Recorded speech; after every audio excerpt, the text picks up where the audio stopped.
like what's on WSL also.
Some say we've got engine oil in our veins. All that and a fair bit of dust. Sure, these wild utes are hard work, but it's no job. The roar of them. Pure. Takes some rare skills to settle one. A band of brothers and sisters. Where man learns from machine, learns from man. Those that visit are transformed, almost as much as the V6 Amaroks. It's like this place rubs off on them. You gotta see it to believe it. The only ute, reared for the road.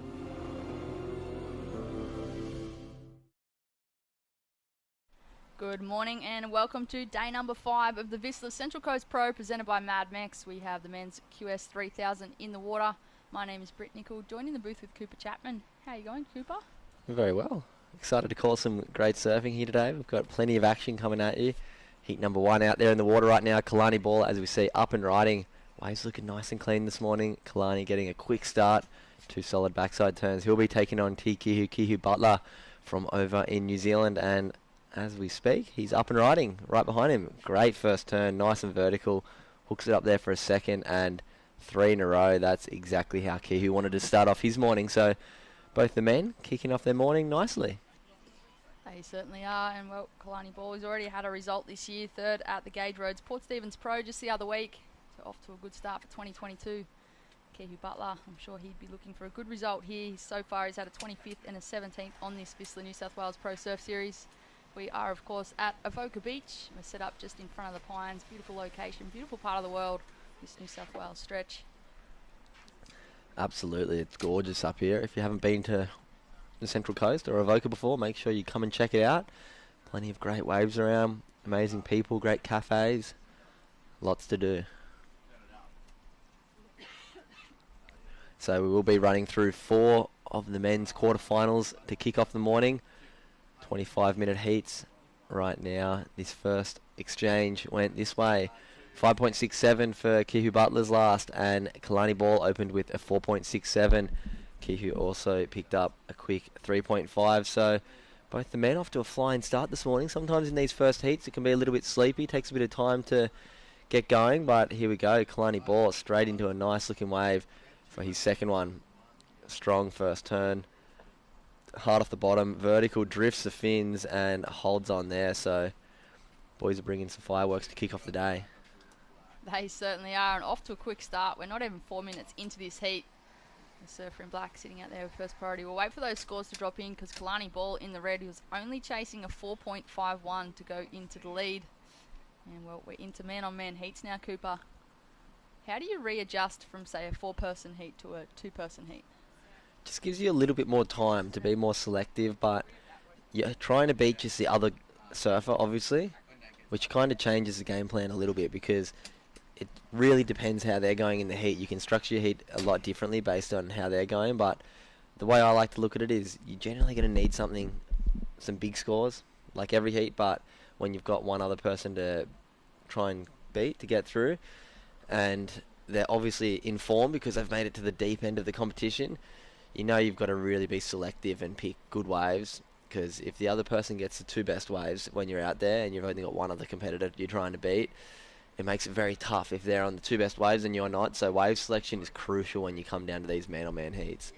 It certainly is. It can be tricky if you're in that man-on-man heat and they just kind of get away from you. It's really hard to play catch-up. So important to really answer back once your competitor catches another wave. And I feel as though with the 4-person heat, sometimes if say first place does get out off to a healthy lead, you can still kind of aim for second. I mean, you're always aiming for first, but if they're in a combo situation, you can always kind of aim for second and still have a chance. Whereas when you've got person on person, if they've run away and comboed you, there's not really much coming back from that.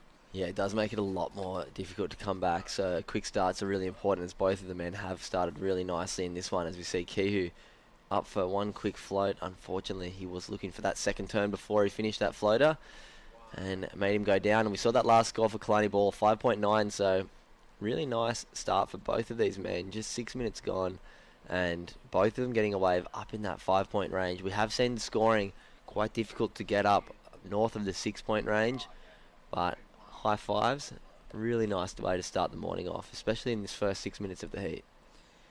You mentioned there, Cooper, that it has been hard to break through those, say, mid-range fives. Explain to the viewers at home, what is it going to take for a competitor to push through that, say, 5-6 barrier?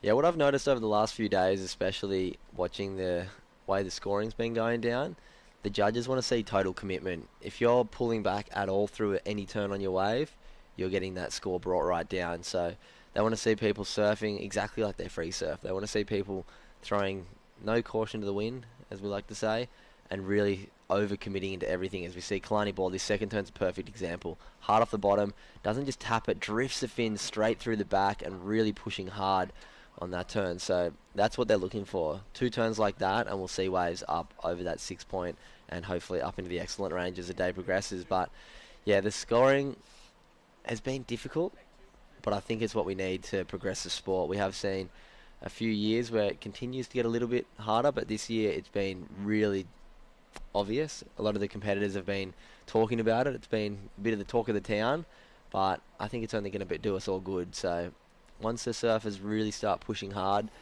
as the event goes on, we are up to quarterfinals now, so we are the cream of the crop. So I can imagine we're going to see some scores in these next few heats well and truly up over that 6-point range, and some really explosive surfing coming very soon.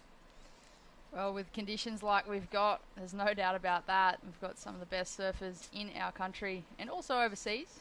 Kihu Butler in the black is actually from New Zealand, so across the ditch, making his way over. Kalani Ball from Stairmand Park here in Australia.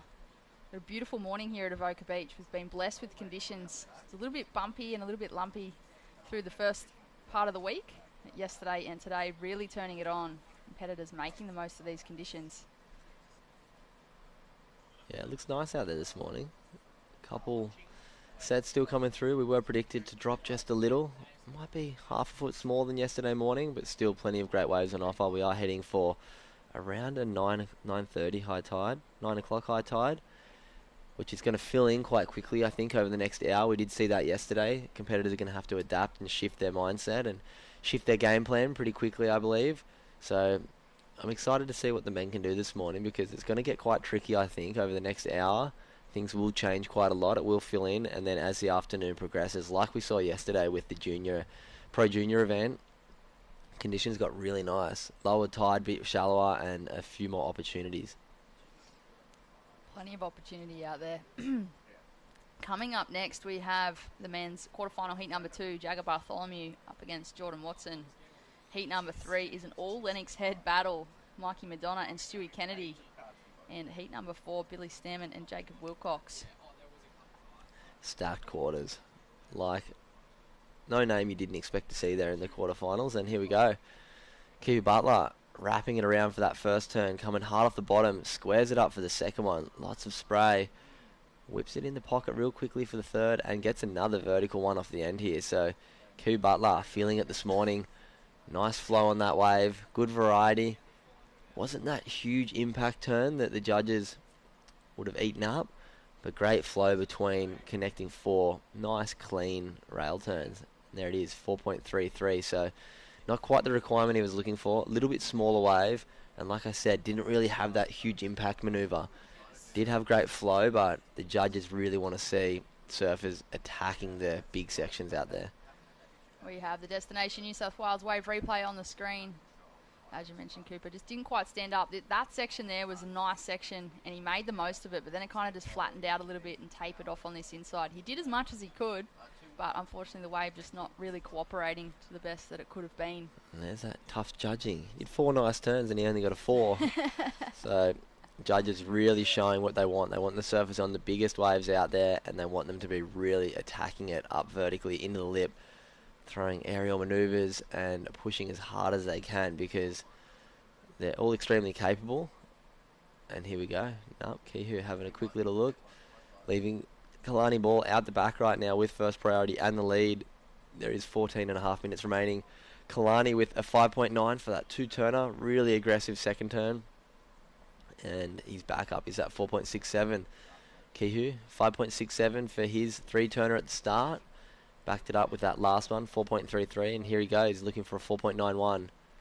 Drives hard off the bottom, straight into that top turn, and again, he's looking for a third. He's a little late to that last section, but manages to ride out of it. So Kihu Butler looking for a 4.91 to advance at this stage. Yeah, I'm excited to see how this score comes in. Bit more aggressive, I think, on those first 2 turns. Late to the third one, but still did really well to get up vertical over the foam. To judge, it's hard to tell from here how big the wave was. The rights we have seen been running into a bit of a channel, going off what happened yesterday. Anytime anyone went right, they tended to lose a bit of juice. And there's the first judge's score. It looks like it's going to come in just under that requirement. So maybe time to sit, try and get to the first priority, and wait for a bit bigger one, because Kihu's absolutely ripped the bag out of 2 in a row. And it looks like, unless we see a few high scores come in from the rest of the judges, no, it looks like this one's going to come just under the requirement. So, Kihu Butler, back to the drawing board. He is chasing that 4.91, so it looks as though he will fall just short of 4.77 for Last of the Surfer in Black. The scoreline is a prime example of what the judges are looking for. So if you compare, say, the left that Kihu caught before to Kalani's left, as we watch the Destination New South Wales replay on the right, really aggressive into those 2 turns and just a little late to that last one. Threw everything into it. But yeah, back to the comparison. 2 turns from Kalani ball on the backhand, really critical. Steep sections, a 5.9. And then, as you mentioned before, Kihu, about 4 or 5 turns on his backhand and a 4.33. Yeah, I think the wave size was a big factor. Definitely Kalani's was a little bit bigger set. You can see, having another quick little look, Kihu. But yeah, that extra half a foot on the wave allows you to push that little bit harder through those sections. And that's exactly why we saw that score of Kalani's. I really loved the second turn on Kalani's one. He didn't just tap the lip. He didn't just go down with the lip, like a lip line like we like to call it. He really pushed hard, ditched the fins out the back, and complete control rode out with a lot of speed still. So as we see a few sets, see the boat out the back going fishing, kicking off his Friday morning. Hopefully catching some dinner. Absolutely glorious morning here at Avoca Beach. Conditions could not ask for much more at the moment. We've definitely got highly contestable waves, and it looks as though the sun might be coming out to play today as it was yesterday. Really hot here yesterday. Yeah, it was lovely. We had great conditions all day yesterday. The ocean was quite clean. We didn't have much wind at all yesterday. Looks the same out there right now. Quite groomed. Plenty of opportunities for the athletes to do some damage, as we see Kihu taking a look. This one looks a little bit fat, in my opinion, to start. It looks as though he knows that. Kalani Ball. You'll see when the surfers paddle over to the left of your screen, there is quite a deep channel over that part of the bank. Unless it's a real big one, they will lose a bit of juice at the start of the wave. So look for the athletes to really be maximising only the set waves when they're paddling over to the northern part of the beach. And then as the tide drops out later, it will completely change. So yeah, it's going to be a real shifty next 90 minutes, I believe, out there. It will be, with that tide coming in and making its way onto the beach. We did have a full moon the other night, so we do have higher tides and lower tides. And yeah, as you mentioned, Cooper, it's been a little bit tricky on that high tide, but once the tide starts to drain back out and shift, it actually starts to get better throughout the day and throughout the afternoon. So although it might be a little flat over the next, say, 90 minutes, with those wave faces, there's still opportunity here. Here we go, Kihu on a bigger looking wave. Strong first turn, hard off the bottom. Bangs it vertically up through that second turn. I think that's going to be a better score for Kihu. Bigger wave, strong first turn. Second one, a tiny bit caught coming out of it, but still 2 committed turns on a bigger set wave. So we'll wait and see what the judges thought of that one. I liked it. I liked it too, Cooper. Definitely the size, I think, is going to play to advantage there for Kihu. I feel as though that's the type of wave that he needs to get that 4.91 as opposed to the ones that he's been taking off before. You can see here it just starts to really stand up a lot bigger through this section, and just not able to get a third turn in there. Wait for those scores to drop in. Yeah, I like the first turn how he... Judges didn't like it. I like the first turn how he kind of check faded back, tried to square up a little bit more on that first turn. But once again, judges being very critical. That second turn did get a tiny bit caught up before he came out of it. Was looking for the third one. Didn't quite get to the third one in time. And the judge is crueling him for it. So back to the drawing board once again for Kihu. He's had 3 waves in that 4-point range just below. Kalani's sitting patiently now. He knows if he can just build on that 4.67, he can make that requirement that little bit harder for Kihu right now, who's been putting together some really nice waves, surfing very well, but just not getting the waves with the quality that are allowing him to do 2 major manoeuvres. With that second turn of Kihu's then, I feel as though he was almost still kind of looking down the line for that last section that he couldn't quite get to, whereas if he just focused on that second section that was in front of him and maybe went for that similar blowtail that Kalani pulled off before, I feel like that score was going to go a lot higher than what it did. I'm sure he'll be sitting there thinking, I've just had 3 attempts. What's the next one going to bring through? Yeah, I mean, he's very capable. He knows on his first wave he had that 5.67, so he's had a wave in the last 17 minutes. That's good enough. He just needs to find another one with that quality that allows either 2 massive ones or 3 nice clean ones like his first wave. So Kihu Butler sitting down in second right now, searching for that 4.91, and Kalani Ball sitting pretty out in the lead. Very tight heat, as we see potentially a paddle. Nope. The lads just sitting out the back, biding their time. Far out, you'd be nervous if you were Kalani. You would have looked in the last 3 waves. One of them you saw 4 turns, the next one you saw 3 turns, and the last one you saw 2 turns. All that would have looked quite nice from behind, and all 3 times judges just not giving the nod to Kihu. So, and now we see a bit of tactics coming into play. I feel as though with just over 7 minutes on the clock, it still might be a little bit too early to kind of sit nice and tight next to your competitor. There's still plenty of opportunity for those sets to roll through, and majority of the time with this bank it is more than a 1-wave set, so even if Kalani takes off, Kihu might be on the one behind it, so it'll be interesting to see how this plays out over the next 7 minutes. Yeah, I think especially man on man heat, it is important no matter how long to go in the heat. If you're in the lead, to make sure you somewhat control the heat, try and sit next to your competitor. That way, if a good wave does come, and it's a very obvious good wave, you can take it off your competitor. You may as well use your priority wisely, unless they're sitting on the really obviously average part of the bank. I like to try and sit next to the competitor, because especially if you're in the lead, if you're giving them too much space, it allows them to create luck, and it allows the ocean to give them little spanners down the beach that they can throw something big on. So you'll see Kalani try and stick with him now for the rest of this heat, or at least while he's still in the lead. Becomes a bit of a mind game too for the two competitors. We see Kihu scratching into this one. Probably not the wave he's after, but I feel as though he's just trying to get away now from the surfer in red, create a little bit more space. Yeah, creating space is... I had this conversation with someone yesterday. Sometimes if you try and create space and it takes you off the best part of the bank, it actually works to your detriment, because they're going to follow you down to the average part of your bank anyway, and then it makes it even harder for you to get the score. So I've made that mistake many a times, and I think both of these men are smart enough competitors now to realise, sit on the best part of the bank. Even if you're in second priority, you're just hoping for two waves to come through. And like you said, there is some two-wave sets.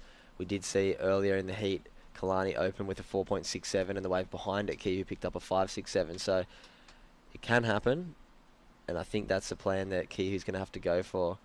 Unless Kalani does give him a bit of space and he can find something, I like the idea of sitting on that best bank and hoping for a two-wave set.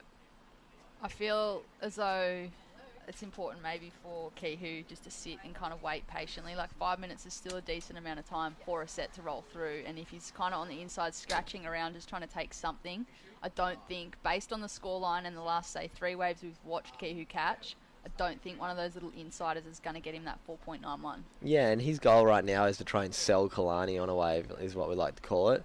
Try and make Kalani really think about it. Every time Kihu starts looking at a wave, Kalani's going to have to make a decision whether he wants to take it off him or not. Exactly like that. You see Kihu having a bit of a look, seeing if Kalani's going to try and bite at it. Looks like a bigger one behind here, maybe a bit of a closeout though. Yep, that one's a bit straight, stretching out across the bank. So with 4 minutes remaining, really quick action-filled start. It's been a bit slow since then, and here we go. Kalani's let him have this one. Searching for a 4.91, Kihu Butler. Just in and out, that one having some suds on it. Well played there by Kalani. Playing a real smart, showing his experience out there right now. Yeah, he didn't get sold on that one, Cooper. As you mentioned, I mean, they're both competitors that have been around for quite a long time, so they know how to play this out. They know how this works, and Kalani definitely didn't fall for that one. He's sitting in first priority and sitting in the lead. I feel as though unless it's going to be a decent size wave, he's not going to fall for the tricks that may be played. Yeah, but 4.91 is an achievable score on a sub-quality wave. If he can throw an air or throw something really exciting, it could happen. So Kalani's got to be wary of that, but as you said, there has been a few attempts from Kihu that have been unsuccessful. Just 4.77 was the closest he got. It is only 0.13 in it, so it's fractions. It's so close, but that's what it takes right now. Kalani's just sitting out in the lead, and just in the lead is enough to move on through to the semi-finals. So with 3 minutes remaining, it's going to be a tense last few minutes for the Kalani Ball fan club out there. A win is a win no matter what the scoreline. 3 minutes on the clock.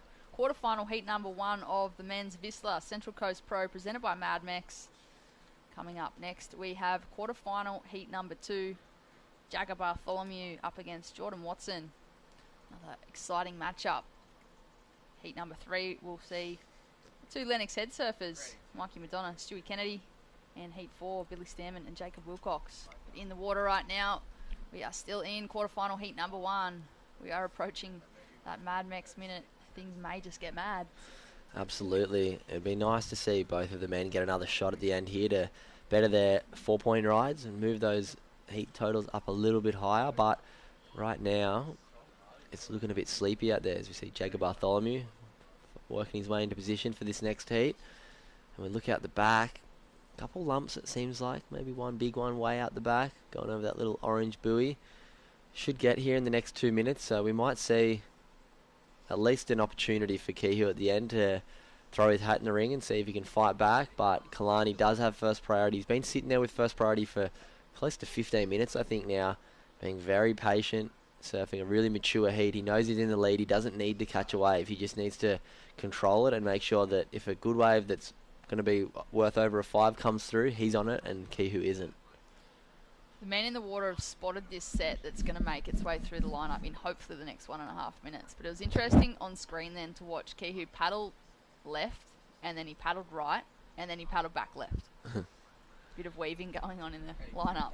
Yeah, with 1 minute remaining, he's going to need a bit of a miracle here. He's going to need to sell Kalani on one and then get the one behind it and really maximise the opportunity. But coming down to this Mad Max minute, might be a little too late. We did see some things on the horizon.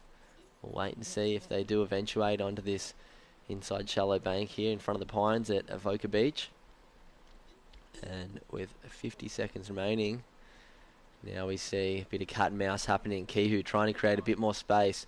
He's got the big paddle happening now. Strong boy from over in New Zealand, and that one's not going to do it for him. Kalani's sticking to him like glue, and with 30 seconds remaining, you got to think right now it's looking like Kalani Ball's going to be moving through. If Kihu can sneak away and pick up something potentially, but I can't really see it happening right now with priority with Kalani. And that's going to be all she wrote. These sets are going to be there just a little too late. 15 seconds, and yeah, that'll do it. Kalani will block him if a wave does come, and it doesn't look like one will come anyway. So exciting first heat of the morning. Very close. Some great surfing. Awesome to see Kalani Ball. There we go. Boys congratulate each other. We will be seeing Kalani Ball moving on through to the semi-finals. That will be coming up tomorrow on finals day for the Vissla Central Coast Pro, presented by Mad Max. You are watching the QS Men's 3000. We'll be right back with quarterfinal number 2 right after this break.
This is the motivation.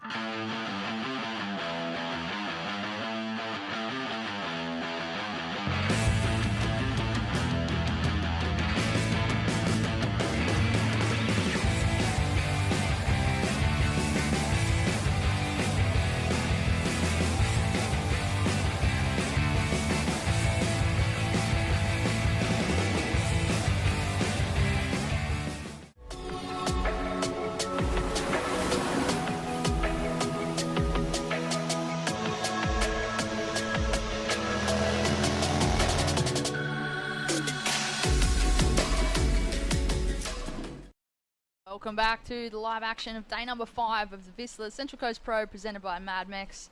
We have the men's QS 3000 quarterfinal heat number 2 in the water. My name is Britt Nicol, joined in the booth with Cooper Chapman. And we've just been handed over, well not handed over, we've just been notified that today's finals day. Quarterfinal number 2 out in the water right now. Jacob Bartholomew in the red, Jordan Watson in the black. And yeah, we've just been updated by the Surfing New South Wales crew. We are going to finish the men's and women's QS 3000 today, so get excited. I'm excited. Allow the athletes to get up to the Tweed Coast for the Tweed Coast Pro starting on Monday, and we will see the men's Pro Junior round 2 heats 1 to 8 coming up a little bit later this afternoon. So plenty of action coming at you today. We will be going straight into the women's quarterfinal action after the men's. But first, we have 3 more men's quarterfinals to get through. We did, of course, just see the first quarterfinal go down. Kalani Ball slightly edging out Kihu Butler. Great result for Kihu, getting some points on the board in this QS Australia Oceania qualifying series regional tour. Very important points right now. Everybody wants a spot in that Challenger series, and yeah, 2 people who want a spot in that Challenger series out in the water right now. One in particular, Jagger Bartholomew. He is a member of Snapper Rocks Board Riders and lives up on the coast there, so I'm sure that he'd be wanting that opportunity to surf snapper with only a couple of people in the water. Jagger up and riding now on his backhand. Smaller looking wave, manages to get a couple of quick turns in there. The surfer in red is already locked in a 4.5, so he's looking to back that up now. And Geordie Watson in the black also in this heat. Yeah, it's going to be a stacker. G'day to Bugsy, I'm sure he's out there watching. Good old Robert Bartholomew, pioneer of surfing globally. Not only an amazing surfer, but also someone who has progressed the sport from a organisational structure with being the president of the ASP, which used to be what the WSL used to be called. So big shout out to Bugs. Good luck to Jags out there right now. I'm sure he's cheering on in Webland. And yeah, off to a flying start. 4.5, 3.33. As we saw in that last heat, a 4.5 is not a easy score to come by. And it may just be a score that's left in that scoreline towards the end of this heat. Still plenty of time, so just over 20 minutes. These are 25-minute heats. This is, of course, quarterfinal heat number 2 of the men. We just saw heat number 1, Kalani Ball, take out to Kihu Butler. Coming up next in heat number 3, we have an all Lennox Head quarterfinal. Mikey Madonna up against Stewie Kennedy. You could almost say the young gun up against the veteran. And in heat number 4, Billy Stairmand and Jacob Wilcox. Yeah, that backside of the draw is looking deadly. Excited to call these next few heats. And yeah, a couple Kiwis. We lost one in the last heat, Kihu Butler. Billy Stairmand, let's call him the leader of the pack from over in New Zealand. He represented New Zealand in the Olympics last year in Tokyo. That was phenomenal to get to watch. Maybe no, not last year, the year before. No, it was last year, 2021. They ended up having to run the 2020 Olympics. It's confusing. It's 2020 Tokyo Olympics, but then it ran in 2021. So. Absolutely, but yeah, Billy put on a good showing there, taken down by Italo Ferreira, the eventual Olympic gold medalist. So tough draw. I remember he did that huge forehand punt and was so close to landing it, but such a great guy, Billy, and yeah, be rooting for him. Be rooting for Jacob as well. Both good friends of mine. Very lucky to have spent a lot of time travelling the world with all of these competitors, and both Jacob and Billy were on that Challenger Series last year, and they'd love to book another spot on that Challenger Series this year. As would these two men in the water, Jagger Bartholomew and Jordan Watson. Jagger opened up with a 3.33 and a 4.5. Geordie Watson in the black. He's chasing a 7.16 at this stage to take the lead. First priority with the surfer in red, meaning that he does have right of way to any wave in the lineup that comes through. Surfer in black just has to allow him to go. With these 2-person heats, it is a little bit more opportunity for surfers to sit and wait patiently and kind of go wave for wave, really. Yeah, for sure, and it makes it tough. If you get put on the back foot early in a man-on-man heat, it makes it very hard to come back. So Geordie will be looking to try and open up pretty soon and put himself up at least something in that 4-point range. So he puts him on par with Jagger, but as we see, Jagger having a bit of a look here. 18 minutes remaining in this one. First priority is with the surfer in red, Jagger Bartholomew. Tide starting to really fill in. We've got high tide in about an hour, but Jagger up and riding. Nice first turn, wrapping that one around hard off the bottom. Big vertical under the lip hook there, and a nice third one. So we've got Duffner on the beach. Coaching Jagger would be happy with that one. Great wave selection. Surfing really solid. I'm so impressed with Jagger's backhand lately.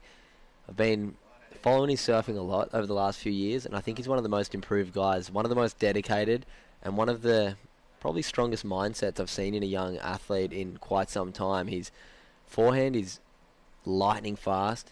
Grown up obviously on the point breaks of Snapper Rocks. If he's at Snapper in the event, he's going to be hard to beat. So it all starts here, and I think he knows that he had some work to do on his backside, and it looks like it's paying dividends because that was some phenomenal surfing backside just then. It certainly is, and it's obviously been something that he's been working on. Geordie No Watson. stranger to a right-hander, but great backhand surfing there from the surfer in red, Jagger Bartholomew. He's also been working with Salt Performance Training on the Gold Coast, so shout out to those guys. I'm sure they're tuning in. But Jagger, he's had one decent result already in this Vissla New South Wales Pro Surf Series. He had a 5th place at the Carve Great Lakes Pro. I'm sure he'd be looking to do better than that here for the Vissla Central Coast Pro presented by Mad Mex. This is, of course, a men's QS 3000, so a lot more points on the line, a lot more at stake. And yeah, that wave score came in 4.17 for Jagger. I thought maybe a bit higher, but as we've seen time and time again, we keep getting surprised with the lowness of the scoring. But hard off the bottom this first turn.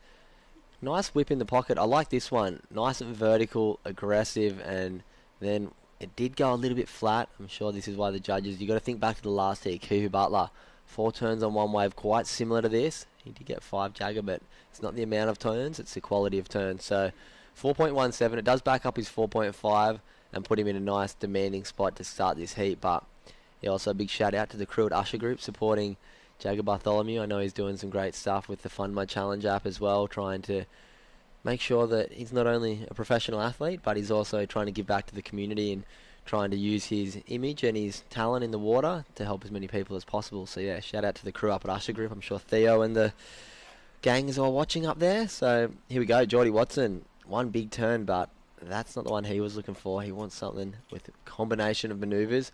Geordie Watson, no stranger to surf comps. Been surfing against Geordie since, I reckon I've been competing and travelling with Geordie Watson for 17 years. How crazy is that? It is a very long That's a time. long It certainly time. makes you feel old, that's for sure. It does. So Geordie Watson, I remember Geordie and Ty were the first family that my family met at the Rusty Gromfest, camping in tents at Lennox Head when I was 10. It's funny what you remember, hey? Like, I've Sure. obviously got some similar stories. Like, we're around the same age, so we've all competed together Yeah. on that Pro Junior and QS series. But it's interesting what you remember from way back then and how you meet people. Yeah, the Watson family and the Cruz family. Mitch and Alex Cruz were intense next to us, and as were the Watson family. And yeah, they were the first 2 kind of families that I became friends with. It's funny how you look back over your time and think back to old competitions, and yeah, the Watson family, amazing people. And my little sister, great friends with Nav, one of their little brothers. Also Riley, I'm sure they're all out there watching, cheering on Geordie. Quarterfinals, big result. Having a good old crack at this qualifying series this year. I'm sure his friend from Dead Cecils will be out there watching as well. So shout out to the crew from down at Culburra. He's on the Gold Coast now, Geordie, but I'm sure everybody from down the Culburra crew is looking after him. And somebody else from down the South Coast, I'm sure the South Coast of New South Wales crew will be flying the flag high for Kalani Ball, catching up with him for a post-heat interview. So final day action down here at the Vissla Central Coast Pro. Winner of the last heat and the first quarter final into the semis, Kalani Ball. How does it feel, mate? Yeah, stoked to make the semis. It's obviously a good result and good points to get into the Challenger Series later on in the year. So stoked to get through that one. That was tough. There wasn't too many waves, so yeah, it was a bit more of a tactical heat, that one. Yeah, so you're talking a bit about your tactics. What were you sort of going for? It is a bit slower this morning, bit of a decrease in the swell. What were you sort of thinking before paddling out? It kind of seemed like there was a few sets, but the tide filled in really quickly, so it just kind of stopped breaking a bit there, and then yeah, just get on the board early and try and hold down the heat after that. Unreal. Kalani Ball through to the next round, the semi-finals, keeping the ball rolling. See you later. Up to you guys. The same pun as he did yesterday. Got to come up with some new ones, Nath. It's too easy, that one, though. Way too easy. And this heat, bit of a slow heat. This one we did see in the last heat. 5s and 4s early in the heat. The first 6 minutes of the heat, if I remember correctly, we did see both Kalani and Kalani got both of his scores in the first, I think, 4 minutes almost, and then sat there for the rest of the heat. Right now, Geordie Watson sitting on a 2.33 and a 1.83, looking for a 6.34, but in his mind, he's like, I just need to get something at least up into that 4-point range. A 5 would be beautiful right now to really bring that requirement down. Jagger out in the lead with a 4.5 and a 4.17, sitting out there pretty with priority. And as we just gone past the halfway point in this heat, it is going to be a tight end one. Low scoring heat. The tide's going to keep filling in. The conditions are going to get tricky right now. I'm not going to say I'm glad I'm not out there because I'm pretty bummed I'm not out there. But I'm glad I don't have to deal with the stress and the tactics that will be going on in these tricky high tide heats. But as we go past the high tide, we are going to see conditions improve dramatically. Tide get a bit lower, and we'll be heading into the semis and finals. And that is one of the reasons why the contest directors have opted to continue to run through to finals day of this men's and women's QS 3000. So we will be crowning the champion of this QS event. We'll be moving from the men's quarterfinals heats 1 to 4 straight into the women's quarterfinals heats 1 to 4. Then we have the men's semis 1 and 2 and the women's semis, men's final, women's final, presentation, and then into the men's pro junior round 2 heats 1 to 8. So we've got a massive day here at Avoca Beach. Yep. Massive day today. Half day tomorrow. And here we go. Geordie Watson fighting his way back into this heat. Little first snap. Mid-face and second one. This tide is really starting to do a bit of damage to this load, to this bank. Geordie maybe just edge out his best wave. Make that requirement a little bit less. But he wants more than that. He wants something steep. Yesterday he was the highest scorer in the round of 16. 2 incredible waves. Picked up a 7.3, I think it was. 2 big backside turns. Reminded me a lot of Kalani Ball's 5.9, but on a bigger and steeper wave. So very capable Geordie Watson. He just needs a wave to do it, and picked up a 2.67 for that last little one. He's going to want a bit more than that, so he'll work his way back out the back. Jagger Bartholomew is sitting out the back by himself right now with first priority and the lead. Pocket fours. Jagger wants to increase that lead definitely with 10 minutes and 20 seconds remaining in this one. Surfer in red, yeah, he is in the lead. Wouldn't be feeling too safe at the moment with Geordie Watson hot on his tail, only looking for that 6.0. So nobody's really run away with this heat so far with 10 minutes remaining. Just being in this heat, Geordie Watson, this is one of his best results he's had in a while. So leading into this event, he'd had a 17th at Phillip Island, a 33rd at Carve, 49th at the Gauge Roads, Port Stephens. His best result last year was the 13th at the Oakberry Tweed Coast Pro. So already he's on his way to his best result. Absolutely. Good to see Geordie back in the pointy end of the competitions. I think he wants to go further though, because with these tricky low scoring heats, they're anybody's game. You just need to find the right waves. As we see what looks like a few set waves rolling through, we'll see if the men can pick one up here. No, not eventuating to much, as his high tide is really starting to cause havoc to this bank. We still are an hour off the top of the high. We do have probably a foot smaller than yesterday, so it's going to be quite tricky for the surfers to reshape or reshift their positioning in the lineup. But very capable guys out there right now. Coming up in the next heat, we've got the All Lennox Head showdown, the Master and the Apprentice, Stewie Kennedy versus Mikey Madonna. Mikey Madonna coming hot off a win at the last event up at Port Stephens, so he's carrying some great form through this New South Wales Vissla Pro Surf Series. We of course could not be here without the rest of our supporting partners, the Central Coast Council, Avoca Beach Hotel, Destination New South Wales, World Surf League and Surfing New South Wales, and of course everybody out there watching live. You guys can all thank the webcast partners, because we would not be here without them. Mad Mex, Volkswagen and KO Sports, KO Freebies. Make sure you tune in for the rest of today, because it is finals day for the QS men's and women's 3000 for the Australia Oceania qualifying series. Plenty of points up for grabs. I think the winner of each division might even end up straight into the lead of this qualifying series, as this is our first 3000 rated event. We've had 3 1000 rated events to kick off the year, and this one is the first major one. So keep your eyes on the screens. Get ready for some hot action as the day continues to progress. With 8 minutes remaining in this quarterfinal heat number 2, it is Jagger Bartholomew in the red in the lead with a 4.17 and 4.5. Be sitting there waiting patiently to improve on that scoreline and make it a little bit harder for the surfer in black, Jordan Watson, sitting in second, still only chasing a 6 to advance. Both guys just kind of sitting, waiting patiently for those sets to start rolling through.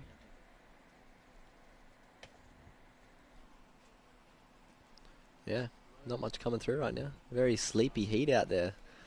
Just seeing Dimmy Hennessy walk into the booth. I'm sure he's been down watching from live. He'll give us some updates when he jumps in to call this next heat. Let us know what he's seeing down there. He's giving me the signals that it's very sleepy out there right now. We do have another hour of tide, as I've been touching on, but there's still going to be one guy getting through each heat, one lady getting through each heat, and it's whoever can be the smartest competitors, I think, this morning who's going to find themselves in that semi-finals as the conditions get better as the day goes on. As we see, Jagger leaving this one for Geordie Watson, trying to fight his way back into his heat, wanting to get something up bigger than those 2-point range. Nice little first snap and catching a rail. Tricky conditions right now for the men to adjust to. Looked as though he was wanting to do a big turn there and then kind of threw a fair bit into it, and then the wave just tapered off a bit as he pushed.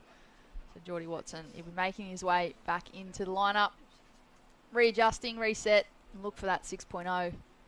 But whoever gets through these heats this morning will certainly be reaping the benefits later today, not only with points, not only with money, but conditions are going to continue to improve throughout the day.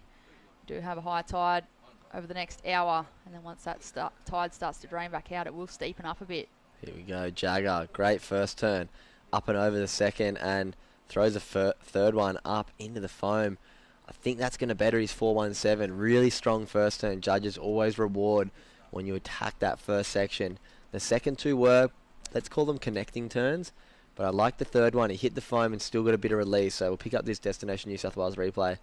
Attacking that first one, great flow up and over, staying composed and getting it nice and vertical up over that third foam hit. So even if you can just edge that score up by half a point, and there it is, 4.5, oh no, sorry, 4.93, best wave of the heat. But what you do see now is that requirement for Geordie Watson has gone up to a 6.76, which is, in my mind, far more difficult than that flat 6. Great surfing there by Jagger, real patient, very mature, very Rabbit Bartholomew-esque. It becomes a bit of a mind game too for the surfer sitting in second place. Although Jagger hasn't scored over a 4.93, the requirement for Geordie being a 6.76 with 5 minutes on the clock, he's kind of in a position now where he's going to have to just catch the one wave rather than break the score down over 2. Yeah, unless he can pick something up very soon. I mean, you break it down into 2 5s right now. A pair of 5s and you win the heat, but as we've seen all morning, first heat, not many 5s coming through. Kihu Butler found it very tough to break out of that 4-point range. 3 waves in a row in that mid-4. We saw Kalani Ball have one in that mid-4, and both surfers in the first heat picking up 1-5. But that was when the tide was a little bit lower, 40 minutes ago. Right now, it is starting to fill up very quickly. We still are 45 minutes away from this high tide. Geordie Watson, 4 minutes and 20 seconds remaining, searching for that 6.76. Jagger Bartholomew surfing a really mature heat here. Interesting on screen just then how far away the competitors were from each other. In quarterfinal heat number 1, by this stage in the heat, Kalani Ball was sitting right on top of the surfer in black, Kihu Butler. Whereas in this one, Jagger and Geordie have got a bit of, well, not now, did have a bit of space between them. And Jagger's just started to paddle across to him. And that generally has a lot to do with priority. Because Jagger doesn't have priority, there's no real reason to sit close to Geordie, except for... There's no real reason for Jagger to sit super close to Geordie, unless he's trying to sell him on a wave. But right now, Geordie needs a big score. He's not going to take off on anything subpar. So Jagger can try and get lucky, create a bit of space, and then if Geordie takes off on a wave, Jagger will be hot on him for the next one. As we see Jagger picking up a little... what looks right, looks left, goes right, goes left, goes right. Nice first turn, throws up the air reverse, and Jagger Bartholomew looking very in form and fired up for finals day. That is making lemonade out of lemons. Bit of a straight hander on that right, quick first turn and throws the air reverse. Looking so solid on his feet. That board is looking dynamite. Certainly is. We have the Destination New South Wales wave replay. Talk us through this one, Cooper. Yeah, so nice first turn. You can see eyes on this closeout from the start. Throws a little air reverse. Going to be interested to see how the judges score this one. I think maybe a bit better than his 4.5, 4.67. There you go, just better. But once again, we see that requirement move up just a little bit more, and here comes some bigger set waves. Geordie Watson doesn't have long. Looking for, let's call it a 7, and potentially out of position for these ones. The first big set we've seen in quite some time. And catching Geordie out of position from what I can see. It can be quite easy to do as well. It's been a long time since we had the last set kind of roll through. The guys been sitting that little bit further in, hoping for one of those mid-sized ones. And then once that set came through, they were both out of position. So I feel as though it was a smart choice there from the surfer in red, Jagger, to improve on his scoreline. He backed his ability. He had the confidence to go, you know what? I'm just going to continue to surf for myself and make that requirement that little bit harder for the surfer in black, because a 6.93 would have to be the highest single wave score of the morning so far. Absolutely, and as I was touching on before, without priority, there wasn't much reason for Jagger to sit super close to Geordie. He had identified that. He's very well coached by good old Vert Duffner down on the beach. He's had Jagger and Caius in his corner as sparring partners for the last couple of years, and it's starting to pay dividends. Sometimes these things take time. I'm sure Jagger would have wanted to be on that Challenger last year, but he's been fostering his talent, and now it's really starting to show. And that was a great tactic, as we said. He moved away from Geordie without priority, created a bit of space, gave himself the opportunity to get lucky, and he did. Bettered the score by just a fraction, but just a fraction can mean everything. We saw in that last heat, Kalani take over Keith Butler by 0.13, so that 0.17 that he increased can mean the difference at the end of a heat sometimes. We are into the Mad Max minute, and here we go. Geordie Watson, this might be his last opportunity here on this left. Nice looking wave. Good first turn, huge second turn. Squares up for a big third one. Oh, I would have loved that a little bit earlier because he's only got 38 seconds remaining. He's going to link it through to the shore break. But a little too late for Geordie. Maybe the best turn of the heat, that backside snap. He's going to bring it all the way to the shore. He looks for one last turn. He likes it. I just don't know if it's a 7. He would have loved something, as we see Jagger at the back, as calm as ever. Nice two-turn combo. He's looking solid, so we'll wait and see what scores come through. See Geordie Watson walking up the beach with that nice-looking Stacey surfboard. Oh, he would have loved something up in that 4-point range earlier in the heat, and here this one comes. We'll wait and see what the scores come through for that one. And yeah, looking like it's going to be in that 4-point range. 4.33 for Geordie Watson. So, Jagger Bartholomew marching on through to semi-finals. We will see that a little bit later today. He will be taking on Kalani Ball in the first semi-final. Right now, we're about to see Stewie Kennedy take on Mikey Madonna in the All Lennox Head battle. We'll bring that to you right after this break.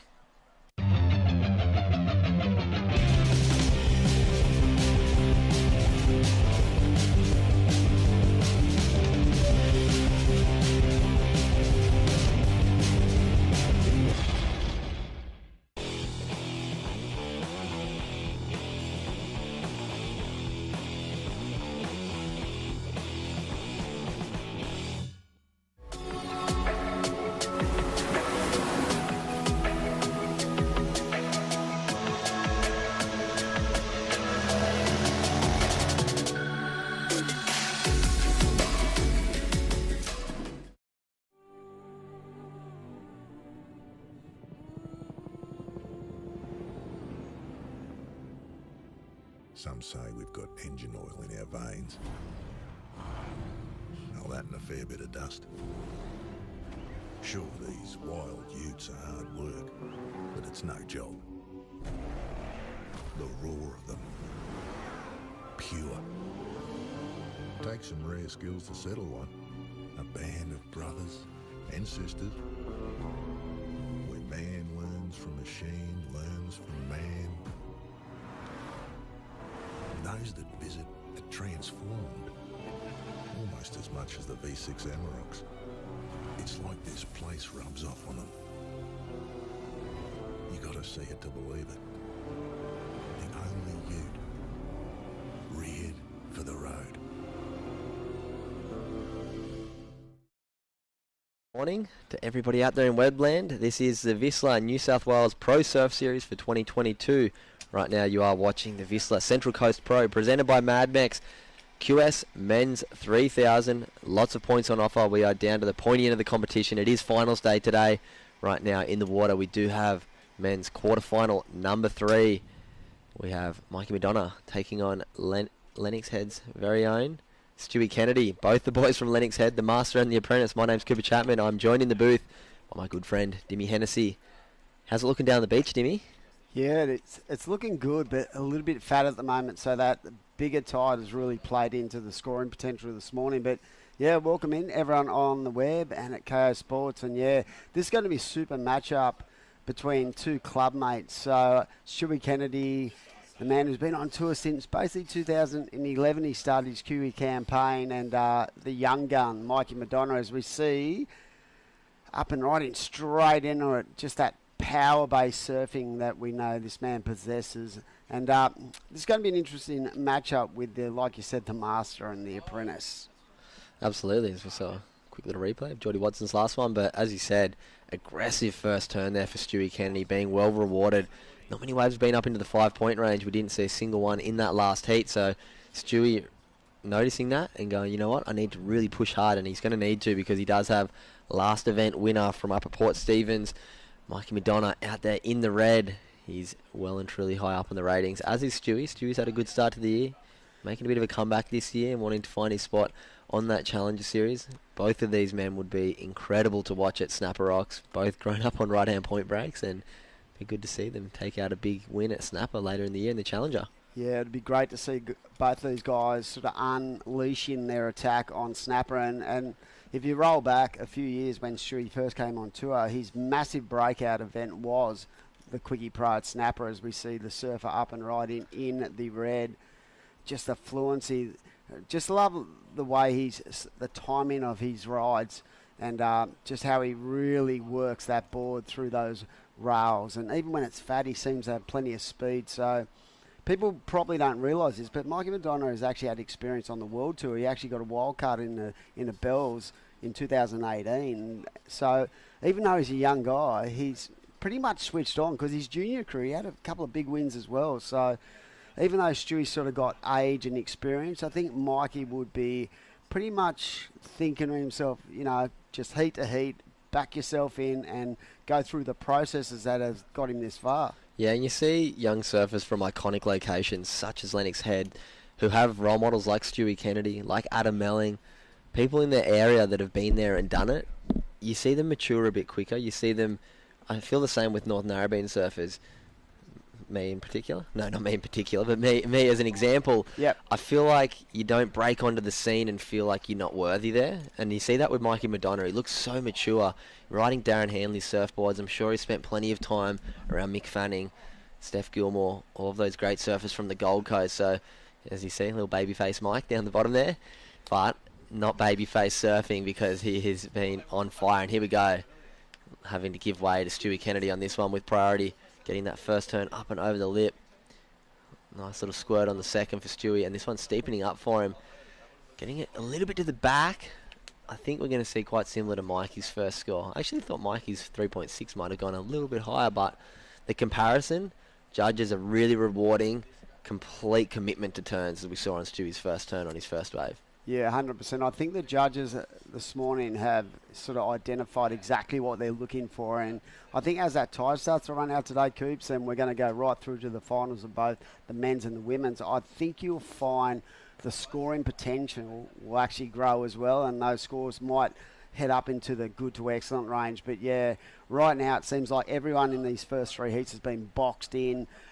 Basically, I think more towards the actual quality of the wave than the performance level has been laid down. But yeah, Stewie Kennedy, I like the way he finished that wave, because the fact that was one of the only waves I've seen really stand up on that final turn, as we see Mikey up and riding. This one looking like it's cupping out a bit, goes up vertical. Unfortunately not getting that click of spray on the first turn. Great flow into the second and third one. Doesn't he look like Mick? It's so nice to watch Mikey surf, and I love watching Mike unleash. His backhand has come a long way as well, looking real sharp, and that flow, that DHD under his feet is looking incredible. So shout out to Darren. I'm sure he's watching somewhere out there in Webland. Looking real sharp, real fast, and the boards have been incredible under Mikey's feet for these last couple of years, and this one looks like a magic stick.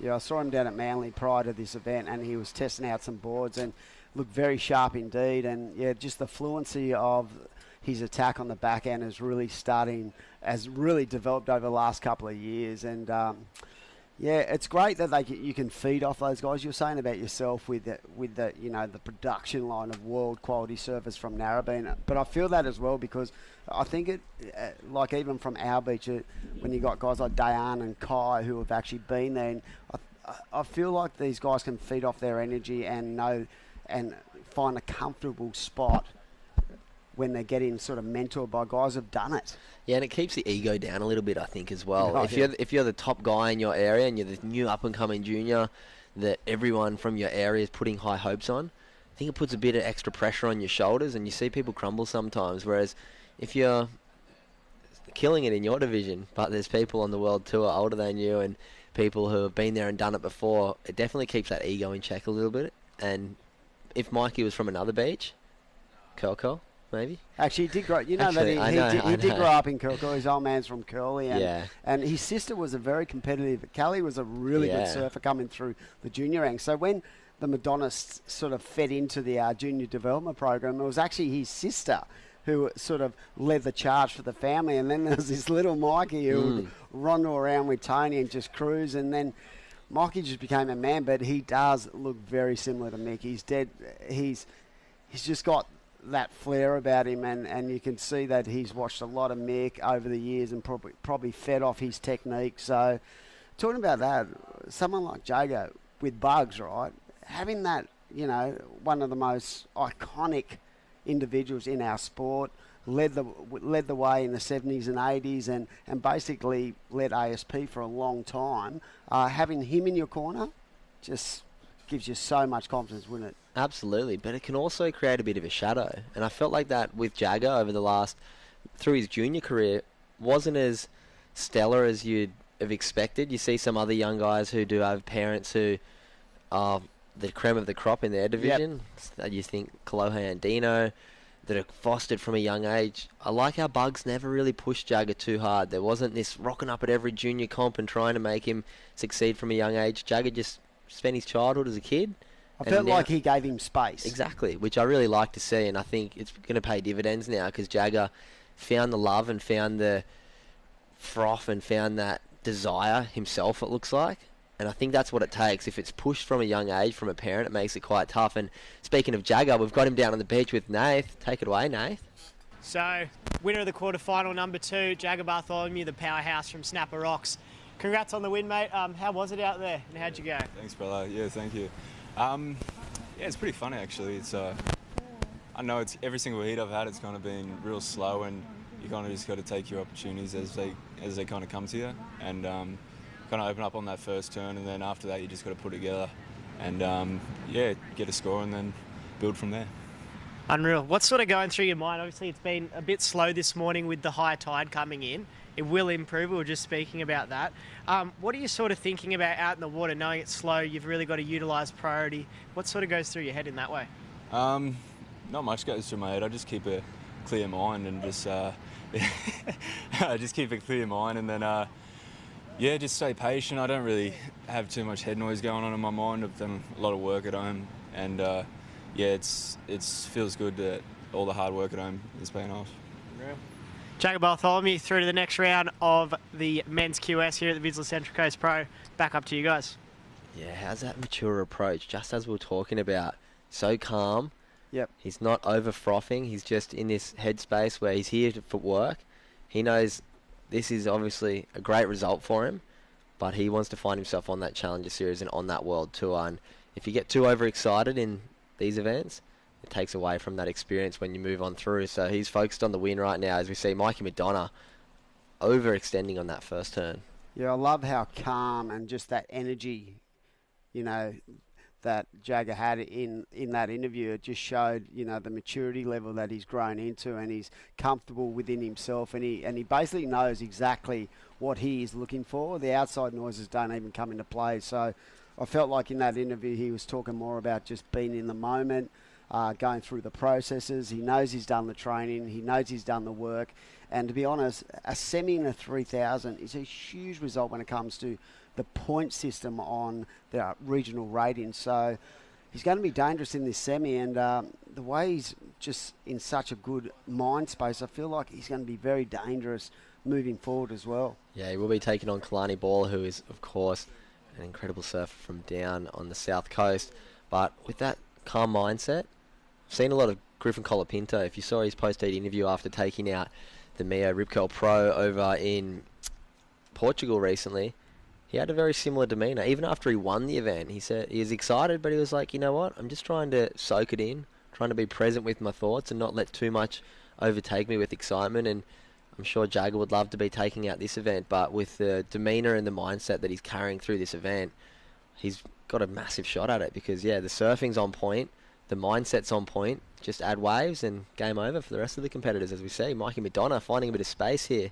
Here we go. He goes to the forehand, flying down the line, and this wave starts to fatten up. But it's interesting you say that because if you listen to some of Griffin's posties early in that event, right, you could see he wasn't getting too far ahead of himself. Like someone had asked him, you need a result. How do you feel? Which is a pretty weird kind of question to ask. But he was like, look, I'm just in the moment. I haven't had a great start to the year, but all I need to focus on is exactly what's in front of me and let everything else work itself out. And that's exactly what he did. I think there was a bit of manifesting too. He kept telling the commentators, "I'll let you know when I win." There was never an if I win. It was when I win, and hey, he definitely did win. And I already surfed well. Great to see Griffin do well. Good friend of mine and such an amazing kid. I heard an interview you did with him, and just a great insight into a young guy coming on tour and the pressures and how you feel about everything. Pretty sick, Yeah, I did a podcast with Griffin a few years back, and we'll chat about it after this wave of Stewie. Stewie, big paddle here. He wants it, and he's up and riding. Hard off the bottom. Nice snap, aggressive first turn. Getting it up there quickly for the second, and unfortunately, just a one big turn on that one, and a quick in and out for Mike. But yeah, as we're talking about that interview I did with Griffin a few years back in Hawaii, it was right after he'd won the Triple Crown, right after he'd qualified. And he said he put this huge expectation of this feeling on his mind. He was like, I'm going to feel so happy and so satisfied once I get to these goals that I've set myself. And he got there, and he wasn't that happy. And then he started to go on to talk about the idea that if you put your happiness based on achieving goals, it's very hard to maintain happiness and fulfillment. So that's why it was really cool to see him win this event recently and the way that his mindset was approaching it. As we see this Destination New South Wales replay. Stewie Kennedy, big paddle, great first turn here, hard off the bottom, lots of spray, but the second one just a little bit late. But yeah, going back to Griffin, he's a really mature kid. He's done a lot of self-work, and I've seen that a lot with him and Kanoa Igarashi, and both of them, obviously, Kanoa's leading the world right now, and he's such a phenomenal young talent, but the headspace for both of those guys, fostered by some of the best coaches in the world, from Snake Patterson, Tommy Witts, they're really getting these young guys in really good mindsets, and I'm seeing good things with Jagger Bartholomew as well in that kind of context. Yeah, so another one of these sleepy heats, Coops, to start the day with that tide being at its fullest. But yeah, it's a great insight to actually, the psychology of a competitor, other than the fact that, just not the physical, but the mental as well. So yeah, everyone has different sort of ways to channel everything. But yeah, it's interesting. I love the fact that the athletes are calm and focused and trying to control what they can, because everything outside of that is not in your control. So you sort of have your own destiny in your own hands. But yeah, in this heat right now, Stewie with a 5 and a 4.33, and Mikey with that 4.40 and a 3.67.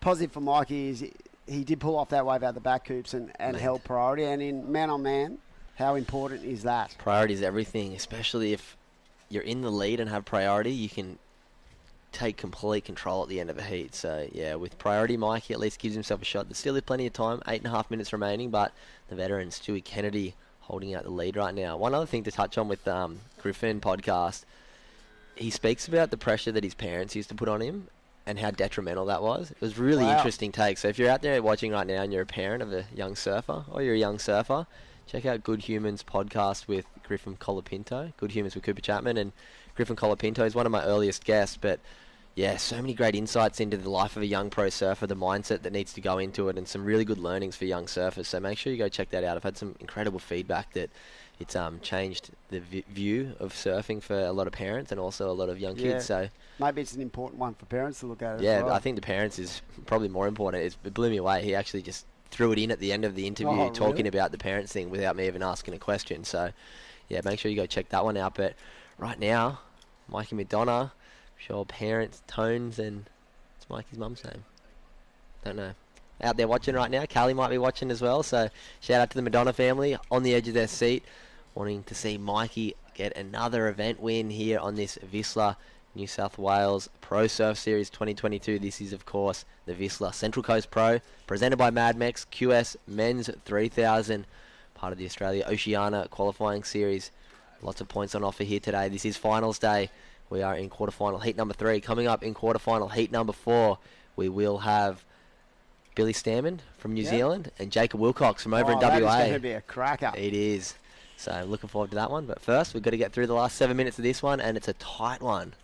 Yep. Do you reckon that the females are out there right now analysing exactly what's going on with the scoring? As we see Stewie up and riding and going down that line, I like the look of that Aloha surfboard, but that wave just not offering enough scoring potential. So out of priority, he's probably thinking, look, if I can jag something that really stands up and I can go to town on, I might be able to build on that 4.33. So, but even though that sounds like a small score, in the overall sort of picture of what we've seen during the whole event, you know, the judges are, they're not just throwing scores for nothing. These are the best judges going around in Australasia, and you have to do something pretty dynamic to get a good score out there today. 5 is like a 7 a year ago. Yeah. It's really tough to get a score. I can tell you that firsthand. It's been an incredibly... I think they've drawn back the judging scale, but what the one thing about it, I think they've been pretty consistent. For sure. In the way they've given scores, so that the surfers actually are well aware of what is, dragging out good, excellent range scores and what are mid-range scores. No complaints, just an observation, and I think it's important to recognise why they're probably doing that, and that's to try and increase the level of surfing, to show the athletes that we know you're far more capable of what you think you are. And it's only going to improve the level of surfing. So right now, with 5.5 minutes remaining, Mikey Madonna down in second place, holding first priority, 4.4 and a 3.67. If he wants to jump up and book himself a spot in the semi-finals, he'll be looking for a 4.94 in the lead right now. Stewie Kennedy, 5-point ride on his opening wave, backed it up with a 4.33, and time dwindling away in this one, coming down to that 5-minute mark. Still anybody's game. Yeah, the intensity levels are definitely going to rise, and a big shout out to everyone online watching it, all you grommets who are out there enjoying this next generation as we see Mikey Madonna up and riding, nice flowing first turn, connecting the dots, a lot more speed, and that little check turn into another finishing turn. Will that be the best wave of the heat? I don't know. I feel like it's in the same range as those other 3 waves as well. So he might actually improve on the 3.67, but I'm not a judge. I think he improves on the 3.67. Maybe this was a 2-turner that he tried to get 3. Could have waited here and just really attacked that second one. I love the speed, but the flow and the speed was great. Absolutely, but you do see that a lot. Everyone goes for the 2 for 1, and look at this. It's going to come in just under. So many 4s at the moment. It's hard to say. One judge gave it 4.43. He does lower the requirement just by a fraction. But in those 5 judges, you drop the highest and the lowest, and you average out the so we're averaging out 4.3, 4.8, and 4.2. See you later. 3.7 and 5. And one judge thought it was enough, and 4 of them didn't. So coming in under the requirement there for Mikey Madonna, he will be back out the back. Now looking for a 4.91. And with 4 minutes remaining, you're going to see Stewie Kennedy get the hot glue gun out and sit right next to Mikey. No, he's not. He's found a nice-looking right-hander here, trying to extend the lead. Big layback. That was a good-looking wave.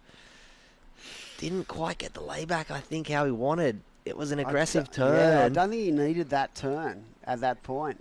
If he would have just gone up and just opened up the wingspan, I reckon that would have been a better read of that wave. I think it was a great turn, but it just was 5% poorly executed. 95% there. There's a bit of lump in the wave. Let's watch it back.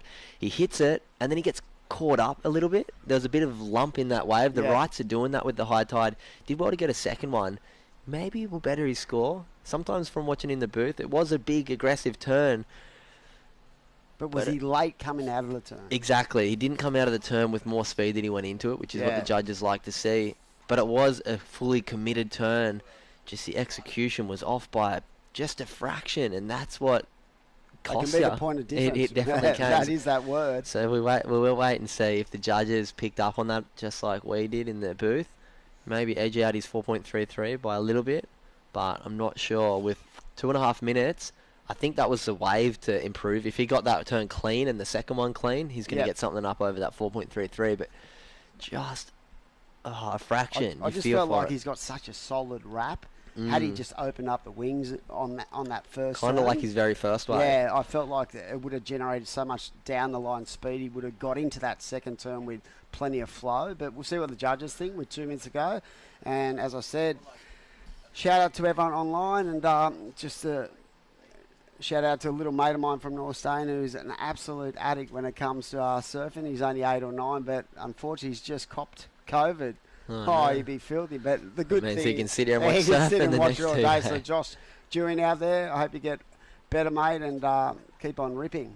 All right, so it looks like Stewie hasn't betted that score. So advantage Stewie, but priority Mikey Madonna. 1 minute 40. Will he get a shot? Will he get an opportunity? You're sitting out there in red right now, just praying.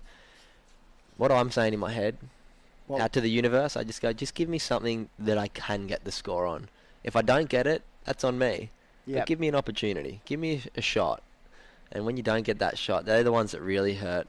I mean, it does hurt just as bad when you get the shot and you don't execute. But, I mean, it's real frustrating when you don't get a shot at it. So that's what I'm thinking. We see Stewie breaking away, trying to create some space and maybe give himself a bit of a opportunity to better that 4.33. I think it's a good idea. Mikey needs a 4.91. That is going on the actual overall scheme of today. That's a big score as we head into the mad next minute. He needs a good wave. Yeah, he needs a good... It's not going to be just a little insider that he's going to attack. He needs something with some serious, meat to the bone. Yeah, and 45 seconds. Not much time. He might get a shot. He's looking out the back. He's just praying. Give me something. He'll probably have his crew on the beach too, point in and trying to give him some direction. If they see something out at sea that Mikey hasn't identified just yet. But yeah, 25 seconds to go. It's a pretty crazy kind of heat. As here we go, Coops. It looks like Mikey's going to roll the dice. He's having a look. Smaller wave. Going to have to go big on it. That's not what he's looking for on the first turn. And the body language, he's fighting for it, but that is not going to be a 4.91, unfortunately, for Mikey. Did everything he could. Wow, you can just see the frustration at the end. We spoke about that. A 4.91 had to be a set wave, and it had to be something he could really attack. So, pretty interesting. And Stewie Kennedy, the wily old campaigner, and he's always saying, I've still got plenty in the tank, champ. So Stewie into the semi-finals. That's going to be a great semi number 1. And that's semi number 2. He's the first. Semi number 2. But yeah, that's going to be great to see Stewie back in the semis. And for Mikey, he'll be off to the Tweed Coast Pro. And let me tell you, he's in good form. So he should be really stoked with how he went at this event. We'll just throw to a break and we'll be back shortly.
This is the motivation.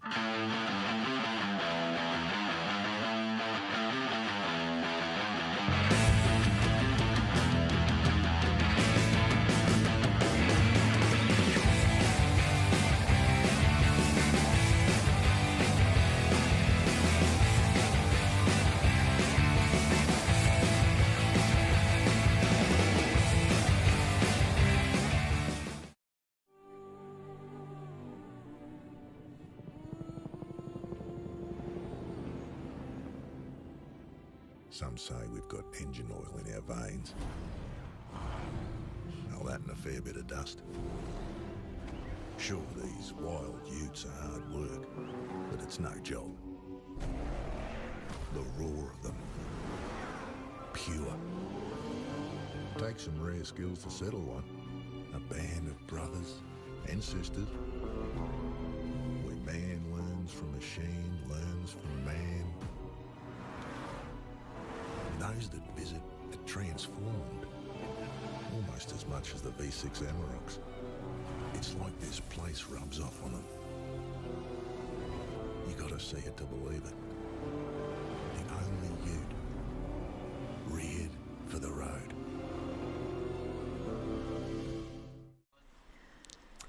Welcome back, everyone. We are into quarterfinal number 4 at the Vissla Central Coast Pro, presented by Mad Max. I'm in the booth with a good friend, Britt Nickel, and it's been an interesting morning, to say the least, when it comes to scores and waves and the potential out there. So it's a very tight battle. There's been no real breakout performances just yet, Britt. You're on the money there, Dimmy. Tricky conditions as we are approaching that dead high tide. This is quarterfinal heat number 4. But earlier this morning we had quarterfinal heat 1. It was Kalani Ball taking the win over Kehu Butler. Heat 2, Jagger Bartholomew beat Geordie Watson. In that last heat just then, Stewie Kennedy got the better of Mikey McDonough. Now in the water, Billy Stairmand and Jacob Wilcox, who will get through to the semi-final. Yeah, it's a good matchup, and these guys have been battling it out for a lot of years now and would know each other's strengths and weaknesses. And I will say this right now, having to adapt to what we've been, dished up this morning compared to the last couple of days, it's definitely a certain mindset. And I'm sure these guys were watching the previous heats and just realising how tight they were. So I think the key to these heats, when it's a little bit fatter, tide's high, is don't waste your opportunities, especially with priority, and also cut down your error rate. Definitely making the completion as well. And I think it's important for competitors when they get that wave to capitalise on the opportunity while it's there, because there's no guarantee that they're going to get another one. In the earlier heats this morning, a lot of the competitors had 4s and 5s in their scoreline and not much else. So it's definitely interesting to see competitors adapting to these conditions this morning. Here we have Billy Stairmand, the Kiwi competitor, up on his backhand, takes the air, and just unfortunately unable to ride out of that one. Still plenty of time on the clock. So that's a real indication of, probably his strategy of, am I going to look for something of a point of difference? Am I going to go to that innovation, that progression, and steer away from that traditional, power, speed and flow, which is a real critical part of the criteria. But yeah, this is a great matchup with two guys who have pretty much been on the QE for a number of years. And out the back, here we go, Jacob up and riding, flying down the line, and again an attempted air. So 2 waves, and the boys are into it with some air. So that's an interesting kind of start to the heat, because it sort of sends out that, maybe a message that they're going to go for broke. It does. I think that's a sign of what's to come for the next, say, 19 minutes of this quarterfinal heat number 4. Well, Jacob Wilcox, he did win the first QS event this year down at Phillip Island there, so he knows what it takes to win. But on screen there, Billy Stairmand, he's also no stranger to winning form. He was an Olympian at the Tokyo 2020 Games. Yep. He's actually had a victory in a QS as well in 2019. So, and last year I felt like Jacob sort of started to really break out of that mould on the Challenger Series. You saw him have a really solid result over in Haleiwa, and was a real standout in those early rounds. So both these guys are pretty much, they call them QS warriors, but they're pretty much in tune with what they need. And the fact that they're able to change up their performances and adapt to whatever the ocean actually dishes up, it's a credit to both of them. So this is a fantastic matchup for quarterfinal number 4. Next up, We have the Sisstrevolution Pro presented by Mad Mex, quarterfinal of the women's, and there's some exciting matchups coming your way. If you've just joined us today, we are going to round out the QE this afternoon. The QS 3000, part of the New South Wales Pro Surf Series for 2022, and we're going to finish the day off with 8 Pro Junior men's heats. So it's a big day of action. We're hoping, and going off what we've seen in the last couple of days, Britt, I'm pretty sure as that tide starts to drain away, the actual quality of the bank is going to get better and better. That is one of the key reasons why the contest directors have opted to finish finals day here for the QS 3000 of the men and women. We do have this high tide now, so it is a little bit slow. The waves are a bit fat, but like you just mentioned, Dimmy, as the day continues, the conditions will improve with the outgoing tide. Those waves will start to really steepen up and offer those more critical sections for the surfers in the water. So we do have some exciting heats coming to you viewing at home, so stay tuned the entire day. We will be crowning our winners here for the men's and women's QS 3000. How would you be feeling coming out of this event if you can jag a win, knowing that you've just got 3,000 points going into the next event up at Tweeters? We see Billy up and riding, just engaging that rail. And very similar to what's happened a lot, Britt, on these rides where you find that little bobble and little kinks in the wave face that create a little bit of havoc and chatter on your surfboard. So really nice, positive first turn, but trying to, connect the dots on that inside corner. Billy Stairmand just sticking with that one all the way through the inside. 16 minutes. Interesting choice there from the surfer in red, sorry. Once you hit that section where you find, where your timing's a little bit out, is it worth just, how hard is it just to pull off and not look down the line and go, look, there's more opportunity out there? It can be quite tricky, Dimmy, because you can kind of look down the line and go, I just want to keep going and make up for it. So Billy Stairmand, great first turn, but it's right here. It starts to really just kind of taper off a bit through this frothy, kind of sudsy inside section. Did all that he could, but unfortunately there was a lot of kind of in and out weaving and a lot of downtime between those turns. We'll wait for scores to drop and see what that comes through as. Yeah, so Billy's competed in 2 events so far this year, and he's had a quarterfinal and at 13th, and been absolutely bumped both times by Joel Vaughan, who coming into this event was the series leader. That will not be the case now, but yeah, so he's been in good form. He seems to be building on his performances and just finding that rhythm in his heats as well. So right now it is Billy in the lead, Jacob in second, and coming up next, we are in the quarterfinals of the women's. Molly Picklum and Kobe Enright coming up next. Wow, that is a battle of the young guns. It certainly is. Well, one of them is on World Tour. We have the Destination New South Wales Wave replay. Jacob Wilcox throwing everything at that one. The young 24-year-old from Western Australia. There it is. The scores are now on the screen. So the surfer in red, the Kiwi, Billy Stairmand, in the lead at the moment with a 2.83 and a 3.9. And Jacob Wilcox just a 1 and a 4.73. Yeah. See, again, we haven't broken through into that 6-point range as yet. But going back to that heat coming up, very interesting to see Molly deciding to actually have a crack at the Pro Junior as well. And for Molly, it's more about getting more time in the jersey. Some other people wouldn't go that way, but it's interesting to see how her mindset and the way she works, what she wants out of her career at this early stage, because she is on the World Tour right now. She got a spot on the tour, doing pretty well. She needs a result, but yeah, it's interesting that she's actually backing it up QS and Pro Junior at this event as well. We do have a post-heat interview with the winner of that last heat, Stewie Kennedy. Take it away, Nathan. So we're here with the winner of the last quarterfinal, Stu Kennedy, putting on a clinical performance out there in the Avoca lineup. Well done, mate. How was it out there? It looked pretty tricky. Yeah, it was, that tide's coming in now, and it's really dropped off in swell size from yesterday even, but I still got that first ride. I was eyeing them off before the heat, and everyone's been going to that left bank. And then because it's that tide's pushing in, now there's people surfing it.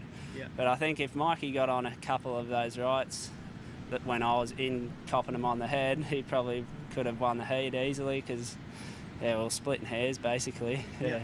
And yeah, how were you feeling in those last couple of minutes? Because obviously Mikey had priority. You made the tactic to paddle away. What was sort of going through your head with all that? I was quite happy where he was sitting in the lineup because it was because of the tide, and he was looking at the left-handers, and like you had to have a proper set wave come through, and there was sets about four minutes before the buzzer. Then I was just seeing little ones coming through. I was like, oh, they're not going to break, and I just was the last 2 minutes just cheering if it wasn't going to break. But yeah, I'm stoked to get into the semis and get the points and also the money. That always helps. But yeah, I'm stoked to get those extra points so I can try and get to that Challenger Series. Yeah. Unreal. Stu Kennedy through to the next round. Can he take out the event? We'll wait and see. It's back up to you guys. Yeah, very interesting. So Stewie sort of pointing out there that he'd identified exactly what waves were sort of really standing up in that high tide situation, and heart in the mouth stuff towards the back end of that heat. I'm sure he was thinking, Mikey, do not get another one. Both from Lennox Head too. Oh, do you reckon there's a bit of shouting in the water going, don't fall off, don't fall off? The young I know a couple of guys on tour who used to do that a lot. I won't mention them, but yeah, that was a great insight into how he was feeling with that, the higher tide playing havoc really with the ability to get a really good wave that's going to generate enough score potential that was going to put you into the good to excellent range. Splitting hairs, that's a great Aussie saying as well, I reckon. So, Stewie, I love the way he analyses everything. First of all, it's about the points, then he's like, oh, bloody money's good too. Well, it is. I think it's 8,000 for the win. If you win. Definitely worth the win, that's for sure, along with the 3,000 points that come with it. So better than commentating. Wrong job there, Dimmy. You can't be splitting hairs. You don't have any on your head. I've got none. But yeah, out here right now, it's pretty much very similar to the first three quarterfinals where we've had a lot of those scores in the 3 to 4 point range, a couple of 5 point scores. But we've said it before, it's more about the quality of the wave than the quality of the performances, and the judges really looking at these surfers and looking for that point of difference for the visual of what they're actually producing out in the lineup. But I do think it's going to get better as that tide drains. I think with that full moon, it produced a very, very high tide yesterday, and it definitely got better on the mid to low tide.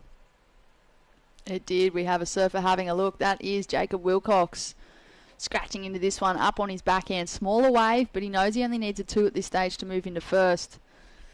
Looks as though he may do that. West Australian. So, yeah, Jacob just looking to build, and he'll probably ditch that 1.93, but he needs...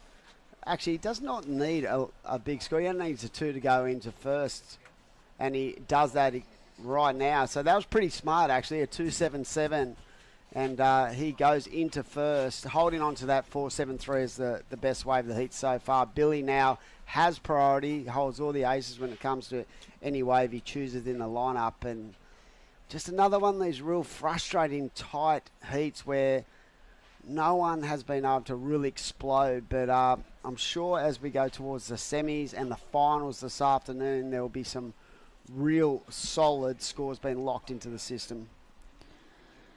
There will be. Well, Jacob Wilcox, he's got that high scoring wave of a 4.73. Not really that high of a score, but we've been talking about it, and those mid-range fours have been remaining in the surfer's scoreline all morning. Just a quick one here for the surfer in black. It's steepening up on this inside section. Almost thought he was going to take to the air then.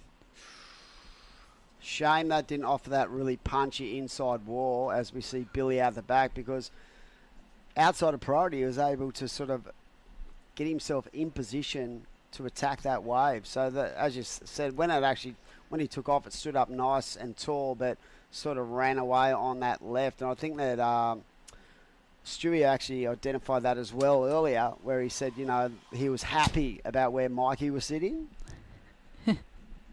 He knew that it was going to work for Stewie, but yeah, it would have been a close one. Like just sitting in the water, those guys have surfed together. I mean, I know there's a big age gap, and you've pretty much got the young gun against the veteran. But coming from Lennox Head, I'm sure they do a fair bit of training with each other, just pushing each other. And they would have had all the Lee Bar crew tuning in and cheering them on. Yeah, definitely. What a great club that is. Produced some world-class surfers, as we said.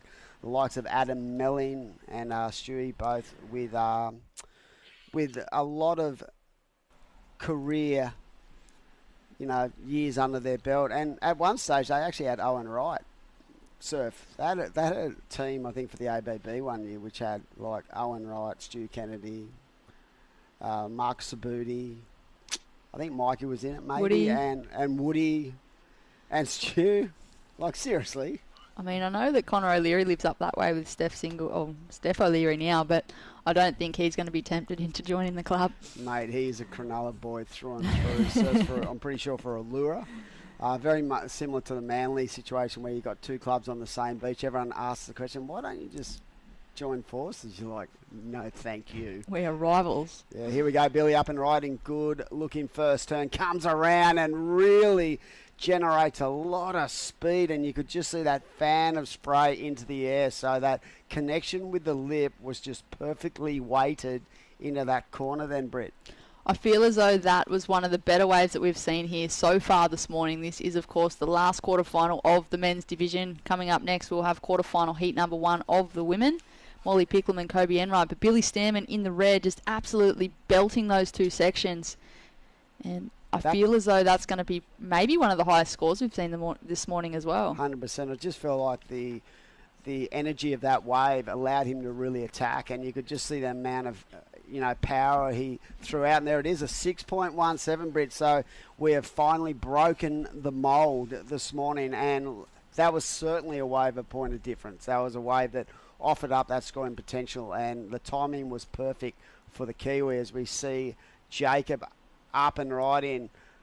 Great connection with his board, free-flowing forehand carves down the line. But again, one of these waves that sort of just filtered down and sort of got smaller instead of growing. You want those growers, not the waves that sort of just filter across the peak and not allow a really solid finishing turn.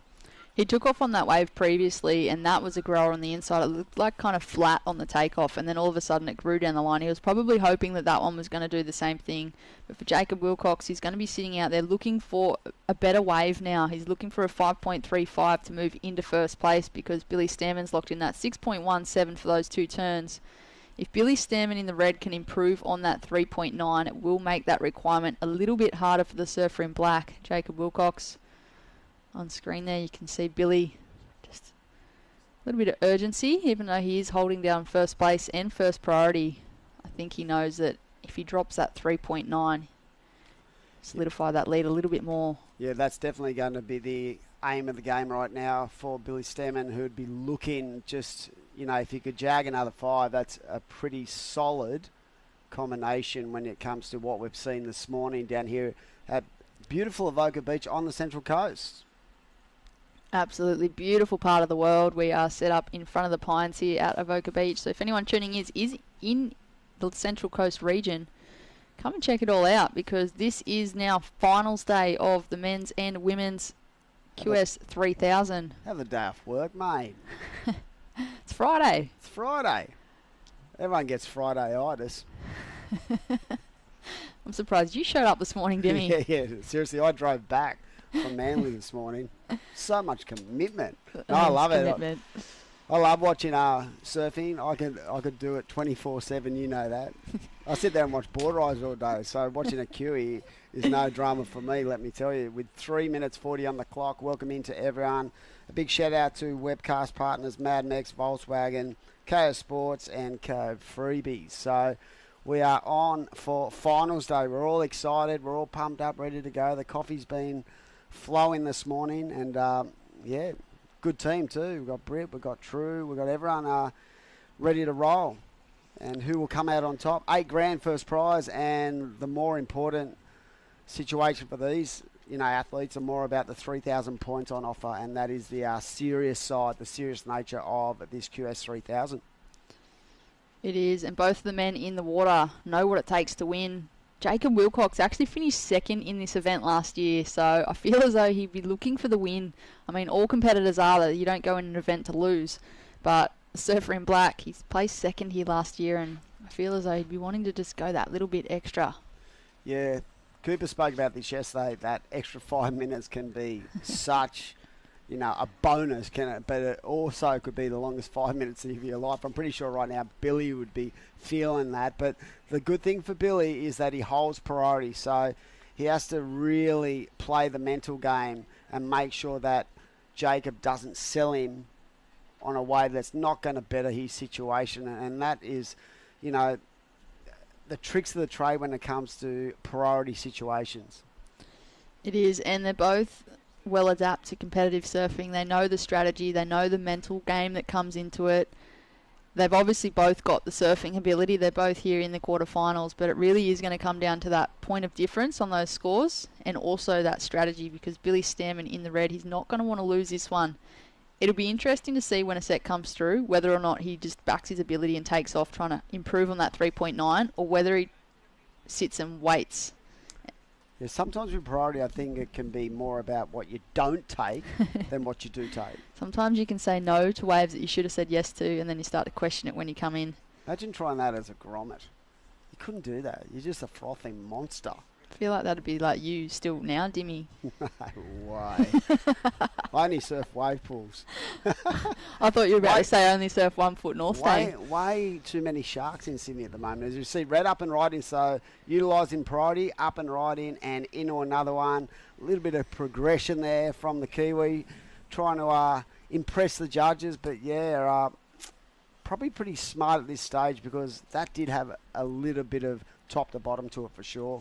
I had a feeling that's what Billy Stairmand was going to do, trying to replace that 3.9 and just extend that lead that little bit further.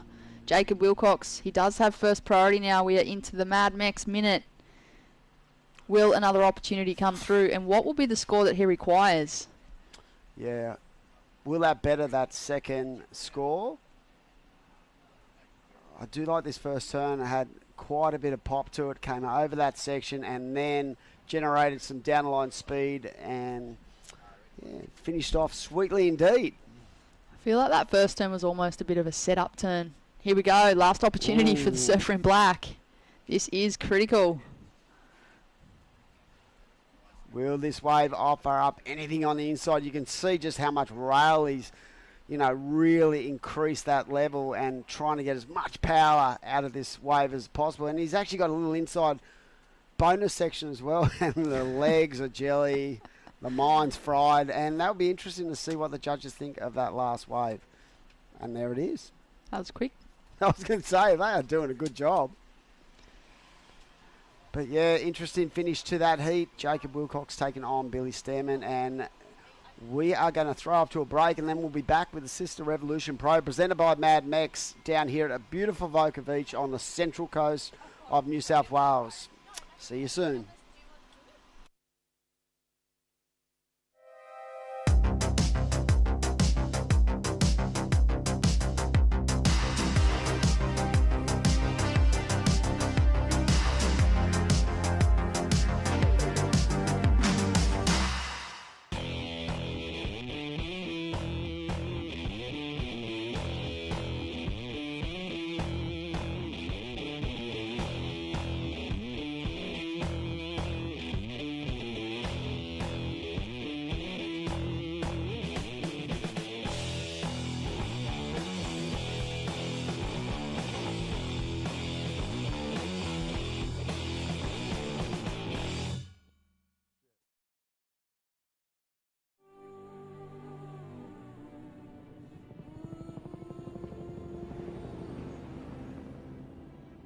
Some say we've got engine oil in our veins. All that and a fair bit of dust. Sure, these wild utes are hard work, but it's no job. The roar of them. Pure. Takes some rare skills to settle one. A band of brothers and sisters. Where man learns from machine, learns from man. Those that visit are transformed, almost as much as the V6 Amaroks. It's like this place rubs off on them. You gotta see it to believe it. The only ute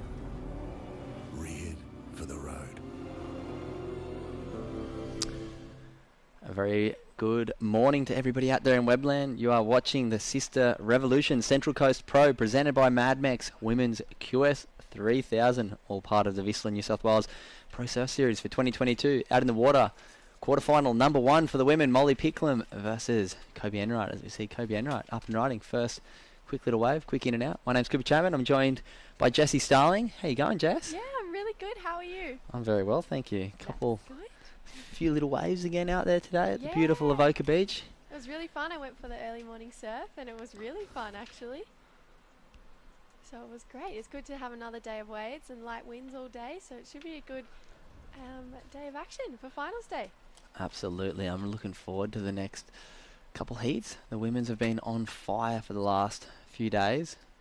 This is, of course, the Sisstrevolution Pro presented by Mad Max, and Avoca's been turning it on. We're down in front of the Pines, about 200 metres down the beach from South Avoca, from the Avoca Point we like to call it. Some great waves at Avoca Point on the right day, but today we are right at the top of the tide. We hit high tide about 15 minutes ago, so it's been quite difficult for competitors to find those big scoring potential waves, but if anyone can do it, it's the ladies out there in the water. So first wave, just a quick in and out for Kobe Enright, picking up a 0.9 and sitting out with priority. Just over 22 minutes remaining. Molly Picklum in first priority right now. It's going to be an exciting showdown. Molly doing the double duties, junior and QS 3000 women's event. So, busy girl. Yeah, we actually spoke to her yesterday. I just wanted to get a little insight. I was like, oh, the Pro Junior Mole, how good's that? And she was like, I just want to get as many heats under my belt as I can. So it was pretty awesome. She's just absolutely frothing just to surf heats these days. So. Yeah, she's a bit of a frother old mole. She yeah. does so much damage out there in the water. She's obviously been surfing on the Women's World Tour at the moment, which has been incredible to watch. She's had a couple 9th place finishes and also a quarterfinal finish. So starting a year off quite nicely on the World Tour. Coming back and throwing a hat in the ring and getting to compete just around the corner from her local beach. She is, of course, a North Shelley local, part of that incredible North Shelley board riders crew. Big shout out to the gang around the corner at North Shelley. Some incredible surfers from there. We will see some other North Shelley surfers coming up shortly. Macy Callahan, also Joel and Huey Vaughan. They'll be coming up in the men's junior later this afternoon. So plenty of action coming at you. This is finals day for the men's and women's QS 3000. We did see Billy Stairmand make that last heat for the men's. So semi-finals are set for the men. Women kicking off this morning with quarterfinal action right now. 100%. It's going to be a really great day of action. And who's your pick? Who's your pick for the win today? Oh, and men's or women's? Both. Let's go both. Okay, let's go both. Men's, who have we got? I'm going to go Kalani Ball. So Kalani down the beach. He's looking really strong. Kalani versus Jagger in semi-final number 1. Semi-final number 2, we've got Stewie Kennedy versus Billy Stairmand, the two veterans in semi-final number 2. And I mean, you could call Kalani almost a bit of a veteran now. He's spent some time on that Challenger Series, as we see Molly Picklum picking up her first wave. Beautiful opening turn on the backhand, straight into a second, almost a little fin blast on that second turn. She's a pretty strong surfer and her backhand is definitely one of her strong points. So be interesting to see if she can get a couple more lefts as we see her up again on a right. Just the one turn, just comes on stuck at the end of that one. But a 4-5 for a first wave. Yeah, nice little wave for Molly's first one. Like you said, first turn, bit of a setup turn, and then really pushing everything into that second turn. A little bit of fin release, throwing plenty of spray, and getting the completion. So that earned her a 4.5, straight into the lead. Quick start for Molly Picklum. And we have seen the men struggling a little bit this morning. Conditions are very tricky at the top of this tide. They will improve as the day goes on. We have seen that tide turn now. As it gets lower, the waves will get more steep and plenty more scoring opportunity as we move on through to the last few quarterfinals of the women and then straight back into the men's semi-finals. The women's semi-finals and then men's and women's final. And then we'll have a little presentation for the QS surfers and they can get in the car and drive up to Cabarita this afternoon as the Oakberry Tweed Coast Pro will be beginning on Monday up there for the QS. It'll be the first 5,000 event of the year and plenty of points on offer. But first we have to get through these heats today. And as we see, Molly Picklum up and riding once again. Taking off a little right-hander. Beautiful first turn. Straight into a wrap to follow up from that. Will she get the inside link? I feel like if you can link that inside, there's a couple more points on offer. She's hopping, making those legs work for it. And one more finishing turn. And then beautiful wrap to finish. Yeah, so she found that little bit of juice on the inside. Didn't quite stand up as much as she wanted, but that first turn, very aggressive, real critical. She'd be... I'm sure there's a lot of men out there that are happy they're not surfing against her, because Molly's surfing so strong at the moment and showing exactly why she's on that world tour. Nice to see her come back and catch up with all the friends at home, doing double duties in the junior as well. And here we go, strong bottom turn right up into the lip vertical, maintaining great flow. The DHD surfboard looking very, very spicy under her feet. And weaving her way through to the inside. Didn't give her a steep section. She quite got to the steep section just with not enough speed, and then nice little wrap, maintaining speed and flow through that. So yeah, we'll wait and see what the score was there. I think maybe close to her 4.5 first one. As we see Kobe, just up and out on that one. Yeah, but I agree though. Molly's looking super confident in the Rashi at the moment, and there we go, 5.67 for the last wave of Molly. Probably off the back of that first turn, it was a pretty strong turn. So good start for Molly, as we're about 17.5 minutes to go. Yeah, she's got a quick start, and she's very, very confident and comfortable sitting out there right now. Strong lead, 5.67 for that last one, as you said. Lots of that scoring potential came from that first turn, and somebody who got plenty of scoring potential and snuck through that last heat, finding himself in the semi-finals, is Billy Stairmand. We have a post-heat interview down on the beach with him. Take us away, Nath. So I'm here with the winner of the last quarterfinal, Billy Stairmand. Couldn't have been any closer, 0.01 at the end, getting the nod over Jake Wilcox. How do you feel, man? Oh, yeah, that was pretty tight. It was actually a really tough heat. I mean, I couldn't get any scores, and then I lucked into a little right and did 2 turns, and it kind of gave me 2 sections to open up on. And then Jacob, you know, we were kind of battling at the start. We couldn't really get anything. We were kind of doing throwaway airs, and I think I actually heard him say he might have tweaked his MCL on one of his lefts. So I think he hurt his knee before that last wave, and I was like, beware of the wounded, you know, you never know what could happen. But yeah, I'm so stoked to make it. So awesome, mate. And tell us a bit about, you got an awesome Kiwi contingent travelling all together. Tell us all how you've been sort of banding around each other and supporting each other. Yeah, bro, it's awesome. We've got myself, Kehu, Levi and Safi. You know, we're just having so much fun. Obviously, I've been doing this for a few years, and I kind of just wanted to show them, you know, how we kind of do it and make them as comfortable as possible. And it's kind of motivating me in a way, I guess. And yeah, we're just enjoying every moment. You know, not many people can do what we do. So yeah, we're just really appreciating what we do and enjoying every moment. And obviously, it's paying off for me. Billy Stairmand looking spicy into the semi-finals. Back up to you guys. Yeah, I love to see that. Billy taking the lead role with the Kiwi crew. He was part of that Challenger Series last year with a bunch of us Aussies, and he saw the support that we gave each other, and Jesus, look at that turn from Molly Picklum. We did see a wave for Kobe Enright while we're in that post-heat. Did come in as the top scoring wave of the heat, 6.17. She knows she needs to lift that level if she wants to take down Molly, because Molly is doing some lightning fast surfing, but this is the best wave of the heat. Great wave selection, critical first turn, bringing this second one all the way around, opening the shoulders up, and that is a 6.17. So she moves into, well, not moves, she maintains second position, but with turns like this one from Molly, I'm excited to see where this comes in. That's a proper big rail carve. Yeah, that was committed beautiful. Turn. So that was really beautiful. Actually, my jaw dropped when we watched it for the first time. I was like, wow.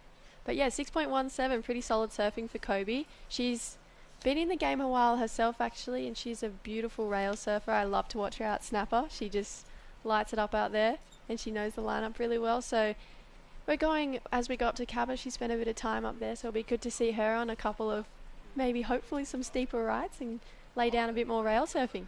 Yeah, Kobe has a phenomenal forehand and showed it off on that last one with that 6.17, the best wave of the heat. We did see that last score come through for Molly Picklum, 5.43, so that one big aggressive carving manoeuvre earning her a 5.43 and keeping her nice and safely out in front for now. But Kobe Enright is hot on her tail right now, only looking for a 4.93, so very achievable score. Molly's going to want a little bit more and want to edge herself further out in front if she wants to feel safe, because Kobe has shown she's very capable. 6.17 on that last one. She's going to be patient, work her way back into first priority and try and fire on another one of those really high scoring rights. So it's great to see the women are really starting to find some waves with a bit more potential, as we heard Billy Stairmand talk about in that last heat. Quite tough to find them, but the women seem to be doing a great job of it right now. Yeah, 100%. I think it's actually interesting these two girls are rooming together. I know that, and as well with Ellie Brooks. So yesterday when Kobe got second, they found out they'd be in the same quarterfinal together. So they were having a bit of talk before the quarterfinal, just a bit of, name calling and stuff, just jokes around. But it's really awesome to see both the girls stepping up in this heat. Yeah, a bit of friendly banter from the sparring partners. I know Molly and Kobe did travel together last year on that Challenger Series, so catching up with each other a lot overseas, knowing each other's strengths and weaknesses, and yeah, right now, pretty close matchup. Kobe's got the highest score, a pair of fives for Molly from really strong one turn, waves almost. A few little wiggles after that major turn. If we can see Molly put together a two-turner, I think we're going to see scores go very high up into that excellent range. She did have a few scores up in the excellent range yesterday. In the junior, obviously scale changing just a little bit for the junior surfers, and right now out in the water, this is the women's Sisstrevolution Central Coast Pro QS 3000 event, part of the Australia Oceania regional qualifying series. Everybody fighting for those spots in the Challenger Series, and right now Kobe Enright up and riding. Nice first backside hook. Into a second and finishing off with a third. It's cool to see the lefts coming into play as the rights are going into a bit of deep water. Is she going to get an inside section for a fourth and final turn? So that's a good looking wave for Kobe Enright. That'll definitely better her lineup. Is it the 493? What do you think? I don't know. I think she gets it maybe. It was a great wave. Really good wave selection. First turn was solid. Second turn, I think she maybe held back just a little. And I really like the closeout manoeuvre on this one. So we'll pick up this Destination New South Wales replay. Let's break it down. So we should pick it back up. We've got live waves. Molly Picklum, unfortunately, getting a little caught behind on this one. She'll, dare I say, maybe she'll get a little rampy section on the inside. So trying to maintain speed. She may have picked up a first turn that we didn't see, because if she didn't get a first turn, it's going to be very hard to score unless she does something huge on the inside. Little snap there. And then polishing it off right on the shore break. So Molly Picklum taking that one all the way through to the inside. I reckon she got a first turn that we didn't see. 100%. It looked like she would have. And I think if she didn't, she wouldn't have surfed the wave the whole way through, because it wouldn't have added to her top two. So yeah, can't wait to see the replay of that wave. Yeah, and we did see the score come through for that wave of Kobe, 4.57. So let's break it down, work out why the judges didn't give the score. First turn was nice. That was the turn, I think, just a little bit under. That third turn, really critical. The wave was a little more flat than the rights. She didn't quite get to get up nice and vertical like both her and Molly have been doing on the right-handers. And here we go, Molly. What did she get up to on this first turn? Big fin ditch on the first turn. A little bit caught. Didn't quite get the release I think she was looking for.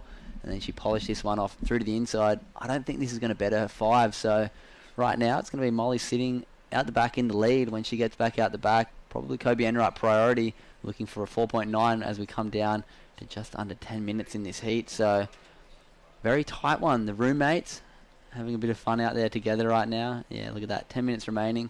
Scores didn't better. So Kobe Enright first priority, looking for a 4.93. Yeah, it's a pretty close heat. It's pretty interesting as well. These girls, obviously, as you said, have spent a lot of time together over the last 12 months. So I wonder if a bit of tactics will come into play, seeing as they know each other's strengths and weaknesses. Yeah, I'm excited. Yeah, she's definitely throwing it to her. Molly Picklum would be the hot favourite for this event, along with Macy Callahan, two ladies who have spent quite some time on the World Tour, as well as Dimity Stoyle, who will be coming up in this next heat against Sophie McCulloch. So another great quarterfinal matchup coming straight to you after this heat. But first, we must get through the last 9.5 minutes of this one. Kobe Enright sitting at the back with first priority. Still a bit of time on the clock. She's looking for a 4.93. She does have the highest score of this heat. Dare I say, she'll be looking for another right-hander. She did have a nice running left-hander just then, but the left went a bit flat on her. So with 9.5, just under 9.5 remaining, still plenty of time for Kobe to have a few more strikes at this 4.93 that she's trying to chase down. Yeah, it'll be awesome to see the waves steepen up a little bit with the incoming low tide. So hopefully the girls can find a few more steep ones in the final 9 minutes of this heat. And yeah, it's pretty tight at the moment. If Kobe can get a couple more of those solid rail carves in, it'll it'll make things pretty interesting. Yeah, it will, and can't wait to watch the rest of this one. We are, of course, here at the beautiful Avoca Beach on the Central Coast. This is the Vissla New South Wales Pro Surf Series 2022, stop number 3. Sisstrevolution Central Coast Pro, presented by Mad Mex QS Women's 3000. A big thank you to all of our supporting partners, Central Coast community getting behind this event. So big thanks to the Central Coast Council, Avoca Beach Hotel, Destination New South Wales, always a huge supporter of this surf series, and of course World Surf League and Surfing New South Wales. So big thanks to all of our supporting partners, and once again the webcast partners. We would not be here without you. So Mad Mex, thanks for sending plenty of burritos our way during this event, and also supporting the webcast, as well as Volkswagen, KO Sports, KO Freebies. Great to be bringing live surfing to you all around the world onto plenty of screens, whether it be your mobile, your tablet, your TV or your laptop.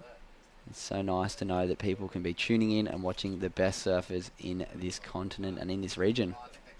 Looks like there's a couple waves coming through. I wonder if the girls are in position for those ones. I think they might have been a little bit too far in. Oh, as we see Kobe Enright up again on another nice left. That was a good looking turn for Kobe. And another one. So that left a bit steeper than her last one. Will she get the inside link? Yeah, so Kobe finding a few steeper sections on that one. We'll see what the judges think. Maybe not as good flow, but a few more major maneuvers on that one. We'll wait and see. I'm excited to watch a replay of that one. I want to break that down. So, Destination New South Wales replay. Taking off. First section had a bit of a split in it. She had to set it up, but then here it steepens up. She opens the shoulders up nice and vertical through the lip, and then gets a bonus steep section there. Plenty of spray, well timed. I think she gets the score just on this one. Yeah, I agree. She squared up pretty nicely on her second and third turn, and it's pretty critical surfing in the best part of the wave. So yeah, I personally think she gets it as well. As we see, it looks like Molly just got another wave. Plenty of action in this heat. Yeah, it's all happening. Was that a 4.63 that just came in? Did she have a 4.5? Wait and see. I'll pick up the scores as we see Molly Picklum.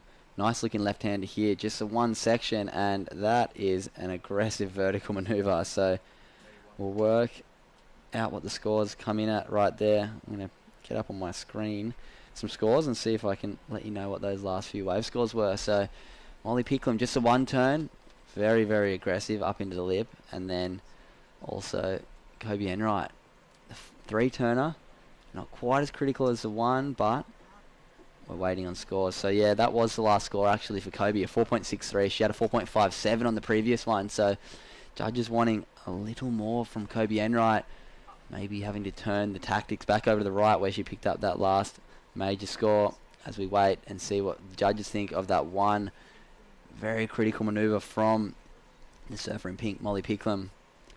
Yeah, she's been getting pretty solid scores for the one backhand turn. I know she got a pretty solid score for one yesterday, so she's probably gone, hey, I know I can get scores for one big turn on my backhand. She's a very smart heat surfer, Molly. Yeah, Molly's very well established at such a young age. She's on that world tour and making a serious mark on it. So we'll wait and see if that score comes in any higher for Molly. And then we'll give you an update with coming down to the 5-minute mark. We do have Kobe Enright with first priority, knocking on the door of that 4.93 she's searching for. She's had a 4.57 and a 4.63 on her last two waves, which are just under that requirement. Very capable, obviously, 6.17, her best right now, the best wave of the heat as we hit that 5-minute mark. So quick in and out there for Molly. Kobe out the back with priority. Yeah, coming down to the pointy end of this heat. I hope both the girls get another chance to really open up.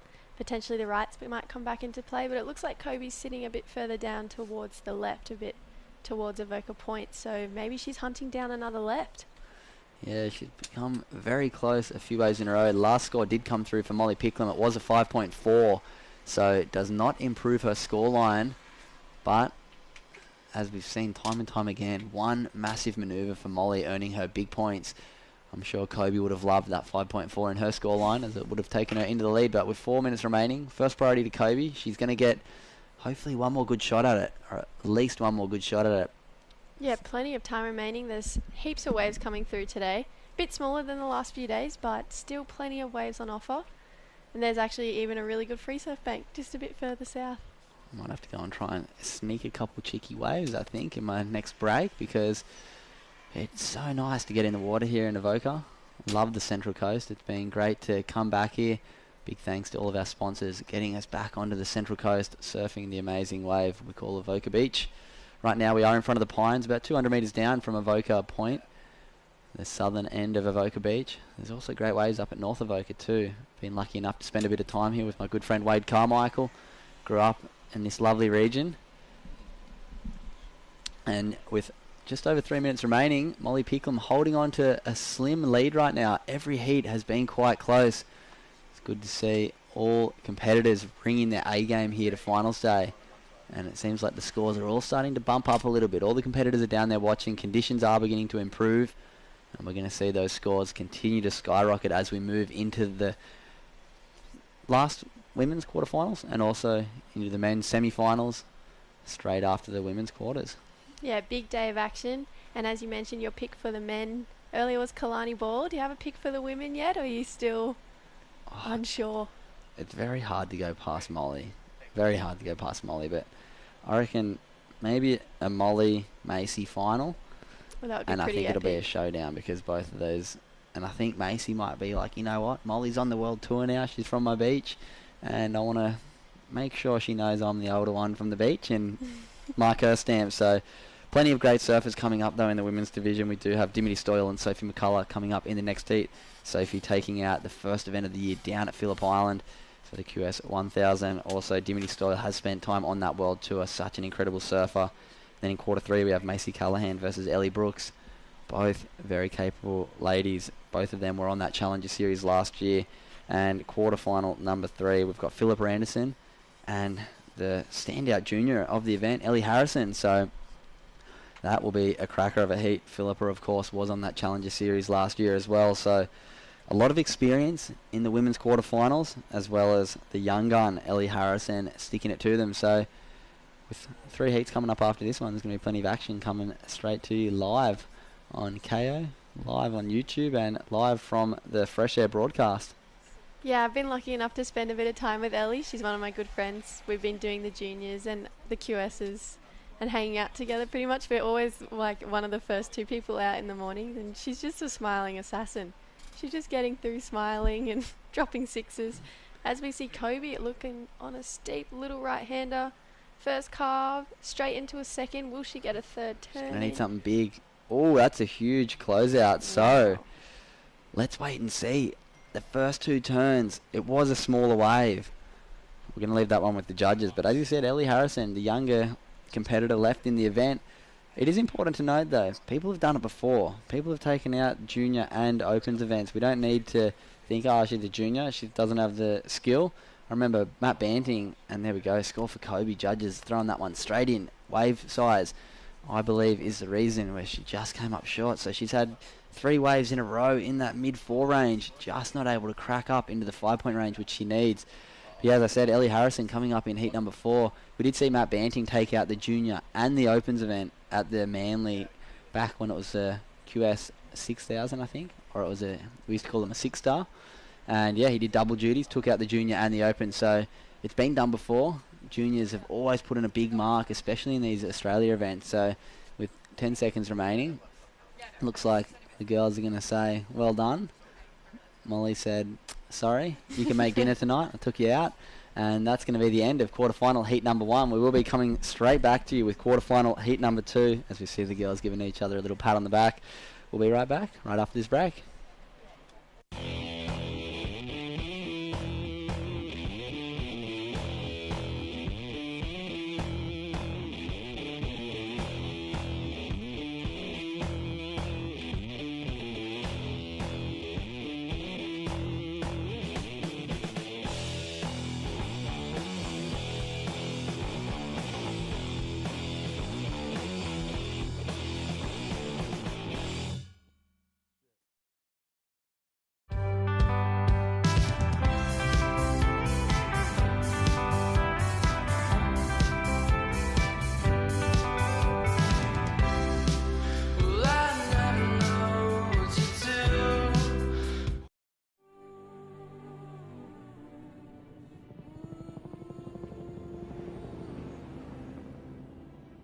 Some say we've got engine oil in our veins.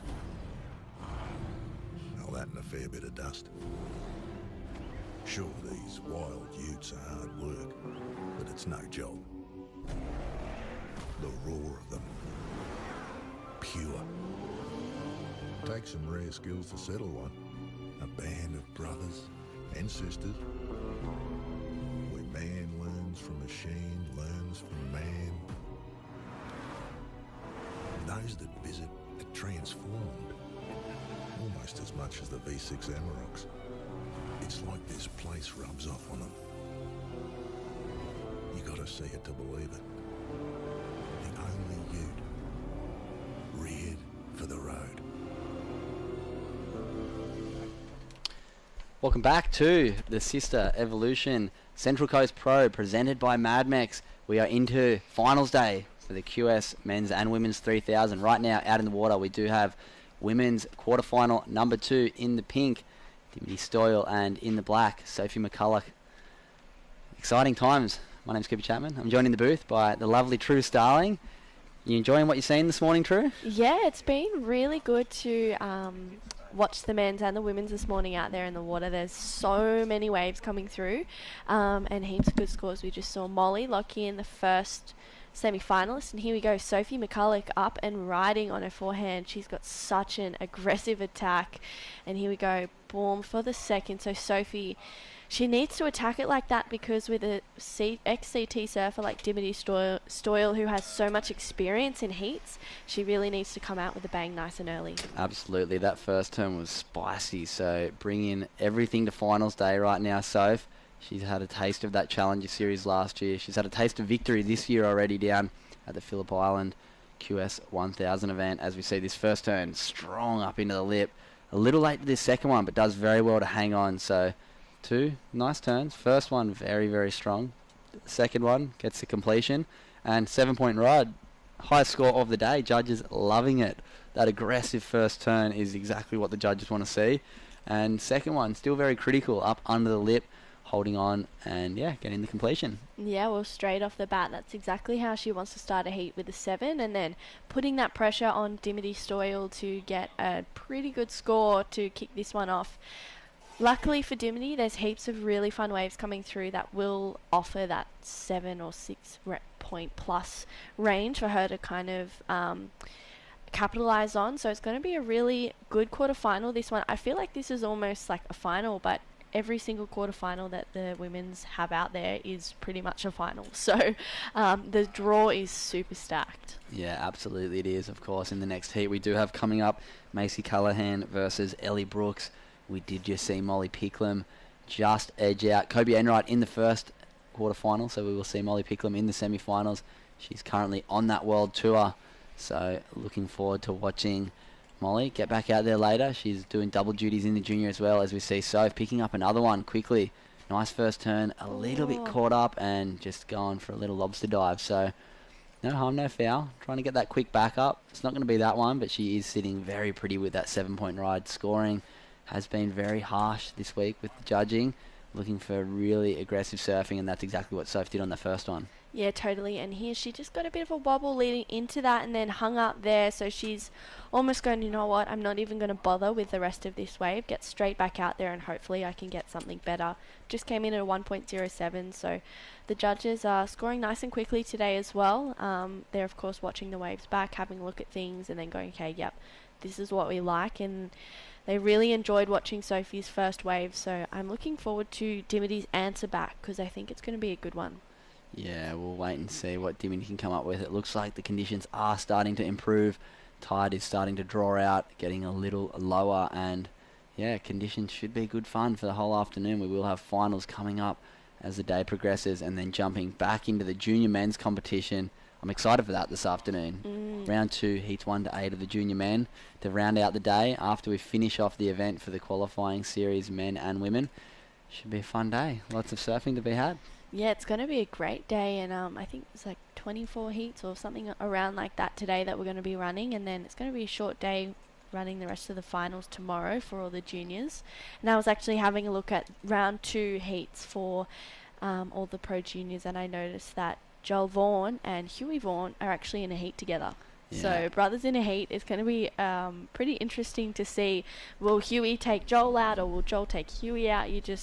It's so hard to know. Huey was absolutely ripping yesterday afternoon. He had a really good heat for the last heat of the day, so I think he's hoping to kind of progress through this one and get to the quarters. Yeah, I think Joel's going to be pretty fired up too. He's the current ratings leader for the Australia Oceania Men's Qualifying Series rating. He did bow out early in the event of the qualifying series, so he will be giving up that lead, I think, after this event. So he'll be fired up to really make his mark on the junior event here at Avoca.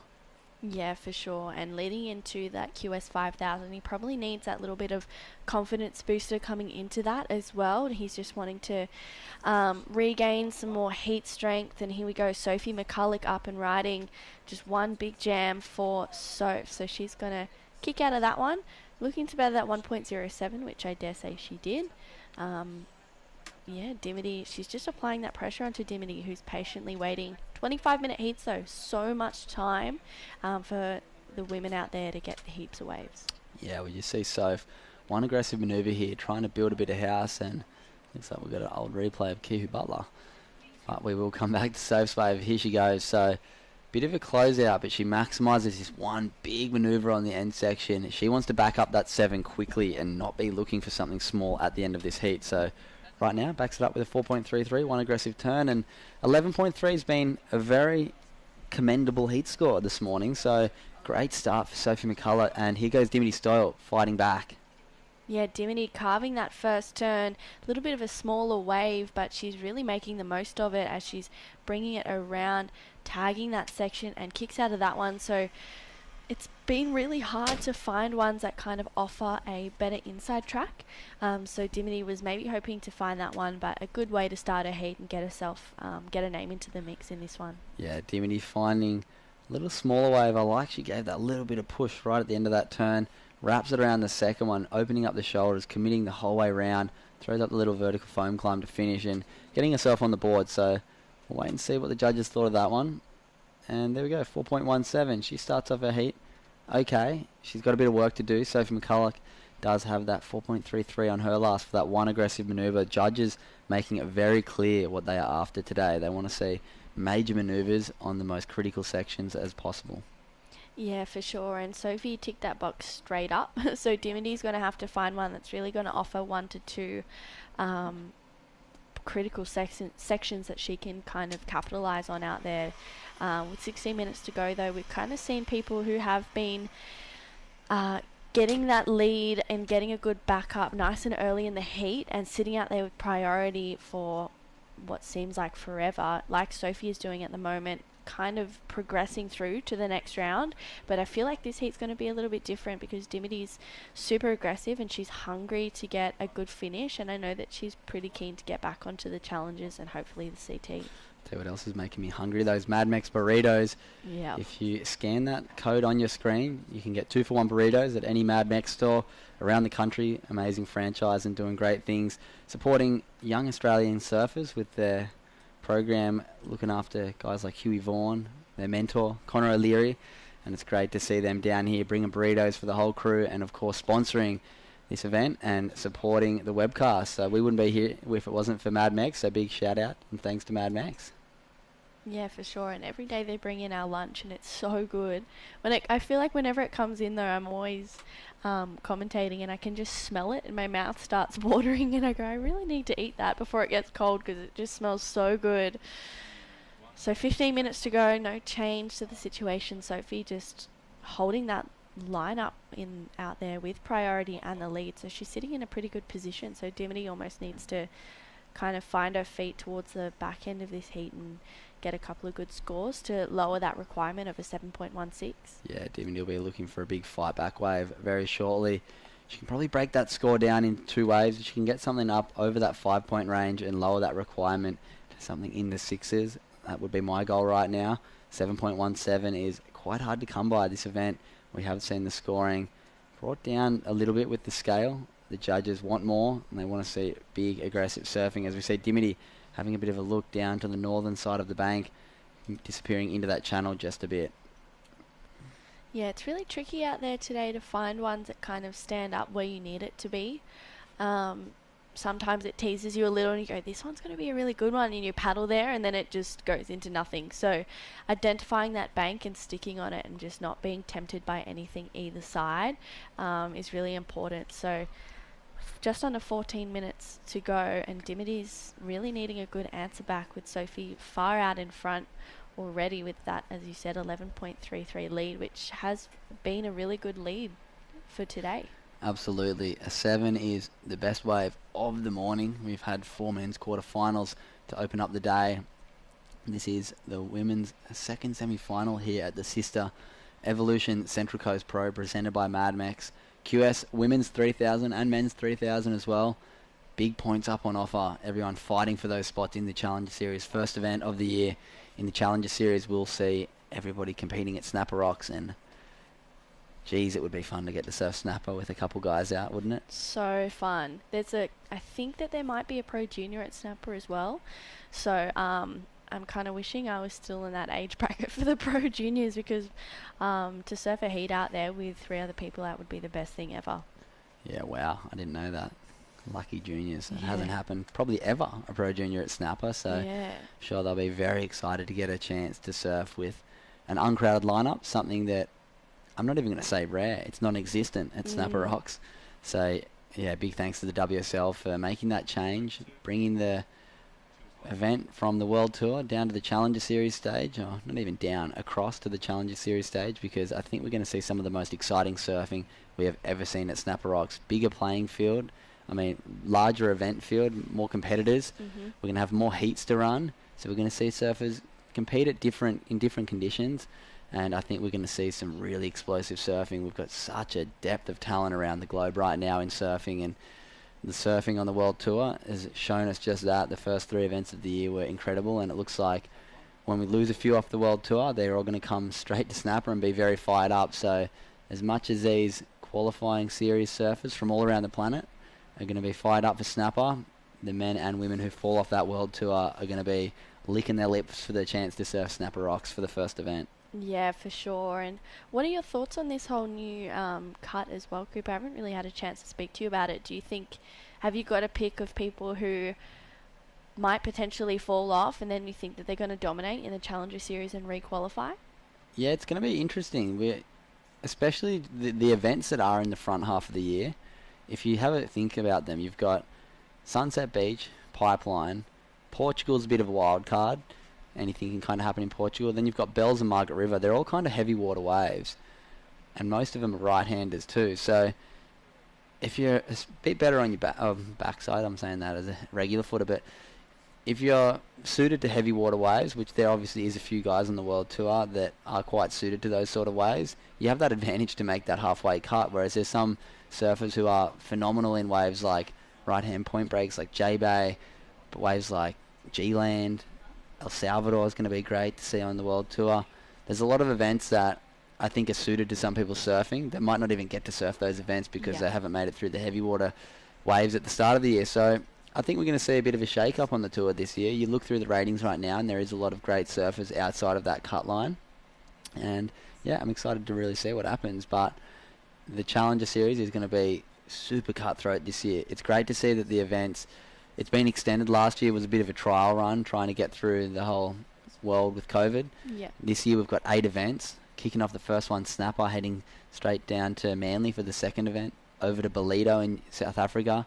What's important to note is that all the events on this Challenger Series this year are maybe a bit higher quality than we've had over the previous years. So I think the surfers who make it through the Challenger are going to hit the tour with their bit of pace into Pipeline early next year. So, yes, what do we have? We've got Snapper Rocks, Manly, Ballito, incredible wave, US Open, bit so-so, but you can have fun there. Irasira, incredible wave in Portugal, right-hand point break. Up to Hossegor, great waves in Hossegor. Over to Piha in New Zealand. It's great to see New Zealand getting a major surf event back over there, and then finishing off the year at Haleiwa. So really high-quality waves, and wow, that is a huge manoeuvre there for Soph McCulloch. And as we saw, 4.33 for the one turn before. I think that one was a little better, so we'll wait and see what that comes through. And time's ticking away in this one. We had that quick start, and it's been a bit sleepy ever since. Yeah, well, here's the Destination New South Wales Wave replay of Sophie McCulloch. So she's up and riding, takes that off Dimity, and big fin throw on that one. I think the judges are really going to like that. So scores to lock in for last of Sophie McCulloch. There it is, a 6.17 off the back of one turn. So Sophie has made it a lot harder for Dimity Stoyle to get her spot into the semi-finals. There's 9 minutes to go. Dimity can turn around and grab 2 fun waves. I mean, she's already got a 4, but she's needing a 9. So if I was Dimity, I'd be trying to break that 9 into 2 waves and starting from there. Yeah, the judges are making it extremely clear what they are looking for right now. They want to see as big a turn as you can do on the biggest section. I really love that turn of Soph.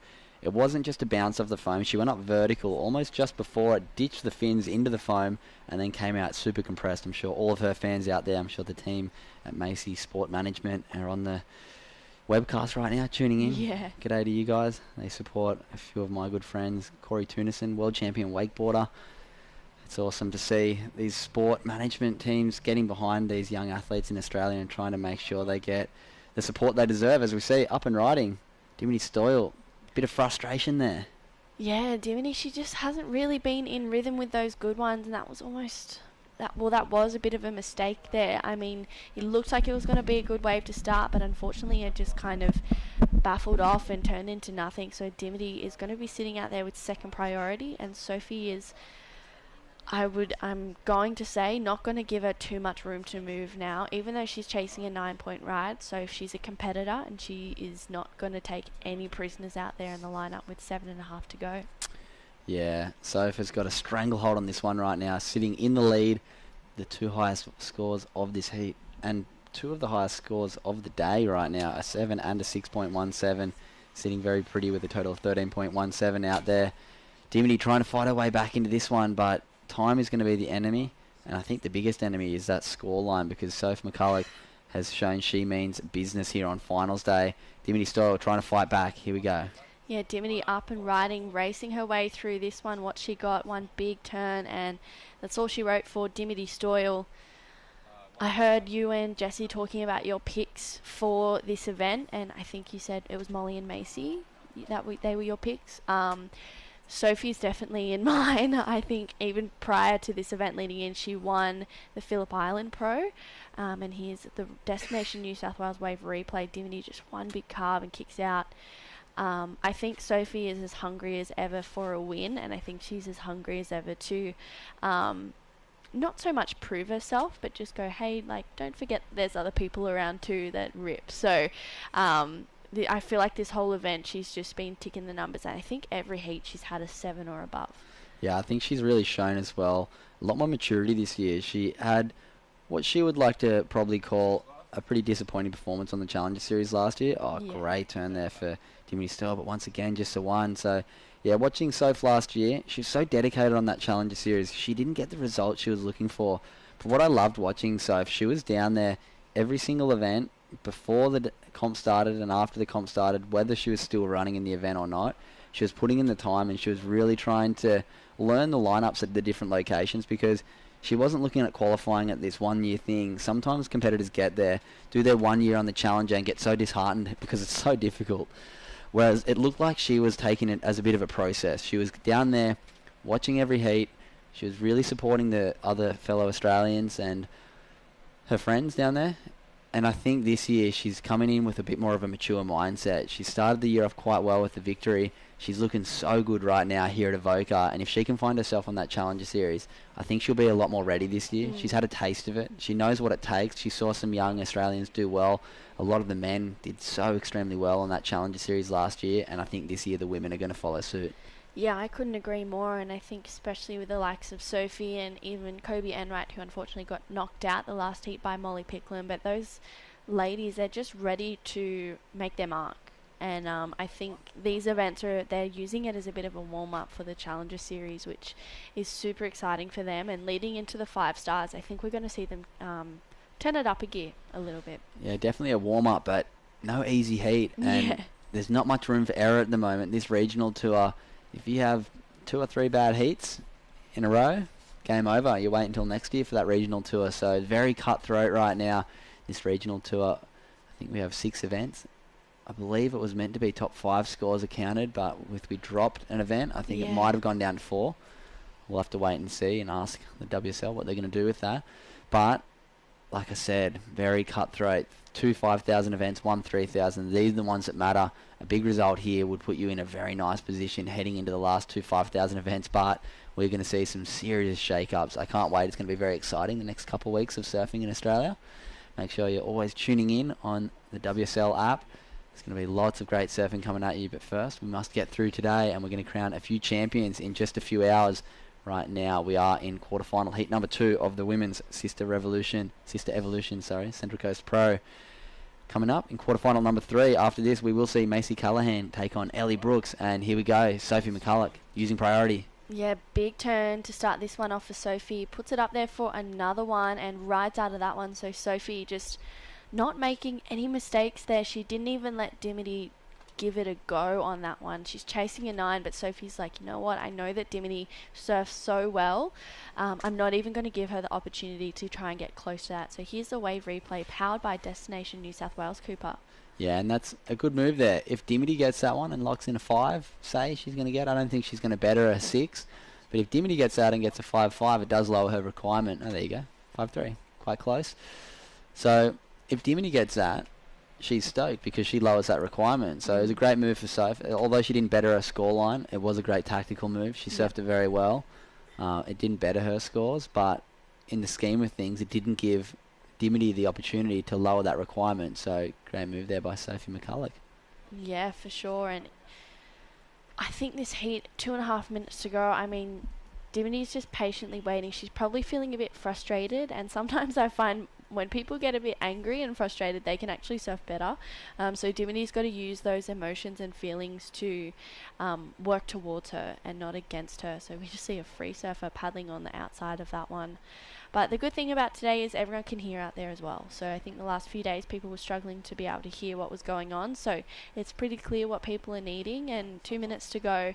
Dim sitting with priority, so she's got the opportunity to really open up. Yeah, Dimity probably not stoked on this performance, but it's been a stellar one from Sophie McCulloch. She's opened with the best wave of the day, 7-point ride, and then backed straight up, surfed a really smart heat, backed it up with a mid-ranger, and then straight into a 6-point ride for one of the best turns we've seen in the event for the women. So out in front, 1.5 minutes remaining, Sophie McCulloch. Dimity still does have priority, looking for the best wave of the whole event, a 9-point ride. So she's going to need something magic, and Sophie McCulloch is sitting there nice and pretty in the lead right now. Yeah, well, Dimity's, I feel like the only way that she's going to be able to grab this 9-point ride in just over 1 minute is if she can take to the air. So unless she gets one freak wave that gives her 5 pretty epic turns on there, she'll probably get the 9, but I'm not too sure what the likelihood of that is coming through with just on 1 minute to go. Yeah, she's going to need a miracle as we hit that Mad Max minute. Hopefully the burritos are going to be down here soon. I'm getting hungry. And right now, Dimity Stoyle looking for a huge 9-point ride. We will be bringing you heat number 4, or quarterfinal number 4, should I say, right after this one. So don't go anywhere. Macy Callahan taking on Ellie Brooks. As we see some big sets rolling through. We might get one last shot here for Dimity Stoyle. Sophie McCulloch sitting right close to her, trying to control and sell her onto a wave. We're going to need something huge here from Dimity. It's not over though, till that hooter rings, and let's see, it looks like maybe caught out of position with this one. On the head. Maybe one behind it, one last ditch for Dim.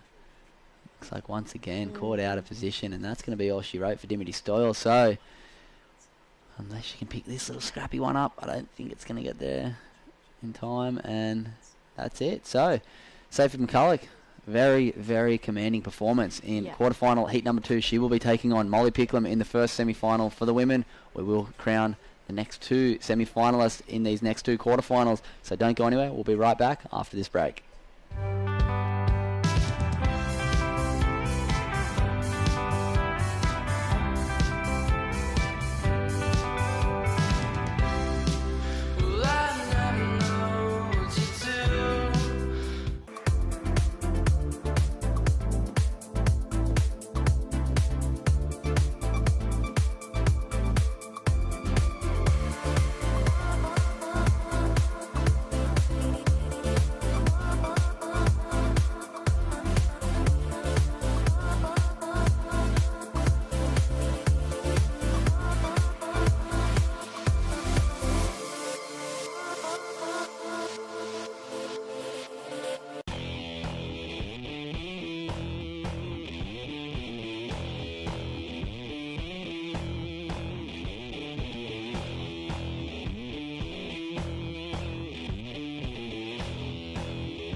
This is the motivation.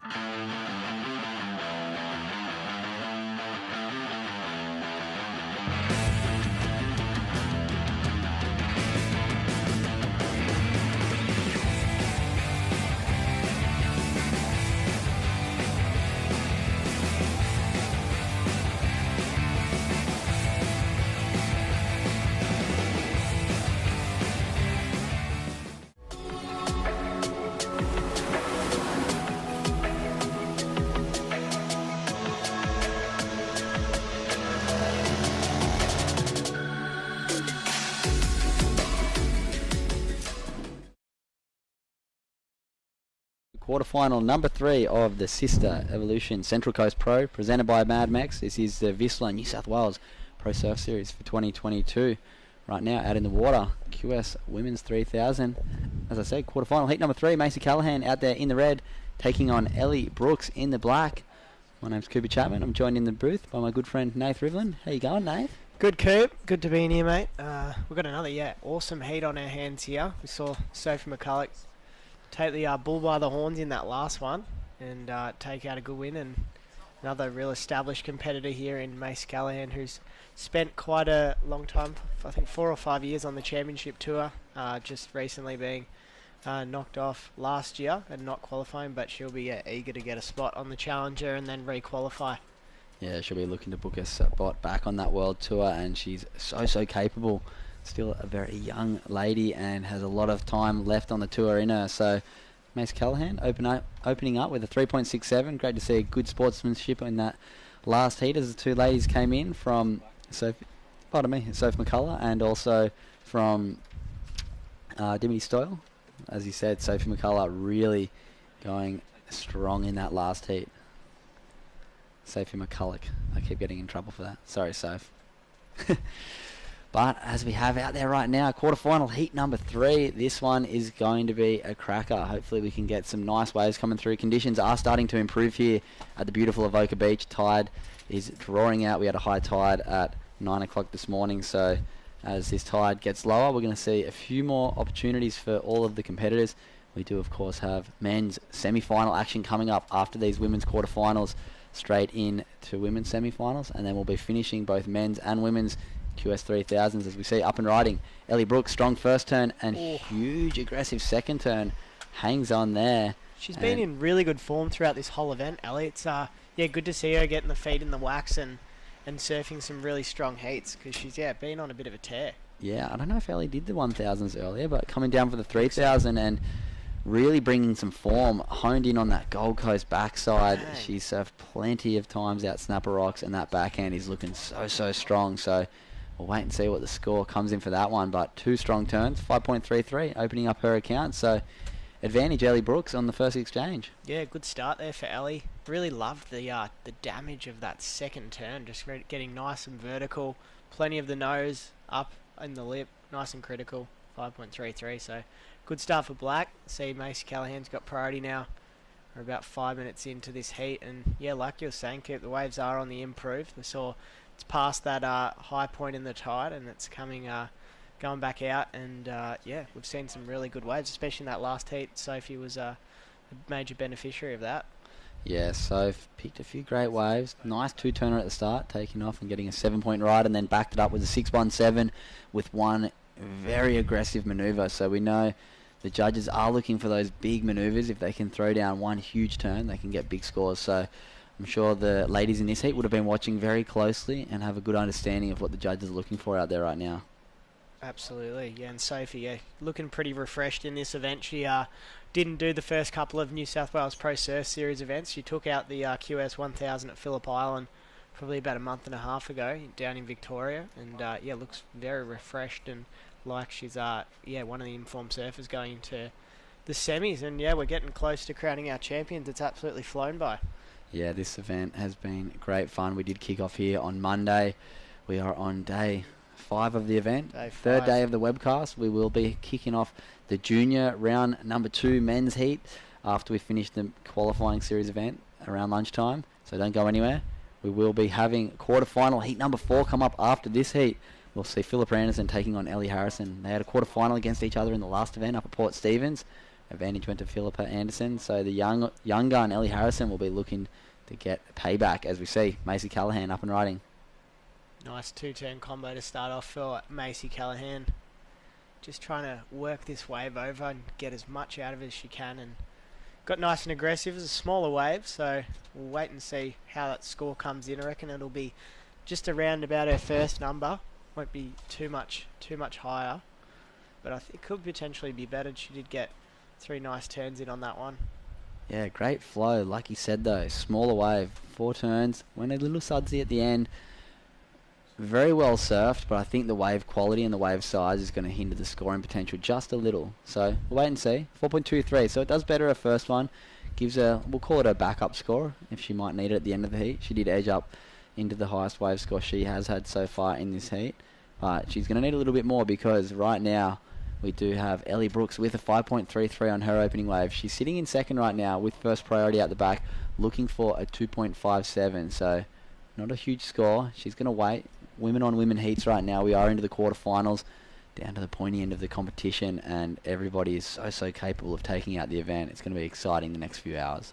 100%. So Ellie Brooks with priority now, only needing a 2.57 to go to first, and really want to see the waves. Yeah, get on the improve and see the ladies take off on a couple of the set waves, because we saw, I remember Macy in particular on the first or second day of the event down when we were towards the southern end of Avoca. She got on a couple of the set waves and just absolutely annihilated them for a couple of excellent scores. So she's yeah, would love to see both these ladies on a couple of the sets and just really put their best foot forward.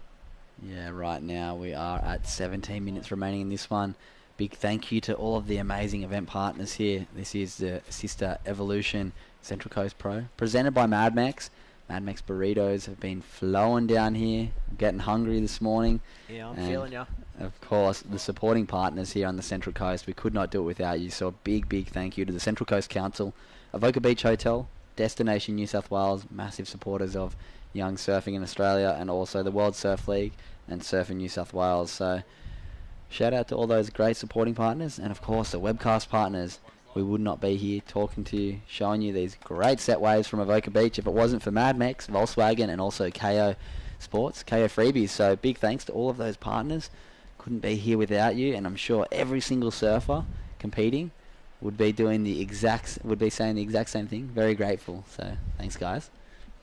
Yeah, and the Fresh Air broadcast guys bringing us all the action as well, with all the camera angles and awesome sight. So yeah, big thanks to them as well. But yeah, Mace Callahan out in front with a 4.23 and a 3.67. So she's got going with a couple of smaller to mid-range scores. Ellie Brooks with the best score of the heat so far, that 5.33 for those two. Bigger turns on her backhand, and we're about 15 and a half minutes to go, and another cracking heat coming up in the quarters with Philippa and Ali, who we were alluding to earlier at Port Stephens. They had a really good matchup we were at 1 mile for that finals day, and yeah, Philippa got the one up on Ali, but yeah, Ali, the sort of rising star, one of the rising stars of the sport. She took out the Lake Mac Pro Junior last weekend and has been on fire throughout this whole event. So I'm definitely behind the Vicos, being a fellow Victorian. So hopefully Ali can do well, and yeah, Philippa's been surfing so well all event and all of this series, and I reckon she'll be looking pretty good to try and secure a Challenger Series spot with another solid result here. Yeah, and Philippa got so lucky at the end of her last heat yesterday. She was in third. That's right, yeah. And there was an interference on the last exchange in the last 10 seconds. Philippa needed a score. She didn't get the score. But on that same wave, Jasmine Sampson, bit of a priority error, which bumped Philippa up. So counting her blessings. And sometimes you see in events when those little things, well, that was a big one, fall your way, then you can continue your run in the event and take it out. And there is a massive backside turn from Macy Callahan. Wow, that was very aggressive. Yeah. Straight up vertical, bigger set wave. That was the surfing that we were speaking of just before. Here's the wave replay powered by Destination New South Wales. Yeah, just going nice and vertical with that single manoeuvre there on the inside. Not sure if she got any sections on the outside, but I think it was just a one turn. 4.2 does improve her scoreline. It does not go as her top wave, but it does replace her backup. So she'll make that requirement just a little bit more for Ellie Brooks right now. We'll wait and see if Ellie can pick up that 3.1 that she's searching for now with 13.5 minutes remaining. Ellie taking her time, waiting for that really good scoring opportunity. She's obviously had that 5.33 you can see up in the left of your screen right now. Just backed up with a 0.5. She does have plenty of time remaining, sitting out there nice and patiently looking for the next best opportunity. If she can get something up in that 5-point range again on her next wave, she's going to make the task very hard for Macy Callahan. Yeah, only needing that 3.10 at this stage, but yeah, a mid-range 5 would put it in a good position for her, and Macy would be needing a mid-6 to go into first. So we've seen not too many waves that have been, you know, solid scores like we saw Sophie's last one, 13 points with that 7 and the 6 was probably one of the higher totals we've seen for the day. It's been a lot of sort of slower heats, and yeah, with the tide changing, we've seen a few more waves come through, and yeah, let's hope we can see a bit more. Yeah, and we just saw a little bit of a priority mistake there by Ellie Brooks, losing priority. Interestingly, it looked like Macy was still paddling out, so they've deemed priority 2 for Macy before she was fully out the back. And yeah, unfortunately for Ellie, having a paddle at that one and losing it, but it does look like the competitors are quite separated on the lineup. She's looked in and realised she's lost priority. We'll see if Macy moves over to share the lineup with Ellie, or if she stays a little further up on the northern part of this bank. And here we go, it doesn't matter. Macy Callahan up and riding. Vertical first turn. See if she can get 2. Unfortunately, not being able to get there in time for the second one. We'll see if we can pick up Ellie Brooks. Another little paddle. That's not going to matter. It is pretty peaky out there too. Like you see, the surfers are sitting pretty far apart from each other. There's lots of different peaks and little angles that you can get a little chip in. So, yeah, it's not so much of a thing of there's one definitive peak at Avoca Beach here today, and pretty much through the whole event. There's been lots of peaks all up and down the beach. Yeah, there's been a real shuffly lineup right now. The surfers who are progressing are the ones who have been able to adapt the best, the ones who can identify the best part of the bank, and then realise with the changing lineup, with the changing tides and conditions, the ones who can identify that the best, adapt the best, are the ones who are still going in this competition in the pointy end. And with 11.5 minutes remaining right now, we do have Macy Callahan out in the lead, 4.23 and a 4.2. Ellie Brooks in second, 5.33, just a 0.5 as her backup. Plenty of time remaining for her, sitting out there with first priority, looking for a 3.1 if she wants to take the lead and book herself a spot in the in the semi-finals, should I say. Yeah, getting towards the pointy end, Cooper. Semi-finals and finals action will be coming up soon. We've got one more quarterfinal with Philippa Anderson and Ellie Harrison in that one. But yeah, we're getting towards the pointy end. Crown our event champions today here in the QS, and then following on from the presentation of the QS, we'll be doing round 2 of the men's Pro Junior, which will leave us with a bit of a shorter day tomorrow before competitors head up to the Oakberry Tweed Coast Pro, which starts Monday, correct? Monday, yeah. Monday. QS 5000, one of the 2 biggest events on the calendar for this regional Australia Oceania qualifying series. So make sure you keep your eyes peeled on this screen after you go for a surf every day. Make sure you get in the water, clear yourself out, and then yeah, tune in and watch some great surfing. We do have plenty of action coming at you today and tomorrow. Like you said, half day tomorrow. We'll be crowning junior champions tomorrow, but today it's all about the qualifying series. 3,000 points up for grabs in the men and women, as we see Macy Callahan. She wants those points. 2 solid turns. First one really critical. The second one kind of disappearing into the channel a bit. She's looking for the shore break. Bonus points. Keeping her speed up very nicely. This wave loses a lot of juice. She's going to stick with it and try and polish it off on the shore break. Couple little backhand wiggles, and that'll be all she wrote for May. So wait and see if she can get up out of that low 4 range, because she's had a few waves similar to that. I think it's going to be thereabouts again in the mid 4s. Got that one, yeah, real critical turn out the back, like her last one, where she did one critical turn. Did get another smaller turn in here, and then it did go pretty sudsy and burgery on the inside. But we'll wait and see. Macy Callahan. Don't know if she'll improve. Maybe her a lead. Small improvement. Maybe just. Yeah, we are going to see Ellie Brooks still looking for quite a small score leading into the last part of this heat. There it is, 4.77. So her best wave, continuing to build house, growing on her scoreline every single wave she catches. but still yet to fire something up over that 5-point range to match Ellie J. Brooks' first wave. So 4.77 for Mace. Nice two-turn combo. Second one, like we said, didn't quite get it as hard as she would have liked, but nonetheless, it was a best wave for her. Made the requirement just that bit harder for Ellie Brooks right now, who is sitting out there very patiently, opened up with a 5.33. She knows what she needs. 3.67, not a massive score, but as we've seen time and time again, it can be quite hard to get that score if she, and here she goes, right on cue. Ellie Brooks on her backhand floating that first section, but that wave just sort of fattening out a bit there for Ellie, so she'll get out the back. She may retain priority. I think Macy will still be pretty far on the inside.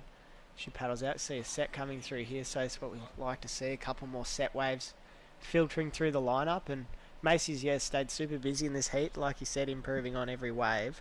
But Ellie, only needing a 3.67. It's a score that she's certainly capable of getting, and one real good turn, I reckon, will get you that score for sure. Yeah, but she needs a wave to do it. That was a bit of a mistake, that last wave. Ellie waited quite some time for that. Looked like the pressure of waiting that long got to her, because that was a very subpar wave. Just a quick foam climb and out the back, 1.7. She needs more than that. Like you said, she should potentially maintain priority, but she just needs something. One strong turn will do it, but she has to find the wave that she can achieve that one small 3.67 score on. Absolutely. You can see a couple of jellyfish floating around in the back. I just saw a couple. There's these big blubbers. I saw them all on the sand the other day. They're massive. They don't hurt you or anything. They're not going to sting you, but they're just these big burgery looking. I've seen those little alien jellies. Cheeseburger looking things. Yeah, aliens. Aliens. Plenty of wildlife in the oceans here in Australia. There is. So just over 6.5 minutes to go. Mace Callahan with priority, with a 4.77 and a 4.23. Best score of the heat, though, belongs to Ellie Brooks in the black. She's got a backup of a 1.7, so she'll be looking to improve on that as we get towards the pointy end of this heat. 3.67 is going to get her that score, but like you said, it's about finding that wave. Sometimes they can be a bit few and far between. We've seen a lot of the time as we get close to the Mad Max minute. There's the leaderboard shuffles all around, but we'll wait and see what happens in this one. Yeah, absolutely. Time is ticking away though for Ellie Brooks. Started very strong, bit sleepy through the middle part of this heat. She's still looking for that 3.67. Macy did beat her out the back to pick up first priority. We might see some tactics start coming into play as we see Ellie identifying a left-hander, it looks like here. Let's see if she can find this 3.67. She gets a bit of speed up, wrapping through the foam and the suds on that first turn. Nice complete turn, moving through to the inside, throws up a little snap. She's going to need a bit more, brings around a roundhouse. I don't know if she might get another turn on the inside here. She's going to need it, I think. But wow, she's got a nice little inside shore section and banks it off the foam. It's going to be close. Yeah, it's going to be interesting. There wasn't any super major manoeuvres on that one. It wasn't like Macy's where she got the one big whack in to start off. The first turn was quite nice. She definitely had this steep section at the start and wrapped it around all the way. Built through this inside. I would have liked her to really attack this one a bit more. She kind of just half turned that one and then came around the section. A little bit of a rail caught there and got the bonus shorey section. So 4 turns, nothing extremely major. She's looking for a 3.67. I think it'll be close, and there it is, a 3.03 and a very long wave, long paddle back out, and you're going to see tactics come into play now from Macy Callahan. She would have heard that score. She'll identify right now that Ellie is paddling back out far down in the southern corner, and there we go. She's going to paddle straight down there and try and control the last 4.5 minutes of this heat, showing her, oh no, she's going to pick up a wave here, try and edge further out in front. This is a nice looking left-hander for Macy. So Mace Callahan on her backhand, good first turn, gets another good critical whack in there. This wave getting a bit milky on the inside, comes up and finishes that one off, so may potentially be her best wave of the heat. I reckon it'll go close. Yeah, I think it will. You've got to think back to that first one of Ellie, 2 critical turns. This one, first turn was nice, aggressive, up through the lip, and this one was a money turn. Deep off the bottom, really hooks it back. Polishes it off nicely there, a little squirt, and then gets to the last one up. So I think this is going to be the best wave of the heat, and it's going to put plenty more pressure on Ellie Brooks right now. She wasn't looking for much all the way through the heat, but Maisie continuing to build house, dropping a 6.33 on that last one. Best wave of the heat. That's going to leave Ellie looking for a 5.77. So, 7.8. My quick maths was close. Yeah, so the requirement's gone up for Ellie Brooks. Bit of a missed opportunity, I think, on that last left for Ellie.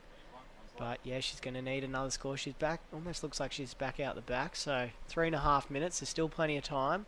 But yeah, Macy Callahan continuing, like you said, to build that house, build upon every score and go higher and higher. So she's in a good spot with 3 minutes on the clock. Yeah, Ellie's going to need a fight back wave. She needs her best wave of the heat now. As we've said time and time again, though, very capable. Ellie Brooks' backhand is dynamite. Takes that one on the head. She does have first priority. Hopefully she gets a shot. Hopefully she gets a wave that has the potential for the 5.78. That one, she thought maybe, but it's running off a little bit too fat. Picks up a bit of foam as she goes through that wave. So no taking on that one. And with 2 minutes 45, she will get a shot, I think.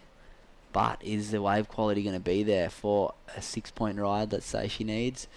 It's going to have to be close to the best wave of the heat. It'll have to be her best wave of the heat, and she has already had one very strong 2 backside Rios. It needs to go higher than that. She knows what she needs to do, but time is what might be the enemy now for Ellie Brooks.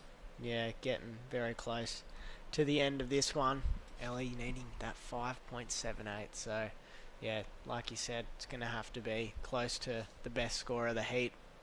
Nice long runner. I feel like if she can do those sort of turns she did on that 5.33, obviously she's going to go close to that, and she just needs a bigger set wave, and she might hold her in good stead here. Yeah, we're just under 2 minutes remaining now. Pressure is turning up for Ellie Brooks. She's scouring the lineup, as we see out the back on the water safety ski. Crispy, good friend of all of us at Surfing New South Wales. And there we go, Macy Callahan in the corner of your screen, coming up right behind Ellie, putting on that pressure, letting her know she's right there. Maybe a couple words, probably not. But Ellie, minute and a half, she's having a look here, looking for a 5.78 backside. Strong first turn, up vertical for the second. She's going to get a strong third and a big third turn. Is she going to get the inside link up here? She might get the fourth. So 3 strong backside turns. Wow. Smaller wave. It's going to be... I don't want to be a judge here because I think just the wave size might cruel her. It was 3 aggressive turns. The third turn I really liked. I thought after the first 2 she's going to need a fair bit more. And the third was probably the most aggressive. So we'll wait and see.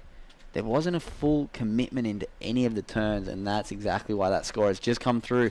5.07, just under the requirement. She would have loved that earlier in the heat to put some pressure on, and you can see, smaller wave. Nice first turn. Second one, moving down the line with speed, and this third one was really aggressive. She put more into that third one, but unfortunately, just low of the requirement. Great surfing, though, by Ellie. What an impressive performance. Well. Surfed that wave really well. Here's Macy Callahan. Blowing the tail out with that last turn. Looks like she's going to call it a day. And unless Ellie can get something in the last 15 seconds, it looks like Macy's going to move on through to the semi-finals and inch closer to that Challenger Series spot that she's so desperately after. Yeah, that's a nice first turn. Doing well through the suds. That second turn is very strong. And yeah, women's semi-finals are stacked right now. We do have in the first semi-final Sophie McCulloch versus Molly Picklum. First woman through to the second semi-final is Macy Callahan. We will be bringing you quarterfinal number 4 with Philip Anderson and Ellie Harrison right after this break.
This is the motivation.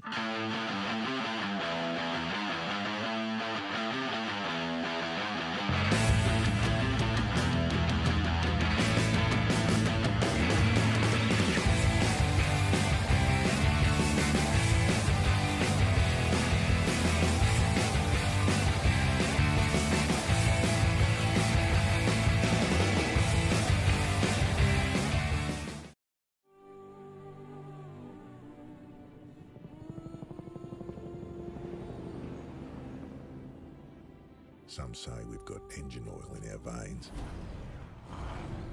Well, that and a fair bit of dust.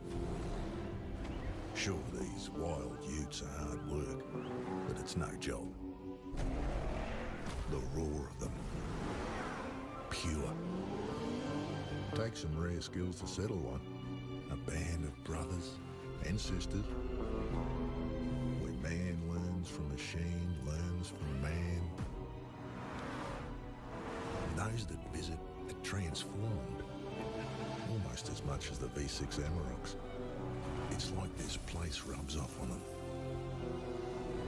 You gotta see it to believe it. The only ute, reared for the road. Alrighty, welcome back to the Sisstrevolution Central Coast Pro. We're into quarterfinal 4 action on finals day. Philippa Anderson will be in the pink and Ellie Harrison in the black. Another cracking quarterfinal. We've seen Sophie McCulloch, Molly Picklum and Macy Callahan already booked their spots in the semi-finals. I'm Nathan Rivlin. I'm here in the booth with Cooper Chapman. How you going, Coop? Yeah, I'm good. It's nice to be good. calling some quarterfinal action. The action is heating up. Tide is getting lower here at the beautiful Avoca Beach. We are right in front of the pines as we pick up a wave replay. First wave of the heat for the young gun, Ellie Harrison. Bit of a sudsy one, little snap to start off and getting caught behind. And that's all she wrote for Ellie on her first wave. She'll be back out there. First women on women heat for these ladies in this event. It is quarterfinals time. We have already picked up 3 semi-finalists in the first semi. We do have Molly Picklum versus Sophie McCulloch. In the second one, we have Macy Callahan and the winner of this heat. So right now we just saw Ellie Harrison once again in the corner of our screen cruising on through. So she's picked up a few early waves. Philippa Anderson sitting out the back with first priority right now, buying her time. So a 3 and a 2 to open for Ellie Harrison as we'll pick up a little replay. Yes, it is the last of Ellie Harrison. Bit of a smaller wave on the inside. Just trying to, I think, generate a bit of rhythm in the first couple of minutes here. She's surfing the Pro Junior as well, so she can get through here. She's going to surf a couple of heats over the next few days, and we can see she locked away a 3 for that last one.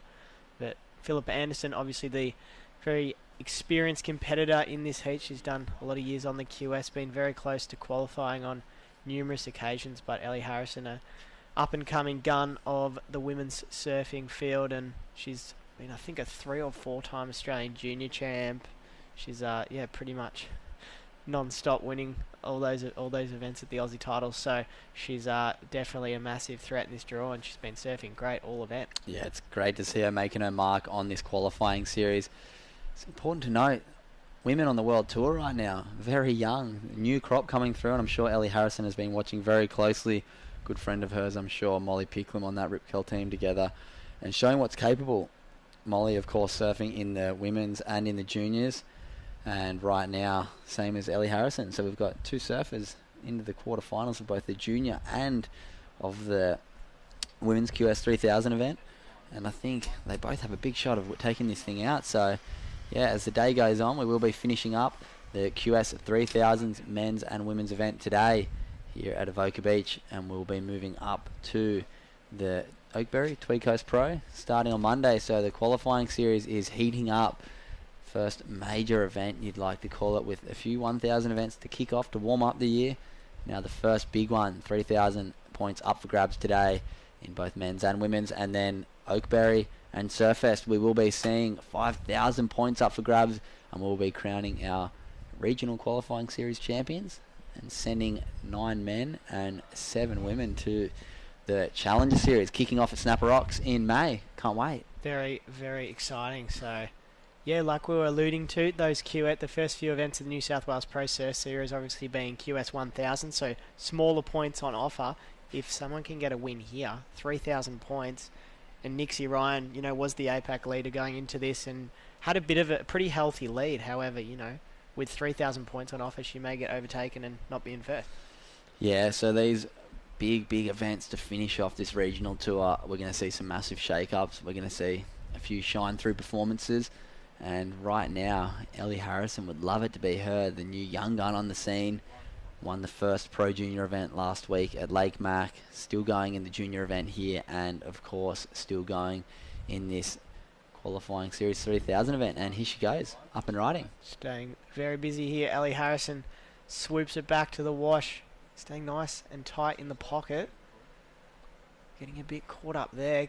And that's a nice turn to finish. Chest over knee there from Ellie Harrison. So I think that'll no doubt be her best score of the heat so far. Here's Philippa Anderson working this one over. Nice drawn out carve off the top.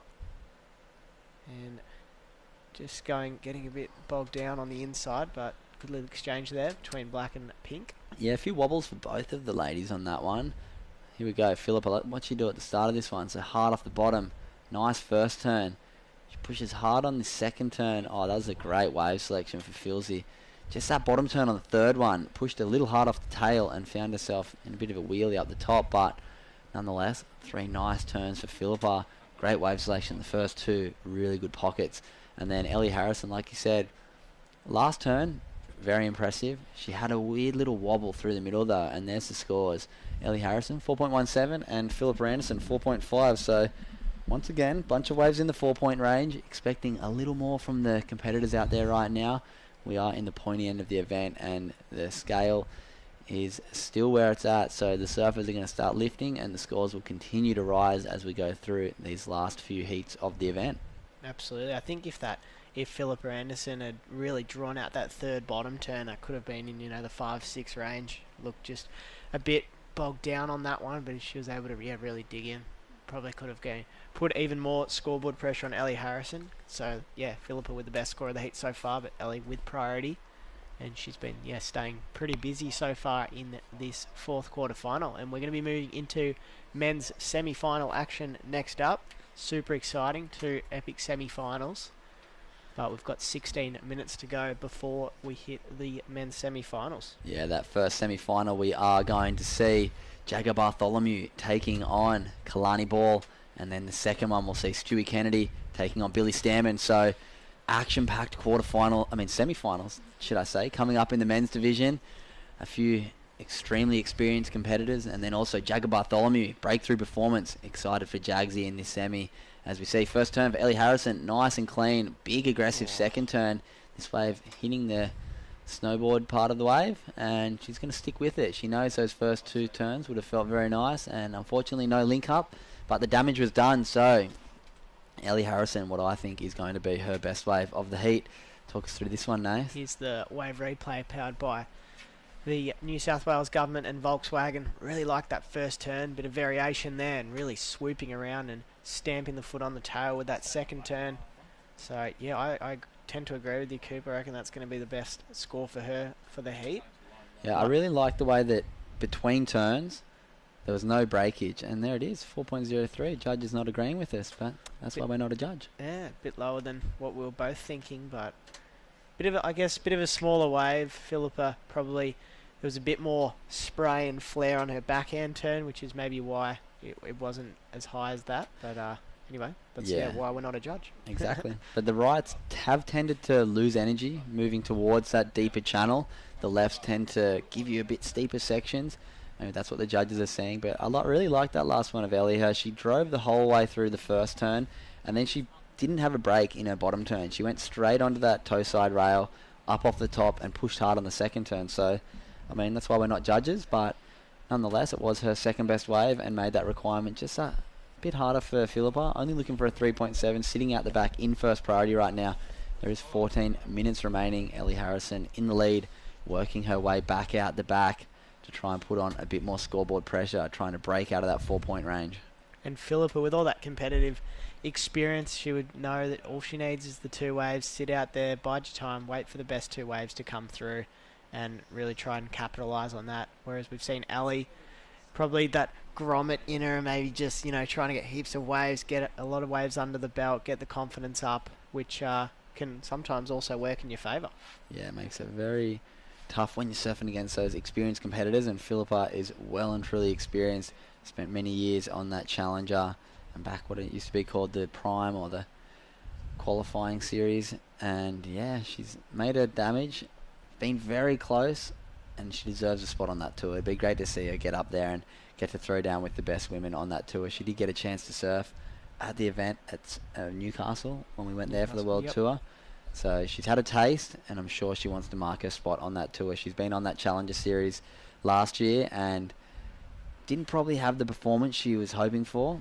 She spoke about it in a few of her post-heat interviews down at Port Stephens, saying, I didn't know if I was going to do it, had a bit of time off over the break, and now I'm feeling pretty good, and hopefully this year is going to make me, fired back up. Yeah, absolutely, Coop. So, Ellie Harrison with the lead at this point. Philippa Anderson, though, with the best score of the heat and only the one wave. And we've got 12 and a half minutes to go. Ellie Harrison gliding into this one. Comes off the bottom. That's a nice aggressive first turn for Ellie Harrison. Comes off the bottom once more. Cracks the white water. Like you said, Coop, these waves on the right, running out of a bit of energy. She's trying to stick with it and inch everything out of it. But there's a lot of downtime on this one. She wants a shorey. She got so close, but very similar to her last wave. We were wrong with the last scoring. That one, first turn, maybe more aggressive than the last first turn. And then second one into the lip, through the lip, a bit more critical. We'll wait and see what the judges think. We got it wrong last time. I'm not going to say anything this time. Yep, so we're just under 12 minutes to go. I think, maybe I shouldn't put my judge's hat on. But Go on, give us one. I think it'll be her best score of the heat. I'm going to go out on a limb, and I think it's going to be her best score of the heat. But before we see that score, we are going to throw it down to Britt Nicol, who's got Macy Callahan post-heat, and onto the semis. I'm here with the winner of that last quarterfinal, Macy Callahan. She's through to the semis. You're a Central Coast woman. You're now living on the Gold Coast. What's it mean to you to be competing back at home?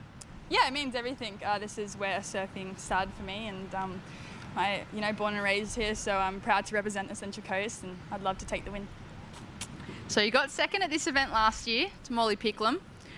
How do you feel about potentially another Central Coast one-on-one final with Molly? Yeah, it'd be epic to have another matchup.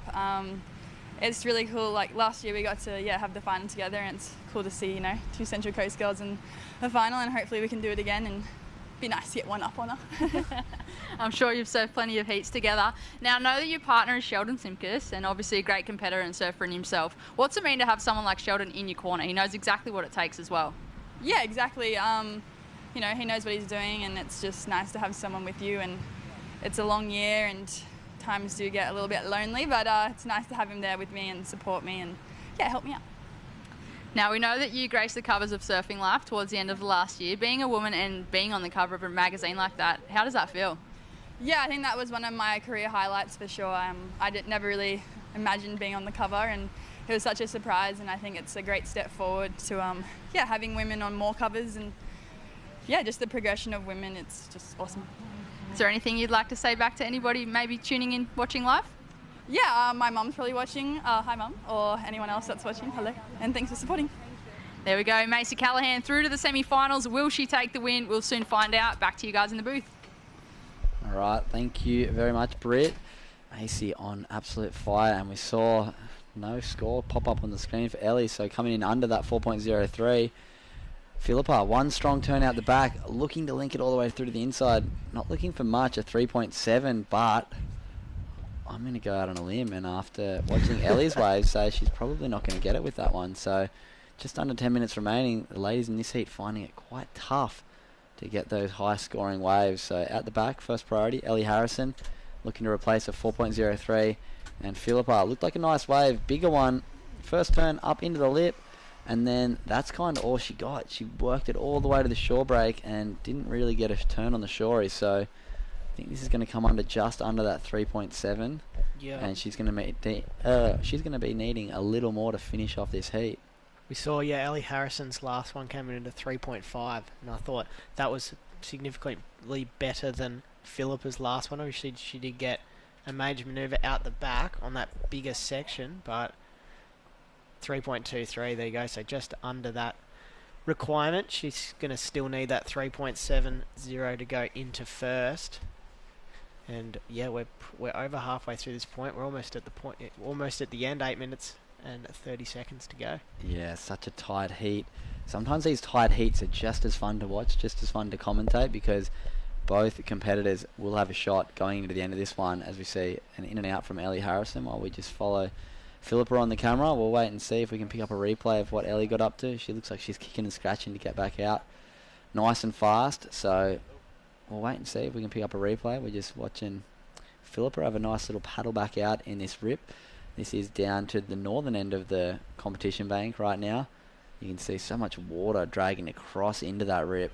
Tide is starting to draw out. Tide will begin to get lower, and yeah, we'll wait and see if any scores pop in for Ellie. If not, they'll both be out the back very shortly. First priority will be with Ellie, and there it is. 5-point ride for the last of Ellie Harrison.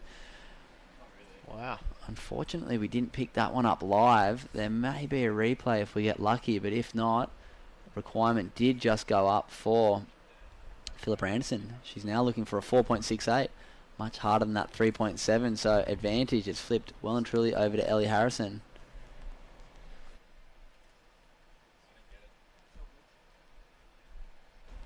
So I think the wave was between a different camera take, so that 5-point ride for Ellie, yes, has increased the requirement for Philippa Anderson. She's needing that 4.68 with 7 minutes to go. Ellie has priority as well, so good position to be in. Obviously Philippa very capable of getting that 4.68, but yeah, it's getting towards crunch time and she's going to need a score. Yeah, Philippa, very, very seasoned competitor. She knows what she needs to do. She's done it time and time again, and I'd love to see her get a good shot at it, because Philippa's such a beautiful human, doing such great things up in the Newcastle community with her Philippa Anderson Surf School, taking all of that knowledge she has picked up over these years and passing it back onto the younger generations. Good on you, Philippa. And yeah, let's see if she can use some of that knowledge, some of that experience, and find something up over that 4.68 range and find herself a spot in semi-final number 2 to meet up with Macy Callahan later today. We will be moving straight into the men's semi-finals. Vissla Central Coast Pro presented by Mad Mex. After this heat, we will see Jagger Bartholomew taking on none other than Kalani Ball. Very, very tight matchup, and then we'll be moving straight into semi-final number 2. The veterans, Stewie Kennedy taking on Billy Stairmand, so they would have served many heats against each other, and I'm sure they're very fired up to book themselves a spot in the finals. Yeah, absolutely. So yeah, Ellie was in second place going into this event, so potentially with this result, I haven't done the full maths, but she's going to be definitely in the top 2 or 3 surfers after this event, and if she can hold on here, it's going to be amazing load of points that she's going to earn. She had a semi-final finish at Phillip Island earlier in the year, quarters at Port Stephens, and a 13th at the Carve Great Lakes Pro, so she's second going into this, whilst Philippa Anderson went into this event in 8th rank with a 3rd at Port Stephens and a 9th in the Carve Great Lakes Pro. So Ellie's a bit of a wouldn't say like not underdog, but sort of just flying under the radar a little bit. Didn't realise how amazingly well she is going in this New South Wales Pro Surf Series and the QS Australia Oceania rankings so far. Yeah, so Ellie, the young competitor from down in Victoria, making her mark on this qualifying series. She's seen all of the great young women on the World Tour and says, you know what, I want my spot on there too. It'd be great to see her have a crack on that Challenger Series, build some momentum, build some experience, because this year's Challenger Series is going to be exciting. We've got a great lineup, 8 events coming up later in this year. We'll be kicking off at Snapper Rocks in May, heading straight down to Manly also in May, so make sure you tune into that. We're going to have the best surfers from all over the world, regional tours, top however many in each tour will be coming over to compete in Australia, and then we will be heading all around the world, South Africa, America, Portugal, France, New Zealand and Hawaii. So lots of great surfing to come for the special top athletes in this Australia Oceania qualifying series, but there's 2.5 more events that they must get through. 5,000 points up for grabs up at the Oakberry Tweed Coast Pro coming up next week, and also at Surfest coming up the week after. So lots of surfing to be done. Yeah, there's plenty going on. We've got 3.5 minutes left in this one. Plenty to still come in this Vissla and Sisstrevolution Central Coast Pro. We've got semi-final and finals action coming up, as well as the round 2 of the men's Pro Junior, which will take place after the presentation of the QS. But yeah, crowning our event champions here at the third stop of the New South Wales Pro Surf Series. And yeah, there's 3 minutes to go. Can Ellie Harrison hold on, or is Philippa Anderson going to get a good one here? One big turn can do it, and unfortunately the wave is splitting on her just a tad, and that's not giving her the opportunity to attack the section like she would have wanted to. So she'll work her way back out. Still enough time for another wave. 3 minutes remaining. Ellie Harrison sitting out in the lead, first priority. Looks like the two ladies have moved down to the northern part of this bank, trying to hunt down some rights, moving into the right-hand channel. 2.5 minutes remaining. You've got to say advantage Ellie with the lead and priority right now. Yep, she's got that 5, the best score of the heat, tucked away with a 4.17 as her backup, whilst Philippa Anderson has the 4.5 and the 3.23, so she's needing 4.68, which would have to be the second best score of the heat so far. So she's going to need to get to work with 2.5 minutes left as we approach the Mad Max minute. But like you said, Cooper, Ellie Harrison with priority 2, good position to be in. You can see she's following Philippa Anderson around, making sure she holds her accountable, doesn't let her get any of these set waves. Ooh, almost looked like Ellie had a paddle. She didn't need to. Let's have a look and see if they turn that priority around. Philippa almost got the priority interference again, but she gets this wave, Philippa. Big first turn up through the lip. Getting the wrap on the second turn, but not quite getting the steep second turn she would have liked. She's got the inside link up on this one. The rip bowl is turning on here for Philzy, so a few turns through to the inside. Strong first turn, nice little snap on the inside. It's going to be tight. She's looking for a 4.68. Maybe a bit of a mistake there by Ellie Harrison. Having a look at the first one, she didn't really need to. Thinking potentially she lost priority, so she didn't want to go the second one. That's what happened yesterday with Philippa while she got through. And Ellie would have probably seen that and said, you know what, I'm not going to deal with it. We'll wait and see. Is this going to be the score for Philippa? She's looking for a 4.68. Nice looking wave. Hard off the bottom on the first turn. Good first section. A little bit late on the first turn. Didn't get that click and spray like she would have wanted. Second turn, a bit of a wrap. She did get the bonus inside on this one. Not as much scoring potential on the inside as out the back, but nice little snap there. She gets one more nice snap here, it looked like, behind the trees. We'll wait and see what score the judges lock in here. Oh, wow. It's looking close. 4.73. I believe she gets it. She need a 4.76? Or did she? We'll wait and Can't see remember. if it comes up. Oh, she got did. it. She needed a 4.63. So Ellie Harrison, fight back wave, looking for a 4.23. Great first turn. Wiggles through. Oh, don't know if this is going to be enough for Ellie Harrison. She's going to need something big on the inside. Wow. What a wave for Philippa right at the end. She's going to need something big here. Snaps it. Oh, it's going to go down to the wire. I don't know if that's going to be the score for Ellie. Last ditch effort. Wow. 4.73. Looking for a 4.67. We'll wait and see the score here, but last ditch effort for Philippa. Maybe that tiny priority paddle looked like the priority hadn't actually switched, so Ellie could have blocked her on that wave. She didn't take it, and Philippa making her pay. This one, nice first turn, but didn't have that off the bottom vertical attack like Philippa did on her first turn. Strong turn here, nice release, but we'll leave that with the judges. She's looking for a 4.23. And right now, looks like Ellie Harrison, agonisingly close. Wow. Fight back wave at the end. Philippa Anderson taking out quarterfinal heat number 4. So well done, Philzy. We'll see you in the semi-finals, and we'll be right back with men's semi-finals right after this break.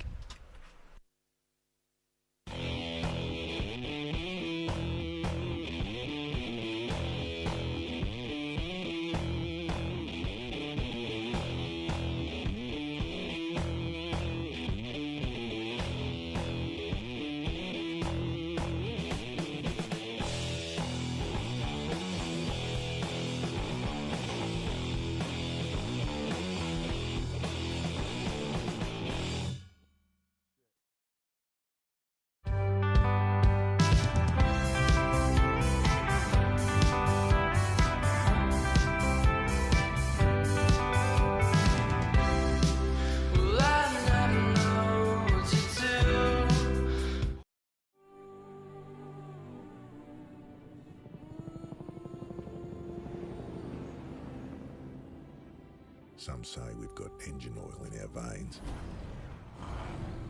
All that and a fair bit of dust. Sure, these wild utes are hard work, but it's no job. The roar of them. Pure.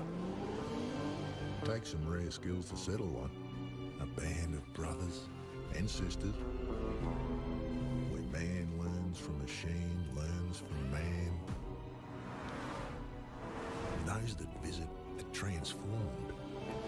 Almost as much as the V6 Amaroks. It's like this place rubs off on them. You gotta see it to believe it. The only ute reared for the road.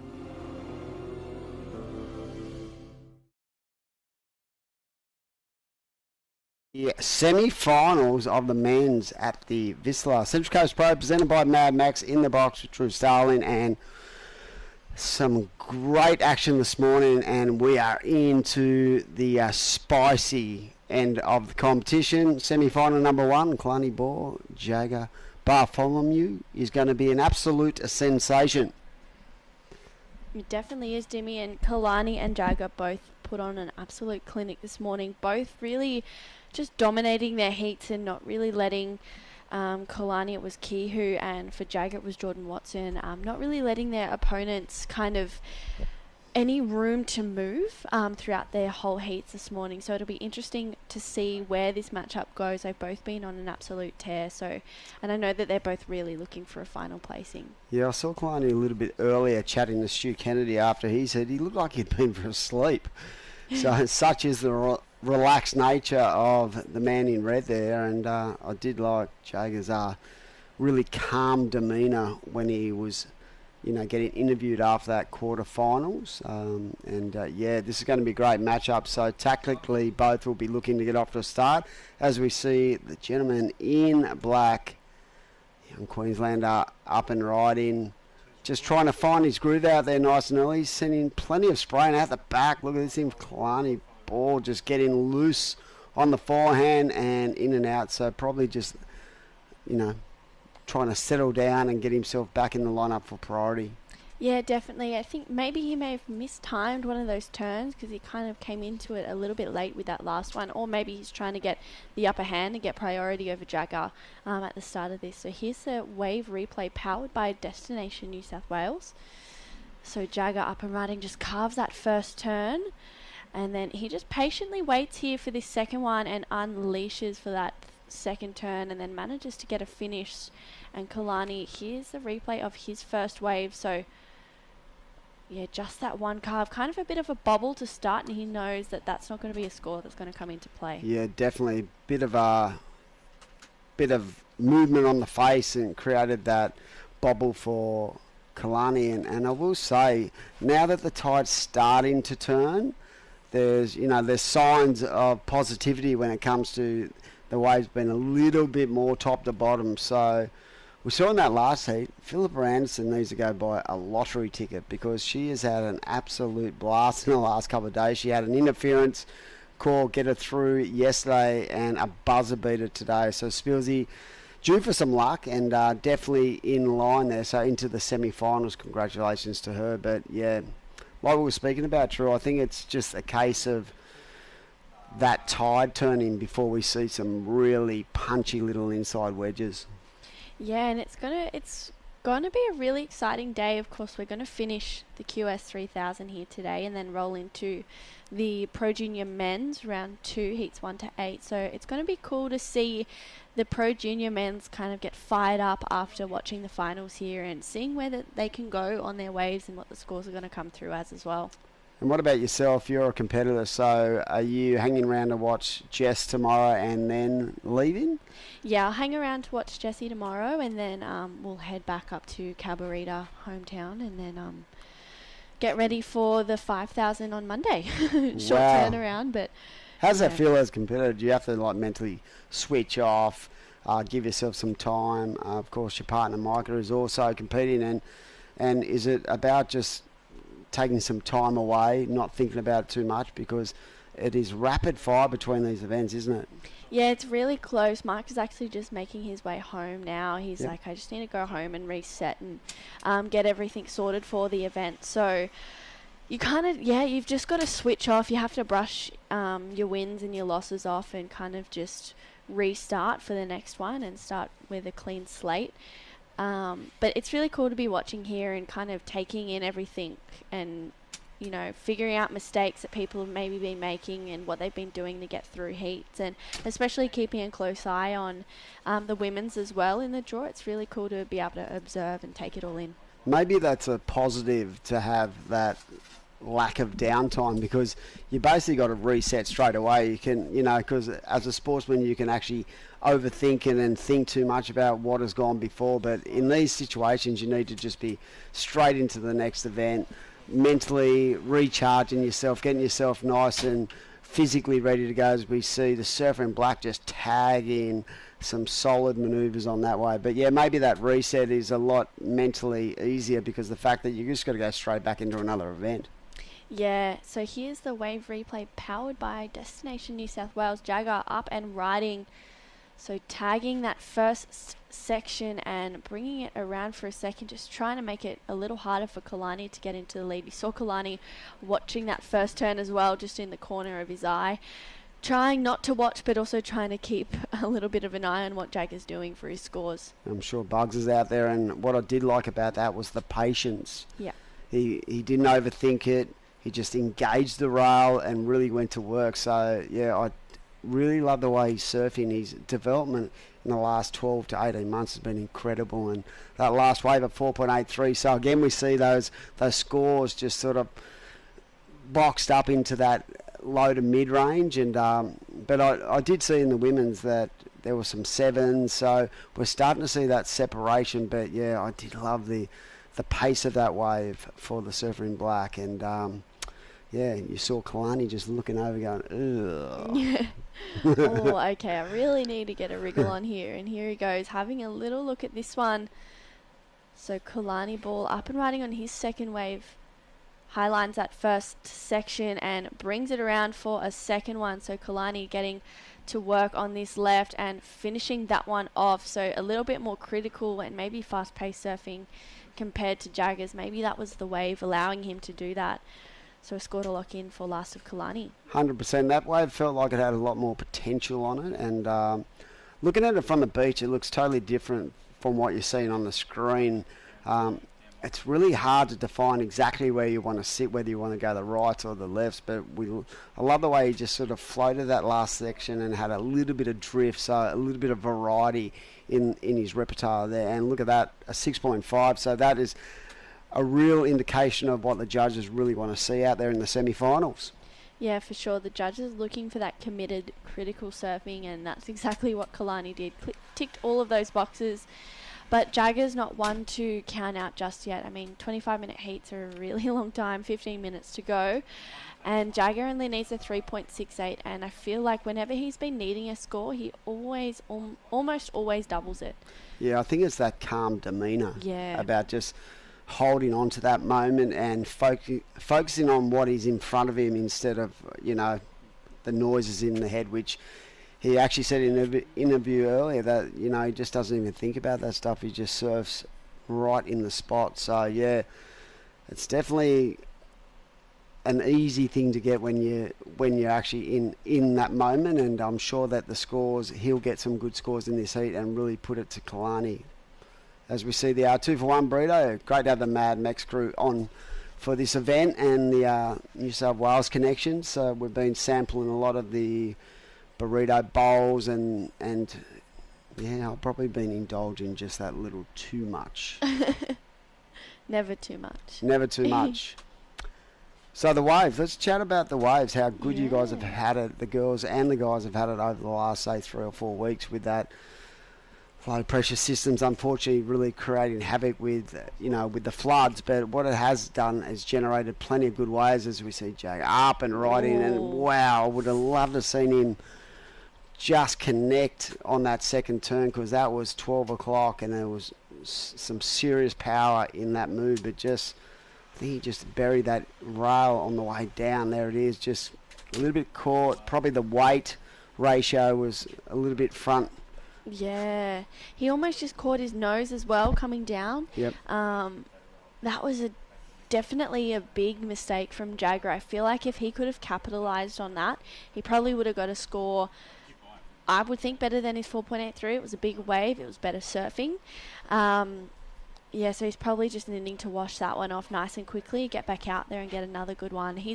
Jagger's actually travelling with a whole gang of crew. Adam Dufner, who's his coach at the moment, has been to pretty much every event that they've had so far, and just really making sure that everyone's locking down, feeling good, having that strength within themselves, and they're surfing too. So it's cool that Jagger's able to kind of have that support near him. How good is it as an athlete to have, you know, those extra set of eyes and to give you that, you know, that confidence? And because sometimes what you feel doesn't reflect what's actually happening as a surfer, and especially a competitor. So it's really important to have that, you know, that confidence in your coaches and in your crew, to have an extra set of eyes on the beach looking at stuff to give you feedback during the course of an event. Is that correct? Yeah, definitely. I think it's so super important, whether it's a coach or a parent or a friend or whatever that may be, and to have an extra set of eyes to give you just one more opinion if you're not 100% confident in where the spot is. As we see Kalani up and riding, floats that first turn and makes it around just another foam climb. Unfortunately, high risk, low reward on that one. I feel like he was a little bit behind the 8 ball as soon as he took off on that wave. He needed a sort of chip shot out of that first turn, but probably more maybe that was a strategy of blocking Jagger about getting, you know, because he was in a better spot to take that wave. But yeah, bit of a mistake, but there's still plenty of time on the clock for him to up the ante when it comes to getting rid of that 2-point ride, as we see the surfer up and riding. And we didn't get to see the early part of that ride, but yeah, so strategy comes into play big time when it's man on man. Yeah, look at this. Sure. Lovely connection. Wow. Oh, flare. That is sick. I like the way he really went for broke on that second turn and just had that really good flare. So that point of difference about what the judges are looking for when it comes to scoring potential out there. Yeah, for sure. And Jagger, I think he's feeling pretty fired up. Clearly watched that fall off before on that left, and he's only needing a 3.68, so scores to lock in for last of Jagger, but there it is, a 6.33, so straight up into the lead, and the judges really enjoyed that critical, crisp surfing in the lip. Yeah, definitely. That point of difference is what, you know, they see so many waves written over the course of a day, and they want to separate, they want to reward people for risk. And they also really love that point of difference. So that 6.33 puts him back in the game. He's back up at 4.83, puts him into the lead with 10.5 to go. And it is up to Kalani Ball to, you know, focus in and be on the next good one out there. And that's, you know, an important part of heat strategies, about making sure you utilise priority in a positive manner. Yeah, definitely. And coming into the last 10 minutes as well and being in second, Kalani's in a really good position with priority and only needing a small score. He's already got a 6.5, so looking for a 4.66, he's already pretty much done that. So if he can do that again on another wave and lock in another 6.5, it's going to be trickier for Jagger to take that lead with less than 10 to go. Yeah, definitely. And the waves are definitely on the improve as well, so that's the positive as they head towards the final this afternoon around 1 o'clock, as we see the surfer in red up and riding on the forehand. Engages the rail on that first turn. You can just see him patiently waiting for this to line up and gets through that little soupy part of the wave and starts to get to work through. Yeah, Kalani just carving his way through this one. He really needed something big to offer a good score, so still carving his way, staying nice and close. Needs to get a finish on this one, and he does. So Kalani, a score to lock in. I don't know where the judges are going to go with this one. It was pretty flat throughout the whole wave. He needs a 4.66. I felt like the best turn was the final turn. Yeah, I think it'll be right there. So Kalani, you can see here that wave has heaps of whitewash on it, heaps of foam there, so made it a little bit trickier for him to get a good critical connection at the start. and this was the best turn to finish it off. So maybe the judges are going to be left feeling a little bit more elevated, and potentially that score could come in, so we'll have to wait and see. Yeah, I was watching it from the beach a little bit earlier, and all the free surfing is being done on this little inside shorey, and it's really starting to bowl up. So maybe these guys are identifying that part of the bank as a spot they can really tag off if they get to that point, as we see the surfer up and riding. We missed the first bit of this wave for Jagger, but we'll see what transpires. But it'll be interesting, that score for the last of red. I just felt like the meat in the sandwich wasn't really the first part of that wave, and that's what the judges have been looking at towards, as we've gone through the event. Yeah, well, Kalani locked in a 4.67, but Jagger just locked in a 5.23. So Kalani now looking for a 5.06. The judges must have loved that end turn. He did momentarily get the score, yep. Then Jagger just instantly backed it up. And for someone who actually backed it up nice and quickly towards the end was Philippa Anderson. We're going to chat to her right now. So we're down here with the winner of the last quarter-final, getting through in that last couple of minutes for that last wave, Philippa Anderson. Congratulations on getting through to the semis. How was it out there, and how do you feel? Yeah, thank you. Pretty nervous last few moments or minutes. Yeah, it's good to get to the semis. We've had a few 1000s, but now it's really starting to count with the 3. So yeah, I'm really happy to get to the semi-finals. And Rowan, how are you feeling in those last couple of minutes? The nerves would have been high. Ellie was in front for most of the heat. There was a lot of mid-range scores thrown out. Yeah, you knew what you needed. How are you feeling? Yeah, I mean, Ellie's I'm probably double her age, but she's surfing really good for a Grom, and yeah, I knew what I needed, and I knew that you needed the bigger waves. You can clearly see the judges are rewarding when you hitting those big sections on a big wave. So I was waiting for that, but with those last few minutes, that set came, and I thought maybe she would go, but she didn't. So I took off a bit late, and I just focused on hitting that first turn, and then luckily landed and rode to the beach. Would have been nice to start off strong and lock in a good score, but yeah, just never give up.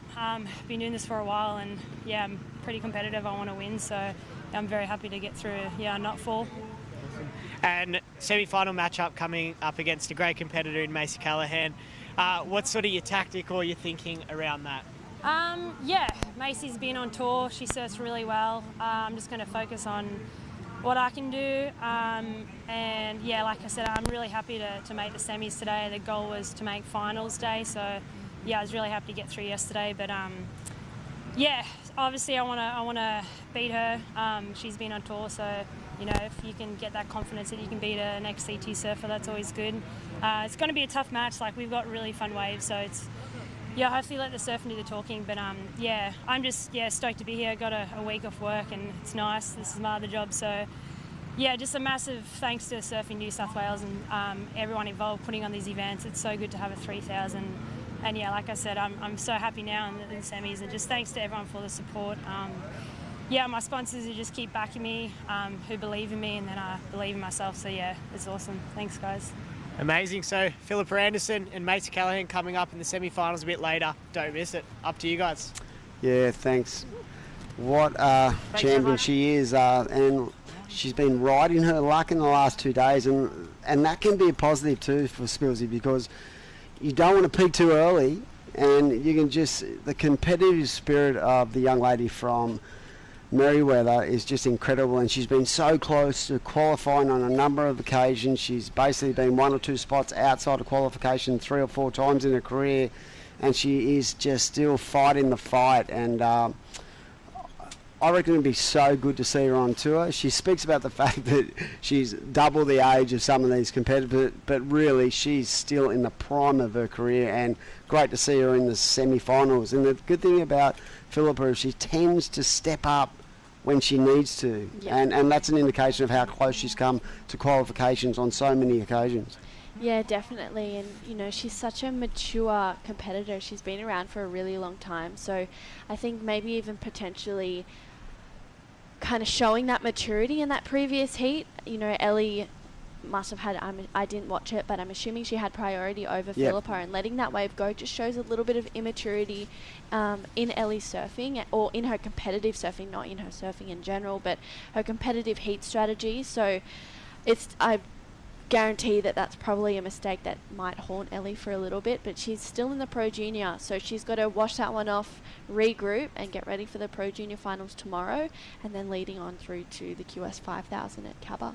Yeah, definitely. I mean, it was a flip of the coin, because, I mean, Philippa only just got that score, and the pressure would have been on whether there was another one behind it, or there's so many things that would go into the mindset of Ellie Harrison there. But yeah, Philippa Anderson up against Macy Callahan, that is going to be a super matchup. And yeah, big points. She spoke about that too. As you get towards the semis and the finals, you're looking at massive points. I think 1950, I think it is, for an equal third. So just that result is going to be a keeper when it comes to the qualifying situation for the Challenger. But right now it is about this heat in the lineup. It is Kalani Ball out there needing a 5.06 against the Queenslander, who is up and riding once more. Here we go. Yeah, Jagger. Wow, beautiful first turn. Really just going, yep, I'm going to make this final today. Carving snapping, I should say, his way through this one, and he really liked that. Hey, that's the little hand jive. Yep, that's his little bit of, okay, I feel good, I'm ready, and I know that's hopefully going to be one of my best waves. I guarantee the old boy would be running around the lounge room right now. What about the power and just the flow? Just no downtime, just put in the power, the rail in, set in exactly what he wants to do, and just really went to work. That was a great looking three-turner for them. Oh, look at that, a 7.73. That is a real separation, point of difference, and you could just see it, the visual of that three turns, just power, speed and flow, everything that is basically set in the judging criteria. Yeah, definitely. So Kalani, we just saw a little snippet. Here he is, carves that first turn again for a second. It seems like Kalani, huge finish, so much spray. I don't know if Kalani's maybe not been able to find or connect with those better waves than Jagger. He does have a 6.5, but just finding that back up. But we'll see what this wave replay powered by Destination New South Wales. Big first turn again for a second. So I reckon this is game on. This is a really good exchange by both these surfers, and we didn't get to see the start of that wave. We saw the end of it, and that was really spicy and executed perfectly as well. So judges, wow, there it is. Situation change. Situation change. We didn't see the start of that wave, an 8.23, and that was clutch. Yeah, what a way to finish a heat. Another buzzer beater, 40 seconds to go. Will Jagger have the opportunity to get a 7.01 inside the Mad Max minute? Kalani's called it a day. He's making his way in. That was an incredible finish to the heat for both Kalani and Jagger. Yeah, that was so impressive by both surfers, able to lift their performance levels, and that 8.23 puts Kalani into the lead. That's an incredible change up from what we saw just before it. So he would have watched that wave of Jagger and just really was thinking, oh no, and then he must have looked back and gone, look at this thing behind it. So congratulations, that is an awesome effort, and the young man from Queensland has got a massive future. So impressed by his ability in this event, and I'm sure going up to the Tweed Coast he's going to be hard to stop. But right now it looks like 14.73 to 14.06, and that was a cracker. Yeah, that was such a close one. So we're going to be rolling through to semi-final number 2. Stewie Kennedy and Billy Stairmand will be right back after the break.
This is the motivation.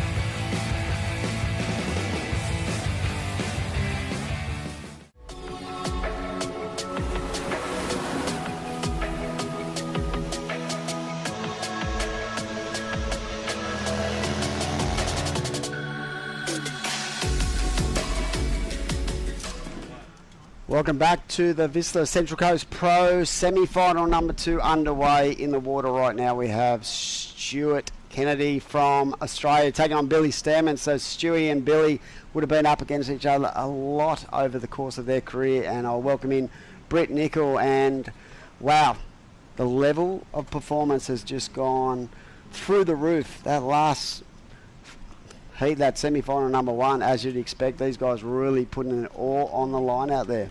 That was an absolute nail-biter, that semi-final heat number 1. Jagger Bartholomew, he got that good wave and then I thought it was done. Turned around, and he probably thought it was too, and then Kalani Ball just answering straight back and bumping Jagger out of the competition. Such is the skill set of these guys. They can, basically channel exactly what they need to do in a heat and not worry about the scoreboard and worry about the performance. Right now, it is Stewie Kennedy taking on Billy Stairmand, as we said. Both these guys very experienced. Stewie, of course, former World Tour surfer, and had a crack last year as well. I'm pretty sure he got a wild card into Rottnest, I think it was. And Billy just seems to be has been around forever, and it would be great to see another Kiwi into the World Tour ranks. It would be great to see, but it'd also be good to see Stewie back on tour. 100%. So, I mean, no bias here. We're Aussies. But we're Aussies. I like both of them. They're actually both the same age, both 32. And as you mentioned, they've probably spent a lot of time in contests together over the years. I know that when I was doing the Pro Juniors, I'm obviously a similar age, but they're all in that mix together, coming through the ranks. I feel like these days, Britt, age is no barrier. And I think that transcends across a lot of different sports. You know what I mean? Like, if you're good enough, you keep going. Look at the NFL. Tom Brady retired for about 3 days and then came back. But you know what I mean? Like, as I said, if you're still there and competing at the highest level, surely you still have a crack. And both these guys are driven. They want it bad.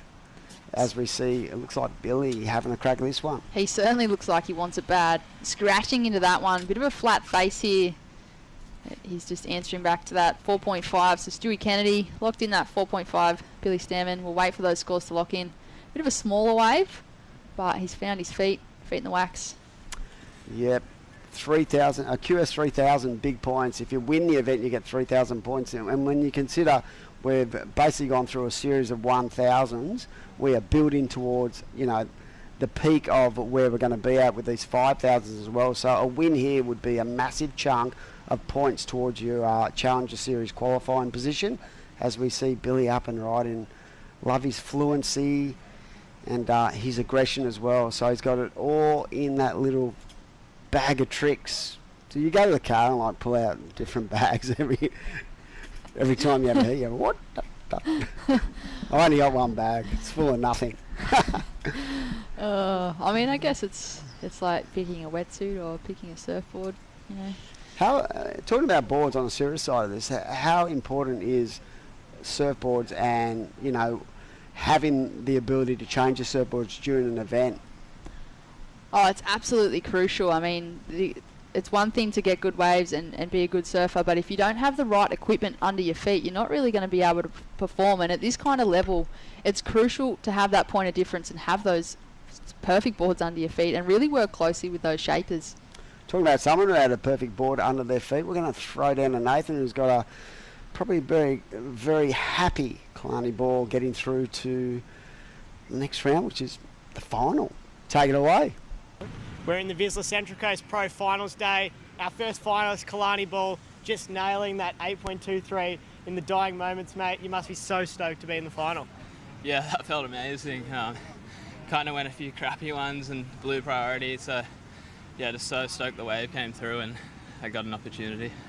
Now, you reassess, you'll be surfing one of these against one of these guys in the final. How do you reassess, get the genes pumping and get ready to go? Probably just chill out and watch the chicks surf and then try and get some energy back, and because that one was tiring, like so stressful those type of heats. So yeah, probably just relax till the final.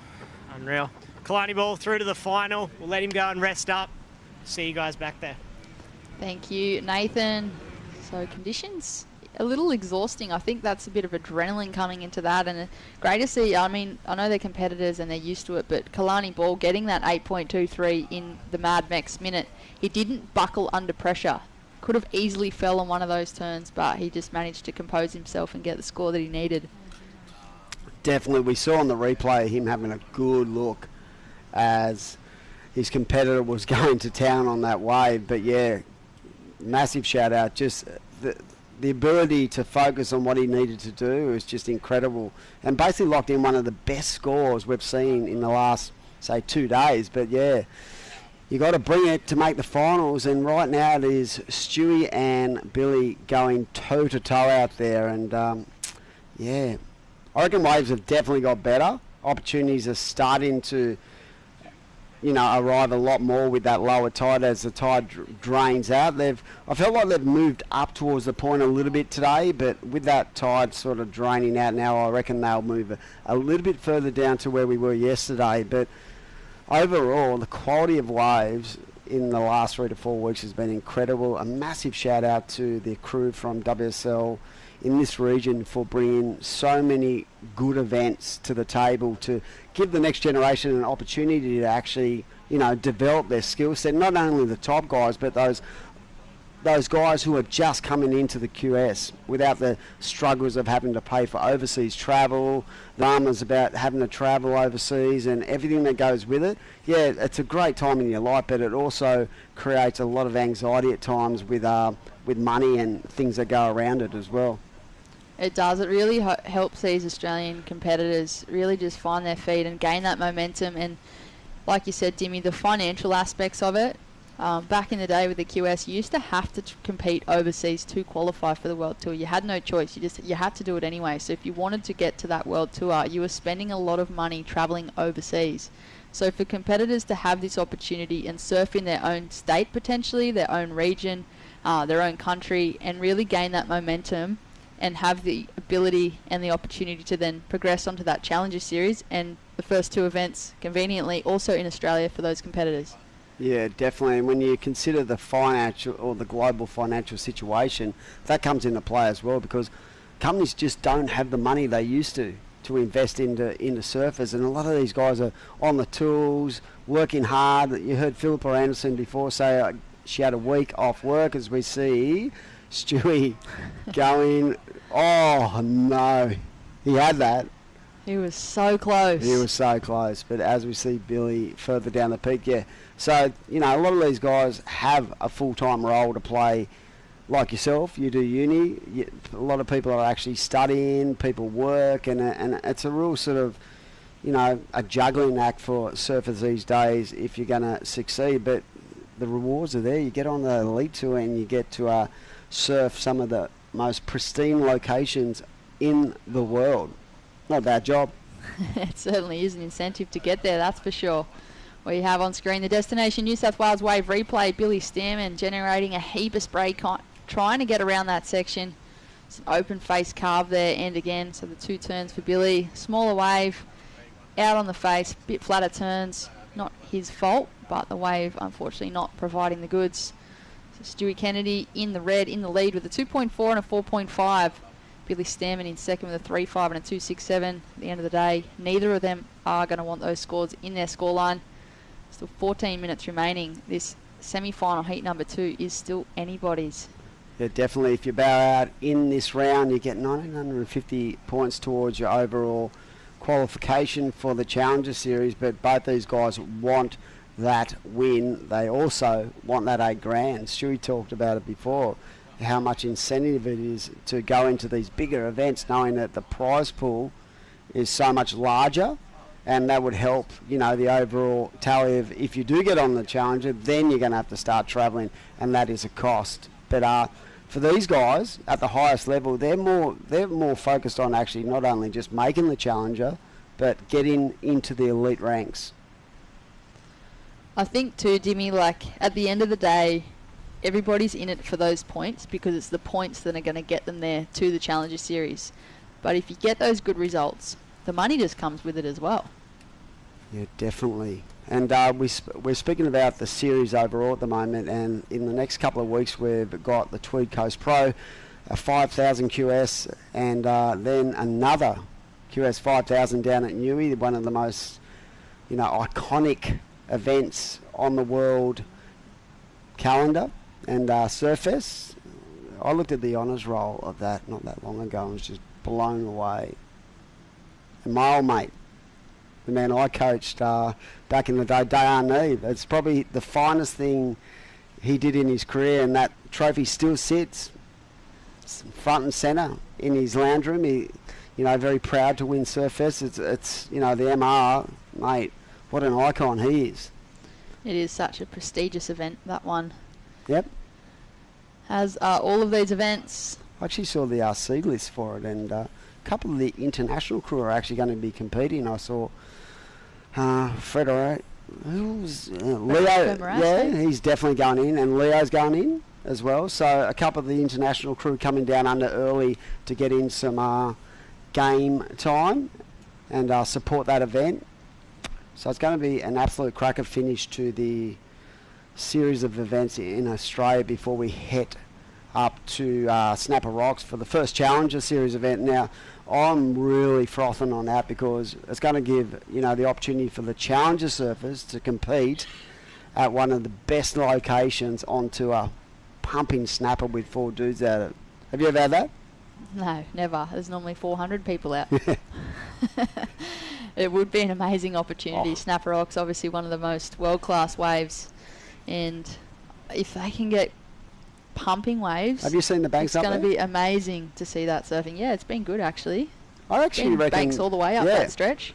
Cabba's looking good too. It is. Monday, Tuesday forecast is looking good. Yeah, and Manly with the those big lows that have been formulated across the East Coast in the last, say, month or so, it has really broken up. It's created havoc, but what it has done is broken up the banks all along the coastline in New South Wales. And if you talk to most of the crew from all these different locations, they're saying that the banks are really good. They're firing at the moment.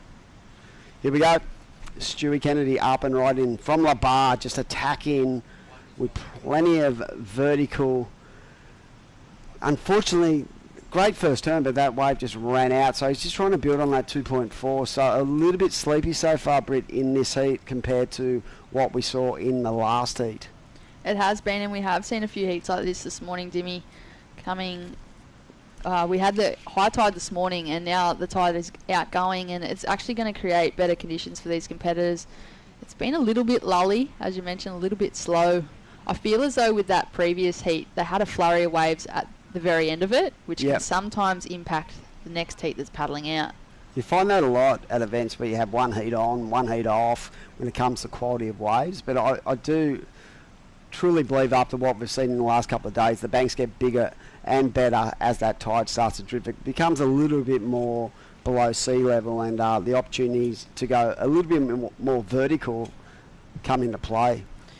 And that is exactly one of the reasons we have continued into finals day here at Avoca Beach for the Vissla Central Coast Pro presented by Mad Mex. This is, of course, the men's QS 3000 that you are watching. We also have the Sister Evolution Central Coast Pro presented by Mad Mex, the women's QS 3000. That final will be coming up next. Semi-final, sorry. Semi-final number 1. Who have we got? Molly Picklum. As we see Red up and riding. Oh, lovely engagement of the rail for Stewie Kennedy. Floats up again, that Aloha. Looking very spicy indeed. So, one of the most iconic surf brands in the world supporting Stewie Kennedy. So, who have we got in semi-final number 1? I'm pretty sure it's Molly versus...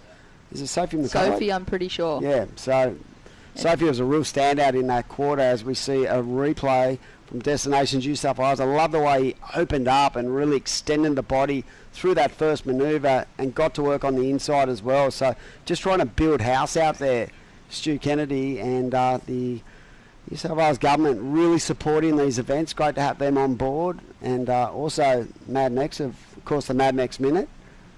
And we'll see how the judges sort of weigh up that little 3 turn on the right. So you were surfing the heats earlier in the week, and when the tide starts to drain, what do you reckon? Is it the rights or the lefts that are better, or are they sort of a little bit even keeled? I feel like they're a little bit even keeled. In my opinion, I feel like you could probably get more turns on the left, but on the right they can sometimes be a little bit steeper. Be interesting to see what happens leading into this afternoon. This morning on the high tide, I feel as though it was definitely the lefts. The right kind of ran into a bit of a channel, bit of deep water. When that tide starts to drain out, bit of a muchness with the lefts and the rights, I think. Definitely both steeper and plenty of opportunity to get square. Yep, and I think they've played their cards perfectly today, the contest crew, because I reckon it's going to be at its best once we hit the lineup for the finals.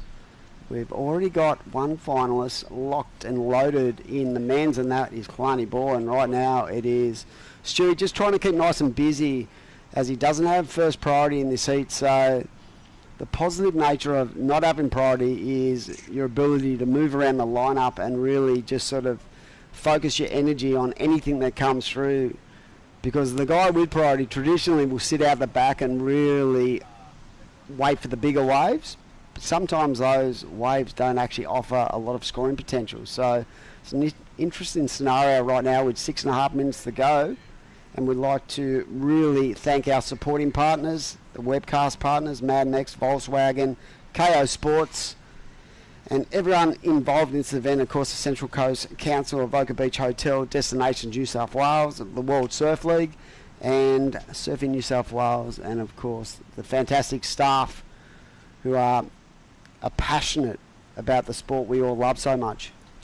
And of course Vissla. Yes. Sponsoring the men's side of the draw, the Vissla Central Coast Pro, presented by Mad Mex. And on the women's side, the sister brand of Vissla, which is Sisstrevolution. Yep, and 4 years Vissla has been involved in this series, part of the Vissla New South Wales Pro Surf Series. And yeah, they've just been determined to help grow and develop the sport in this country. So shout out to John and all the staff who do a wonderful job working in with Luke Madden and the crew from Surfing New South Wales and WSL. But right now, down to the final 5.5 minutes, and this is where, you know, the stress levels and the heart rate starts to go up. I'd love to see surfing like take the initiative and get some heart rate monitors on the surfers. They do a lot of that in the NRL when they train. They push them to their ultimate kind of capacity, and then they work off the data that comes back. But yeah, I'd love to see who the calm crew are and the guys and girls who freak out. Some of the crew do wear, I guess, performance indicators. I think they do that in training, don't they? Yeah, you can get the ones like I've got on your wrist. You can yeah. paddle out, and it'll give you. It's all based off your heart rate, and it'll give you a strain based on the activity that you're doing. Yep. So I've noticed that when I go surfing, obviously my heart rate's elevated, and it actually tells me what my max heart rate is during that session. Does it vary depending on size of waves? I'm pretty sure it would. 100% it does. Because of the actual energy you have to take out of your body. But I'd love to know when you're in the middle of a heat and you're really starting to stress, and if someone needs a small score at the end, I guarantee you that heart rate would just jump. It would spike, that's for sure. Who would have for Kalani Ball and Jagger? Yeah, I don't need to do that, let me tell you. You don't at all, no. Keep yours down. So 4 minutes to go, and it is priority with the surfer in black out there. So Billy Stairmand only needs a 5.33. This is the case where, a bit like the last heat, Stewie was up against Mikey Madonna, and he said he was just praying that another set would not appear and give the opportunity to Mikey, and now he'd be doing exactly the same thing, because there hasn't been a real separation and that score that has gone up into the good to the excellent range just yet in this heat. Still only a 5.33 that the Kiwi competitor Billy Stairmand is chasing. He is holding down first priority, meaning that he does have right of way once a set comes through. So with 3.5 minutes on the clock, will another opportunity present itself? I've noticed with Stewie, he seems to be paddling for a couple of waves. Priority isn't affecting him at the moment, so he's actually just trying to hunt in the lineup, I think, trying to replace one of those scores that he's got. Is that a case of Stewie trying to put a little bit of pressure on Billy Stairmand to actually have a crack at one, trying to sell him a burger? Yeah, so there's two sides of the coin there. Stewie can actually have a crack at anything he likes if Billy doesn't want it, but also it does put pressure on the other surfer to maybe, sell him into something that's not going to give him that opportunity. In saying that though, Stewie's paddled away from Billy, so he's just kind of doing his own thing for now. Billy, he's paddling with a bit of urgency. You can see him kicking. He spotted this set out the back with just under 3 minutes on the clock. This happened in Macy's heat too, where I felt like they were a little bit caught inside at times, because the bigger sets would break out the back, and even with priority, they were sort of out of getting those bigger sets. But in saying that too, it can be a big set, but actually give you the actual opportunity to really, explode into a couple of turns as well. So no one really looking at that wave with 2 minutes to go, and it is Stewie Kennedy further down the peak. Here we go, Brett. Frothy wave generating a heap of spray. Looks as though he wants to take to the air, just not quite there. So Stewie Kennedy looking to extend his lead. Yep. And that wave was definitely not going to do that. And those rights seem to have more of a wobble in them than the left. So I'd love to know what the wind is actually doing today. I think it was westerly yesterday, or west-southwest. So winds have been pretty good. We had quite a bit of wind on day number 2, but it's definitely backed off. And the swell has backed off overnight, but it's still offering up plenty of scoring potential with 1 minute 30 on the clock.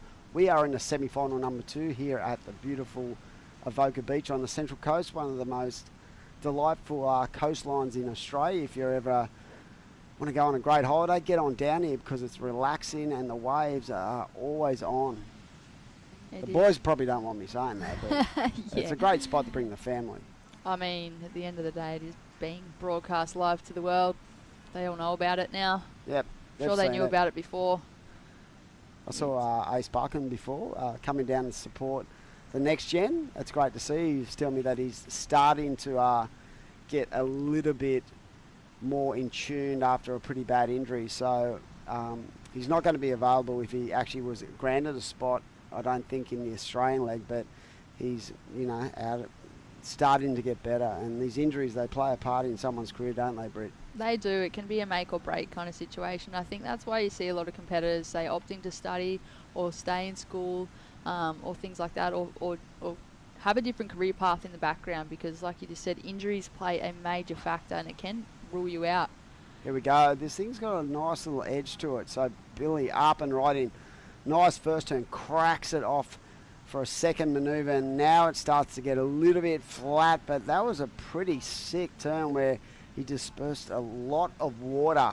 So that'll be interesting. It had a nice little angle to it, a little bit of a smaller wave, but he looks up and says, what about that, judges? So a 5.33, not a judge, but I reckon it's going to be in the ballpark, but I don't know. I just don't know. I'm not a judge, so it's going to be close. And he did execute pretty well on that wave, and I like the amount of water he threw, but it was more of the wave in itself. And there it is, a 5.50, and I'm pretty sure that is going to put him in. Throws a bit of debris away there, but yeah. So maybe that is going to be a buzzer beater. The Mad Mex buzzer beater has played a role again, a 5.5, and it looks like the Kiwi is in to the finals to take on Kalani Ball. So we are going to throw to a break and be back for the semi-finals of the Sisstrevolution Pro, presented by Mad Mex.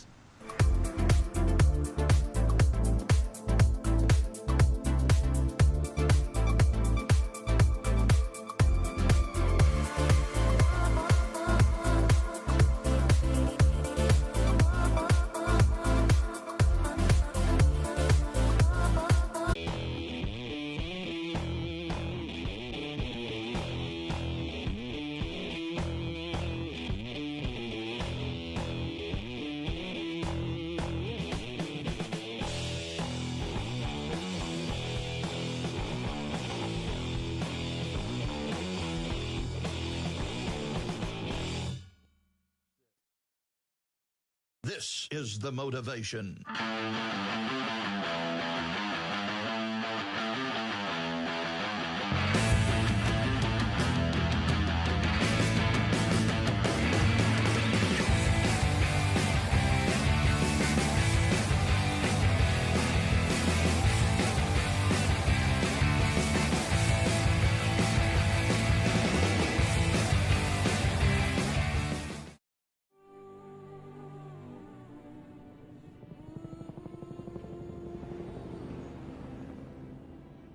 Some say we've got engine oil in our veins. All that and a fair bit of dust. Sure, these wild utes are hard work, but it's no job. The roar of them. Pure. Takes some rare skills to settle one. A band of brothers and sisters. Where man learns from machine, learns from man. Those that visit are transformed, almost as much as the V6 Amaroks. It's like this place rubs off on them. You gotta see it to believe it. The only ute, reared for the road. Welcome back to the live action. We have the Sisstrevolution Central Coast Pro presented by Mad Mex, Women's QS 3000 in the water. My name is Britt Nicol, joined in the booth with Cooper Chapman. What a fiery matchup we've had so far in the men's and now into the women's. Yeah, back-to-back buzzer beaters in the men's semi-finals. Plenty of action coming at you. And now into the women's. Stacked semi-finals, the women's. I'm excited to call these couple right now out in the water. Molly Picklum in the red, last year's event champion, but she's got to get through this. The fiery competitor, Sophie McCulloch, this first wave, 5.5 for Soph, so building a lot of speed down the line here, and bang, aggressive first turn through the lip, throws up that second turn up and over the foam. So quick start once again for Sophie McCulloch. She's had a pretty nice morning. Her heat this morning opened with a 7-point ride against Dimity Stoyle, backed it up with a 6.17 for one huge manoeuvre. So she's bringing a lot of form into this semi-final, but she's got a huge task to get through World Championship Tour surfer, Molly Picklum. Great to see how aggressive these women are approaching this semi-final, because there was a little bit of a paddle battle to start with there. We are watching Molly Picklum, the young lady from the Central Coast, on her backhand. Manages to link a couple of turns. I'm not sure that's going to be the 5-1 she's looking for, but with plenty of time on the clock, over 20 minutes. These are, of course, 25-minute semi-finals. And then we'll be moving into 30-minute finals, I do believe. Yep, it's going to be exciting. A little bit extra time has a big impact on these heats. So we kicked off the event, 20-minute heats. We started on Monday, been marching all the way through. We started in the men's division, I think, with 96 competitors. In the women's, we started with, I've got it here. The women, we started with 64. And yeah, in the men, we started with 96. So we're down to the last 2 men. And we've got 4 women left. So the pointy end of this event. Some great surfing been happening right now. You are watching the Sisstrevolution Central Coast Pro, presented by Mad Mex.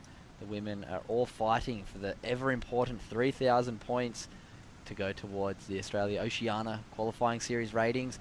The first 3,000 rated event of the year. We'll be heading up to the Tweed Coast Pro. Oakberry presenting that one in just a few days. So finishing off the event here today, a day earlier than the period. We're going to go straight to juniors competition later this afternoon and then finish that off tomorrow. Allow all the qualifying series competitors to head up the coast, get a bit of practice in, because I'm looking forward to Cabarita. It is, and Hedgie sent me the forecast last night, and Monday, Tuesday is looking really good. Oh, how good's that sound? Yeah, somebody just showed me a clip of Hedgie surfing, and it looked pumping right now. The banks are incredible up there right now, so wouldn't it just top off this Vissla New South Wales Surf Series to finish the series up at pumping waves at Cabarita? Surfing a point break in a comp is what we all dream of. We see a little bit of a smaller wave. It looks like Molly Picklum, but she's identified something. Hard paddle, getting down this little step.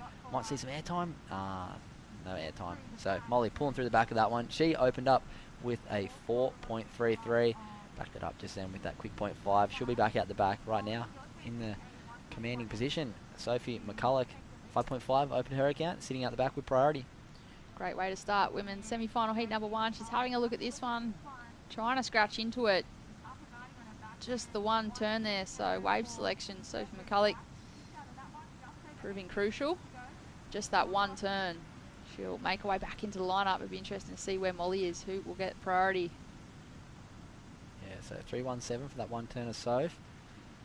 Right now, working their way back out the back. Both of the competitors, we don't see any number within their colours up to the top left, which will indicate priority once they both get back out the back. But yeah, as we saw time and time again in this event, both of these women stand out in my mind when it comes to one big manoeuvre getting one big score for them. So both very capable. I'm looking forward. Hopefully we get some nice waves in the last 7.5 minutes of this heat, because both of these women deserve a spot in the final. And here we goes. Molly Picklum, one big vertical turn once again. Molly Picklum, she is our last year's winner of this event. She'll be looking to go back to back. She is, of course, also on the WSL World Tour.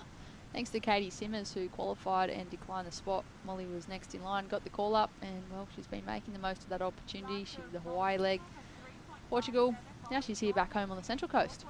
Yeah, I wonder what the mindset's like for Molly, going from surfing against the best in the world, coming back and throwing it down against the junior women here in the Australia Junior Tour as well. She can do it all. A lot of those women on the World Tour would still be young enough for this Junior Tour, which is pretty incredible when you really think about it.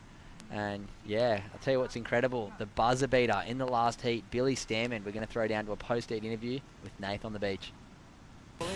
So I'm here with the winner of that last semi-final. Coming up clutch in the dying moments was Billy Stairmand. Mate, how does it feel to be through to the final? Oh, that was a pretty gnarly heat again. I need to stop doing that, leaving until the last minute to get a score or something. But stoked I got that little wave. Obviously, it's good. Always good having a heat with Stewie, and yeah, I got the main support here with me, so it's all good. Unreal. And you guys must be super proud that Billy's through to the final. Yeah, we're stoked for Billy to get to the final. He's the dad of us. He organises everything, so we just go and surf, and yeah, we'll be on the beach for the final, and hopefully he gets the dub and we'll go ham, eh? And Safi, how good's it been having like support of Billy and the rest of the crew, and having this, you know, father-like figure? Yeah, I guess it's been pretty good having like brother-like figures in and amongst everything, and I'm super happy to be in and amongst such an amazing crew, and it's been so positive, and there's been a vibe for sure, and hopefully we can keep that going throughout the next events as well. Unreal. So Billy, big finals matchup coming up. How are you feeling? Kalani Ball, the opponent. Yeah, how are you feeling going into that one? Yeah, K-Ball's been ripping. I travelled a lot with him last year too on the Challenger Series. So yeah, I'm just going to stick my own game plan and do what I do, and hopefully we can perform for everyone out there. Unreal. Good luck, mate. Good luck in the final. And Billy Stairmand moving through with the Kalani Ball. Back up to you guys. How good. I love seeing that support. It's really special seeing all of those Kiwi competitors backing Billy into the final right now. We saw all those tribal tattoos for Kihu Butler looking after the Maori tribal family over there. It would be great to see a haka maybe in the final after, if Billy could take it out. I'm sure all the competitors, wow, Sophie McCulloch, that was impressive. Look at this wave. She would have heard that last score of Molly Picklum come through, 7.83. We saw while we're in that post-heat interview, two massive manoeuvres for Molly and fight back wave straight away for Sophie McCulloch.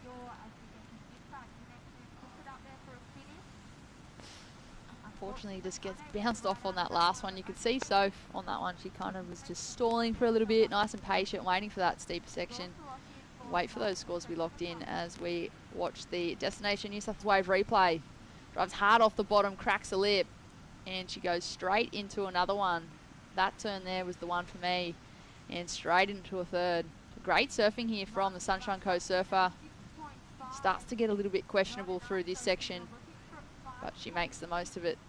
And you can just see there, she's stalling, just waiting for it to stand up on that inside. Yeah, she maintains great flow through that. Would have been nice just to polish it off at the end, but I think the damage was done. Beautiful wave selection. That thing had some great sections at the start. Like you said, that second turn, I love opening up the shoulders and really pushing through, and so do the judges. 6.5, her best of the heat. She is still looking for a score though, because maybe we can pick up a replay at some stage of Molly Picklum's last. That's 7.83. We did see it while we were chatting to Billy Stairmand on the beach. 2 very aggressive manoeuvres on a big set wave, and that has her out in the lead. She's looking to better a 6.33 right now. So Sophie McCulloch in second, looking for a 5.67. And here we go. Destination New South Wales replay. Talk us through it, Brett. Bit of a steeper section here, straight on takeoff, and she spotted it. So Molly Picklum, great read on this wave, really throwing the wind into that one. And again, so 2 very identical turns, but she just threw everything at it and kind of drifted the tail as she did the 2 there. So 2 strong committed turns, and judges rewarding it with a 7.83. If you compare that to, say, Sophie's, there was no downtime for Molly. And she's up and riding again, Coops. Yeah, bigger wave, and here we go. Molly, wow, how was the aggression into that first turn? All the way around, throws it up, drifts the fins out the back of that one, straight onto the hillside rail, next turn. And that's all she wrote. A little bit wobbly out of the turns because she pushed so much into that. I think she will better that 4.33. I really like the aggression into that first turn. Maybe not the flow of a 7.83, but I think it will make that requirement a little harder for Sophie McCulloch after that wave of Molly Picklum. Once we see it lock in, we'll pick up this Destination New South Wales replay. Looked like a smaller wave on takeoff, but she comes hard off the bottom, waits for it, and really leans into that full head turn. Big Derbich head turn in that one. That was epic. And then bang, drifts the fins. I think this is going to come in as another nice score for Molly. Really nice combination to open up. There it is, a 5.57 for Molly Picklum, the woman from North Shelley Board Riders. I'm sure they'd be all tuning in, supporting Molly if they're not down here at the beach. We are, of course, in the Central Coast region, so not far from North Shelley Beach. Sophie McCulloch from the Sunshine Coast sitting in second place, now chasing that 6.91. Still highly achievable, but it goes to show what it takes. Molly Picklum 7.83 off the back of just 2 turns, but 2 strong committed turns. And you mentioned a word before, Cooper, aggressive. You can see that in Molly's approach. Like from the very beginning of this heat, there was a paddle battle between these 2 surfers trying to establish priority. Yeah, they both want this spot in the final. It would mean the world to Molly to go back to back. Doesn't happen very often in major events. So Molly took this event out last year. It was the initial stepping stone for her to reach that. She missed out by 1 spot for qualification, but did get the replacement spot. So this was the first stepping stone for her. She did go on to have a great run on the Challenger Series, multiple quarterfinals finishes, which is a big feat in itself. And yeah, found herself on that World Tour. She's had 2 9s and a 5th to kick off the year on the World Tour. And now she'd be looking to get a win under her scalp to bring a bit of, a little bit of momentum into Bells Beach and Margaret River, because I called it earlier the other day, Molly Picklum Bells Beach winner. You watch. Well, time will only tell. We'll tune in for that one too, I guess. Molly just having a little look at that one, not what she wanted. I feel as though she's going to have a lot of momentum leading into Bells and Margaret River, because we have a fair few events still on this schedule coming up, and Molly's actually competing in the Pro Junior of this event as well here on the Central Coast. She'll be coming up tomorrow in the women's quarterfinals. Decided to throw a rashie on for the Pro Juniors as well, so getting as much competitive time in the water as she can. Yeah, it's paying dividends. Also filling up the bank account. Molly, an epic young lady. Good to see so many great sponsors supporting her, and yeah, I think she's going to be maybe Australia's next big world title threat, and I'm excited to watch it. She's such a great young lady. I was lucky enough to spend some time with her over in France, and the mindset and her maturity and just her approach to growing and changing and always getting better was really, really nice to see. We were spending, myself, Wade Carmichael, Connor O'Leary, was surfing quite a bit with her, and she got this one backside barrel that I've never seen a female ride a backhand barrel like that ever at this wave just around the corner from Hossegor. And yeah, as easy as you like, far better than what I could do, and I was very impressed. So yeah, it's nice to see Mole making it up onto that world tour. But yeah, main thing is she's just a great human, so big respect and good luck to Mole as this event goes on. But she's going to have to get through Sophie McCulloch first, another amazing young talent from here in Australia. It's great to see all the women really dialing it in here on this qualifying series. A little hung up on that first turn, but manages to finish. So Molly Picklum in the pink. She's looking to drop a 5.57 from her scoreline and make that requirement a little larger for the surfer in second, Sophie McCulloch. At the moment, she's chasing that 6.91. Still enough time on the clock, just over 8 minutes. She may have caught a wave. We just watched the P disappear from the left of her name. We'll wait and see what happened there for Sophie McCulloch. Coming up next, we have semi-final heat number 2 and another amazing matchup between Macy Callahan and Philippa Anderson. Here we go, little replay. Last wave of Molly. The one word that comes to mind when I watch Molly, compared to maybe most of the other women competitors, is solid. She just looks so confident over her feet. She throws it up late, has such a strong base over her feet. That DHD board is looking dynamite. Shout out to Darren up there on the Gold Coast. And yeah, Molly looking very solid over her feet. She just looks so sure of herself every time she approaches a turn. And as does Soph, to be honest. Soph has been so incredible this whole event. She opened up her heat this morning with a banging 7-point ride, 2 strong turns, and here we go. Soph, a little bit of a wobble on that first bottom turn. She's going to be out of there, looking for a little more than that. She does need a 6.91. Still a solid heat score right now for Soph. 6.5, 5.5. Would have made her many, many heats throughout this event, but we are into the semi-finals now, and she's going to need just that tad more if she wants to progress into the final to pick up those ever-important 3,000 points in this Australia Oceania qualifying series regional tour. Soph already has 1,000 points to her name at minimum. She did win the Phillip Island Pro QS 1000 earlier in the year. A great start to 2022 for Sophie McCulloch. She definitely knows what it takes, but Molly Picklum, she's certainly been the one to beat. She's been performing every single heat of this event so far, and showing us why she is a talent in this region and how she got to the World Tour. Wow, that's interesting. Molly looked like she had priority, but she said, you know what, you can have that one, Soph. Sold her into a lemon. Sold her into a lemon, absolutely. Get a job at the fruit market if she doesn't want to surf anymore, Molly, because that was very well sold.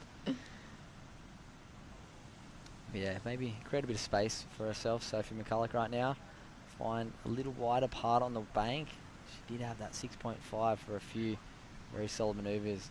Important to note, this morning she had a 6.17 for one manoeuvre on a right-hander. So if she can pick up something and find 2 critical sections, so capable of that 6.91, and she can skyrocket something up into the excellent range if she gets a wave to allow it.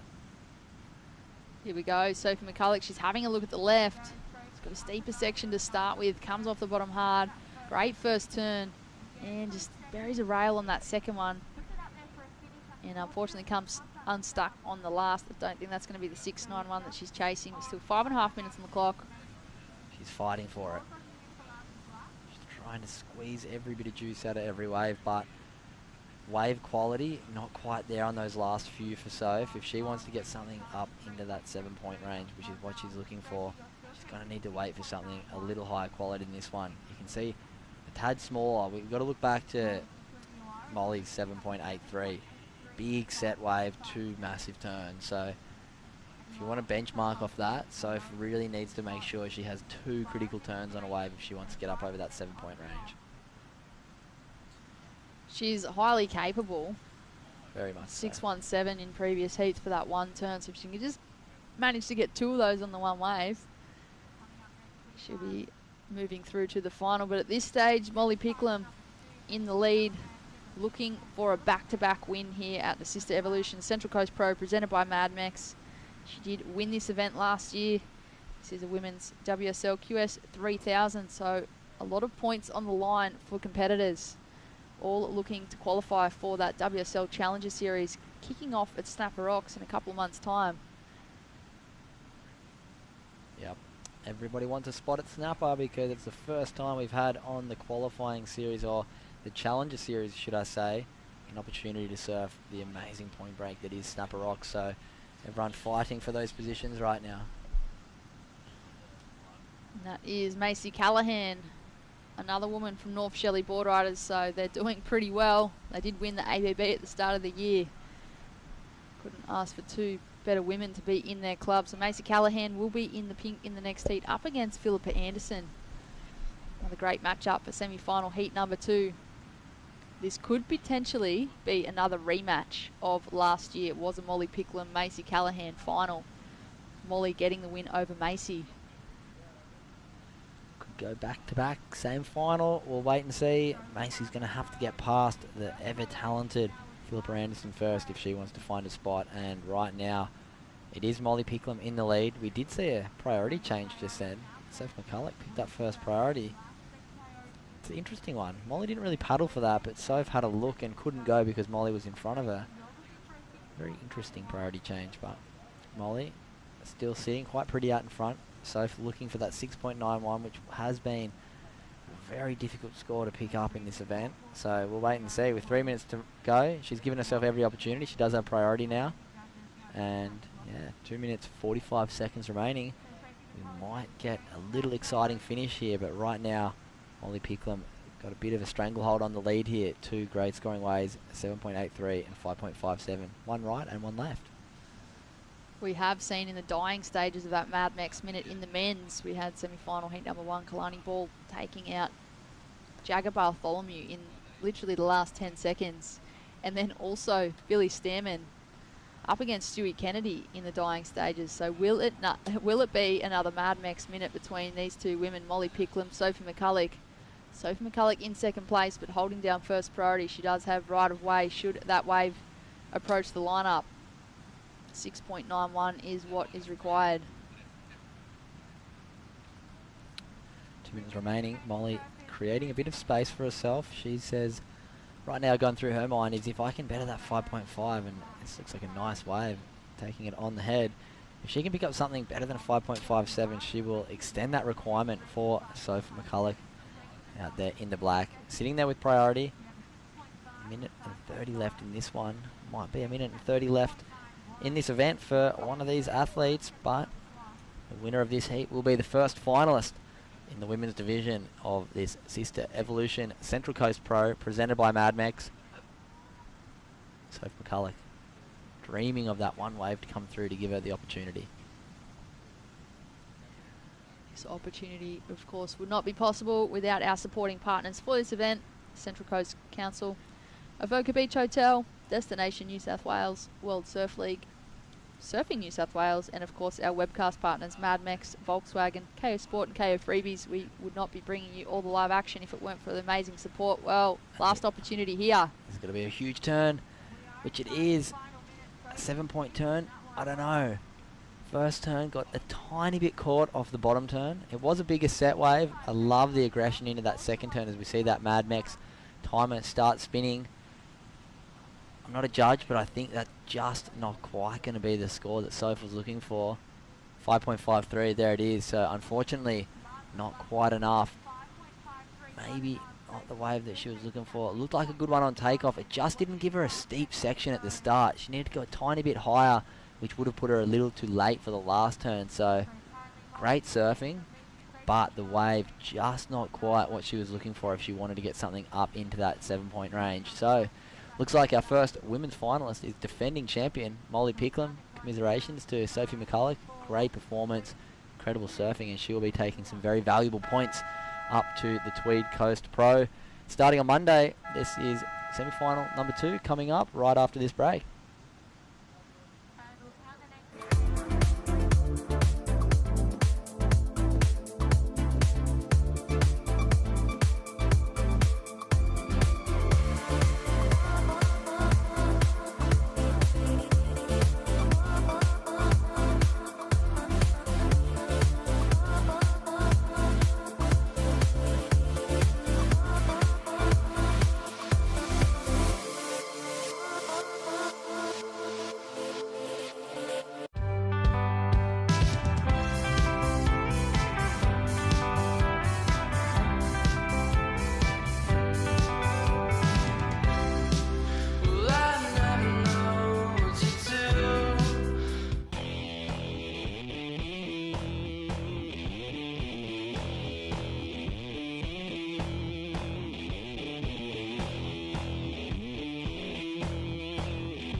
This is the motivation.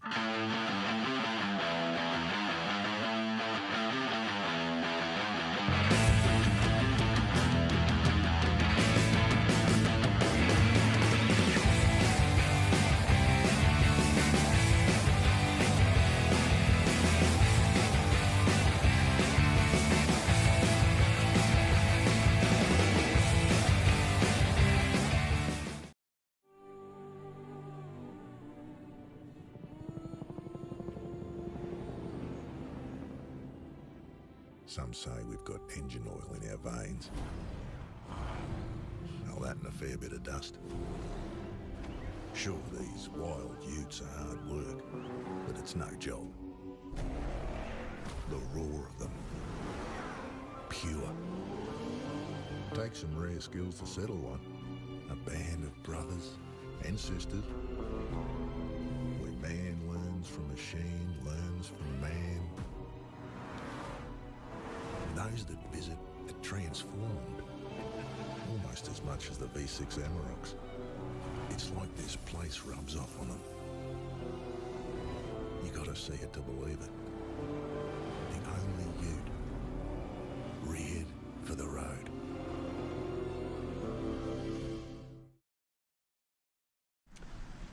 Welcome back to the Sisstrevolution Pro semi-final number 2, and it has been action with plenty this morning, and right now we are looking for our second finalist. Our first finalist, Molly Picklum, into the final. I'm sure that Glenn Microhall and all her support staff down there would be absolutely frothing the defending champ, and right now here we go, Macy Callahan up and out. So already we've seen a wave in this heat. Philippa Anderson at 3.5. I had a great chat to Spilsy a little bit earlier as she was preparing for this heat, and she said, look, she's just been riding that wave of luck, and I spoke about the buzzer beater in the quarterfinal, and she said she felt like she knew what the judges really wanted, and she said it was that important and that she went square on that first turn, because if she didn't, it wasn't going to be enough for her. So she said she put it all out on the line, and it worked in her favour. But she's really excited and looking forward to taking Macy on, and I'm sure these two have matched up a number of times in their careers, and yeah, it's going to be a great semi-final down here at Avoca Beach. It certainly will be, and these women would be fired up from that last heat. Molly Picklum taking the win over Sophie McCulloch. Macy Callahan, well, she'd be looking for another rematch, trying to get that win over Molly Picklum. Macy did finish second here to Molly last year. She's got to get past Philippa Anderson first. Well, that would be a great stat to look up, to see how many times you've seen two surfers actually go against each other in back-to-back finals. It would not be often on the QS. No way. But both are outstanding. But like you said, she's got to get through Philippa Anderson, who is really, you know, not a veteran, but she said she's getting on, but I think she's got plenty more to give. But yeah, she's so experienced, and not much phases her. So this is going to be a great matchup. Philippa Anderson, originally from Port Elizabeth in South Africa, moved over here around the age of 12, and well, now 30, she's actually started her own surf school, Philippa Anderson Surf School in Newcastle. Yeah, great stuff. Of course, I remember her brother Craig competing at a junior level in Sydney. A lot of our events that we used to run down there, Craig would always be competing. He's such a good surfer, became one of the best free surfers in the world, and yeah, from a very, very young age, I identified the fact that she had a lot of talent and a very mature approach to her surfing, even, you know, in her early teens. She's certainly got that mature approach, Philippa Anderson. She's already had a ninth at the Carve Great Lakes Pro QS 1000 a couple of weeks ago. She had a third at the Gage Roads Port Stephens Pro QS 1000 just a week or so ago. Well, she's had a ninth, she's had a third. She's building the road to the finals. Can she get a win here at Central Coast? She's laying the foundation. She's putting the bricks and the mortar down, and yeah, it would be great to see her in a final.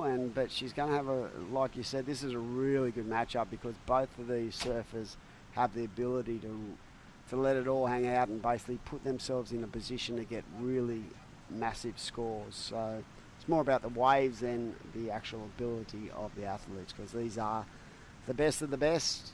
And talking about surfers, that final of the men's coming up very shortly for the Vissla Central Coast Pro final. It's going to be a trans-Tasman battle. Kalani Ball taking on Billy Stairmand, and I saw the post-seed interview with all the Kiwi boys before. It was so funny. There's so certainly good. a few of them. It's great to see that support. I mean, it's not that far realistically, No. New Zealand. It's just across the ditch, but great to have that support and just all egging each other on. And you know, they mentioned that Billy's kind of the dad of the house. He organises everything, and then all the other three have to do is go surf. So really? Billy's been around for a while, and it's not a bad job. Not a bad one. So yeah, it's good to see that support. It does make a massive difference when you've got people in your corner and other competitors, I guess, you feel comfortable with and travel around the world with. Certainly does help. It's like a home away from home. Yeah, definitely. I feel like it would be great to see another Kiwi on tour. We've had a couple of Kiwis on tour. Of course, Maz Quinn led the way for the men's. And, yeah, it would be good to see Billy sort of break through the mould. And what a result this is down here as we see the surfer in pink. I saw Macy Callahan then having a little look-see further down, but it looks like Philippa is going to pick up this right. And not a lot of scoring potential there. So 17 minutes to go, and it is Philippa Anderson taking on Macy Callahan in semi-final. And if you actually bow out in this heat, which I'm sure both of them are focused on not doing, you do actually get a lot of points towards that overall Challenger Series qualification. Is it 1950 for a third? Pretty sure it is. And when you consider that they've come off 3 events that are just 1,000s, that is a big chunk of the pie as we look towards that. I think it's 7 and then 1 wild card for the women, and then 9 and 1 wild card for the men. So there's a lot riding on these results. And the defending champ already through. And who is she going to match up against? Will it be Philippa Anderson or Macy Callahan? Philippa having a look at this one, kicking her way into it. Drives hard off the bottom. Getting a little hung up. You could just see that wave kind of wanted to suck her up the face. Yeah, I felt like when she took off, it looked okay, but it just went a bit fat, and she had to really work just to get that board and that rotation through. So, yeah, the positive part about that is she's still out in the lineup. Nothing worse than getting a wave that offers not a lot of scoring potential and getting caught inside and then spending the next 10 minutes sort of trying to gather your senses and get yourself back in the lineup. And there's a lot to it as well. You've got to bring your heart rate down. You want to get your body back into a good frame of mind, because, you know, when you spend a lot of energy in a heat, you can also... It plays a part in the biomechanics of how you surf a heat as well, doesn't it? It does. It makes a massive difference. You know, like I guess we've seen earlier in the start of the week, conditions were different. There was a lot more swell. It was a lot bumpier, and there were heats where you watched competitors get caught on that inside section for a good 5 or 6 minutes, which when they were 20-minute heats, that's a long time. 100%. Here we go. Macy Callahan up and right in on a good clean left, so really getting to work, and that vertical whip into the pocket, that was solid, and should be happy with that. It's been a bit of a slow start, 25-minute heats. We've extended the heats in the last day or so, and just showing that skill set, just really patient, waiting for this thing to line up. She starts to get the work, but this is the money turn right there, and she just really let loose and stood up towards the end, and yep, felt good. 6-point ride. There it is, a 6. So Macy Callahan rewarded for those 3 turns. As you mentioned, Dimmy, that last turn was the money turn. I agree with that one. Really putting it up there and nice and square. So Macy Callahan, a 6. It's taken her to the lead. Philippa Anderson in the black now chasing a 3.08. Really not much required. However, Macy Callahan's only got a 0.57 as her backup. Once she improves on that, that lead will extend, and Philippa Anderson will be chasing a higher score with 14 minutes on the clock. Yeah, so we are into semi-final number 2 of the Sisstrevolution Pro, presented by Mad Mex, and a shout out to all our supporting partners in this event. Of course, the Central Coast Council, Avoca Beach Hotel, where we've all been staying, Destinations New South Wales, World Surf League and Surfing New South Wales, and of course Mad Mex, who have been making sure that not only the staff but even the competitors have been well fed in the last week. And yeah, great to have them on board along with KO Sports and Volkswagen. So it takes a lot to put big events on, and we thank everyone for their partnerships and developing the sport within our region. Certainly wouldn't be possible with all that amazing support behind us. We are at Avoca Beach, set up just in front of the Pines. Beautiful part of the world. Beautiful location. We're extremely lucky to be here today. And we've been here all week. Conditions improving throughout the week. We had a great day yesterday and another great day today. This is, of course, finals day. Philippa Anderson having a look at this one, Dimmy. Yep, choosing to go onto the forehand on the right, and she just slowly starts to try to find that inside runner where it stands up on the bank and now gets to work and really flares the tail, and out the back, Mace again on a left. So nice little exchange, but not really a lot to come out of that one, where Philippa, I felt like a little bit more innovation in that turn and progression, but unfortunately could not stick it. There's still 12 and a half minutes to go, or just under. That is a lot of time in a heat, and yeah, see what the judges think of that little 2 waves. And I was just thinking before about having, you know, an event at your local venue, like for both Mace and Molly, it's basically home for them, so they get to sleep in their own bed. That must really help, you know, calm the nerves and just put you in a good space, because we spoke about it before. Normally back in the day, pre-COVID, you'd be travelling the world basically from January trying to get yourself some points, but as we see Macy Callahan up and riding and just losing the tail. But yeah, it would be a good thing to be able to sleep in your own bed and just have some normality about what's going on outside, correct? It helps, Dimmy, and just to have the creature comforts of home and feeling comfortable in your surroundings, not only having your own bed, but it's your hometown. You know, like, you've got people around you, you've got the support, and, well, you've also got home-cooked meals and things like that. You're not constantly eating and travelling on the road. I feel as though Macy and Molly would be making the most of this home event on the Central Coast. It's always good to have your family and your friends supporting as well on the beach.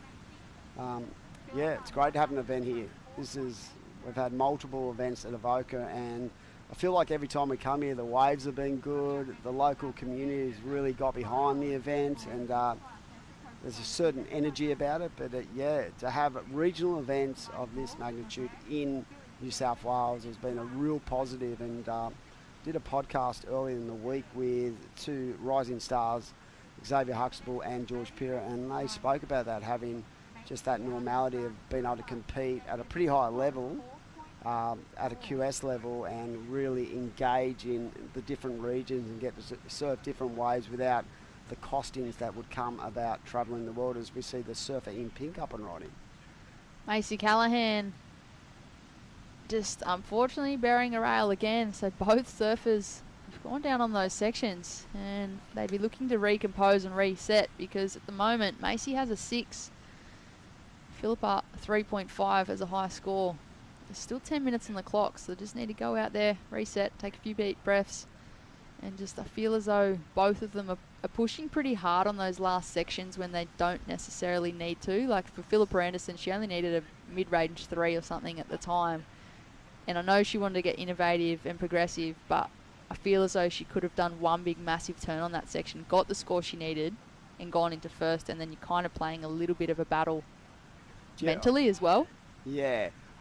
Does that come with the fact that it's now a semi-final and you're sort of really throwing everything in it?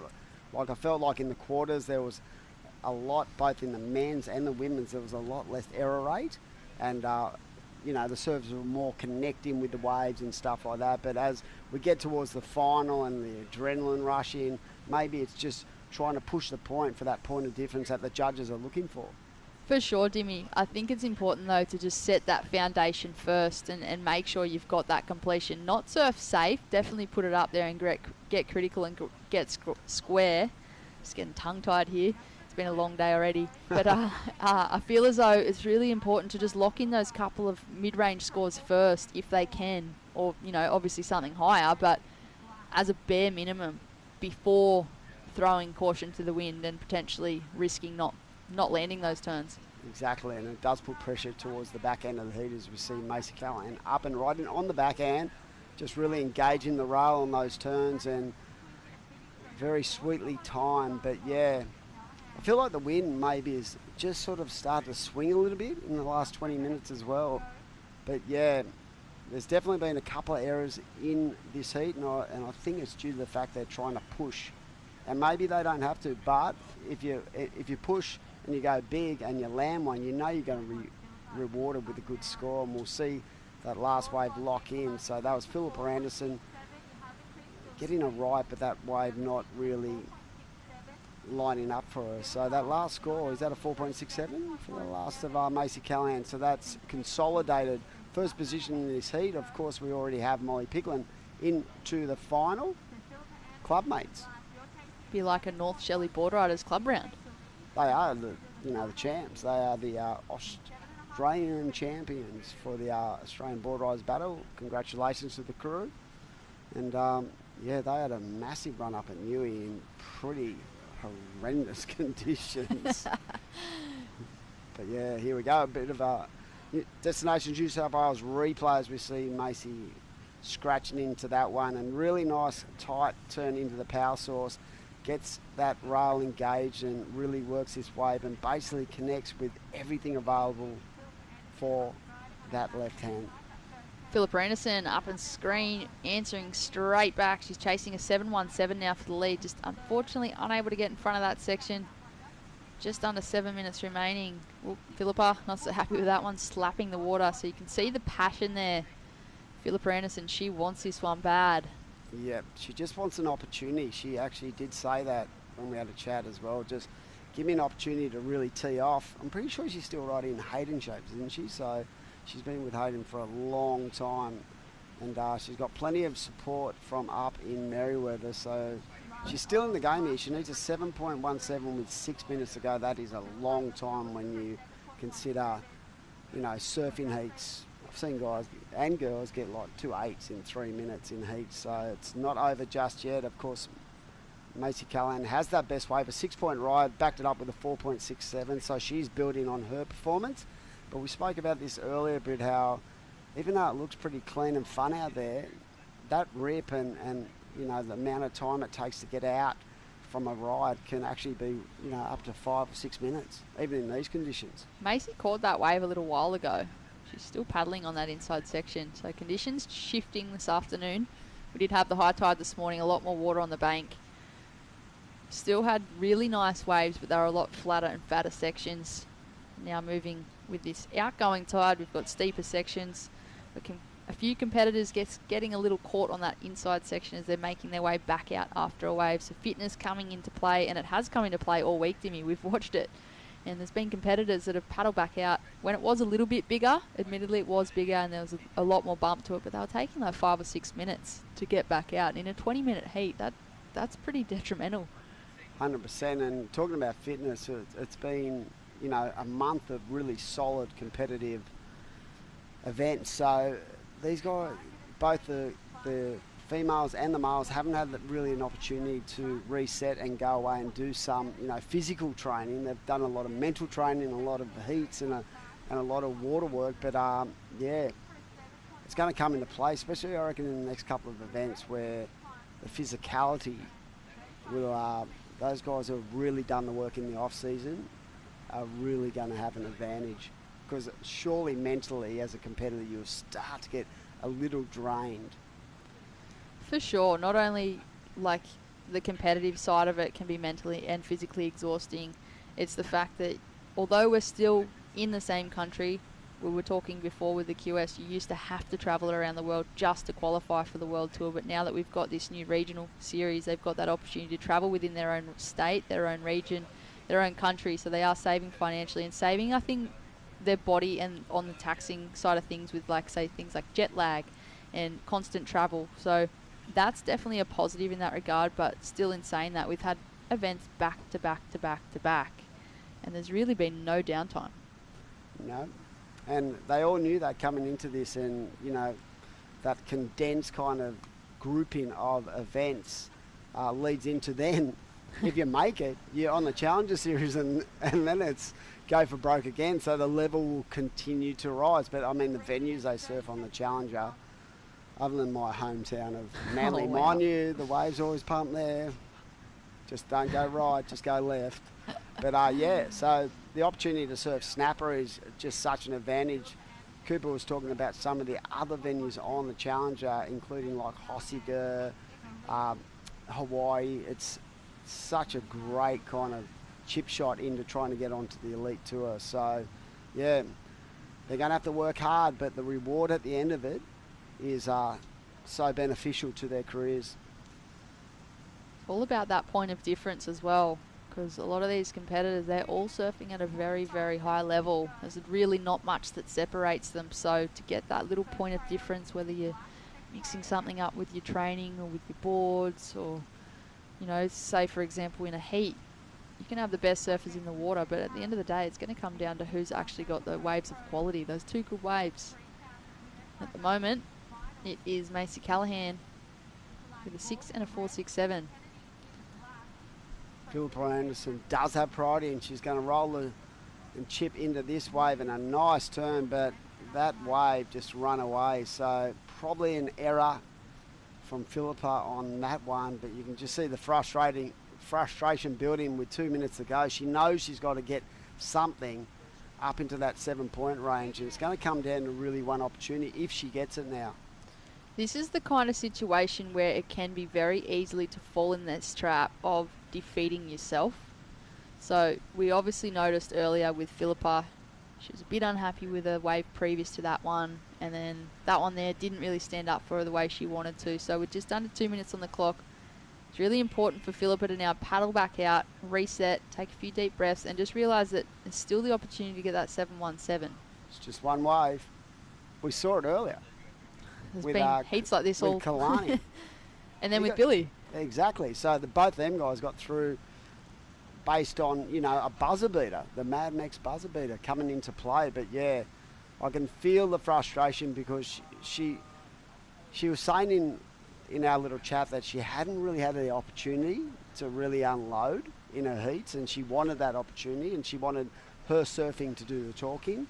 But in this heat, Mesa sort of basically really capitalise on every opportunity she's had, and that's why she's got that 6 and a 4.67, where I feel like Spilsy might have fallen or made a couple of errors. And that is a prime example. Philippa Anderson just shook hands with Macy, just admitting defeat with 40 seconds on the clock.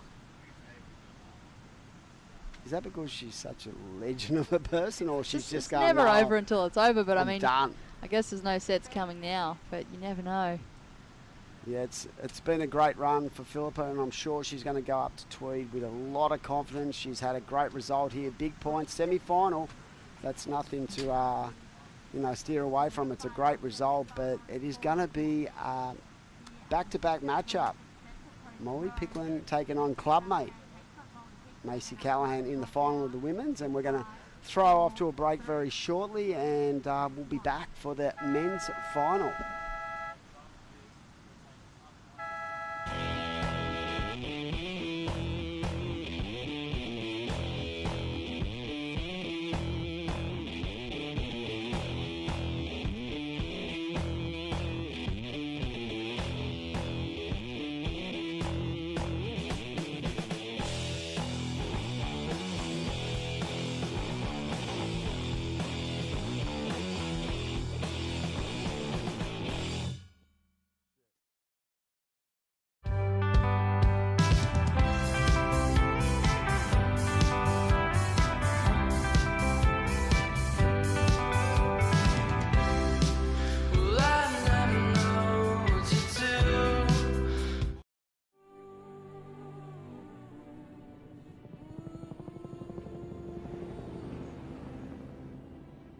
Some say we've got engine oil in our veins. All that and a fair bit of dust. Sure, these wild utes are hard work, but it's no job. The roar of them. Pure. Takes some rare skills to settle one. A band of brothers and sisters. Where man learns from machine, learns from man. Those that visit are transformed, almost as much as the V6 Amaroks. It's like this place rubs off on them. You gotta see it to believe it. for the road. Good afternoon, everybody. It is finals time. We are here at the Vissla New South Wales Pro Surf Series at the beautiful Avoca Beach. You can see Avoca Point in that little pan shot we have right now. This is the Vissla Central Coast Pro presented by Mad Mex Men's QS 3000 final. Kalani Ball in the red singlet. Billy Stairmand from over in New Zealand in the black singlet. My name's Cooper Chapman. I'm joined in the booth by Dimmy Hennessy. What do you think, mate? Big final. I was just thinking about that, about how to analyse both athletes' performances over the last week, and they've been on point, let me tell you. But I did like the way Kalani finished off that semi with a big number. But Billy Stairmand, he's the ultimate fighter. He will just go and go and go all day. So this is going to be a cracker. 3,000 points for the winner. That is a massive deal for these guys when they're trying to qualify for the Challenger Series. But another thing, Coops, is 12, I think it's 8 grand. 8 grand. 12 grand up for grabs in the final, so 8 grand for the winner. That'll keep you going for a couple of weeks. That'll help out, definitely help out. So yeah, right now, 30-minute final, we have bumped up the time limit right now for the men out there, giving them every opportunity to showcase what they are capable of, and both of them capable of massive things. Opening wave looks like we've had come in for Billy Stairmand. 3.67. He's going to want more than that. We did see at the very end of Billy's semi-final against Stewie Kennedy, he locked in a 5.5, needing 5.3 in the dying stages. And likewise with Kalani Ball needing a big score to get ahead of Jagger Bartholomew and dropping an 8-point ride. So buzzer beater for both. Both of them carrying some great form. Like you said, Kalani, stellar performance in that semi-final. Sometimes it's hard to back those huge performances up. It was one of the highest heat scores of definitely of the day, but maybe even of the competition. Kalani and Jagger both over 14 points in that semi-final. So the temperature's been turned up. It's getting hot, and right now with time is not really working, but I think there's over 25 minutes remaining in this one, so plenty of time. The lads are going to settle in out there, and we've got a full Anzac battle. Kalani Ball versus Billy Stairmand. Yeah, trans-Tasman battle for sure. And that extra 5 minutes, Coops, what does that do to the mindset? Yeah, I think it's just going to allow the guys to take a bit more time, obviously, breathe into it. It's been a big day. They've had to surf 2 heats already this morning. Just throw a few more opportunities. Might see some aerial surfing potentially in the final. We have been seeing the judges rewarding aggressive surfing has been the key word for big scores. You want to see complete commitment and full aggression into those manoeuvres. So both of these kind of smaller blokes, you'd almost say. Yeah, definitely.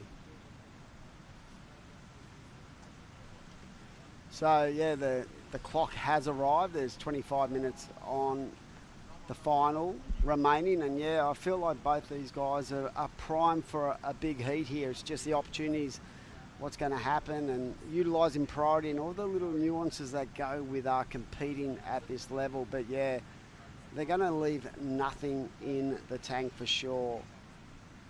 And we did say, like Cooper just said about that semi-final, that was a big number, over 14 points for both surfers in that semi-final number 1, and there has not been a lot of scores in that excellent 8 points or above. So yeah, I feel like the Aussie might have a little advantage, but not with not much, because Billy Stairmand can really change it up. He's got such a solid arsenal of different kind of manoeuvres he can go to. He's got all the tricks in the bag.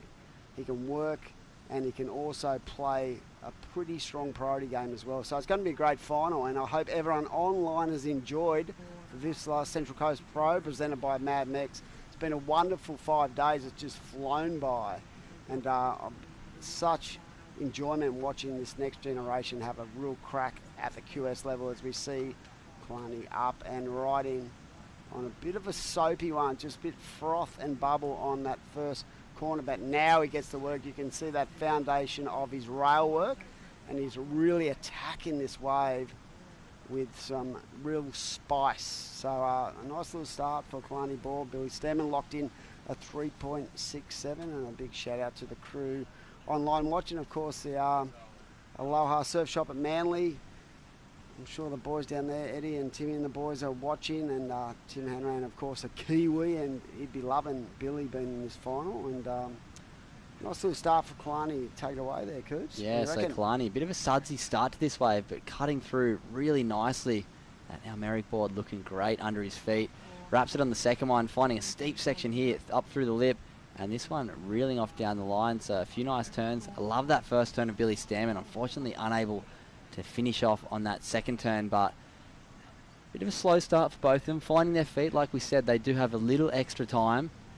23 minutes remaining in this one. The encouraging signs, I reckon, is that inside wedge with that lower tide starting to drop away, that top to bottom turn Kalani was able to do on that inside. We really haven't seen that a lot with that drop in tide, with that big tide. So maybe that's going to offer up a lot of scoring opportunity down the line, more than it has during the course of the day so far. Yeah, as we get closer to the bottom of the tide, I believe the tide is low. We still have another couple hours, 2 more hours left until we hit the bottom of the low. Maybe even longer, 2.5 hours.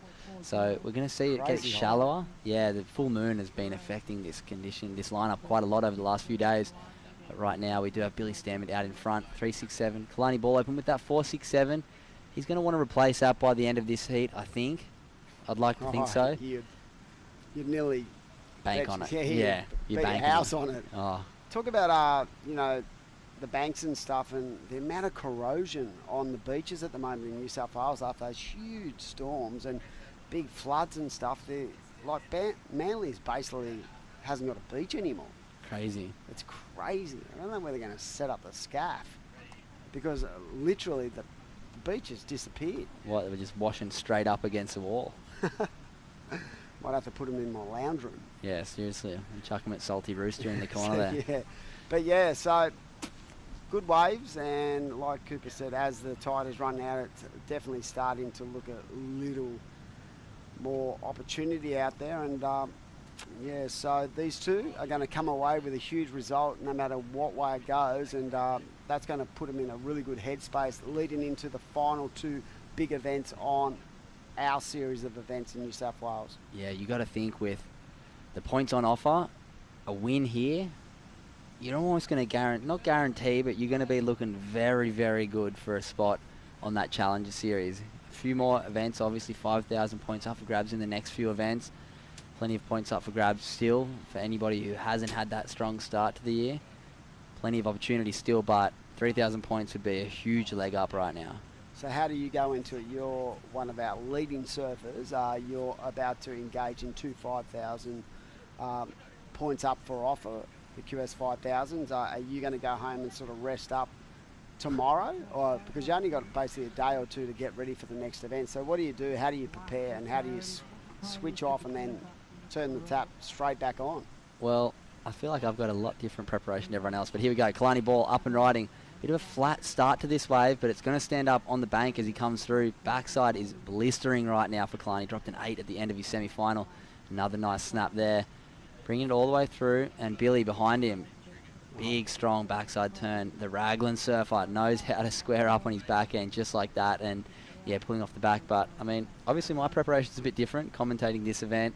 I'll be here tomorrow commentating the finals of the juniors, and then I'll drive back up home to the Gold Coast.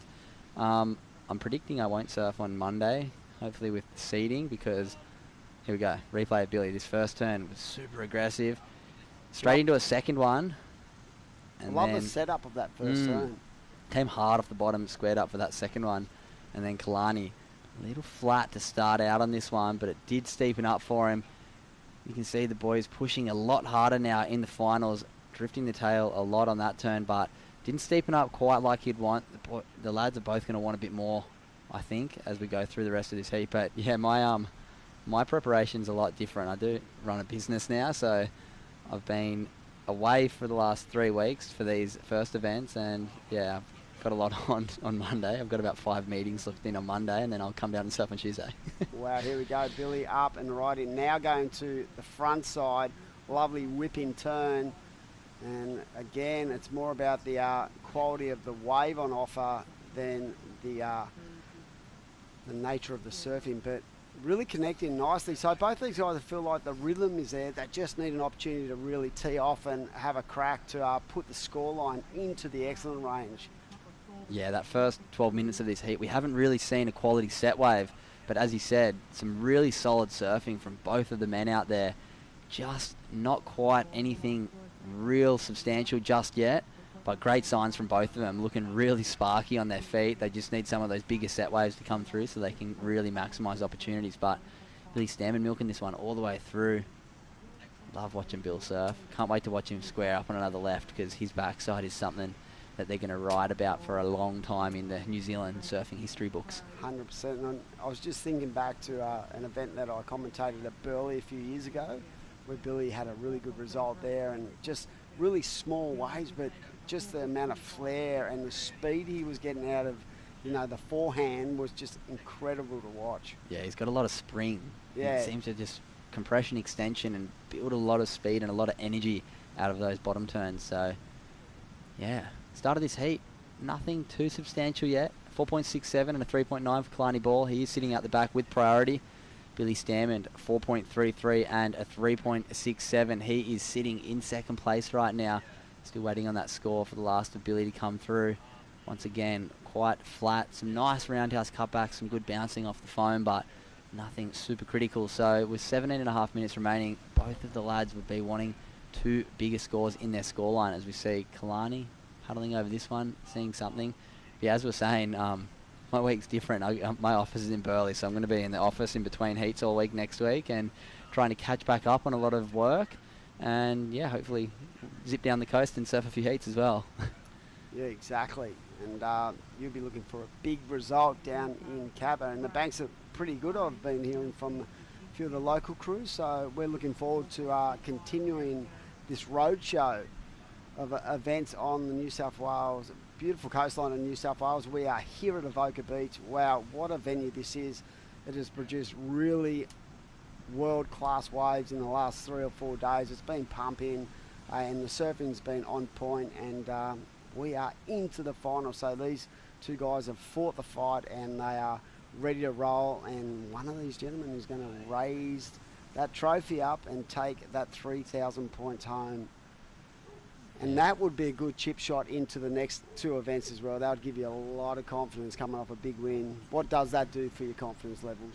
I don't know, I haven't won for a very long time. I've never won a QS event, so I couldn't tell you, but... As a junior, you won a lot. As a junior, I did win a few events. But yeah, just having that, just even a good result really springboards you into the next event. Getting to surf a few heats. Sometimes when you string together a few early round losses, you can be surfing good, but sometimes it's just about the rhythm. You can be surfing average in comps and making heats, and that's what we're here to do. We're here to make heats. Doesn't have to be the prettiest, but sometimes you just have to grind through them. And you get in those rhythms where you're just picking the right waves. It seems easy sometimes, and then sometimes you can feel like you're surfing incredibly, but it just seems so hard. Like the waves are going against you. The judges seem to just pip you every time in a row. And for these guys out there right now, they're going to be bringing a whole lot of confidence coming into Cabarita. I've heard the conditions have been really nice up there. The forecast looks great, so I'm sure everybody is itching to get up there. Right-hand point break sounds amazing, and like you said, preparation for myself. I lived in Kingscliff for the last 18 months, so Cabarita was one of my most frequently surfed waves. I did have quite a good result there last year. I think I made the quarterfinals at the 5,000, which got me my spot in the Challenger Series, so a lot of confidence going into Cabarita. I love surfing up there. And Billy Stairmand, there we go. That's a strong backside turn. Nice second one, and drifting it around for the third one in a little reverse. So I would have liked the second turn to be more aggressive. He held back looking for the big third one. The reverse was nice. The first turn was incredible. Let's watch the replay. Break it down, Dimmy. Yeah, great first manoeuvre, right 12 o'clock, and that's what the judges want to see. But like Cooper said, that second turn I felt like was more of a setup for what he wanted to do at the end of that wave, more than just attack him, what was in front of him. And I feel like when you break things down, you're looking at targets as a surfer. You want to attack every point of that wave, and maybe, he will be sort of pulled back a little bit because of that second turn. Yeah, watching it back, it looked like he thought the second turn was going to go a little longer underneath him. He went for the floater, when he'll watch that back and be like, oh, I had every opportunity to do the exact same as that first turn, which would have seen that score skyrocket well and truly up into the 6-point range if he went back-to-back majors. But because he had to sort of get on the back foot, looked for the floater, it set him up for that last turn, coming in a little bit flat. He didn't really get to come off the bottom, and that's why he had to throw it into reverse, and it looks like the score's come in at a 4.47. It has moved him up into the lead, but he's going to want more than that. That was an opportunity gone begging, I think. Yeah, I love the speed and I love the flow of that ride, but it was just the wrong turn in the wrong position, and that's what cost him, you know, maybe going up into that 6-point range. Yeah, like I said, I can understand exactly why he did that turn. It looked like it was going to run off on him, but it backed off just a little. He could have cracked it. It would have brought him from deeper off the bottom for the third turn, and he could have banged that last one.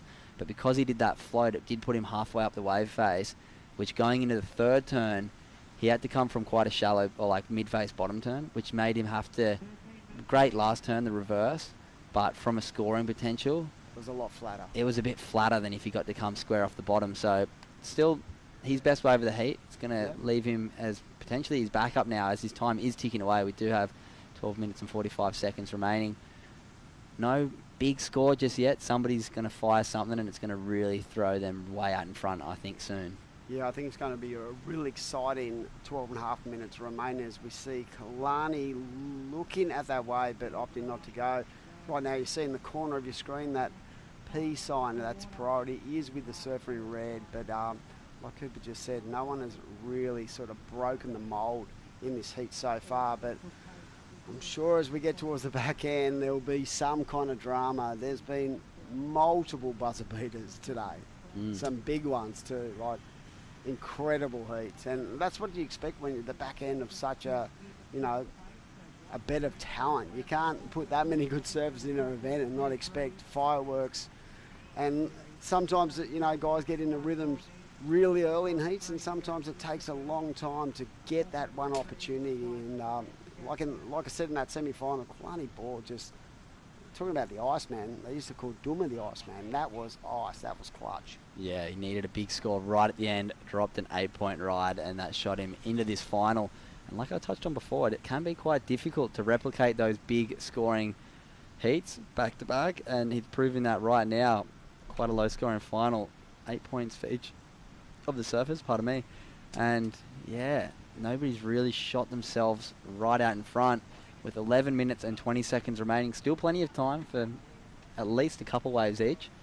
Kalani Ball sitting out there with priority. He is looking for a 4.13 if he wants to move up into the lead. So bit of a slow start in this final. Next up, the Sisstrevolution Women's Pro Final is going to take place, and it is going to be the two club mates, Molly Picklum and Macy Callahan, and that is actually the same final that took place here last year. I was saying to Britt, I don't remember a lot of events where you get the same two surfers going up against each other. You have that more in the CT level, but I don't feel like you get that a lot at the QS. Yeah, here we go. Kalani Ball. Wave of consequence here. Hard off the bottom. Nice first turn. Square off the bottom. Throws it up over the lip there. And a big third one. Holds on. He wants to throw something up there that puts him out in the lead. I reckon that's the best wave of the heat. I think it's the best wave of the heat, but I also think back to the waves that Kalani's had today. First turn was nice. Set up. This one, he went up and over. This was really nice. And this one, I feel like he just missed. He held up, got held up just a tiny bit. I think it's going to be the best wave of the heat, absolutely. But I think there was an opportunity once again for maybe another half a point to a point in that one if he clicked on that last turn. I think back to the wave against Kehu Butler this morning. He busted the fins out the back on that third turn, didn't hold back at all on it, and that was well rewarded. So we'll wait and see what the judges think. We're just commentators in the booth, breaking it down. I'm being very critical. These are very good friends of mine who have been doing it a long time, and I'm sure they'd be saying the exact same to me, and I'm sure they'll agree with me because watching that replay, I felt like the second turn had to be cut a little short as well, and that was sort of, yeah, there it is, a 5.67. So you're probably right what you're looking at. There could have been more meat on the bone for sure. Yeah, the third turn I think just had an opportunity to get a bit more release. Tiny bit caught up. It was a tough section. There was foam in it, but these guys are so capable. They're obviously in the final for a reason. But Kalani Ball shoots himself out into the lead. He does have the two highest scoring waves of this heat. Let's watch the replay one more time. So first turn, nice set wave. Real patient on this turn. Knew he had to get down the line. This one, like you said, because he had to get to that third turn, definitely had to pull it a tiny bit short. And the third one, just a touch just a touch on the back foot through the turn, which didn't really get that release onto the front foot like he's been doing all event long. So that kept the score. Still a great score, 5.67. Important score in this final, but there was potentially 6.5 points in there if he really attacked the last turn. I felt like the overall judging this week has been those big scores have come off really good depth off the bottom.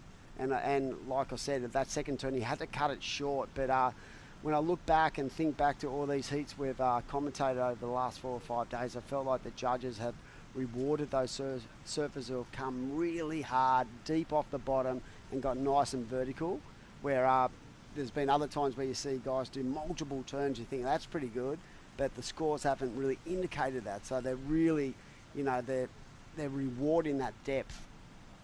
Yeah, and that was by far the best wave that's come through in this final. Kalani picking the absolute eyes out of it. He's been on song this whole event. Right when he needs it, he's found those ones that give the opportunity. And that's the thing that a lot of competitors have been struggling with, myself included, was to find those waves that everybody's capable.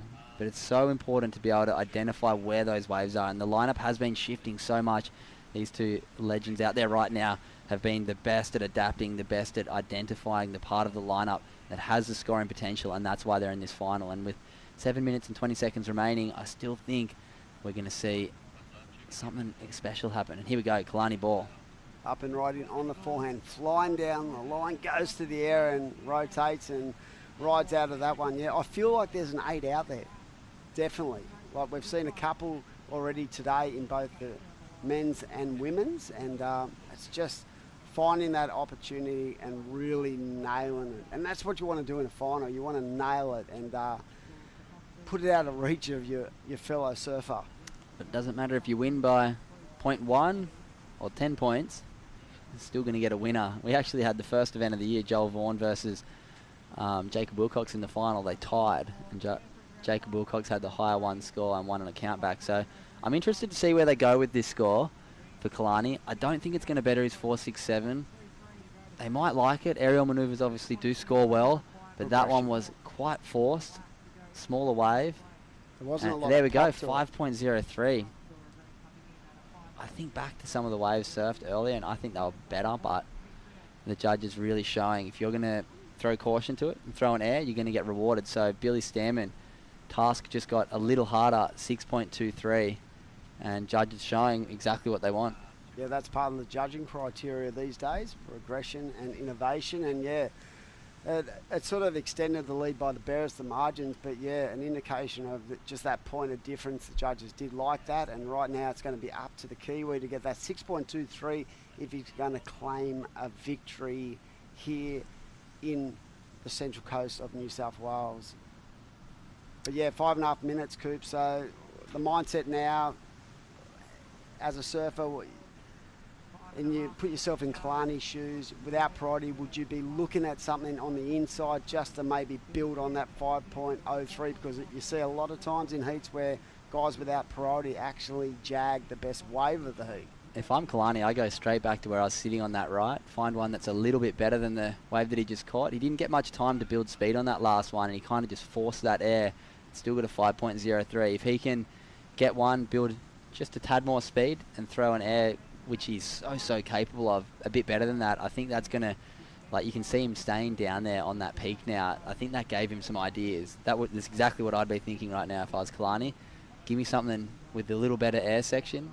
That one for him was about as easy as it comes. If he can get something with a bigger ramp, he's going to throw down a huge score because it's showing that the judges are really appreciating aerial manoeuvres right now. So 4.5 minutes remaining. Time is ticking away for Billy Stairmand. He would love one of these lefts that he could square up 2 backside turns. That's where you think back to the one where he just didn't really click on the second turn. If he had something up in that 5-point range, the requirement would be down just a little more. But right now, needing a 6.23 score that he has been getting all event. So he knows he can do it, but it's going to come down to the wave selection. 100%, and he does hold priority. So it's going to be a real critical next wave for the Kiwi. Yeah, thinking back to that wave, yeah, had he got a 5.5 or even a low 5, it sort of changes the dynamic of this heat. And that 6.23, it feels like that's a good score in today's conditions. Yeah, very much so. It's been quite tough to get up over that 6-point mark. The judges wanting really solid surfing on the best waves out there. So if Billy could find one like Kalani's left, that 5, 6, 7, connect a few of his backside turns, I think he has one of the strongest backhands in the world, let alone on this regional qualifying series. So here we go, Kalani Ball looking at another right-hander here. Not going to have the ramp that he's looking for. So this may be the last set we see in this men's qualifying series 3000 final. Kalani having another little sniff. Unfortunately, that one not breaking. This is the Vissla New South Wales Pro Surf Series 2022. Stop number 3. The Vissla Central Coast Pro presented by Mad Mex. 3,000 points is about to be taken out by one of these two competitors. Kalani Ball out in the lead right now, and he's seen a nice looking right-hander behind this one. Yep. Billy Stairmand, first priority, sitting a bit further down to the north, and no taker there for Kalani. He thinks maybe the one behind it, or that one might have run off a bit fat. And what's Billy seeing down the beach? Anything at all? 2.5 minutes. Kalani having a look, right-hander. There he goes, up and riding, nice carving, first turn, engaging the roll, and goes to the air. So we spoke about that, about maybe generating, you know, something other than just the air, and it'll be interesting to see what the judges think as he's continuing on into that northern corner. That was nice. There was good variety. It's part of the criteria, variety of repertoire. So that was sick. Did you like that, Coops? I love that. That was exactly what I was sort of touching on. He now knows that if he's throwing an air, he's getting a big score, and that air, in my mind, was far better than the last one. Meaty section. Nice carve here to set it up. I thought he went a bit too off the bottom, but it allowed him to kick it right out off the top, huck the tail up nice and high. Got this little bonus tag here too, and finished nicely. I think we're going to see something up into the 7-point range here, and he's going to put it well and truly, not out of reach, but make it very difficult for Billy Stairmand. That was a little victory lap wave in my mind for Kalani Ball right there. 6.83, okay, they've kept it down just a little, but backing that up with his 5.67, he's now put himself well and truly out in front. Billy Stairmand is going to need a miracle here to pull it out of his hat. Yeah, definitely. He identified that right, was the wave the look of the wave he wanted to get that score. That 6.83 could have gone a little bit higher, but in the overall scheme of the heat, I reckon that's probably dead on what it deserves. And what I did like about that wave was he risked a lot as he came so deep off the bottom. So there was a lot of risk in what he was doing. He could have actually taken the easy road into that air, but he chose not to. And I think that, you know, the judges really respect that, and that's what they're looking for, because it created a lot of speed. Yeah, for sure. And we hit that Mad Max minute, like I touched on. The setup turn was nice, and I thought he went a bit too far off the bottom. He could have come in a bit shallower and hucked a different sort of air, but I really love that air. I love that he came hard off the bottom, turned it in, could have done a big snap and probably bettered the 5, but he threw caution to it, ditched the tail way out the back, nose picked it around, and then polished it off nicely. 6.83. As easy as that. Kalani Ball stranglehold on this final now. Billy Stairmand with 30 seconds remaining. Going to need a miracle. Looking for an 8.03. Yeah, and that is a big number considering what we've seen over the course of today, finals day. So will he get another opportunity? It's been a great event for both these guys. Kalani Ball in the lead, courtesy of a 6.83 and a 5.67. Billy up and riding. You can see the body language. He probably knows this is not going to get the job done. A lovely finish, but what a performance from the Kiwi to make the final. And Kalani Ball takes the cash and the 3,000 points that go towards your Challenger Series rating. So congratulations to the Aussie. Cooper's been great to be in doing the final with you. Your insight into the athletes and exactly what they're thinking in the water has been excellent. And congratulations to the boys in the final. And we're going to send it off to a break, and then we'll be back for the Sisstrevolution final with Molly Picklum and Macy Callahan.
This is the motivation.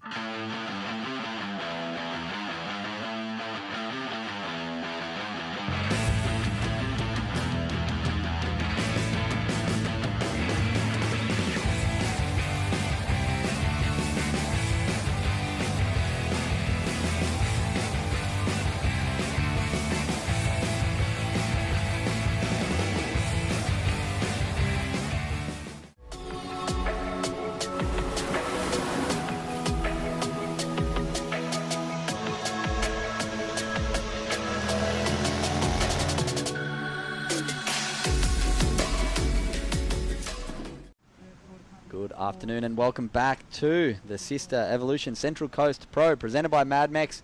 This is the final of the Women's QS 3000. We did just see the men's event wrap up. Kalani Ball taking out the men's event over Billy Stairmand from over in New Zealand. Incredible result for both of the legends. And out there right now in the women's final, we've got a repeat of last year's final. Molly Picklum taking on Macy Callahan, the two local girls from just around the corner, North Shelley. My name's Cooper Chapman. I'm joined in the booth with True Starling. How you going, True? I'm well, Cooper. How are you? You've been in the booth for a little while. How's it all been looking? Yeah, it's been fun. Set up camp in here. Got my beanbag, my sleeping bag, and yeah, pretty much living in here now, but absolutely great. Cheering on a bunch of the men competitors, all my good friends, and now getting to watch the women is going to be super, super fun. There's been unbelievable action. The end of that final was really, really exciting in the men. Bit of a slow start, and then we saw Kalani Ball fight back with two really incredible waves. So congrats to Kalani. Big shout out to all the South Coast crew. How is everyone? Yeah. And yeah, right now we are into the women's final. So who you got? It's a tricky one. I think Macy wants redemption. So I feel like she could be in it, but Molly just looks really sharp. She's looking like she's confident, she wants to win. Each heat she's learning lessons, and she's kind of just improving every time. So she's already got a 10-point total. Yeah, she has a 5.67 and a 4.33. Yeah, you gotta think right now. Molly doesn't have any pressure on her. She's already got her spot on the World Tour. Zero pressure on her shoulders. Macy's trying to fight her way back onto that World Tour. So this event and the points are very crucial for Macy. Yeah. And like you said, she wants redemption. Molly did take her out in this final last year. Macy, a few years the older, and she would love to get redemption. And yeah, I think she's due. She hasn't really fired up as hard as you'd expect, right? Today, at least in the finals day, Macy, she's just been working her way through heats methodically. Molly, on the other hand, has had some stellar performances, some big scores. But I think Macy's due, so we'll wait and see how we go as this final pans out. 30-minute final. We are 4.5 minutes through this one. Molly Picklum opened up with a 5.67, backed it up quickly with a 4.33. Still plenty of time remaining. Yeah, and we've seen that these scores through most of the heats today have not really come into play, especially in the women's. We saw Molly and Sophie McCulloch in the semi-final. I think both of the girls had pretty high scores in that, and I feel like the 5.67 might come into play, but that 4.33, especially throughout the rest of the heat, it's going to just be a throwaway. She's not even going to worry about it. And Molly having that experience surfing with some of the best females in the world, as well as Macy recently, I feel like they've just got so much knowledge and experience within themselves, and I think that it's going to be a really exciting matchup because Molly wants to back it up. I know that within her, she's just thinking, I want to get another win. I want to be 2 wins here back to back at the Avocas at the 3000 here. And Macy's like, I'm not going to let you beat me again. You got me last year and you're a Grom and I want to get you. I want to put that experience over you. So it's going to be a good one. Yeah, it's nice to see the two local girls throwing down against each other. I'm sure Molly would love to carry some momentum coming into this Australian leg of the World Tour. We will be heading down to Bells Beach in April and then over to Margaret River. Molly is in great form here today. She'd love to have a win under her belt and take on that momentum heading into those World Tour events, because I think although she has had a great start, 2 9ths and a 5th on the World Tour, I think she's destined for more. I think she's just working her way onto the tour. She's feeling it out, and these events are a great way for her to build a bit of confidence heading in to those big World Tour events coming up in just over a month. Yeah, definitely. And we also saw Molly, she's competing in the Pro Junior as well. And I had a chat to her after a heat as we see Macy up and riding, tagging this one on her backhand. So finding a nice little left, just offering more and more for Macy as she is riding this one all the way through to the inside, finishes it off. So scores to lock in for first with Macy. When I saw Molly after her Pro Junior heat, I actually had a chat to her. I was like, you're a CT surfer and you're doing a Pro Junior, like tell me why? And she said, you know, more time in the Rashi for me is better, and I just want to learn lessons and figure out where I'm going wrong and things that I can do better. So that was really one of the key things for Mol, that she was kind of like, you know what, I really need to introduce that into my competitive career. And I asked her, I said, what's the biggest lesson that you've learned? And she was like, to be more relaxed going into my heats and to just kind of keep everything super simple. Love that. Some great insights there as well from you, True. Well done. Getting some behind the scenes as we pick up this Destination New South Wales replay. Macy Callahan, some really nice serving here. Didn't quite get one major, but weaved together 5 really clean backside turns. I like this last one. Bit more release on that last one. Very similar turns. Nicely served wave. It's going to put it in the heat. And there it is, 5-1-7. So both of the ladies picking up a 5 to start off the heat. Plenty of time remaining in this one, and we're going to still see a lot of action. Like you said, although Molly is on the World Tour, a lot of the other women on the World Tour have surfed far more heats than her, based purely on their age. So the awareness for Molly to realise, you know what, the more heats I can surf, the more mistakes I can make and learn from, and the more heat wins I can have, whether it be in the junior, whether it be in this qualifying series. She just loves that taste of victory, and she will definitely be enjoying getting to surf against another ex-World Tour surfer in Macy Callahan, and good friend and local North Shelley clubmate. Yeah, qualification spot, and to be back in this final with Molly, it's an amazing thing for Mace, and she's, you know, I think she's feeling really fired up. We're coming into the 5,000 with this result, and I think she's really looking forward to it. And someone who I'm really looking forward to hearing from, Kalani Ball. We're going to go to a post-heat interview with the event winner. Take it away. We have the winner of the Vissla Central Coast Pro, presented by Mad Mex, Kalani Ball, the 24-year-old from Stanwell Park. You finally got the win. How are you feeling? Yeah, so stoked. That was such a long heat. Like, we both didn't really have too many big scores until I didn't really even get any big scores, but I got a 6 and a 5, and yeah, I was just winding down. I was just looking at my watch the whole time, and yeah, stoked to get the win. You had a fair few second place last year. You got 3rd in the Gauge Roads Port Stephens Pro last week. How's it feel to finally get the win? Yeah, so stoked to crack it finally. Yeah, I've gotten 3rd and 2nd so many times, so to finally win one's just amazing. Did you approach the final any different to what you have with any of the previous heats or any of the previous events that you've been in? No, not at all, to be honest. I just stuck to the same game plan, and it's been working this whole event, so I figured why not do it again, yeah, and it paid off, so super stoked. We're super stoked to see the winner here. Is there anyone that you'd like to thank at home for the support and everyone tuning in back at home, and obviously they might be at work too? Yeah, I'd like to say thanks to my girlfriend for coming up. Thanks to all my mates for watching, my parents, my brother, yeah, everyone watching, thanks. There it is, the winner of the men's Vissla Central Coast Pro QS 3000, presented by Mad Mex. The winner, Kalani Ball. There it is. Back to you guys in the booth. How good is that? Kalani Ball getting the monkey off the back. Great to see Kalani getting that first big event win. 3,000 points will be next to his name heading into the next few events of this Australia Oceania qualifying series. I reckon he's going to be number 1 as well after this. No yellow jersey for the QS, but I think he's going to be carrying a lot of confidence heading up to the next event up at Oakbury. So yeah, big congratulations to Kalani. Such a great kid. He had such a good run on the, well, let's not call it good run. He had a really tricky run on the Challenger Series, but was surfing incredibly. He lost a lot of heats with big heat scores in both the US Open and then in Irisira.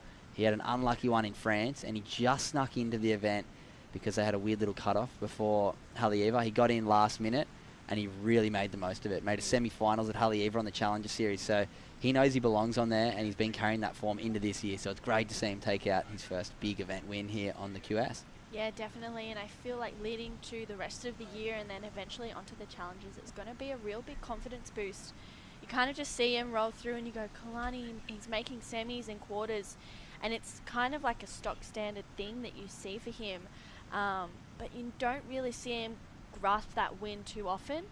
So to win this 3,000 and earn 3,000 points as well is a pretty huge thing, and it's going to be a massive thing as well for the ratings and all of his points accumulating at the end of the year. Macy, one big turn again for another one, so she's finding another left. Here's that she needs a 4.84, rides out of that one, so Macy kicking out, feeling strong. Her backhand is, in my opinion, her strong suit, and I love seeing that she's going on the lefts out there today. And I feel like there's more lefts coming through with more opportunities. There it is, 6.33 for last Macy Callahan. Yeah, so Macy edging out in front for strong backside manoeuvres.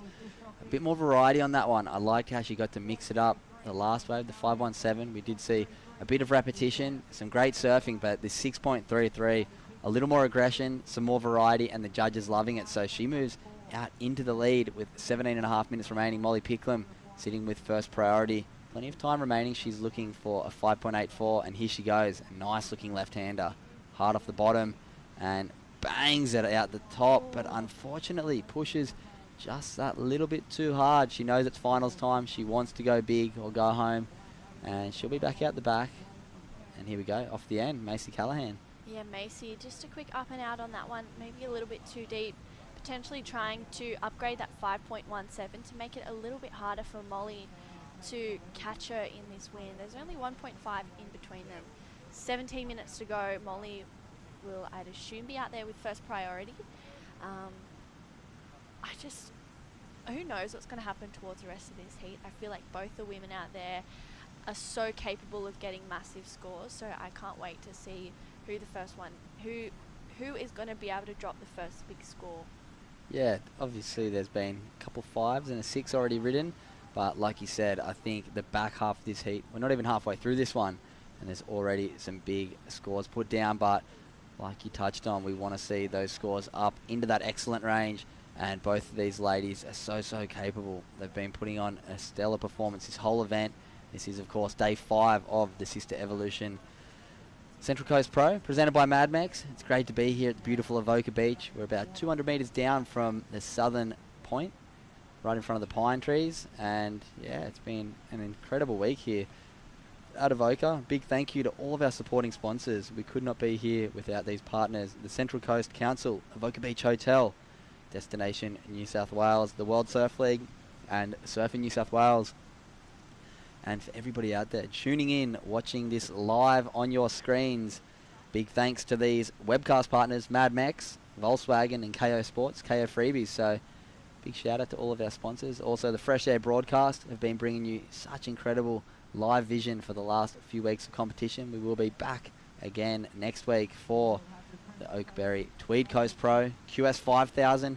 Things are getting hot with this Australia Oceania qualifying series. We will see Kalani Ball out in the lead after that event win we just saw moments ago, and right now trying to pick up 3,000 points themselves out in the water. Macy Callahan currently out in the lead, 6.33 and 5.17.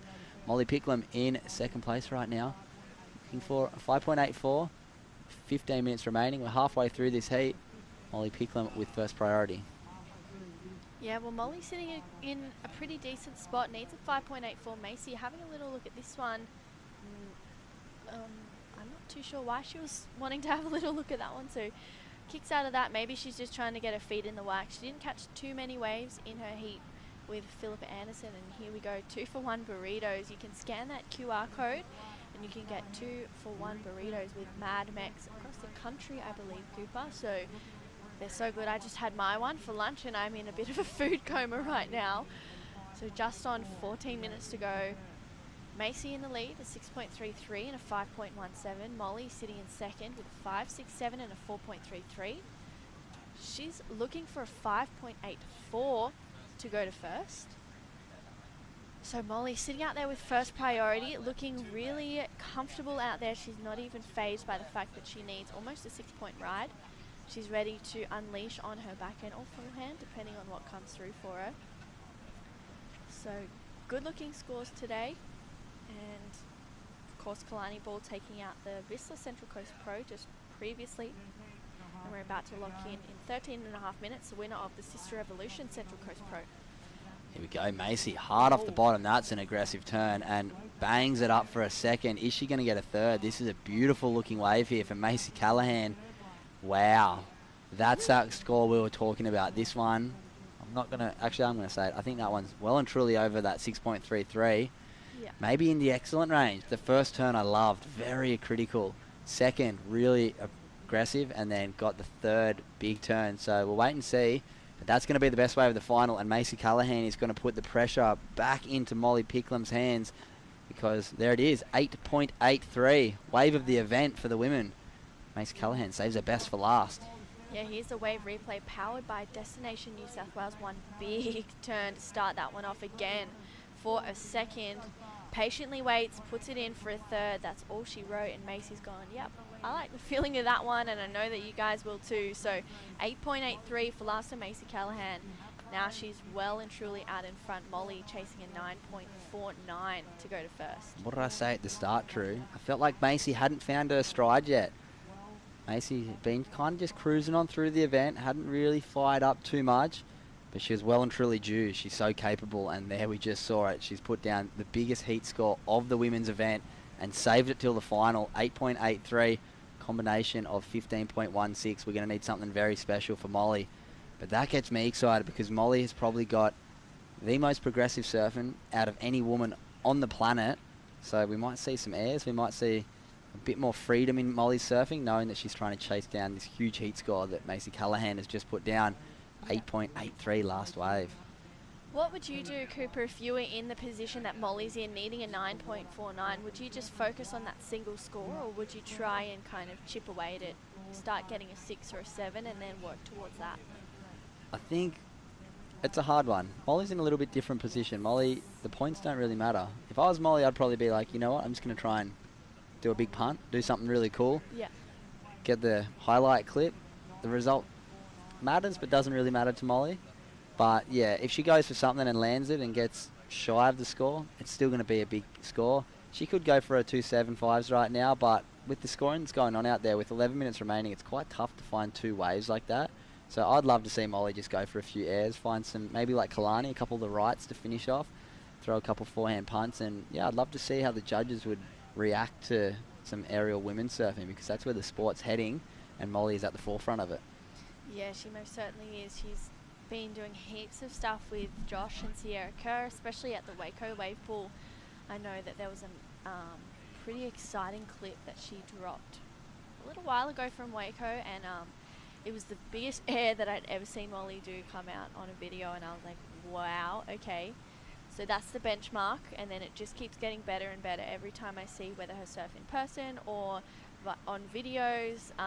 Yeah, it's really cool that Molly's kind of taking charge in that zone. And then there's also younger girls like Sierra herself, and even girls younger than that who are kind of tapping into that aerial market and really wanting to be the forefront of that. Yeah, I reckon if we see Molly pick up a left, she'll try and square up two big backside turns. She's been getting 6+ points for one big backhand turn all event long. So if she can find two turns on a left, we'll see a score go well and truly up into that excellent range. Or if she finds a right and throws an air, I'd love to see how the judges react as we see Mole trying to fight one back. Something over the 6-point range would be lovely. Big first turn, that is strong, but not the wave she was looking for. Yeah, that was a bit of a mistake from Molly. I'm sure she's going to watch this heat back and go, okay, where can I grow in this? So yeah, a little bit of a mistake, just that one turn. Now she's given up priority, and I feel like even though she only needs, well, she needs a 9.49, I feel like Macy might potentially just go, you know what, I'm just going to not give her too much room to move, and really focus on bettering that 6.33 and limiting the opportunities that Molly has to get close to that score. Yeah, Macy can really control the end of this heat. She's sitting out there now with priority. 9 minutes remaining. Molly Picklum looking for that 9.49, highest wave score of the event for Macy Callahan, 8.83. Three incredibly well-timed, perfect wave selection, and perfectly surfed for Macy Callahan, 8.83. So with 8 minutes 45, Big task on her hands, Molly. If I was Macy, I'd probably be down there trying to control a little bit more of Mole.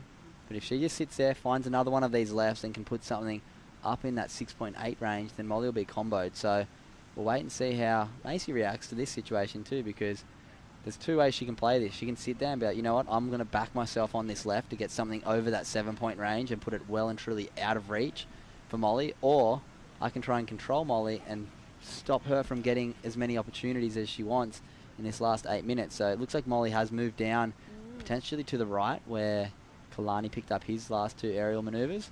And yeah, it's going to be an exciting finish here. Big task on her hands though, Molly Picklum right now. Massive task, a 9.49. I feel like that's the biggest requirement we've seen. And here she goes up and riding. She's gaining some speed, takes to the air and rides out of that one. So Molly must have heard us at some point and she's gone, yep, I'll do exactly that for you guys. So she's keeping us entertained as she always does. So score to lock in for last of Molly, and I love that she's introducing that. I think that's the first air that we've seen from the female side of the draw this whole event. I'm interested to see where they go with the score. I want to watch this back. So bigger wave, builds a lot of speed, tough section, and she throws the air, no grab, lands it really clean on a tough section. I'm keen to see where this goes because that was a really clean landing on a difficult section. She did get quite a bit of pop. She got a bit of air, not a huge punt. She's capable of more, but the judges, she's going to fight her way back into this. So 6.57. The judges liked it. They want more though, and she is definitely capable of more. I'd love to see her throw something into air reverse. It's a higher, high difficulty maneuver. Yeah. And there's not many ladies on this planet that can do that, but Molly is one of them. So she has lowered that requirement, 8.6, a bit more approachable than the 9.5, but still a huge task. But like we said, Molly Pickles, she can do it. Yeah, Mole Picky Mole. She can do it. But you'll see, surely Macy is now going to start controlling. But it looks like she's going to give her some space again. Maybe try and, like we said, improve on that 6.33, back her own ability. If she picks up one of these nice left-handers like her 8.83 or 6.33, push a little harder, she can make her way further out in front and try and increase that requirement once again, which was at 9.4. Now it's down to 8.6 with the last of Molly Picklum, 6.57, sorry.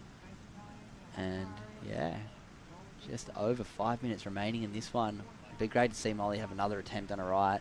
Even if she doesn't make the punt, I'd love to see the approach. Yeah, definitely. And I feel like if Molly can do one big turn before her air and then go into the air and ride out, I feel like it's going to be close to an 8.6 every day of the week, depending on the wave and depending on the quality of the manoeuvres as well. But we just don't see too much of that. And the judges clearly liked that from Molly, a 6.57, just for that one air. And obviously it's not something that we see in female surfing. So they're excited and they want to see more of it, which is really cool as well. Yeah, still very, very comfortably out in front right now. Here we go. Slow-mo replay. Let's break this down from your point of view. True, what do you see here? Yeah, Molly, she's just high-lined for that one. Gets nice and low there and just pops straight up, leans straight forward and rides out of that one. So stays nice and centered over her board, and is just looking so comfortable out there and so comfortable in the air as well. Incredible surfing from Molly. Yeah, that was a really tough section. She timed that to perfection. Yeah. It was bouncing all over the place coming out of that lip, and here we go. Molly has a paddle, tries to sell Mace into it. Mace has a paddle as well. Are we going to see a change in priority here? Potentially. Doesn't matter. Molly's going to take this one. She's looking for an 8.6. Here we go. First turn, very strong, and that's all that she's going to get on that wave. So, advantage Macy right now. Under 5 minutes remaining. First priority and requiring an 8.6. Molly Picklum down in second. So we'll wait and see what sort of tactics happen here. They both want this event win. Macy wants payback. Oh, what are you doing, Mace? Is she going to keep priority? I think she might just get back out, but if she doesn't, that's a big mistake. Surely she gets out in front. Yeah, just. She's going to have to paddle quickly because Molly's gaining on her quick. She'll keep priority. Just. But right now with 3 minutes 40 seconds remaining, 8.6 tall task, and also with no priority, Molly is going to have an uphill battle here. Very experienced competitors, both of them, but Macy Callahan wants payback. Molly Picklum and Macy Callahan took each other on in the final last year of this exact same event. Molly taking out the win. Right now, Macy Callahan has one hand on the trophy. Molly wants to snatch it out of her hands. 8.6 is required, though. Maybe one of the biggest scores required we've seen all event long for somebody to jump up into the lead. Definitely one of the biggest required scores that we've seen. But 3 minutes to go, anything can happen. Macy could make a mistake. Molly could gain priority. Who knows? There's 3 competitors out there, Macy, Molly and the Ocean. And that's the beauty of the sport in some instances. If you're winning, you're loving it. If you're not winning, then sometimes you need to regain that rhythm or that mojo, and instead of fighting against it, go with it. But Molly, she's just giving every trying to find any opportunity that she can to get that 8.6. She knows that she can get that within herself. She knows that she's capable of getting an 8.6. She just needs to get the right waves to allow her to do that. Yeah, and a phenomenal and a great surfed heat right now for Macy Callahan. She's built on it. She picked up a 5, then she built to a 6.33, snuck under priority a bit deeper on the northern part of the bank and picked up a 8.83 with about 12 minutes remaining in this one. So since then she has had a stranglehold on this final. We are down to 2 minutes remaining. Make sure you do not go anywhere after this women's final. We will be jumping into men's Pro Junior action, the Central Coast Pro Junior, the best under 20 and under young male surfers in the country will be going head to head. Round 2, heats 1 to 8 will be coming at you for another 2 to 3 hours. So make sure you continue to tune in. We'll bring you the presentation. And here we go, Molly Picklum. One last throw of the dice. It's right, a little bit flat to start. We should get the ramp.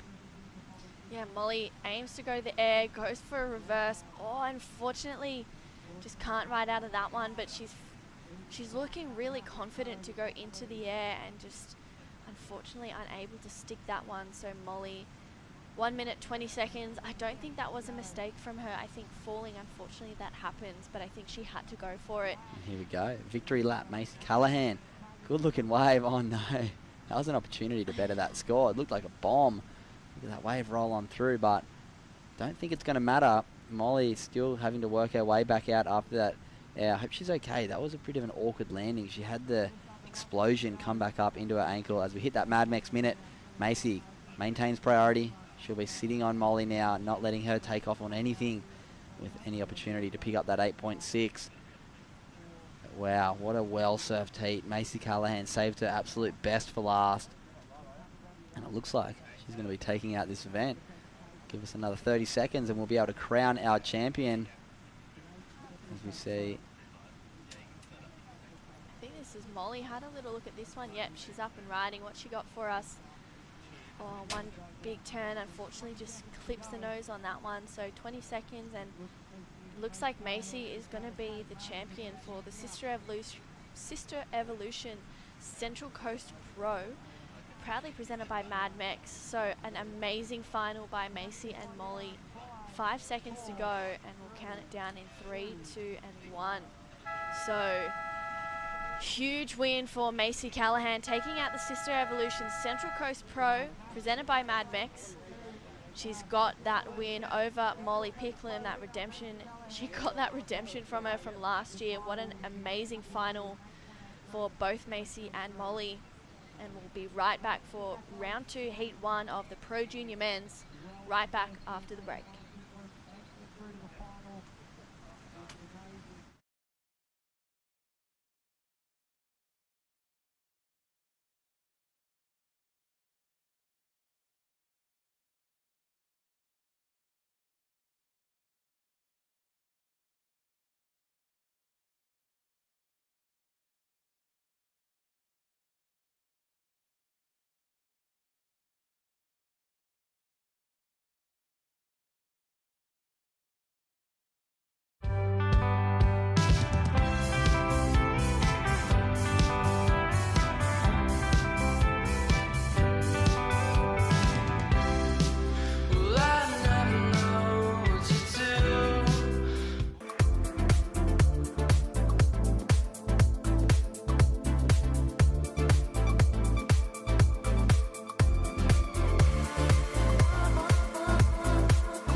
This is the motivation.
Some say we've got engine oil in our veins.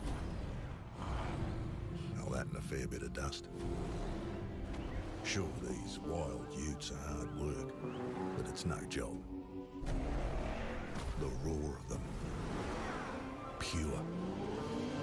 Takes some rare skills to settle one. A band of brothers and sisters. Where man learns from machine, learns from man. Those that visit are transformed, almost as much as the V6 Amaroks. It's like this place rubs off on them. You gotta see it to believe it. The only ute, reared for the road.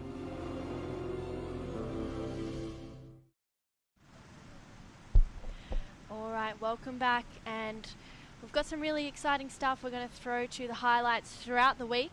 And we'll be right back after this little short break.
Welcome back.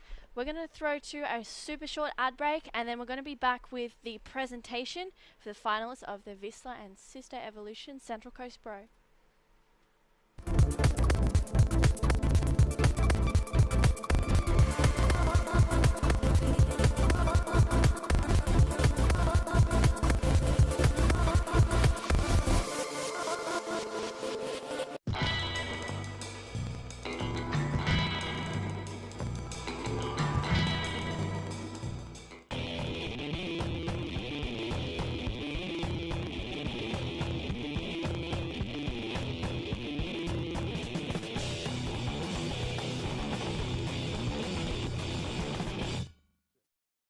This is the motivation.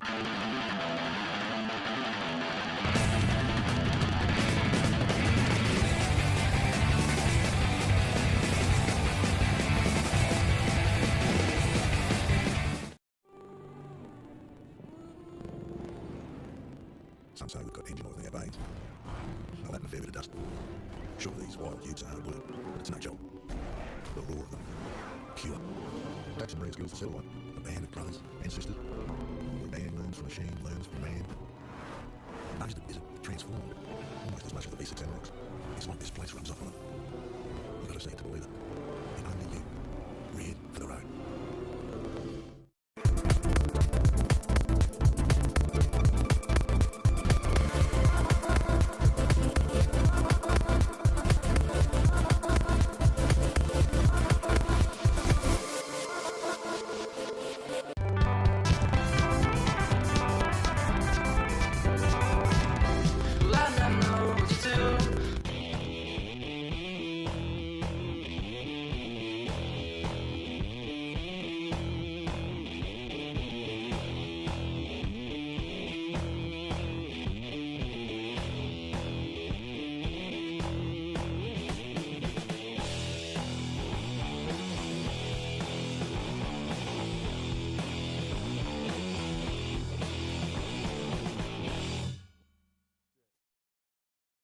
This is the motivation.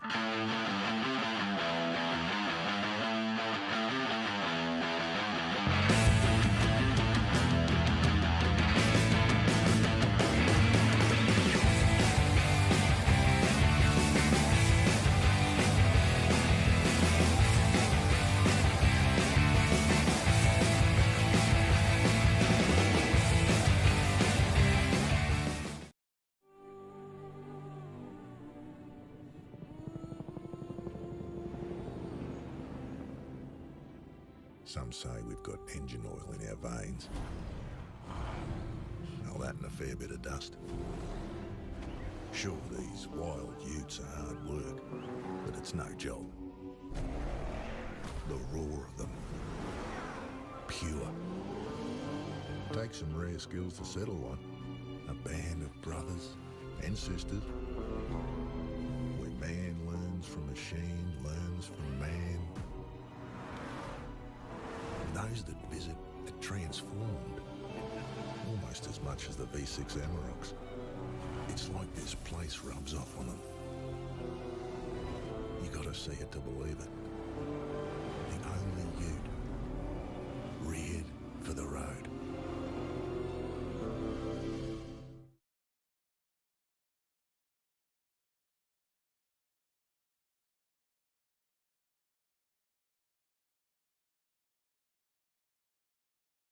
Surfing New South Wales acknowledges the Darkin young people, the traditional owners of the land and the beaches that we surf and stand on today. We pay our respects to elders past, present and emerging. Congratulations to all competitors who competed in the third stop on the New South Wales Vissla Pro Surf Series, the Vissla and Sisstrevolution Central Coast Pro presented by Mad Max. This was a WSL QS 3000 event. Today the winners will walk away with a share of $60,000 in prize money, so a massive effort there from all supporting sponsors. Just like to thank our partners Vissla Sisstrevolution, Central Coast Council, Mad Max, Volkswagen Commercial Vehicles, Destination New South Wales, Avoca Beach Hotel, Surfing New South Wales, World Surf League, the event staff, Ty Sarati, Rowan Fell, Zane Ludlow and the entire work crew, judges, head judge Ty Callahan, and all the judges involved, and of course our event photographer Natalie Meredith. Just like to call up Luke Madden from Surfing New South Wales.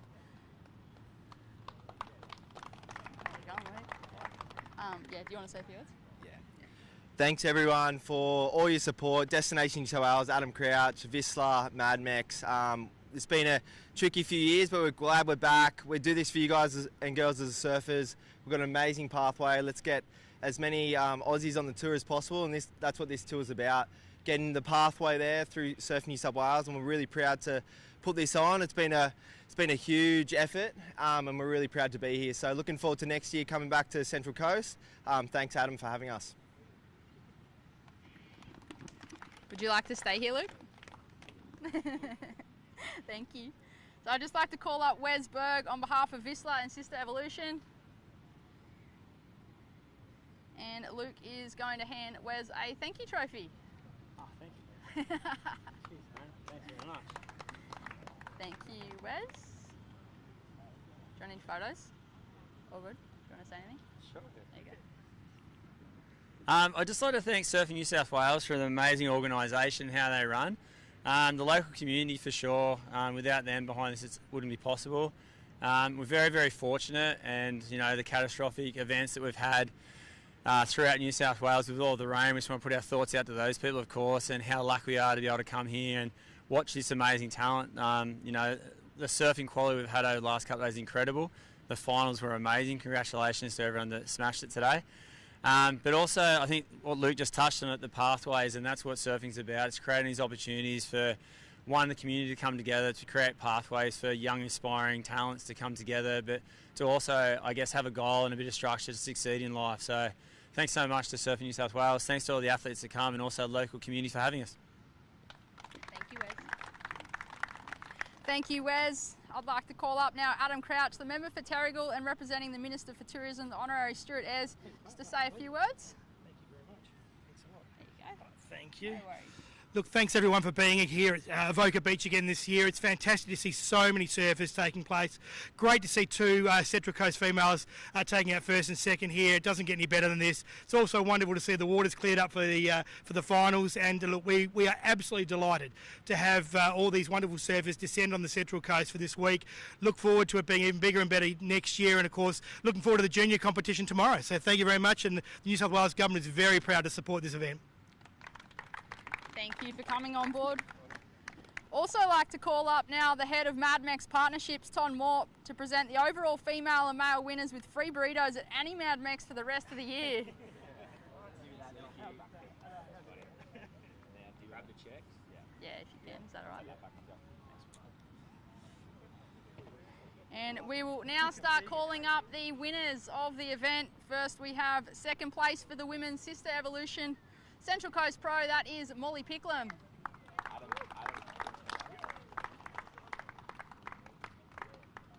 Molly,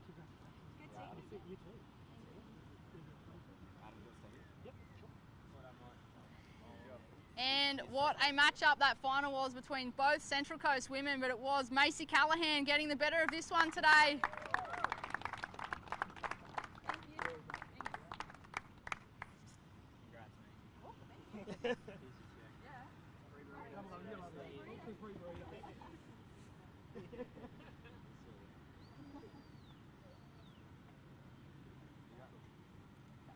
Thank you. Great performance from both ladies. And we'll be moving into the men's, the Vissla Central Coast Pro presented by MadMex. Second place was Billy Stairmand, the Kiwi competitor. I didn't think it would be this day. He's done.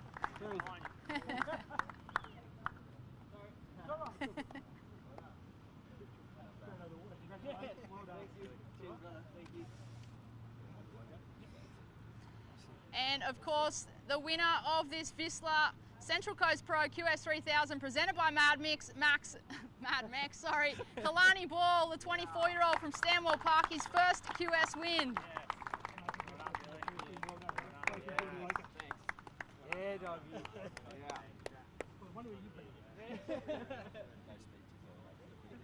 Yeah, they wanted it real quick. I was a bit worried about sort of Monday, Tuesday. It's a bit brown. Everyone get them? All good? And that is a wrap. So for anyone viewing at home and spectating on the live webcast or down the beach, we do have the Pro Juniors in the water. They are underway, so stay tuned and stay around on the beach. We'll also be moving into finals day for the Central Coast Pro Junior tomorrow.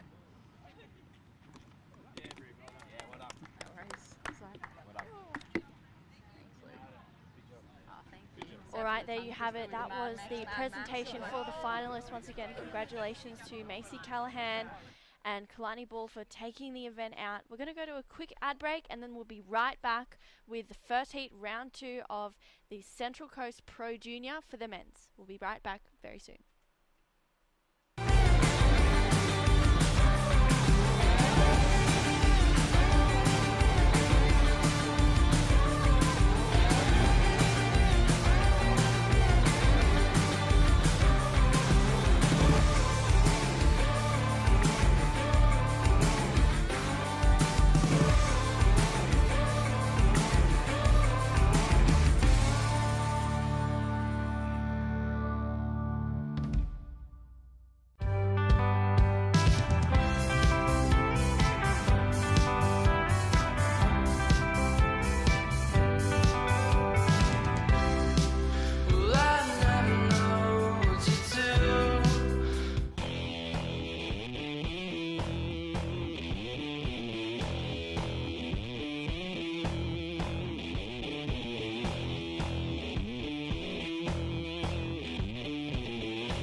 This is the motivation.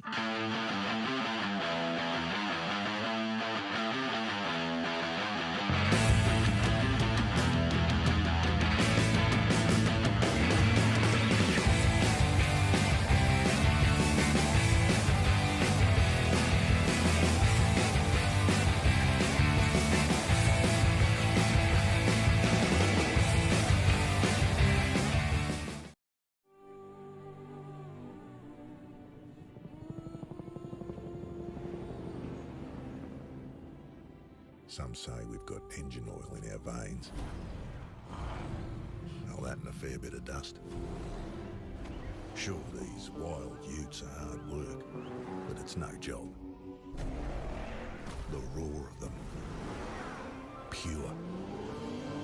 Takes some rare skills to settle one. A band of brothers and sisters. Where man learns from machine, learns from man. Those that visit are transformed, almost as much as the V6 Amaroks. It's like this place rubs off on them. You gotta see it to believe it. The only ute, reared for the road.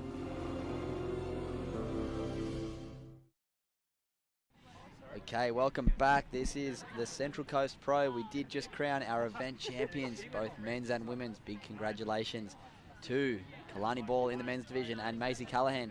We have got a little post-heat final win interview with Maisie Callahan down to the beach. I'm down here with the women's division winner, Maisie Callahan, the Sisstrevolution Central Coast Pro QS 3000, presented by Mad Mex. Maisie, how's it feel to finally get the win against Molly? Yeah, it feels good. Yeah, I'm happy now that it's a level playing field and we both got one. So yeah, it was a nice little win and it's a good start to the year. Did it almost feel like a little bit of deja vu? It was a complete rematch of this event last year. Obviously, Molly got the win. You won this year. What's it mean for you having Molly in the water? She was throwing down airs. With the women's side, you know, there's a lot of progression there. Is there any comment on the fact that the women are taking to the air? Yeah, for sure. I think it's awesome that the women take into the air. I just stick to my strengths, which is, you know, on the face. But it's awesome to see Molly, yeah, that progressive, and she's going to kill it. And it's an honour to surf against her, and I'm glad that we could be in the final together. It was actually amazing seeing you two in the final together. I'm sure, you know, North Shelley board riders would be cheering you all the way. This is obviously a local region here for Central Coast for both of you women. Is there anyone you'd like to thank at home or anyone tuning into the live web? Yeah, hopefully my mum's watching. Hi, Mum. Finally got a win. And just, yeah, everyone that's watching and supporting me. Appreciate it. There it is, the winner of the Sisstrevolution Central Coast Pro QS 3000, Maisie Callahan, taking that one. Back to you guys in the booth. Thanks, well done, smashed it. Callahan, big congratulations to all four of our finalists, Billy Stairmand, Kalani Ball, Maisie Callahan, and of course Molly Picklum. Impressive surfing by all of the athletes all week in this qualifying series. Australia Oceania Tour. There was a 3,000 men's and women's event. Check out the WSL app, have a look at the updated ratings. Should be updated very shortly, and you can see how your favourite surfers, your friends, your family are faring heading towards this qualifying series, or we should call it the Challenger Series, first event at Snapper Rocks in a few months. So right now we do have the Central Coast Pro Junior straight into junior action. The men's Pro Junior is out in the water in the red. We have Marlon Harrison, standout performer in the qualifying series event, also in the blue, Eden Hassan. In the white, Max Grayling. And in the green, Jay Okalupo. My name is Cooper Chapman. I'm joined by the lovely True Starling. A few heats to go today. Action is going to be coming at us very hot for these junior surfers. Yeah, definitely. I think they're all really pumped up. They watched, obviously, Kalani and Billy Stairmand have a great final, as well as Maisie and Molly. So they're looking forward to putting on another great show for the rest of the day. We can see Eden Hassan out in front with a 3.23 and a 2.5. Marlon Harrison opened up with a 5.5. And Jay Okalupo opening up with a 4.83. So that leaves Max Grayling out there with what looked like should have been first priority, but he must have paddled for a wave and not got on it, or he's waiting for his score. Yesterday I watched Max's heat, and he actually didn't have the best start, but had a really good finish, which is what solidified his win. So I wonder if that's his tactics coming into this event, or if he's wanting to get a solid start straight up. I'm going to guess that he probably wants to get a solid start. Yes. He can.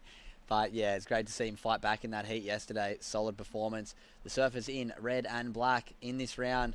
Both seeded surfers have not competed yet in this Pro Junior event. The surfers in green and white, as we go through this second round, had to surf yesterday and fight their way through. So maybe a bit of momentum being carried through from the surfers in green and white. Jay Okalupo had a very, very strong showing yesterday in a tough heat. And here we go. Eden Hassan, solid combination there, and unfortunately getting bucked off, and we see Max Grayling opening up his account. Nice looking left-hander here, hard off the bottom, catches a bit of a rail, and that's going to be all she wrote for the first wave for Max Grayling. So right now, Marlon Harrison, Jay Okalupo opening up their account strong with a 5.5 and a 4.83. Yeah, well, Marlon and Jay just that little bit bigger and stronger compared to Max and Eden. Marzi, of course, he's been competing in the QS 3000 here that we've just completed. And he was, as you said, a standout. He actually knocked out Joel Vaughan, who's coming up in one of the later heats. In one of the very first heats in the QS here, and it was a massive upset, and I'm sure that would have added a little bit of a feather to Marlon's cap, and he's probably going, cool, I've knocked out the ratings leader. There's no reason why I can't be up in that mix. Yeah, Marlon's had a stellar performance in the start of this Vissla New South Wales Pro Surf Series. Did take out the first Pro Junior event win last week. I think he had back-to-back ninths in the first two events of the New South Wales Surf Series up in Boomerang Beach and then also at Port Stephens in the QS level. Nice for him to step back down into the Junior Series level. Took out the first event. He's been surfing very solid and really, really would love to make his mark and get a spot in that World Junior Tour. A World Junior event. So here we go, Max Grayling. 2 turns, a little bit wobbly once again. He'll be back out there trying to find a bit more than that. Yeah, definitely. Well, Max started with a 1.07. He's looking for a 4.44. Backed up with a 2.2. So now chasing a 3.31. I feel like, maybe he's got a little bit of jelly legs. He's needing a little bit of confidence. Maybe a good wave is going to add to that. So of course we're back to 20-minute heats, 13 minutes on the clock. We had half an hour finals just for those last few finals, which was awesome. And Marlon sitting out there with second priority, Jay Okalupo with first priority. So Jay had a cracking heat. I think he surfed in his heat yesterday, and it was a really good heat to watch. He surfed such an amazing heat, and it was super stacked as well. So I'm sure Jay's finding his confidence. He hasn't made too many heats for the Vissla New South Wales Pro Surf Series, so he's looking forward to make his mark in the juniors. Yeah, absolutely. Such a talented surfer, Jay Okalupo. Obviously, Dad, Mark Okalupo, taking out world title in 1999, so plenty of experience in his blood, and yeah, hopefully he can start to make his mark. Surfing capability is well and truly up there. Just needs to get that competition prowess, and yesterday, if that was anything to go by, he's found his magic here at Avoca. So started this one off with a 4.83. Nice little start. As we continue through this heat, we'll wait and see for Marlon and Jay to lock in their second waves before we can give you a full update with 12 minutes remaining in this heat. First priority out there is with Jay Okalupo. Second priority with Marlon Harrison. Third with Eden Hassan and Max Grayling down in fourth priority right now. Yeah, so just under 12 minutes remaining in this one. Not too much has really been happening. As we said, Eden Hassan in the lead off the back of 2 scores. Marlon Harrison not too far behind him with a 5.5, and Jay Okalupo same thing. So if Marlon and Jay get a decent backup with a 4+ range, it's going to make it really tricky for Eden Hassan and Max Grayling to get up into that first and second advancing position. But as I've said, there's plenty of time in this heat, just on 11 minutes to go, and lots of surfing. It seems like the oceans needed a little bit of a break.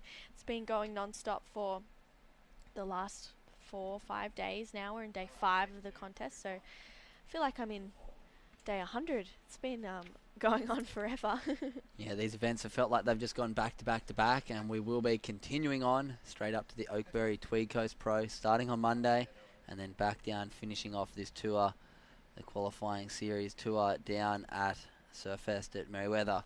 So a few more weeks to go. Keep it together, True. Yep. We're ready to go. It's Going to be plenty of burnout, I think, by all the surfers and the staff at the end of this tour. April is going to be a very sleepy month for a lot of us. But for a small portion of this tour, it's going to be well and truly training days, because that Challenger Series will come around very quickly, kicking off in May. So right now, out in the water, Eden Hassan out in the lead, 3.23 and a 2.9. He's going to want a little more than that, because hot on his heels are Marlon Harrison and Jay Okalupo. 20-minute heats are just going to fly by after watching 30-minute and 25-minute heats all morning in the men's and women's QS 3000 events. The juniors are going to have to adjust and adapt a little bit and try and make sure they get that wave count up earlier, because the time is going to fly by right now. 9 minutes 50 remaining. Yeah, it's definitely going to fly by, and I feel like as they've been watching, I'm sure they've been watching all day, they're probably thinking, awesome, like there's so much time out there, but they've had to just reset their watch to 20 minutes and going, okay, I actually have 10 minutes less than what the big guys did, or their big bros, I guess, did in the last few heats of the day. So no one's really had too much in the last 5 to 7 minutes or so. Everyone's just patiently waiting. Jay has first priority, looking for a 0.68. But it seems like waves might start to fluster towards the end of the heat as well. We kind of see sometimes the start of the heats are really quiet, and the back end of the heats get a little bit busier, and then that leads on through to the start of the next heat, and it kind of just rolls on through like that. The ocean isn't really in sync with every single heat. Yeah, it's definitely been a bit of a sleepy start through the middle of this one. Ocean taking a bit of a break, as we have been bringing you action all day since 7:30 this morning. Long day down here at the beautiful Avoca Beach on the Central Coast. Of course, we could not be doing this great event without all of the supporting partners. The Central Coast Council, Avoca Beach Hotel, Destination New South Wales. This is the juniors put on by Regional New South Wales. So big thank you to all of our support from our government partners. Also the World Surf League, Surfing New South Wales, and these webcast partners. Great to see the juniors on the webcast. Mad Mex, Volkswagen, and KO Sports, KO Freebies. Yeah, I think it's one of the first juniors events that's actually been on a webcast, so it's awesome that the Groms can rewatch their heats as well when they like. This is Max Grayling up and riding. Found an inside connection on this one. Puts it up there and... unable to finish that. Yeah. He came down with it nicely, but didn't get the full completion. I don't think the judges are going to call that one complete, and it would have been nice for him to put something up in that 3 to 4 point range. So he would have been in a shot at the end of this heat, but we're still waiting for scores for Jay and Marlon yet to lock in their second wave score. And there we go, Max Grayling, 3 point ride. Still has a bit of work to do if he wants to move up. Only looking for a 2.5, and here we go, Marlon Harrison, strong backside first hit, hard off the bottom. Hits it nice and clean on the second turn, and bang, 3 in a row. That's going to send him well and truly into the lead, backing up his 5.5, and that's why he is the current event ratings leader on the Australia Junior Tour. Right now, wave replay. So, I'll break this one down. Nice first turn, gets a bit of a hook. Second one, hard off the bottom, tiny bit of a catch. I love this third turn. Aggressive, fins out the back, and he knows that one is going to be well and truly up into the range to put him back into the lead where he wants to be. So, 6.33. Total of 11.83. Really solid start here for Marlon Harrison in round 2, heat number 1. Yeah, a great start for Marlon, and I feel like he's just always got those pocket 5s and 6s, and then when he needs to, he's really ready to open up and get a score above a 6.5 to a 7. So we've seen him lock some big scores down. I think in one of his heats in the QS event, I think he got like a 7 for one turn. So that's just shows the surfing that he can do, and it's progressive and it's aggressive, and he's just so ready to show everyone what he's got. And I guess surfers, we're all entertainers, and Marlon's the biggest one of all, in and out of the water.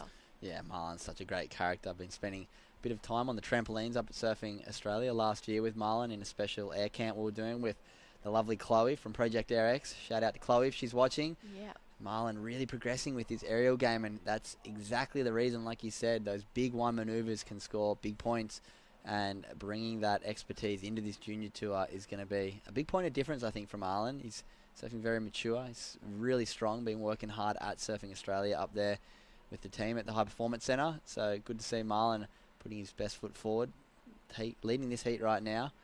We do have Jay Okalupo still waiting to take off on his second wave. 4.83 on his first. Not looking for much, only a 1.3. We'll wait and see if something comes through in this set, which looks like it's coming through on the horizon.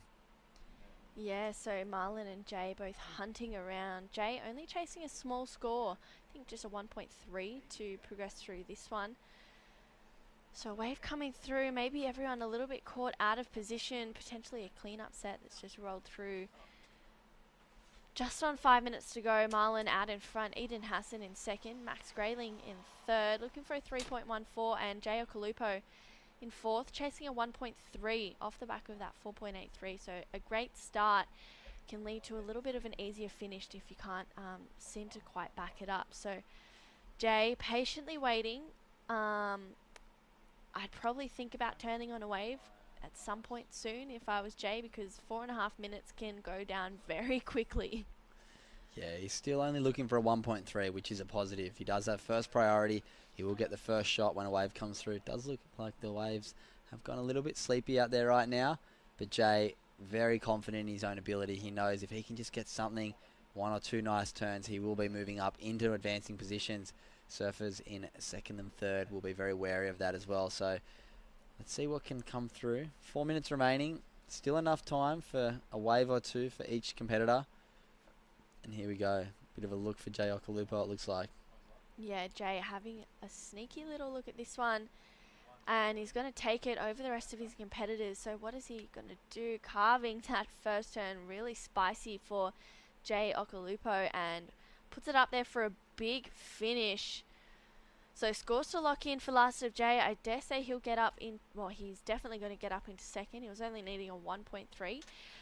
I wonder where that score is going to come in, Cooper. Yeah, very mature approach. He didn't need much, but he really polished off that wave. So hard first turn, hooked it back, turned it back real nicely, kept his speed, and then I love that closeout. Throwing a big fan of spray, timing it to perfection, and that's going to send him well and truly into second place right now, and pressure is going to be on the other surfers. So 4.6 does the score by quite some bit, and now there's going to be a lot of pressure on surfers down in third and fourth.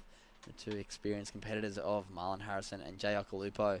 Stranglehold on this one. Eden Hassan down in third, looking for a 6.2, and Max Grayling in the white, holding on to first and second priority, but they are in third and fourth right now. Max looking for a 6.43. So with 2 minutes and 45 seconds remaining, advantage Marlon and Jay.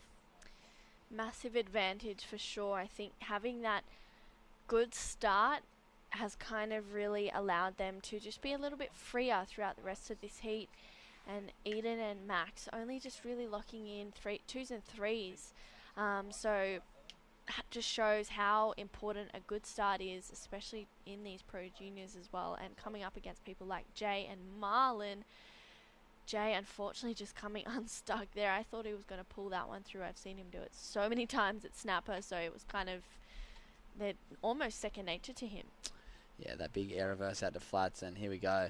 Marlon Harrison, third priority, finds a sneaky one, but that one's heading off into the channel, so he gets in and out of there.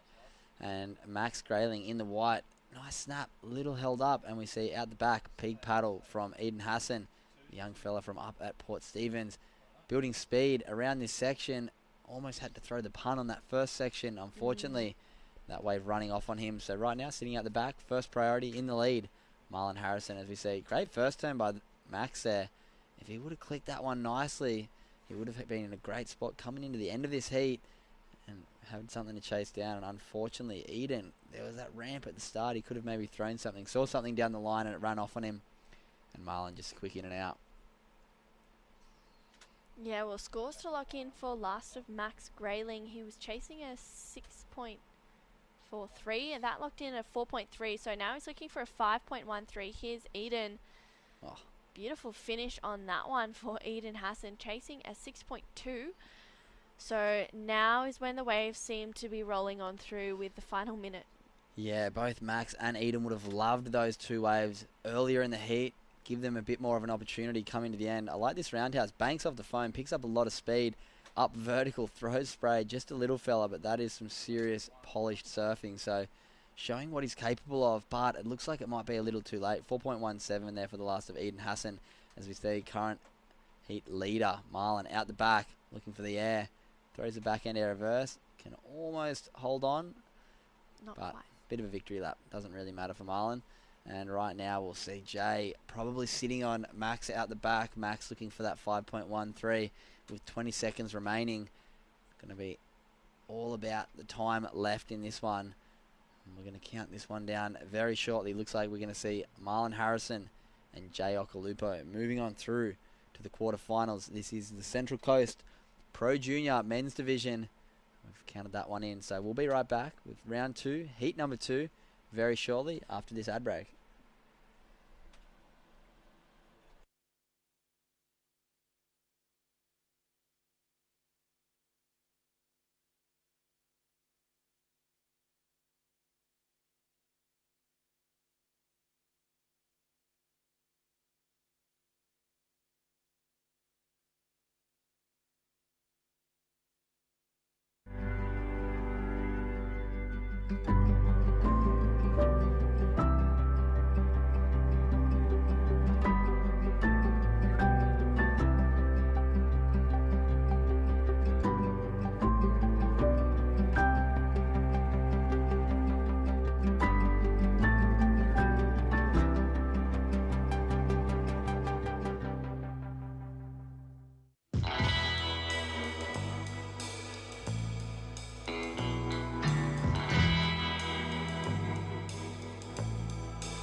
This is the motivation.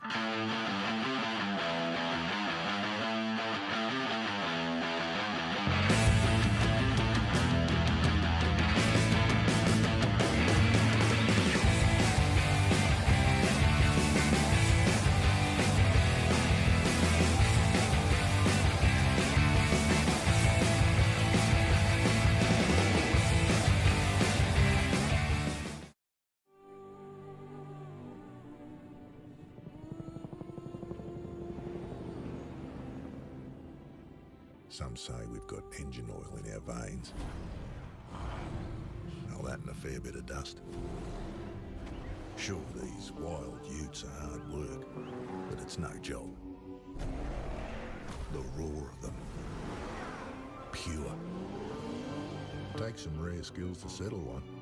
A band of brothers and sisters. Where man learns from machine, learns from man. Those that visit are transformed, almost as much as the V6 Amaroks. It's like this place rubs off on them. You gotta see it to believe it. The only ute, reared for the road. Welcome back to the Pro Junior of the Central Coast Pro Junior for 2022.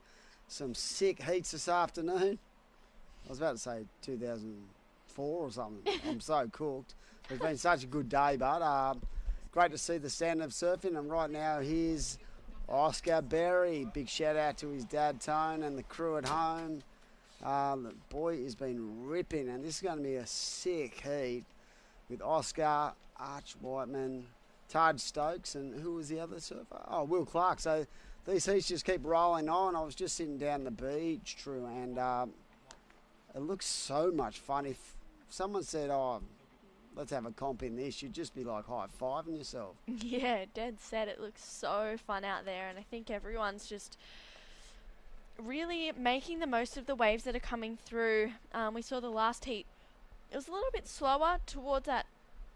It was a little bit slower at the start of the heat, and then it got busier towards the finish in regards to when the waves were coming through. It's still so much opportunity, and I think that the pro junior surfers are really keen to light it up out there this afternoon. Here's Taj Stokes up and riding on his backhand. Taj, of course, was in the QS here, the Vissla Central Coast Pro. So Taj finishing that one off. The pro junior has extended their age gap in the division to 20 and under. So back to actually what it was pre, I think 2018 or something. 2019. Yeah. But when you came through, it was always 18s, right? I think I had like one. I must have been like 14 or I think actually I was probably about 16, and I did one pro junior when it was 20 and under, and then I didn't go back for like the next year. You just went, nah. Yeah, I was like, oh, a bit much. But no, it's good actually, because I feel like that extra couple of years gives some of the guys who really wouldn't compete at a QS level the incentive to actually compete at this level, because there's a mindset towards, you know, some people just get a little bit anxious when they go QSs, where pro juniors, they'll have a crack at. But the funny thing about that is a lot of these guys just double up anyway. Yeah, yep, seriously. It's pretty cool, though, that they're doubling up and having more time in the Rashi and experiencing every aspect of competitive surfing and learning through it. And, I mean, I don't know how they're doing it. I'm tired after just one event. So props to them. They must be like little Energizer bunnies hopping around all the time. I get cooked just commentating as we see the Destination New South Wales replay. Love the flow, the energy of Taj's surfing here and staying nice and tight. And I think that was the money turn, just getting really connected with that board, nice and vertical. And like I said, he was impressive in the QSs, a 5.67 to start off. Will Clark's got a 5.5, and Oscar Berry, another one who impressed me greatly at a QS level, looking really sharp indeed. So these guys, like, they'll bring it, and there's no easy heats in the pro juniors along with the QS. So it's like when they double up, it's nearly like you could cop the same crew in your heat at a QS level than you do at a pro junior. But yeah, going back to that age bracket, yeah, I feel like there's a real advantage to going back to that 20 and under, as we see Surfer in White up and riding. That looks like the Avalon surfer, that is Arch Whiteman, and coming from a solid foundation up there at Av. Some good surfers, eh? Yeah, some really good surfers from Avalon. Arch Whiteman, his brother Van, the Lee Jones sisters, Bodie and Cedar. Fraser DeVell. Leah Mortensen. Yeah, Letty. Yeah, and then prior to that, you had... Forget about all of that. Yeah, you do. I mean, they had a world champion come from that club. Yeah. Chelsea. Far out. Chelsea Hedges, which was... she used to be Chelsea Georgensen. Yeah. So they've got a... You forget the pool of talent that comes from all these different places. I'm just showing my age. Yeah, they've always been strong in the club scene, and even...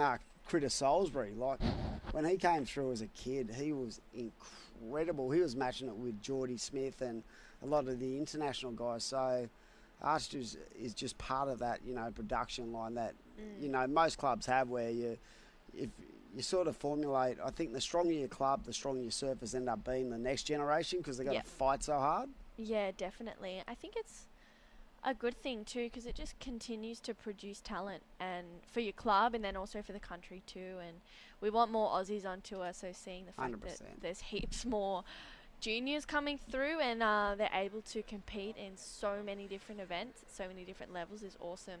Last of Will Clark, a 6.57.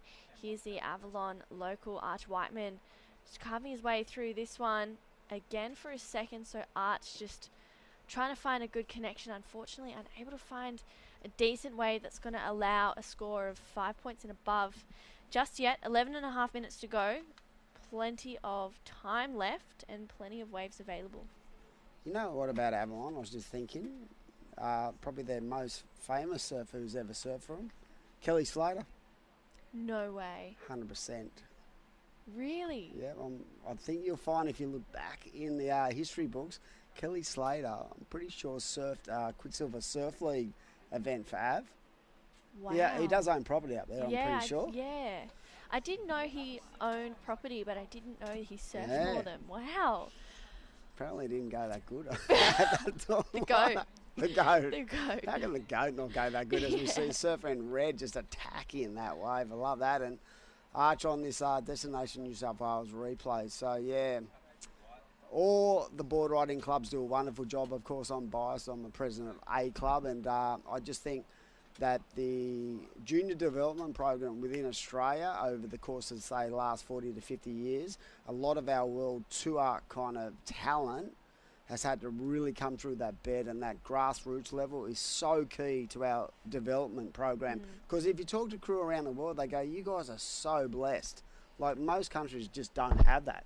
Yeah, dead set. And I remember one of my friends, Alyssa Spencer, she came over and we're like, oh, we've got board riders on today. She goes, you've got what? And she's American. And we're like, we've got board riders on. She's like, what's that?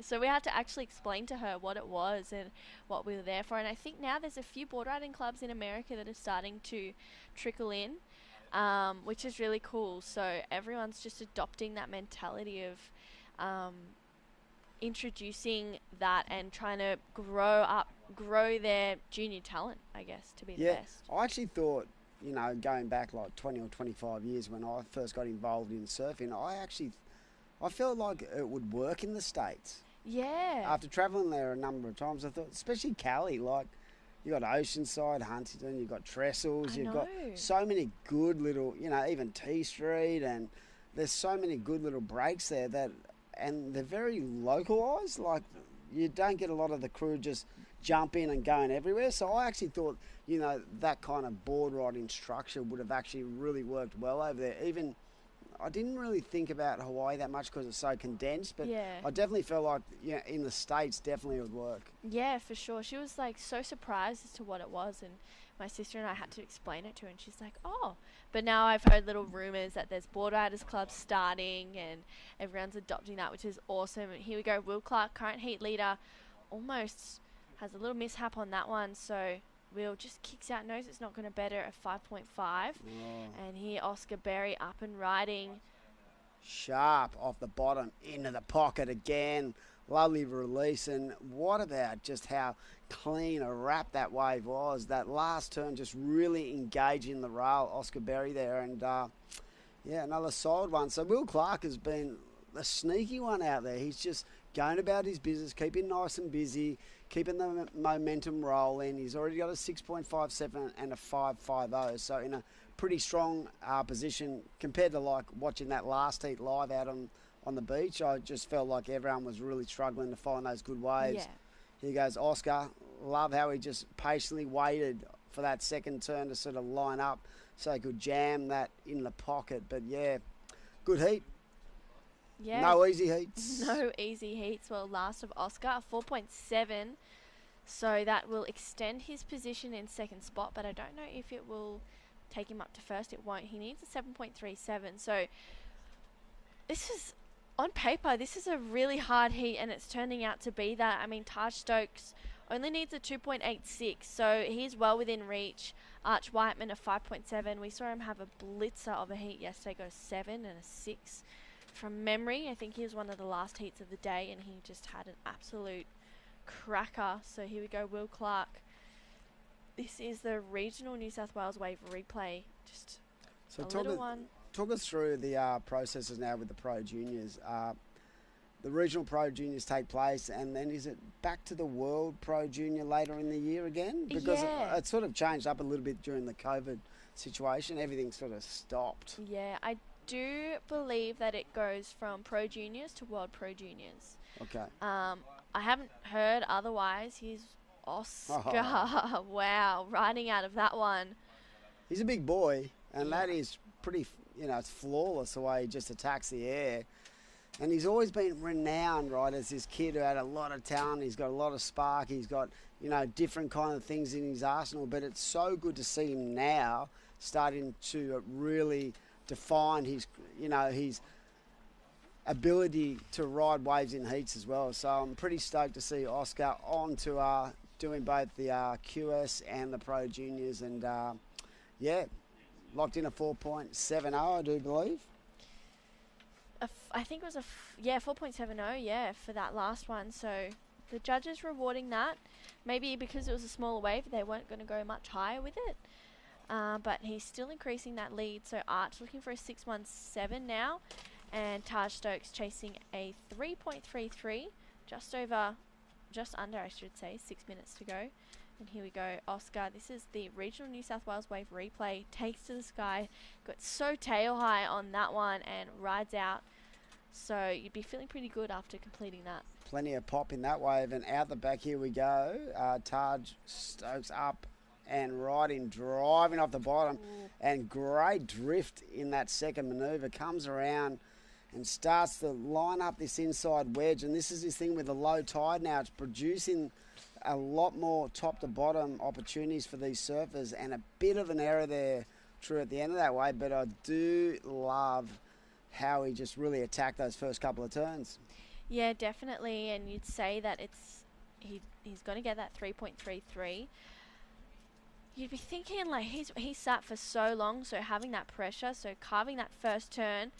Love this turn here. Gets his fins free, brings it around for another.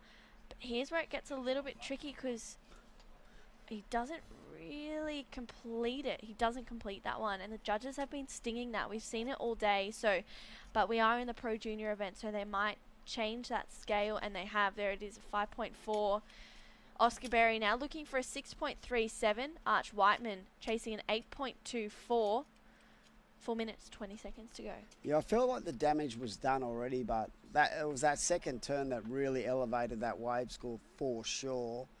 And it's going to be up to Oscar and Arch now to get a wriggle on. Arch Whiteman needs an 8.24, which is a massive score, but you can break that down in increments of, maybe 2 waves. He realistically only needs 2 sixes or 2 low sixes to get himself through this heat, and Oscar Berry needs a 6.37. So with 4 minutes to go, we are going to round out the day with 8 heats of the round of 32 of the Pro Junior Men's, and then tomorrow all we've got left is basically quarters, semi-finals of the men's and women's Pro Junior divisions, and then it will be hit the road, Jack, up towards the Tweed Coast Pro, which is the next stop on the Australasian Oceania Tour.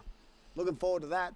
Cabba, always pumping. That's your new home? Yep, it definitely is. Where's Hog League these days? Up there? Pottsville. So a lot of the Narrabeen crew now up on the far north coast. Cooper Chapman's been up there for a couple of years, as we see Surfer in green just attacking. Nice.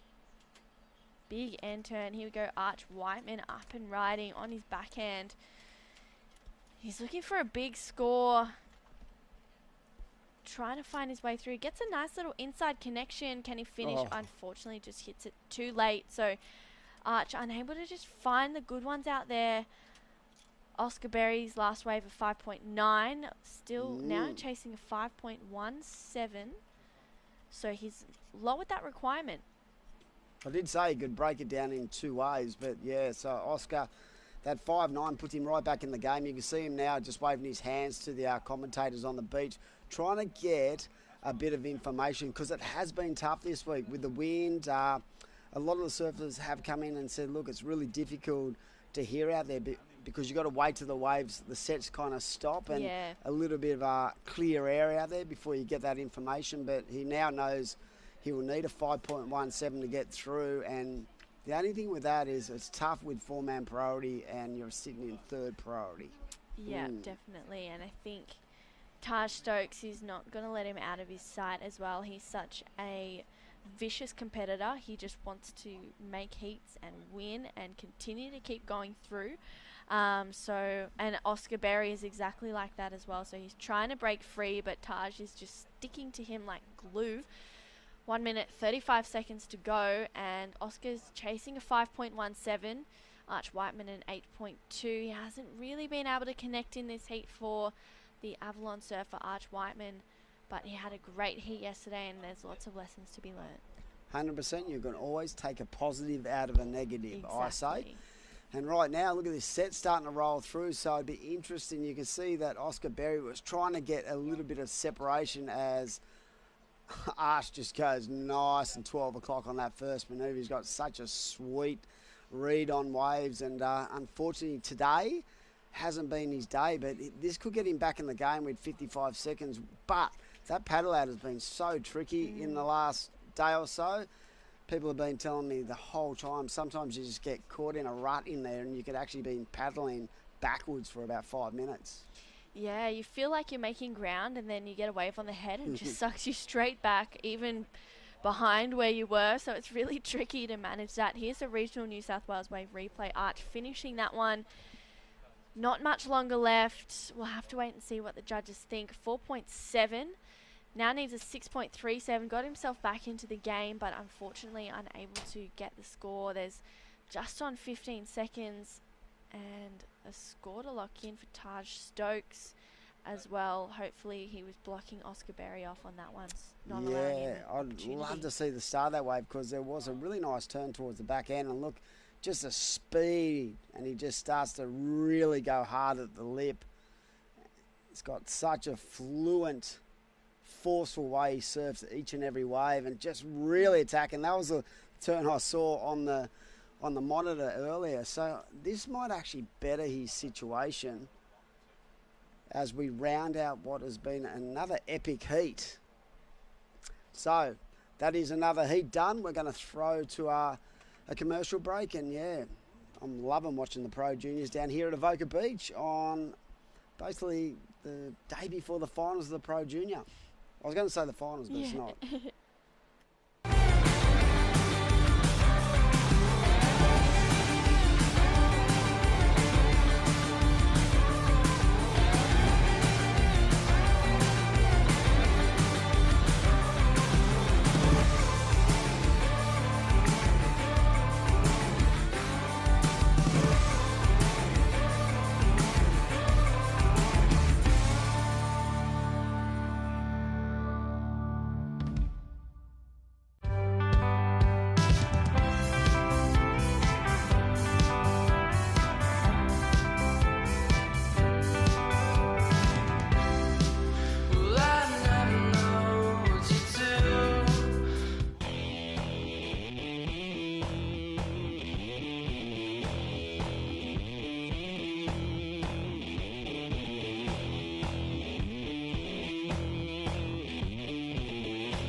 This is the motivation.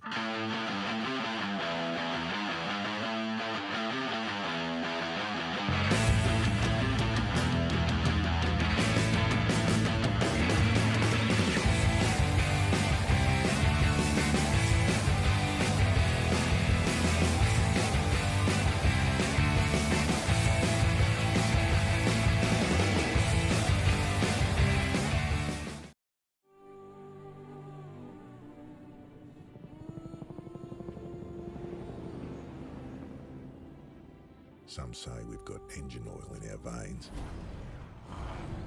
Now that and a fair bit of dust. Sure, these wild utes are hard work, but it's no job. The roar of them. Pure. Takes some rare skills to settle one. A band of brothers and sisters. Where man learns from machine, learns from man. Those that visit are transformed, almost as much as the V6 Amaroks. It's like this place rubs off on them. You gotta see it to believe it. The only ute reared for the road.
first, so there's a bit of a wait. There's definitely an energy level that is different when it comes to four surfers in the lineup. There's a frantic nature to it, and it's everyone just trying to get their feet on the wax and really like penetrating through each and every wave they get. And looking through the draw, mate, this heat number 8, I've been looking at it all day in the Pro Juniors. This is going to be a sick one. Ty Richardson taking on Joel and Huey Vaughan in the same heat. The older Vaughan versus the younger Vaughan. I wonder how they sort of play that one out. Yeah, it's going to be super interesting. Would it be like Joel going, mate, Huey, beat it. Come on, give us this one. I bet you there's some fierce rivalry in that little family. All the boys actually in the Vaughan family are such good surfers. They are. They're very talented family. And rounding out that heat is going to be another surf up from this young guy's beach, which is Baxter Hurt. That was insane from Xavier Bryce.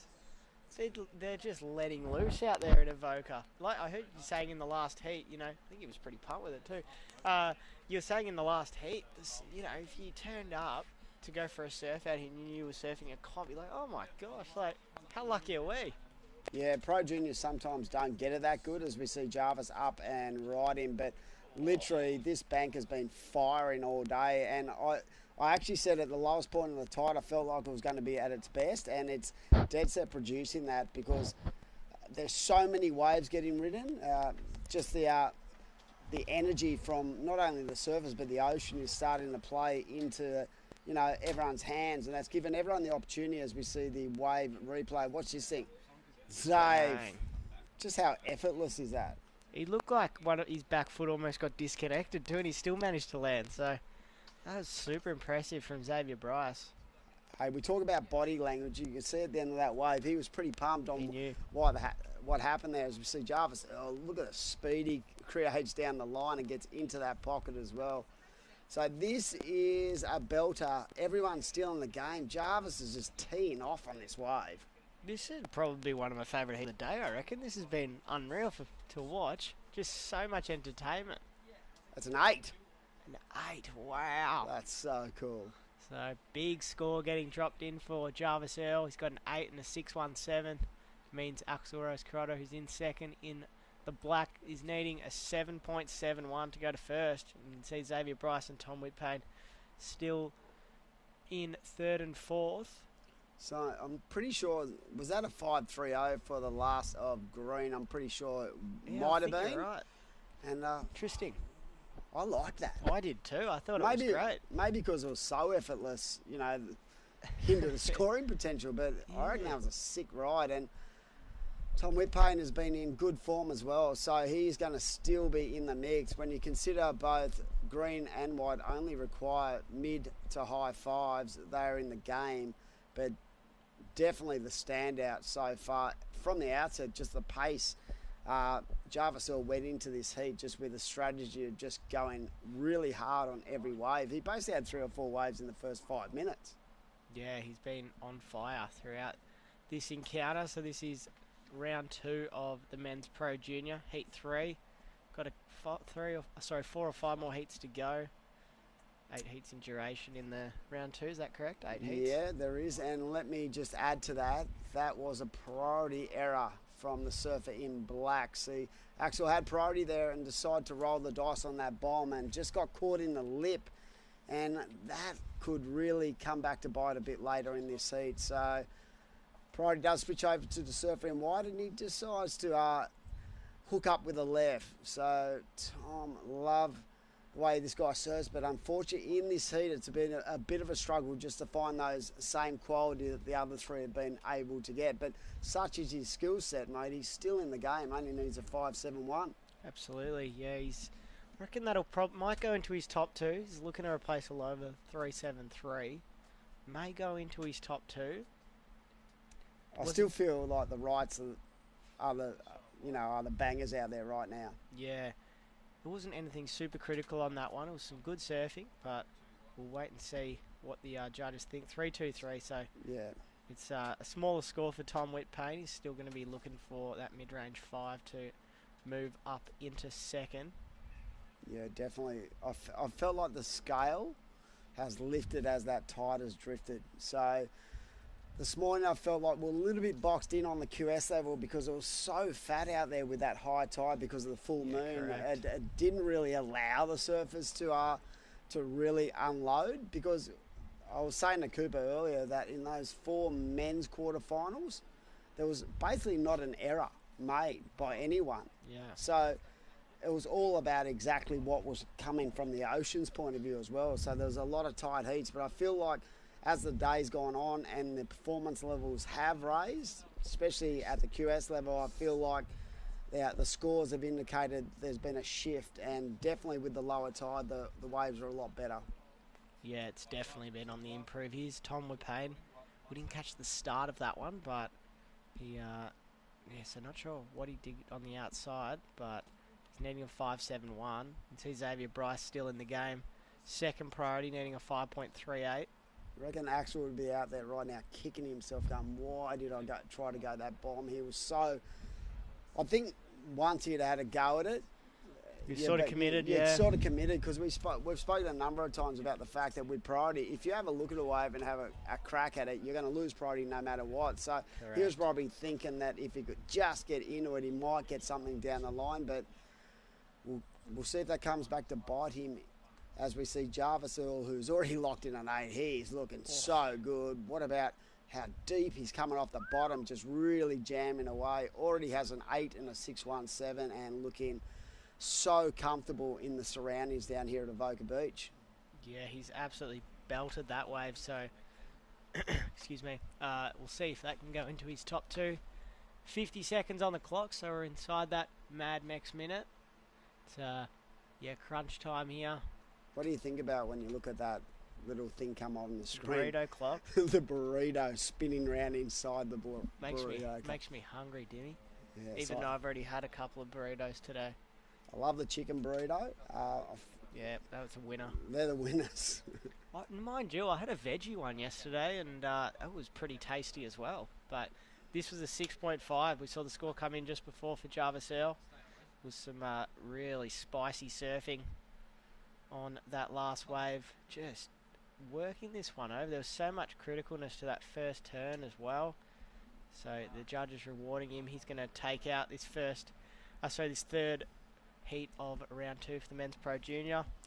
Yeah, I think that young Axel Rose-Crotter might have dodged a bullet there with that priority error, but we'll see the official results. But we're going to throw to a break, and enjoy your afternoon with these great pro juniors just laying it all on the line.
Some say we've got engine oil in our veins.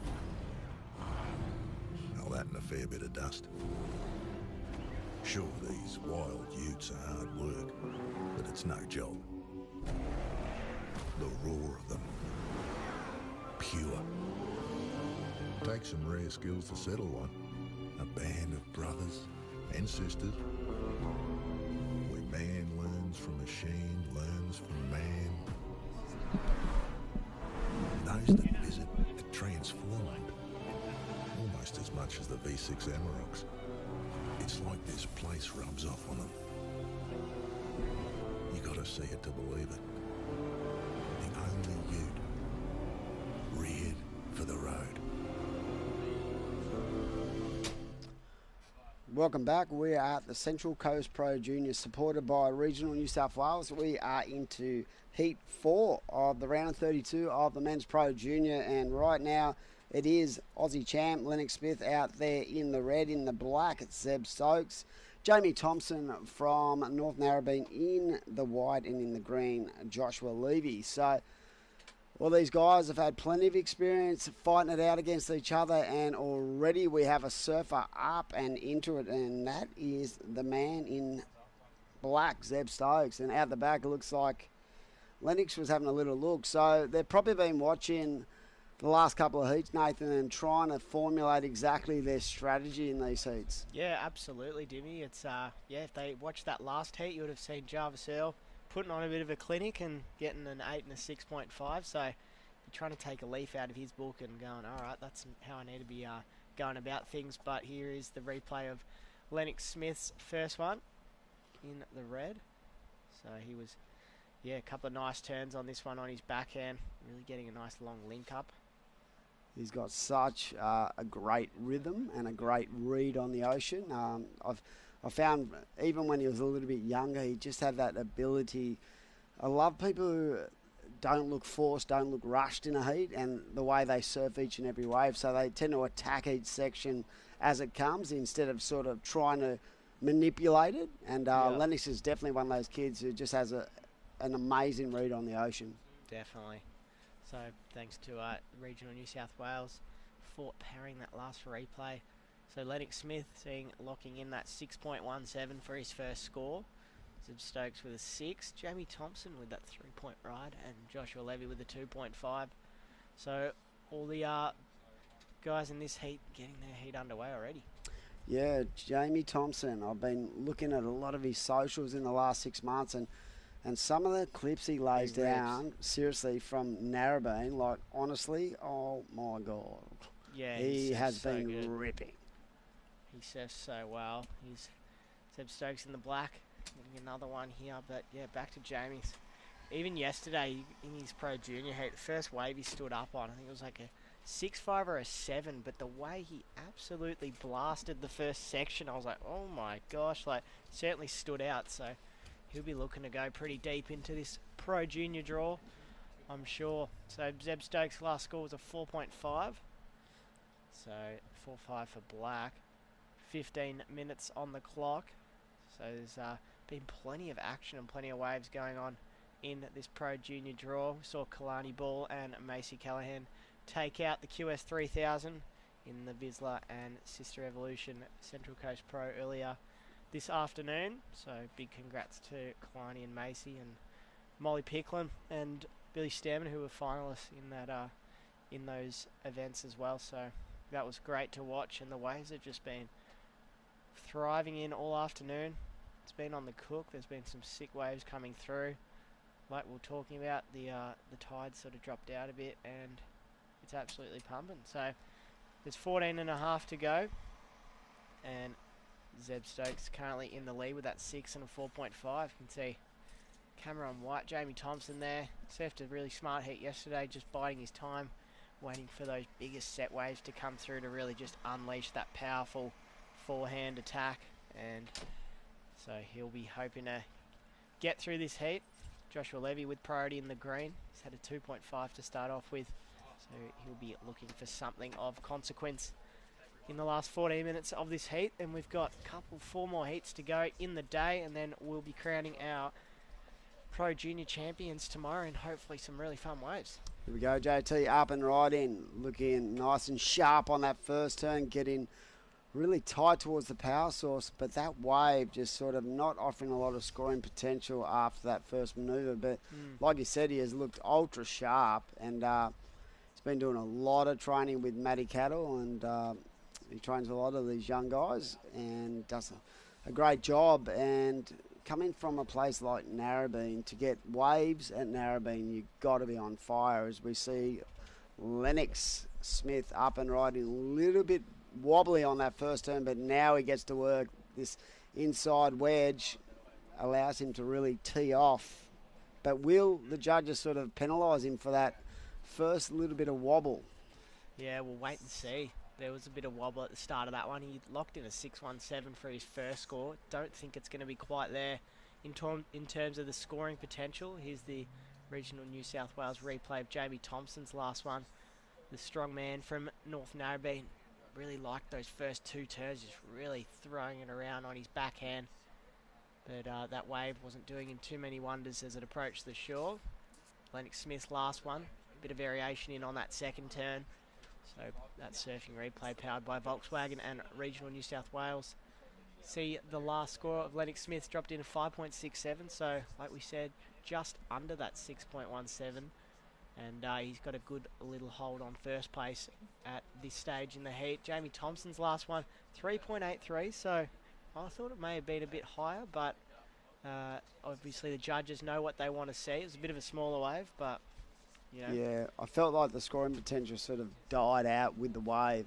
Yep. So it was more about what the wave offered him up. And he did do that one good turn, but yeah, they're definitely, when you think back to like Lennox's 6.17, I reckon that scale is absolutely perfect because I felt like Lennox really teed off. Yeah, absolutely. No, he did attack those 2 sections with ease, and we're almost at the halfway point of this heat with 11 and a half minutes to go, and everyone's locked in 2 waves. Josh Levy only the 1.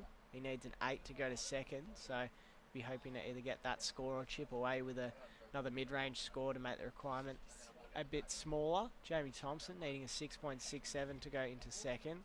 You can see that score for Zeb Stokes, surfer in black, needing a 5.85 to go to first, where Lennox Smith is sitting at this stage.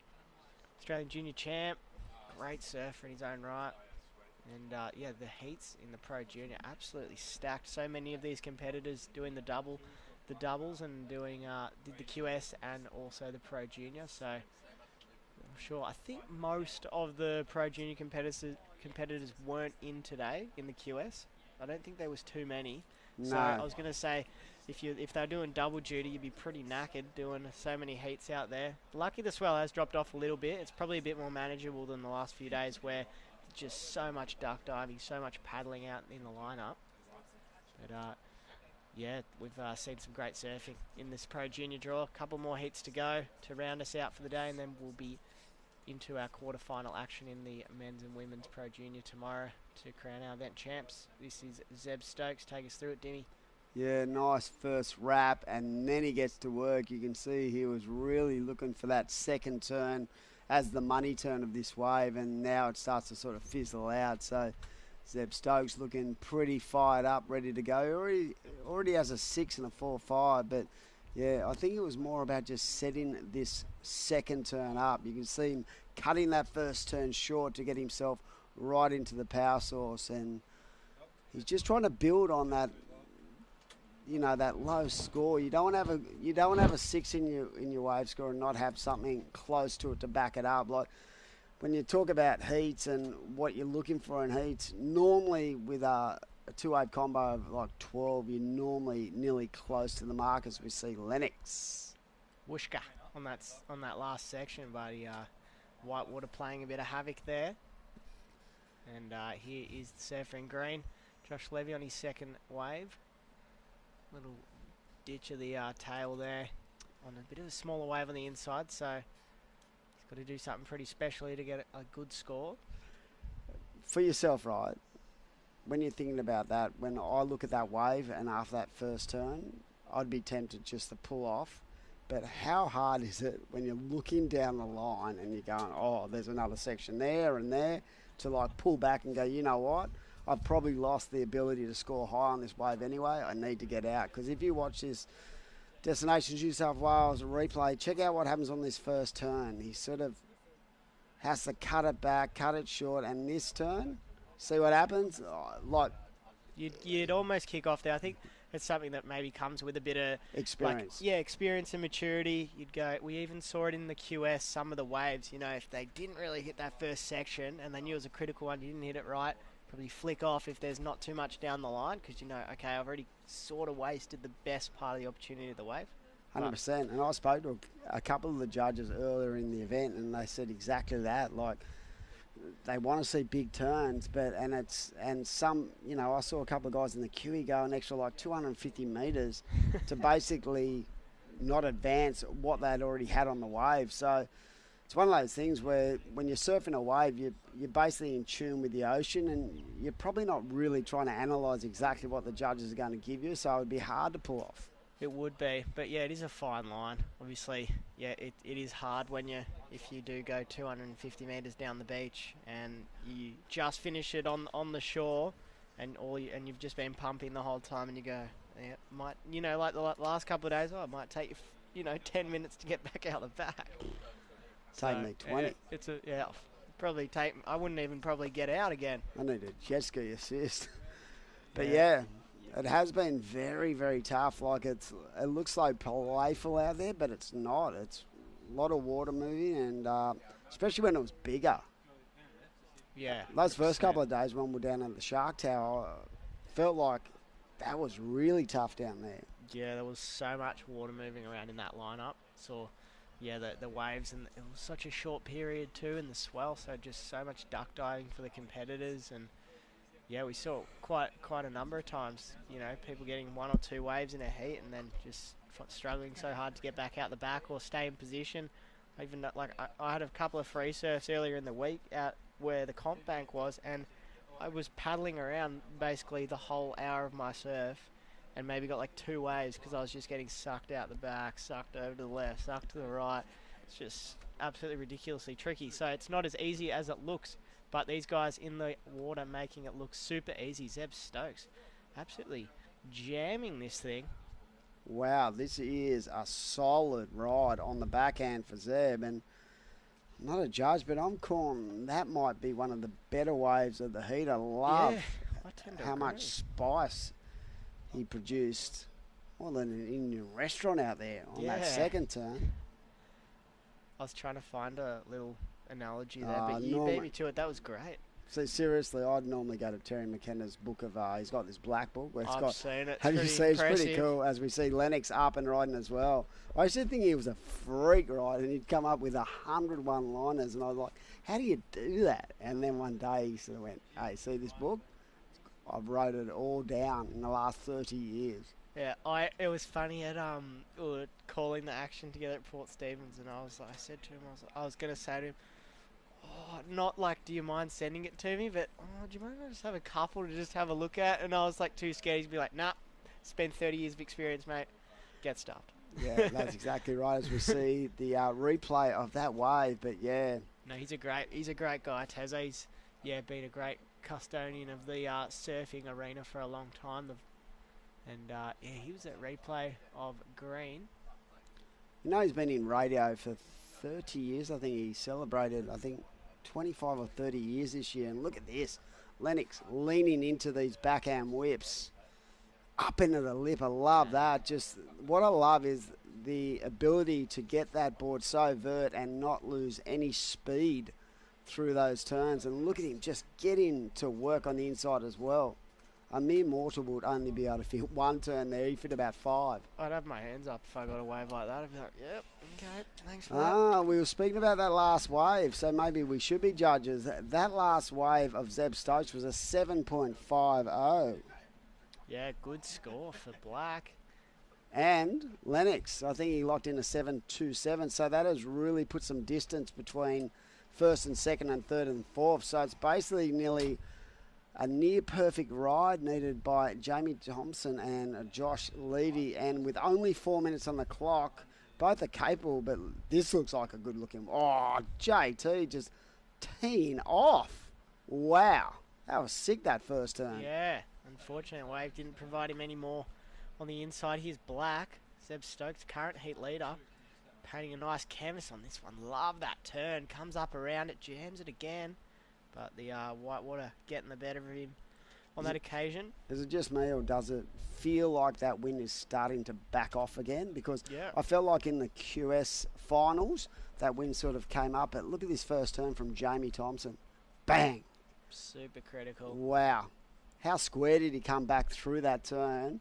And unfortunately, that would have been great if that had 3 or 4 bangers in it, because I reckon that would have gone right up into the excellent range. Yeah, hit that right at the sweet spot. That was a sweet spot of a turn there too from Zeb Stokes. And that's an unfortunate part of this because he was in second position. Oh, no, he's actually leading the heat. So I wonder what that wave is going to be for Jamie Thompson with just under 3 minutes to go. So it's been another exciting heat. It feels like they're 10-minute heats. Yeah, it's been a cracker. I just saw Jamie Thompson's last one come in at a 4.40, so he's going to still need an excellent score to go into second. Josh Levy. Oh, did you see him look around then when they yelled that score? 4.4.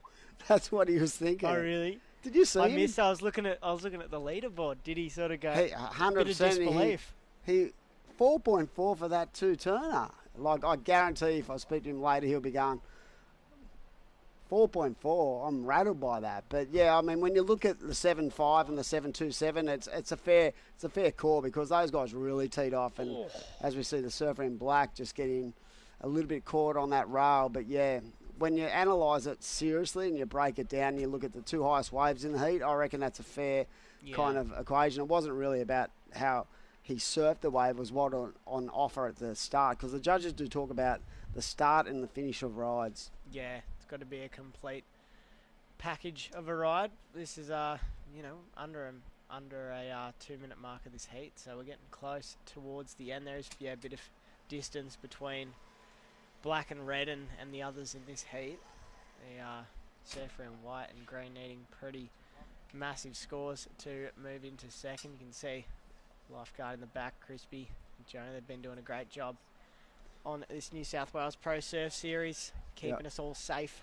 I've been staying with the boys and they've been onto it. They're up early, ready to go as we see the surfer in black. And yeah, Crispy is normally sitting in the chair. He's a great commentator, and right now he's been lifeguarding, doing a lot of lifeguarding at home, and him and Jonah have really kept everyone safe, and that's a good thing these days. I think the safety of the surfers is paramount towards because we are actually one of the rarest sports in the world where you can get an injury, but we are dicing with the ocean, and there's a lot of factors that come into play when you're looking at the ocean and what's underneath the water. There's a lot going on in the ocean. It's a pretty interesting and special playing field that we've got to play in. But under 30 seconds to go.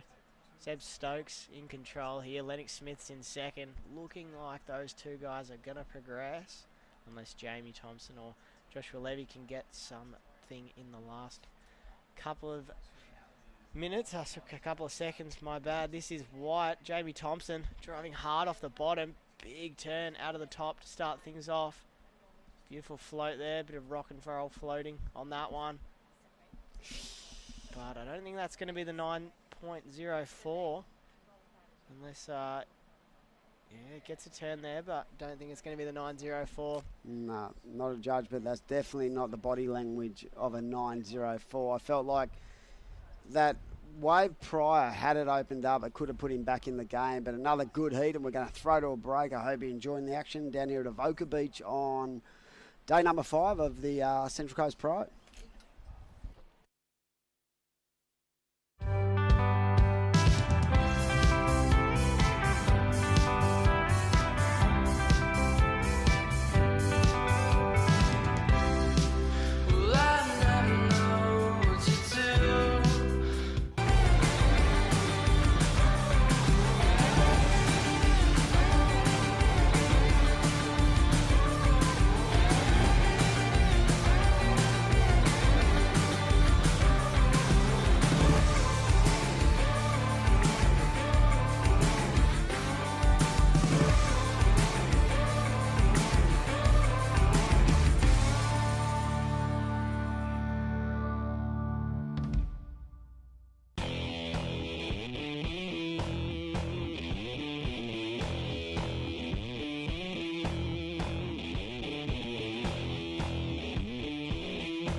This is the motivation.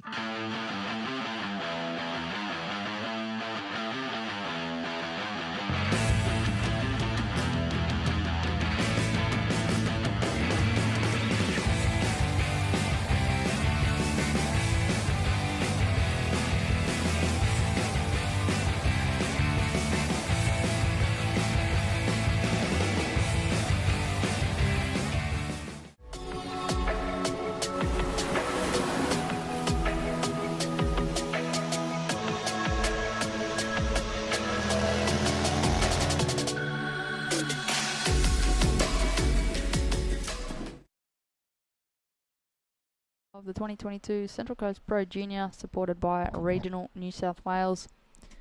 My name is Britt Nicol, joined in the booth with True Starling. How are you going, True? Well, Britt, how are you? Yeah, not too bad. It's been a pretty long day. Yeah, it's a huge day. I feel like my words are a little bit muffled this afternoon. I might need a coffee, even though I'm not drinking coffee. Yeah, look, you're not the only one. I feel ya. In the water we have men's round 2, heat number 5, Saxon Reba, Jay Pink, Oliver Hines and Finn Hill. Wow, so while we're in that short commercial break, Oliver Hines has locked in a 7-point ride, backed it up with a 2.1. Saxon Reba a 6.67, and Jay Pink a 2. We're not even 3 minutes into this heat, and we've got a couple of high-scoring waves locked in. Yeah, well, we saw some I was just watching on the beach before. There were some really good sets coming through with heaps of scoring opportunity. We saw Lennox lock in a high 7. I think it was a 7.83 in his last heat, and backed up with a 6.17. So heaps of scoring potential out there for the Pro Junior men. It's round number 2, of course, 8 heats. So 3 heats left of the day, an hour and a little bit, which is nice. And then we roll into the quarterfinals and things like that tomorrow for the men and the women. We certainly do. We did wrap up the Vissla and Sisstrevolution Central Coast Pro QS 3000 today. We had the finals day for that. We did have Macy Callahan take the win for the women's division, and Kalani Ball taking the win in the men's division. And as you mentioned, True, we are now into the Pro Junior. Finals day for the Pro Juniors will be tomorrow, and we will be bringing you all the live action once again. A great opportunity for these young Pro Juniors to get some airtime and maybe even go back home and reevaluate their heats. Yeah, I was talking to Dimmy before, and I think it's one of the first, well, that I can remember anyway, first Pro Juniors that's been broadcasted. They normally don't get to have the opportunity to rewatch their heats. They just get that beach comms, and then hopefully mum or dad are filming on the beach for them, or they coach. So it's really cool that they're able to rewatch their heats and go from there. So here's the wave replay powered by Regional New South Wales. Oliver Hines, sorry, finishing that one. So that's his 7-point ride. Huge fin throw to finish that last one off. So Oliver, and then this is a 2.1. Unfortunately coming unstuck. He was on his way to a good backup, but a 7-point ride, anything over a 4, you're kind of looking pretty sweet. Saxon Reba in the red is locked in a 3.1, so at the moment he has gone into first place. Oliver Hines in the white, that was the man on the screen a short moment ago. He did lock in that 7 early. Now in second place. We also have Jay Pink in third and Finn Hill in the green in fourth. Still plenty of time on the clock, just under 15 minutes. So we have gone back to 20-minute heats for the Pro Junior. This is round 2, heat number 5. We have 8 heats in this round.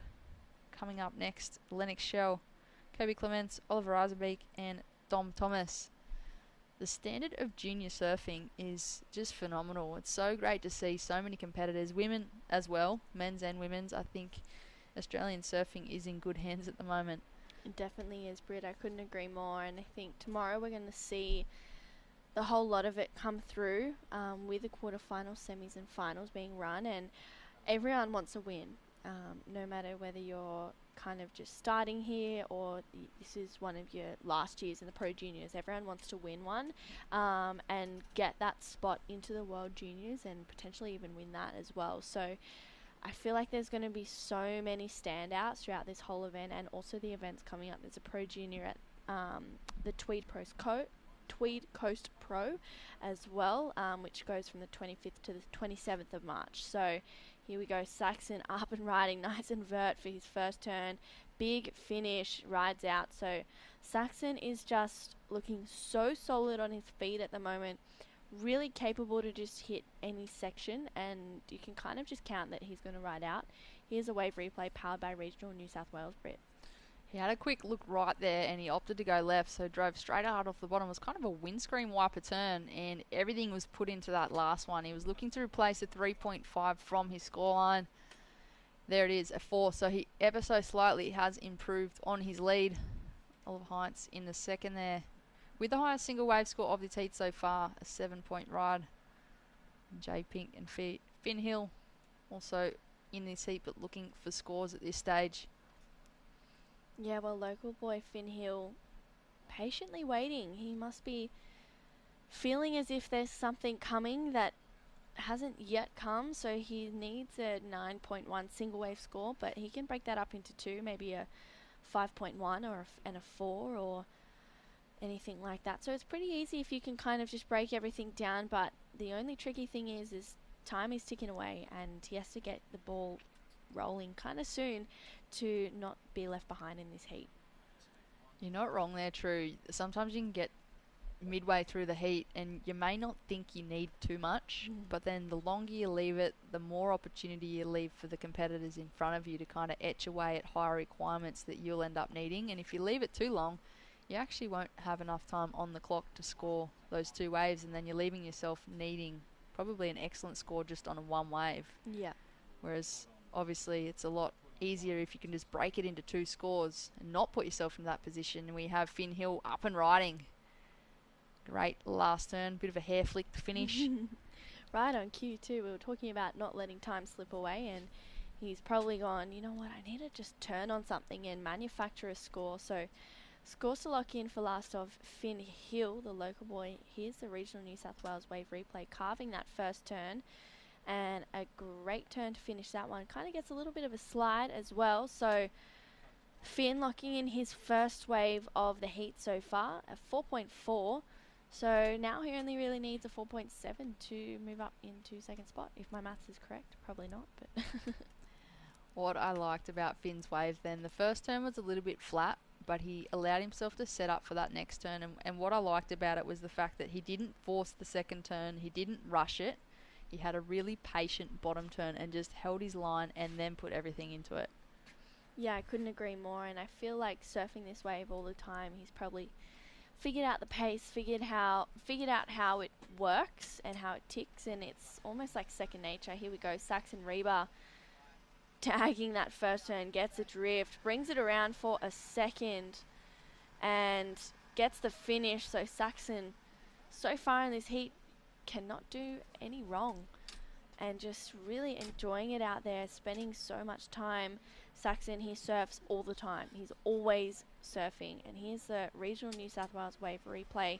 This is surfer in black, Jay Pink, carving that turn. And this one just hits a bit of dead water, so kicks out of that one. Scores to lock in for last of Saxon Reba and Jay Pink. So here we go, a carving turn and finishing that one off. So Saxon locking in a good score, thanks to Regional New South Wales for that wave replay. Last of red, Saxon Reba, a 5.93. I think last of Jay Pink was a 2.43. Could have scores locking in, but I think considering the fact that that one went into a little bit of dead water, a 2.43 for last of Jay Pink.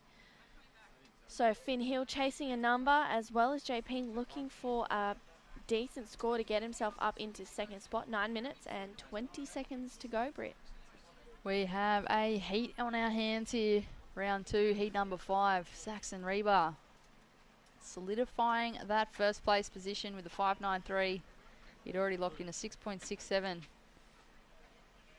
Oliver Heinz cannot rule him out. He has that 7 in his scoreline. He does also hold first priority. So if a wave comes through the lineup, he does have right of way. All competitors must let him go and take the wave that he wants. If you're wondering where I'm figuring that information out, for those viewers at home, if you look to the left of the names on the screen, you can see a 4, a P, a 3 and a 2.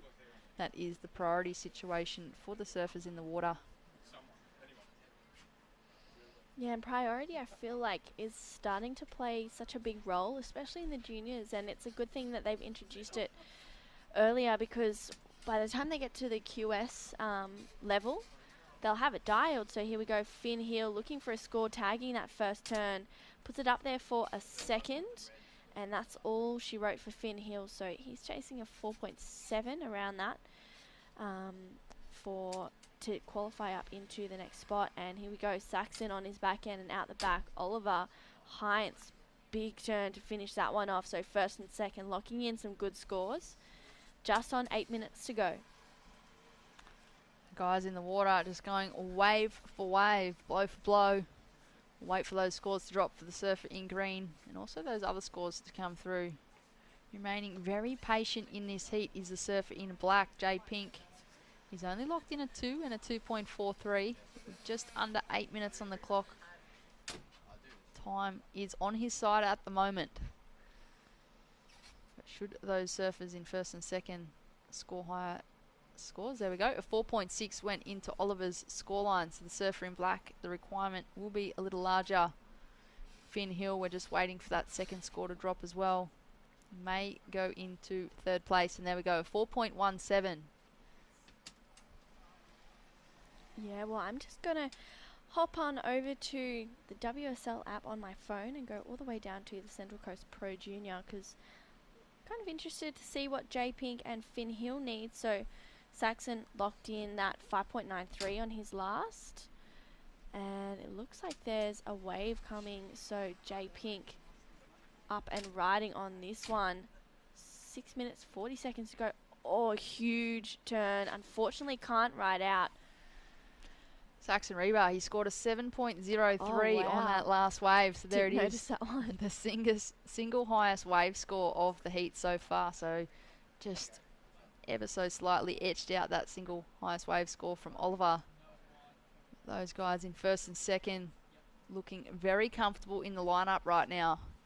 And what is the requirement true for Finn Hill and Jay Pink? Yeah, well, Finn Hill in the green chasing a 7.2 to get himself up into second spot. And Jay Pink locked in that 5, so just need to regroup my WSL out. Sometimes you need to refresh it. And that one big end turn, unfortunately coming unstuck. It would have been a huge score for Jay Pink. So he was chasing prior to that wave, a 9.17. He locked in a 5. So I'd say he'd be chasing about a 6.6 to get himself up into second spot. If you are at home wondering where we are getting those requirements from, you tune in to your WSL app and look up the Central Coast Pro Junior. You will see the live scoring system there. In the truck, True's trying to keep tabs on her phone, and we don't really have much reception in here. It's a bit of a black spot. Yeah, it is a bit of a black spot. I have to refresh it every now and then, but you know what? It still works, so it might just be a little slower, but coming down to 5 minutes. Saxon Reba well out in front, 7.03 and a 6.67. Oliver Hines sitting comfortably in second, 7 and a 4.6. And here we go, current heat leader Saxon. Great carve to start this one off. That stock standard turn that he just never falls on. That little foam climb. Oh, unfortunately he floats that one and comes unstuck. And Oliver up and riding. Finishes that last one right in front of Saxon Reba. So scores to lock in for last of red and white. I wonder if white did anything a little bit further out the back. Up next we do have heat 6 of round of 32 for the Central Coast Pro Junior Men's. Lennox Chell in the red, Kobe Clements in the black. In the white, Oliver Rissenbeck, and in the green is Dom Thomas. So another cracking heat for the Pro Junior Men. That one's going to be a good one. And here we go, Jay Pink up and riding.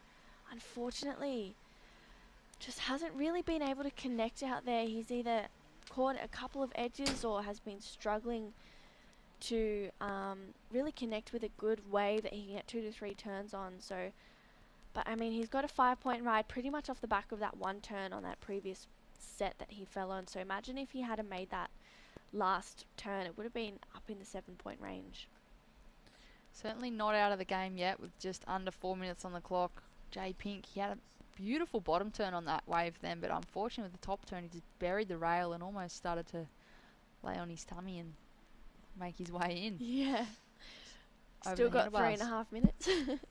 So Jay Pink in the black, chasing a score. Finn Hill also looking for a score to progress at this stage. Oliver Hines in second, Saxon Reba in first. Feel as though those guys in first and second have just kind of been going wave for wave. Oliver was the first to lock in that 7. Saxon answering back, well, if you're going to do it, I'm going to do it too. Just that little bit better. Yeah, I mean, Saxon's one of those people who, if someone does something, he's pretty keen to do it better than everyone else. I think that's why he surfs so much, because he wants to come in and be like, oh, how long do you surf for? Oh, 4 hours. Oh, shame, I surf for 4.5. I surfed for 4 hours and 1 minute. Yeah, so I got it on you.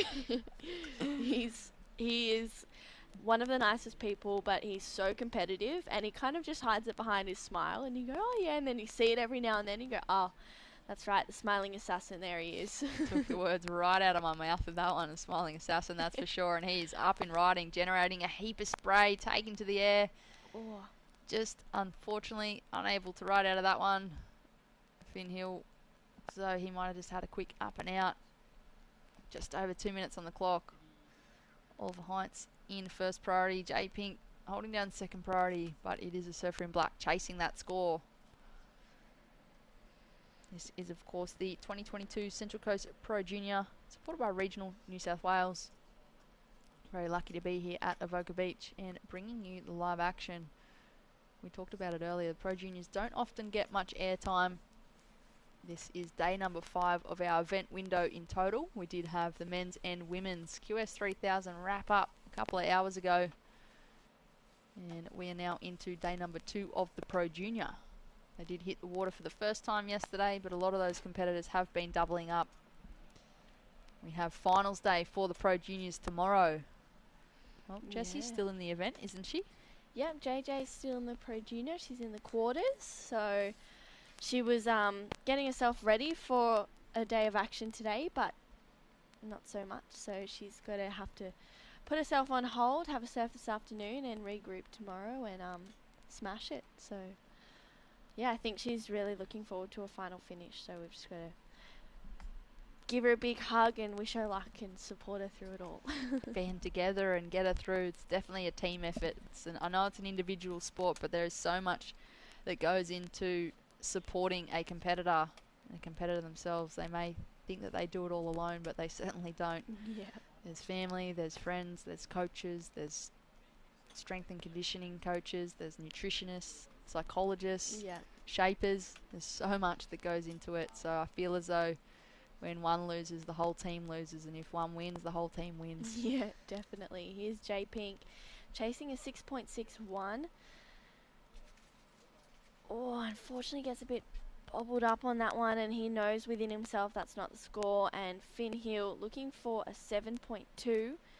Unfortunately, that wave not offering too much with just on 10 seconds to go. So Saxon and Oliver looking like they'll be rolling on through the next round.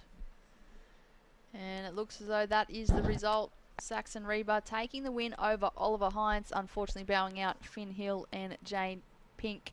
That was round 2, heat number 5. Coming up next, heat number 6 of the men's Pro Junior. We'll be cutting to a short commercial break. Stay tuned.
Some say we've got engine oil in our veins.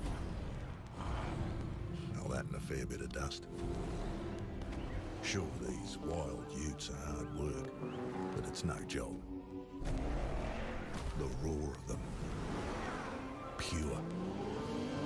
Takes some rare skills to settle one. A band of brothers and sisters. Where man learns from machine, learns from man. And those that visit are transformed. Almost as as much as the V6 Amaroks. It's like this place rubs off on them. You gotta see it to believe it. The only ute reared for the road. Welcome back to the live action of the 2022 Central Coast Pro Junior, supported by Regional New South Wales. We are into the men's round 2, heat number 6. Lennox Shell in the red, Kobe Clements in the black, Oliver Reisenbeek in the white, and Dom Thomas in the green. My name is Britt Nicol, joined in the booth with True Starling. How you going, True? Well, Britt, back in the booth again with each other. Back here. Where would we rather be, hey? I know.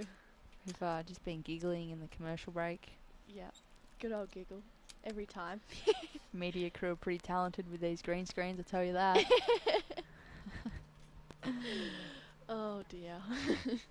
Well, out in the water we have in the red Lennox Shell taking on in the black Kobe Clements, in the white Oliver Rissenbeck, and in the green is Dom Thomas. So a cracking heat. We just saw Saxon Reba and Oliver Hines progress through that heat. That previous heat, heat number 5.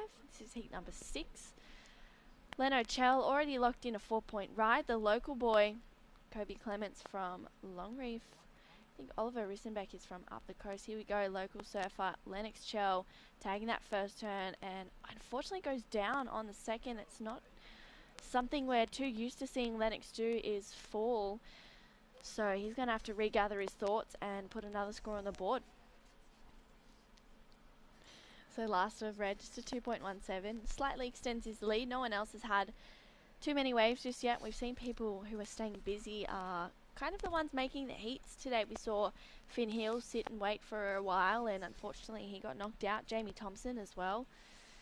He was one to watch, and unfortunately he's knocked out of his heat too. So staying busy, I think, is key out there today.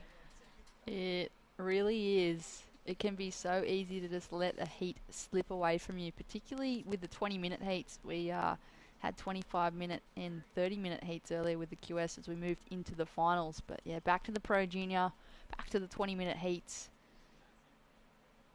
Still some pretty contestable conditions here this afternoon at Avoca Beach. A little bit of wind on the face now.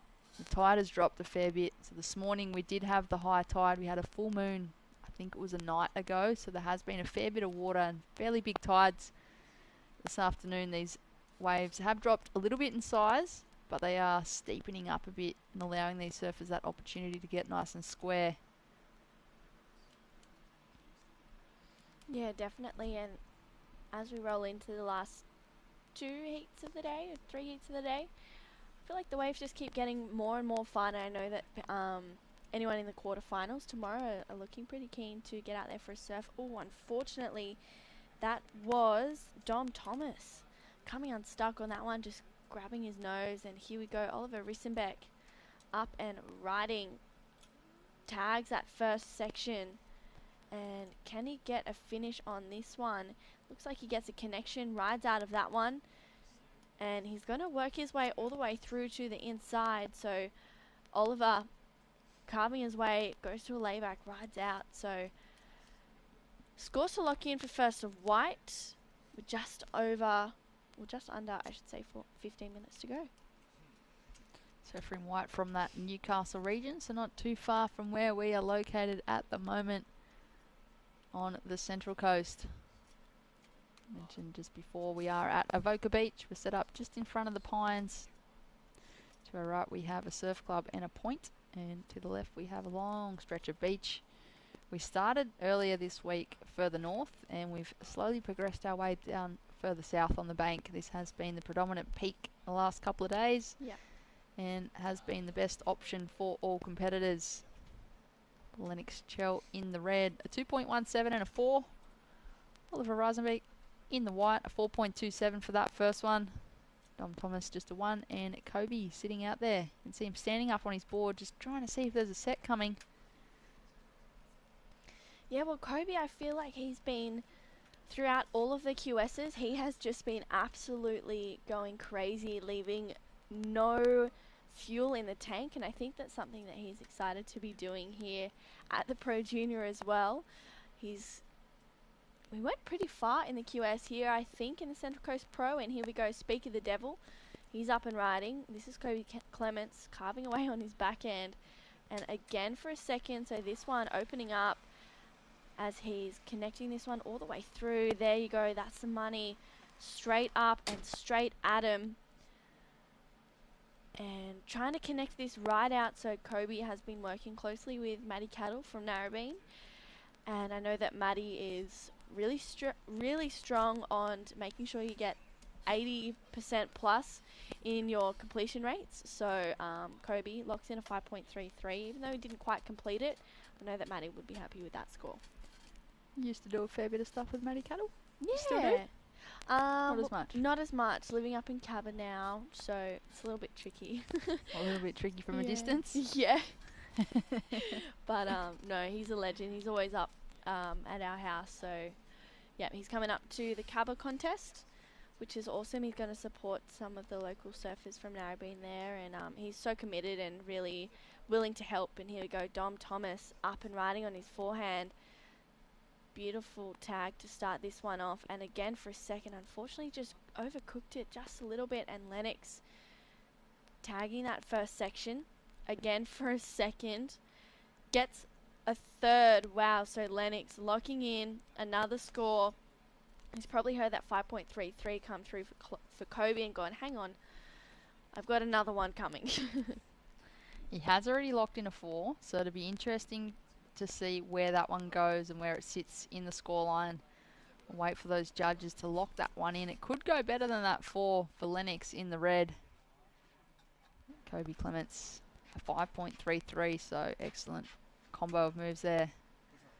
Puts him into second place. Oliver 4.27 in third, but holding down first priority. That is him sitting on screen there nice and patiently. Having first priority does mean that he has right of way for any wave that comes through the lineup. The other competitors just have to let him go. There it is, Lennox Cho. He's locked in a 6.67. So great surfing there from the young man in the red. Really extending that lead now. Kobe Clements requiring a 5.35. We have the regional New South Wales wave replay. Talk us through this one, True. Yeah, Leno just tags that first turn, puts it up there for a second and gets a really great finish. There was no downtime in between those turns. It was just connect after connect after connect. And I think that's what got that 6.67. The judges love to see top to bottom, rail to rail surfing, and that's exactly what Leno did. He did it perfectly. There wasn't much more he could have done on that wave. As you just talked about then, True, the downtime, there was none of it, and judges definitely don't want to see someone flailing through that inside section, bouncing and hopping around. They just want to see seamless surfing straight from one bottom to a top turn and straight into another bottom turn, and Lennox just did that so well. The surfer in the red on screen, currently in first place with just over 10 minutes remaining in this round 2, heat number 6, so we're halfway through this heat.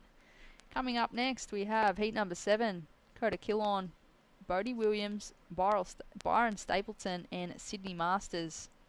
Heat number 8 will see Ty Richardson, Joel Vaughan, Hugh Vaughan and Baxter Hurt. Wow. Yep. I just saw Vaughny before the Joel Vaughan and Huey Vaughan's dad, and I was like, so how are you feeling for this afternoon? And he goes, oh, what do you mean? I said, well, Joel and Huey are in the same heat. How are you feeling? He goes, yeah.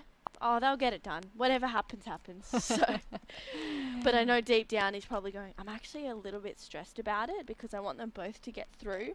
But it's a really good heat too, so we'll have to wait and see. So Leno up and riding again on his backhand, hoping to better that 4-point ride as he finishes this one off. So Lennox, I feel in the last year or so, his competitive surfing has really matured. And he's really found himself in heats and kind of stayed really calm where he's needed to and has unleashed where he's needed to as well. So Lennox, definitely a force to be reckoned with. The hard work is paying off. They all work so hard behind the scenes. Wait for those scores to be locked in, but at the moment with just under 9 minutes on the clock, Red is in first, looking to replace a 4 from his scoreline. Kobe, a 4.3. So not the score he requires to go to first, but he has extended that requirement for the surfers in white and green. Surfer in white now chasing a 5.36, and Dom Thomas in the green a 7.03. There was, just while I was talking then, a priority change. So on the left of the surfers' names you can see a 2 and a P. Surfer in white did have first priority. He had a little paddle for a wave, which meant that he lost priority and it went to the surfer in green. So that may be a mistake there for young Oliver in the white. Yeah, especially only needing a 5.36. That score is so achievable, especially out there today.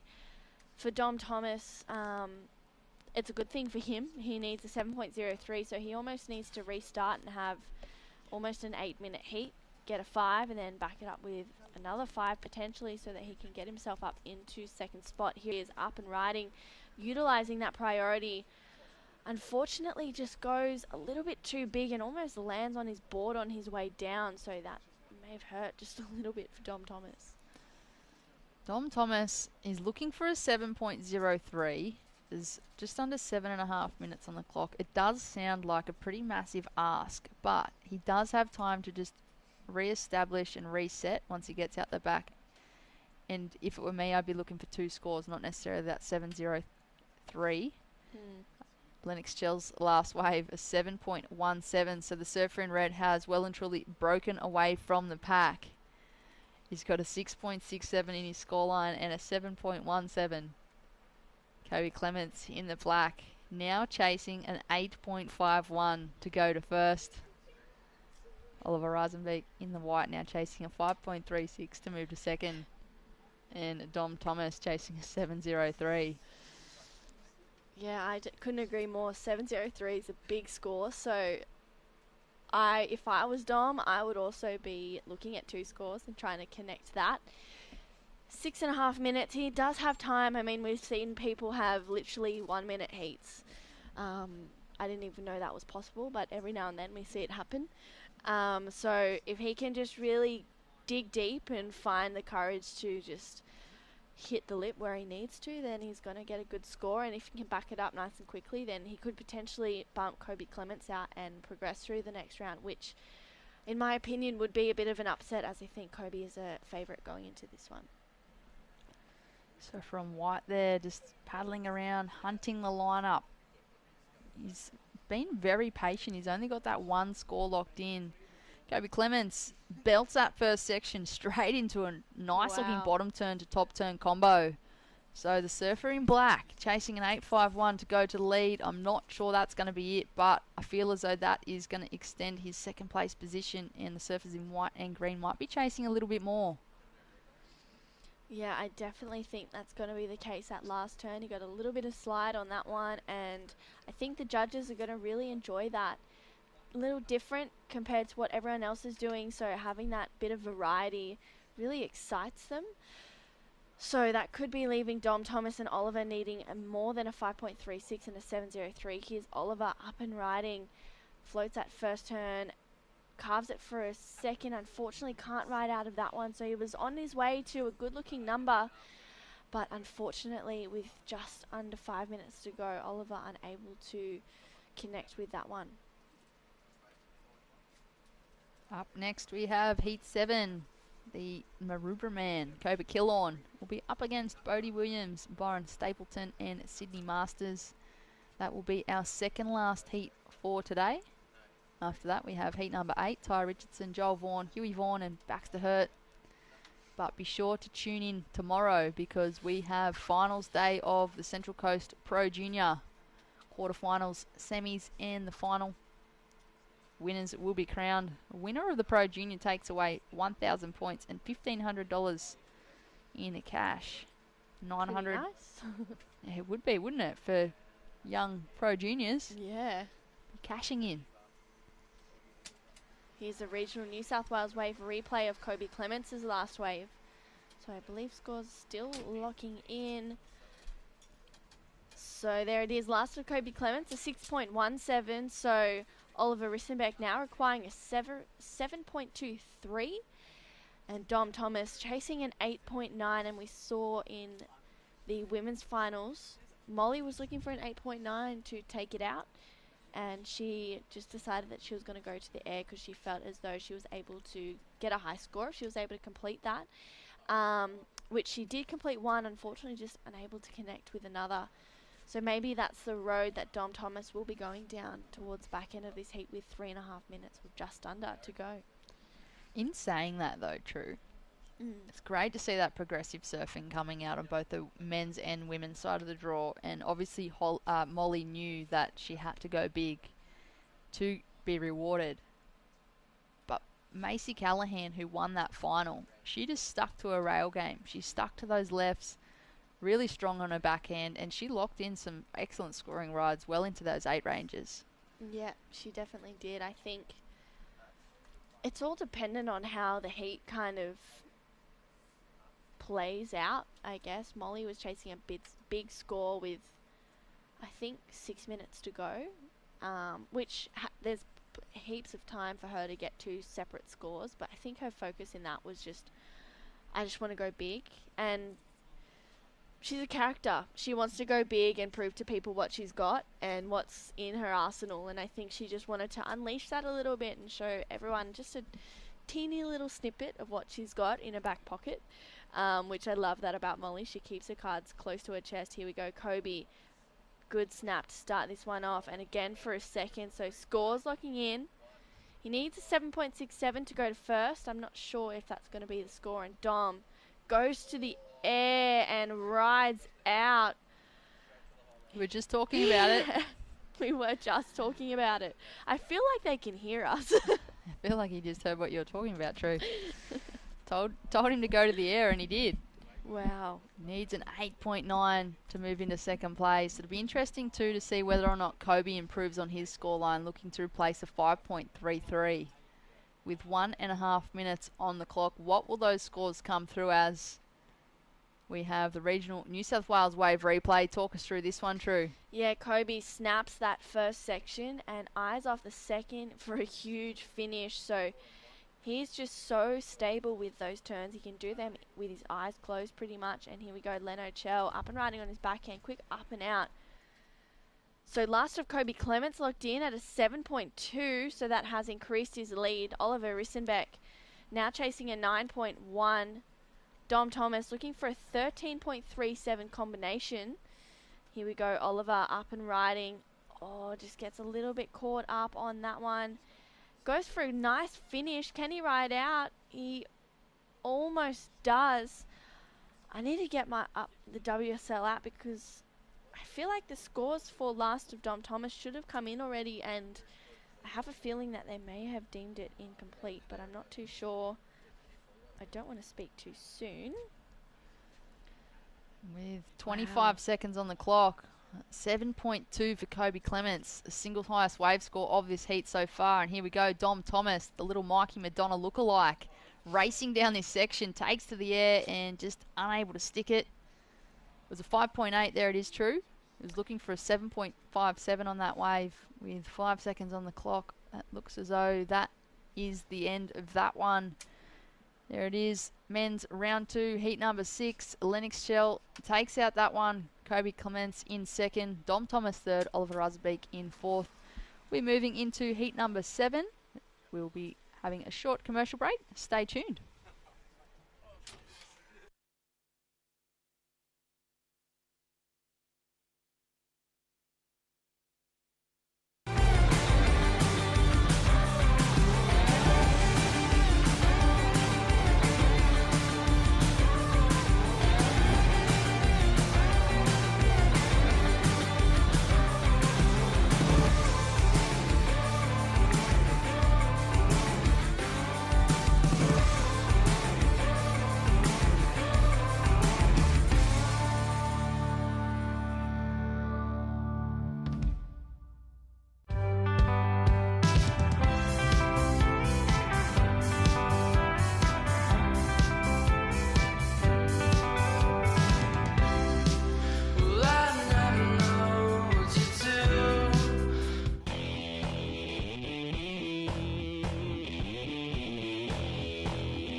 This is the motivation.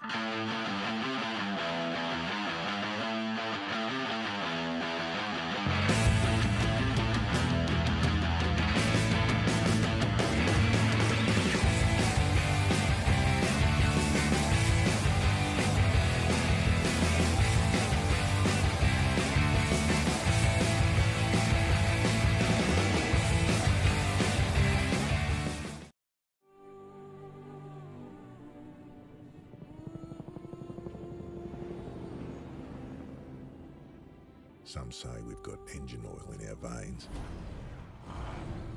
All that and a fair bit of dust. Sure, these wild utes are hard work, but it's no job.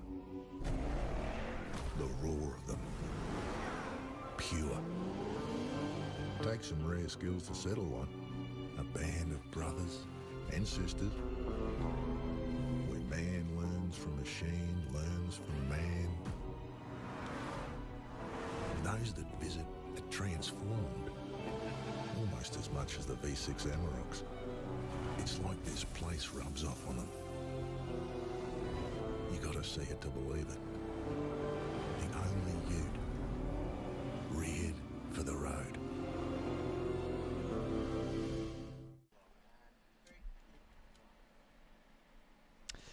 Good afternoon and welcome back to what has been a very large day down here at the gorgeous Avoca Beach. This is the Central Coast Pro Junior supported by Regional New South Wales. My name's Cooper Chapman. I'm joined in the booth by Nathan Rivland. We're up to heat number 7. 2 heats left today. Who we got out there, Nath?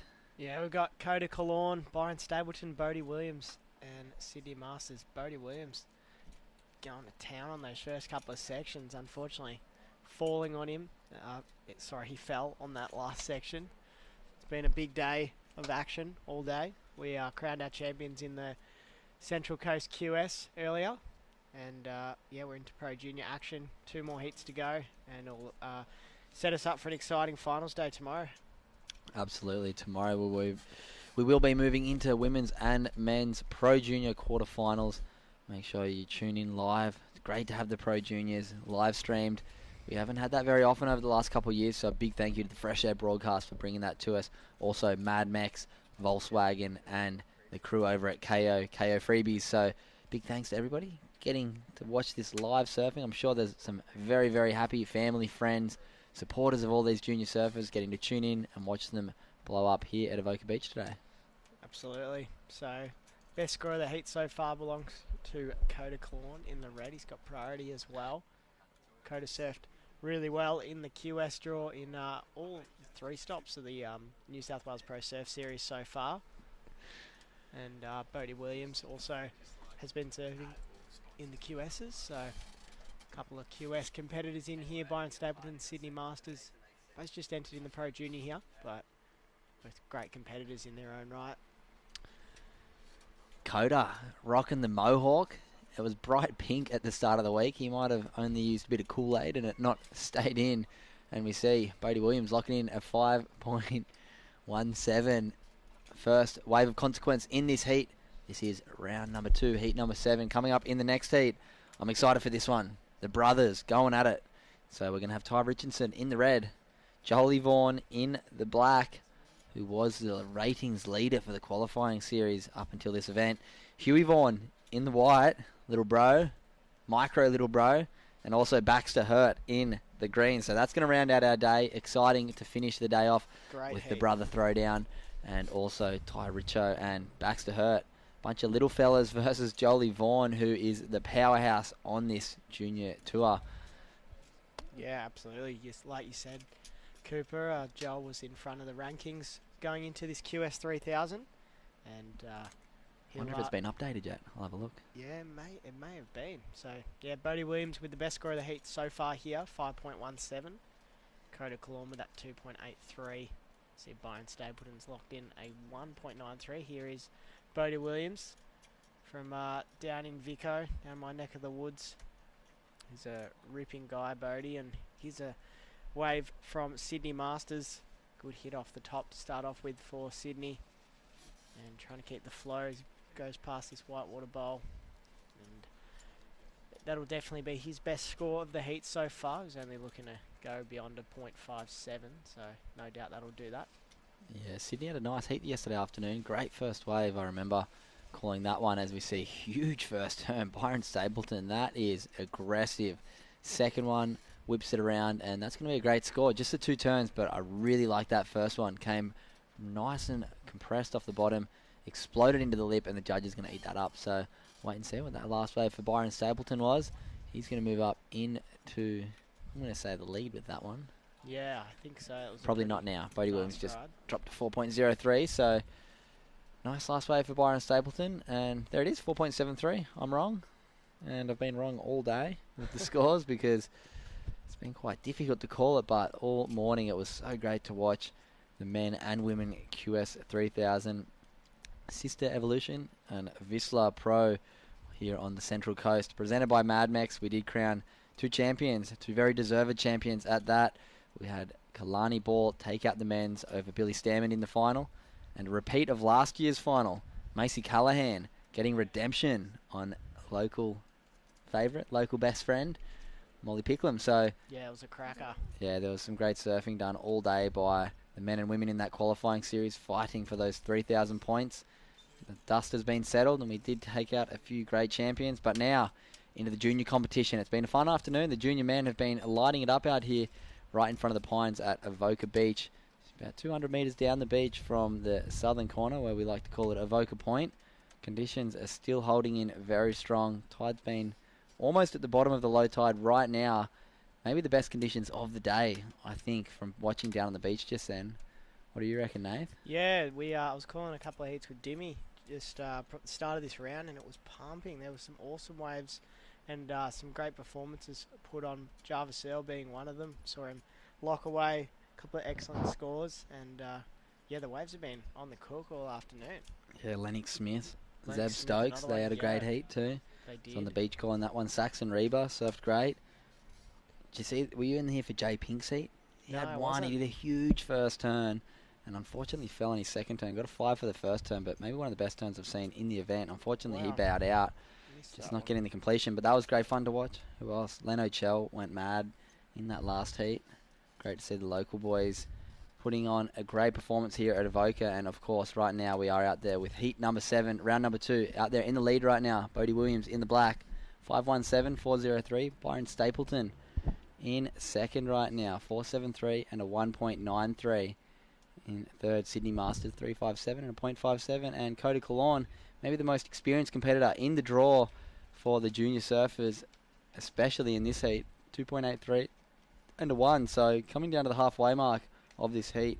Bit of work to do for Coda and Sydney, but still very wide open. Yeah, absolutely. So you can see Byron Stapleton, excuse me, with priority, and Bodie Williams. So Byron's in second, Bodie in first place with a 517 and a 4.03. So Bodie surfed within quite a lot in Victoria. He loves to stay busy. Great competitor, great bloke, and yeah, he'll be looking to try and get a win here. But yeah, he's already tucked away 2 of the better scores of the heat. There's 10 minutes remaining, so we are halfway through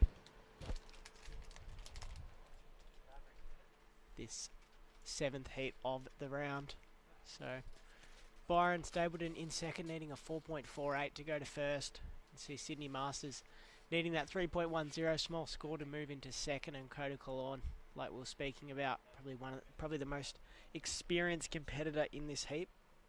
And he's done pretty well in the QSs as well. He was the wild card into the Vissla Central Coast Pro with his sponsor Vissla right behind him, and he needs a 3.84 to go to second. So still very open, and we're going to wait and see what happens. But yeah, the next heat's going to be a cracker. Ty Richardson, Joel and Huey Vaughan, and Baxter Hurt. So Absolutely. the last one of the day. And here we see Sydney Masters. Nice little first turn, bringing that carve all the way around, getting quite sudsy and having to pull out the back of that one. So he's going to want a bit more than that. Coming down to 9 minutes remaining, we do have out the back in first priority Byron Stapleton, looking to back up that 4.73. Looking for just a 4.48. We did see a small score just come through for Sydney Masters. I believe that one was a 2.07. He's still looking for that 3.1 if he wants to move up into advancing position. right now out in the lead. We do have Bodie Williams at 517 and 403. So still enough time for a few waves as we see what looks like a great looking wave coming through here for Byron Stapleton in the white. Strong first turn once again. Hard off the bottom. Squares it up off the top and throws the third one. I love how aggressive he is right now. He's throwing it really hard into the lip, not nursing anything, and I'm not going to say anything this time because I was wrong last time, but I like that wave as well for Byron. So looking for a 4.48. I think he gets it. Yeah, that was some nice surfing there from Byron, and yeah, needed that 4.48. Oh, it's just come in under. So 4.43 for Byron Stapleton, so just under that requirement to move to first.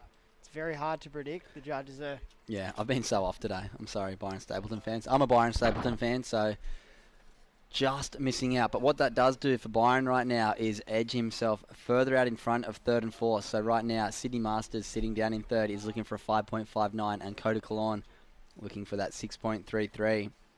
Both Sydney and Coda would love to get something at least up into that 4-point range and lower that requirement. With that last score of Byron, it's pushed it out a bit for Sydney, needing a 5.59. You can see black here, Bodie Williams. He's been loving the lefts here at Avoca. There's not a heap of lefts in Victoria down where we are, but yeah, he loves going left on his forehand. Here on his backhand though is Sydney Masters, opening up the shoulders. Really good wave here for Green. I like that one, Green. Nice bit of release on that second turn.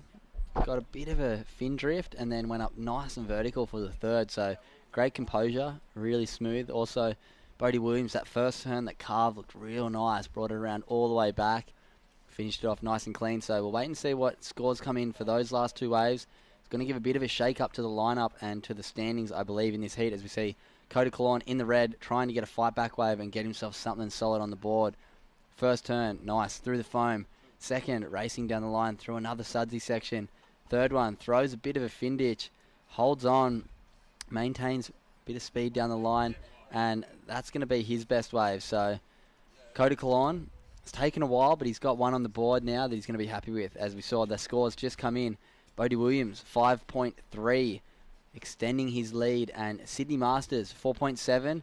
That's his best of the heat, and it really lowers that requirement for him now. So Sydney Masters will move out the back, looking for a 4.47.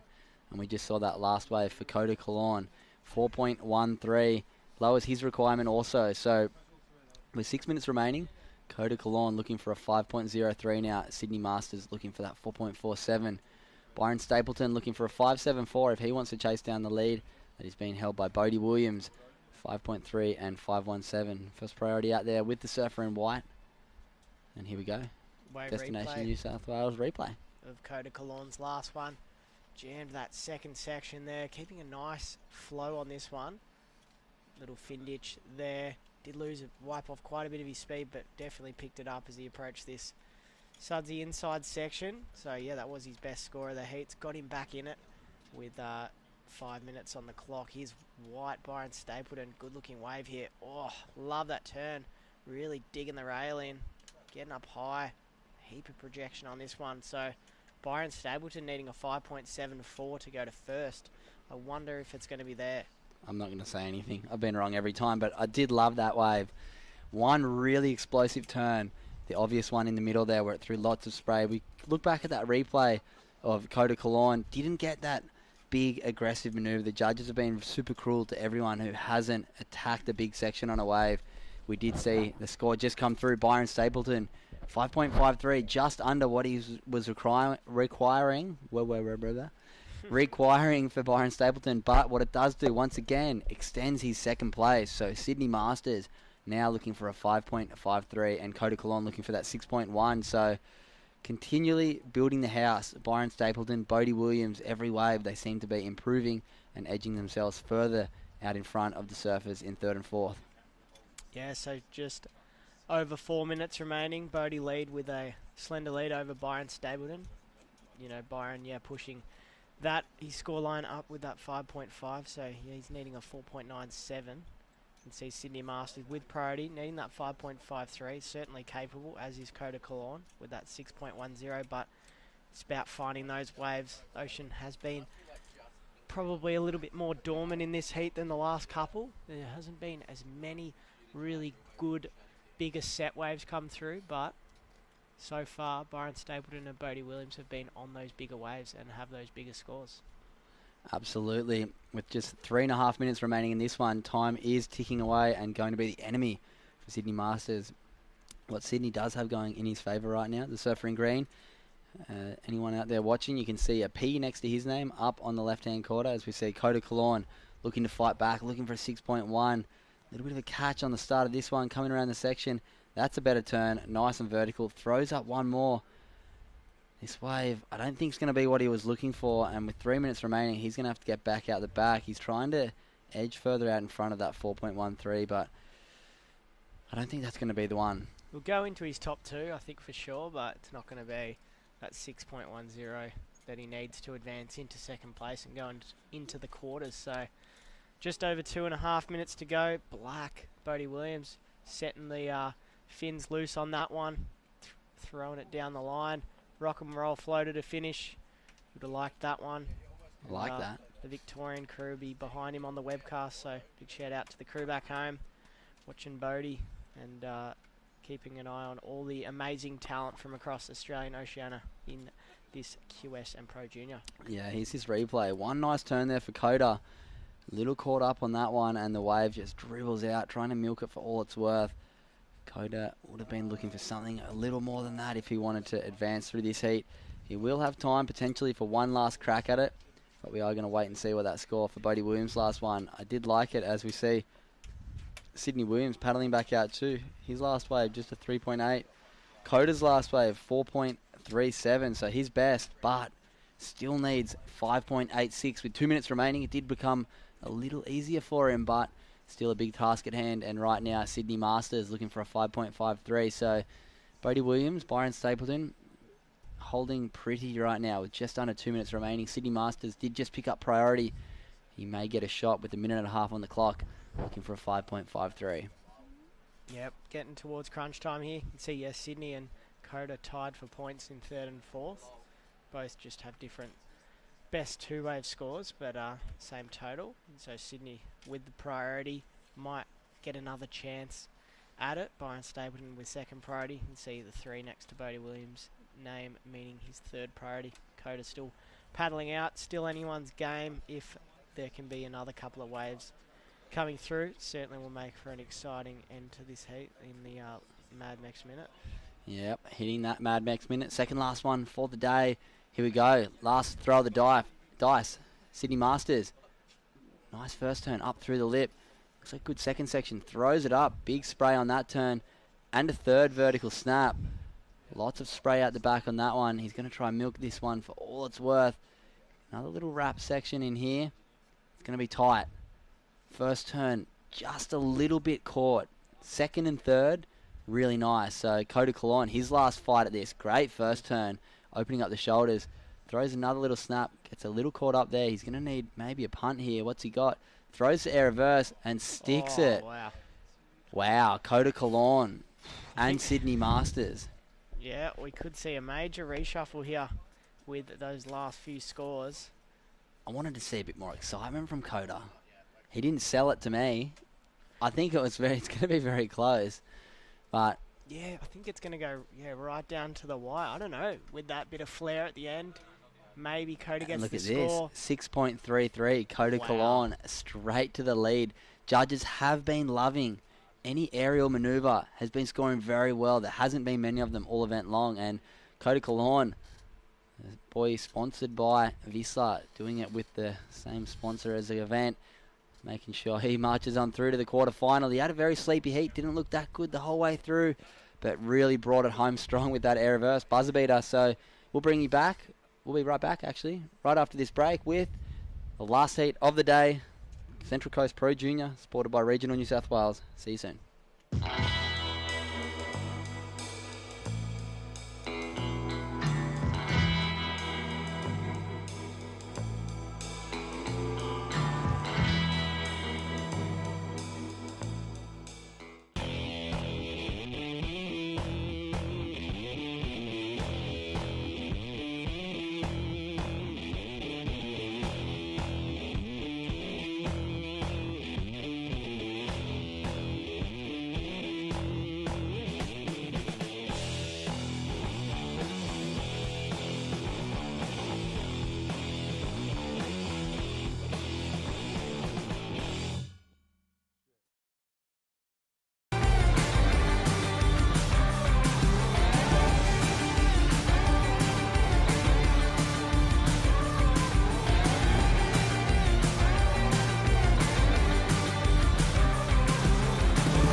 is the motivation.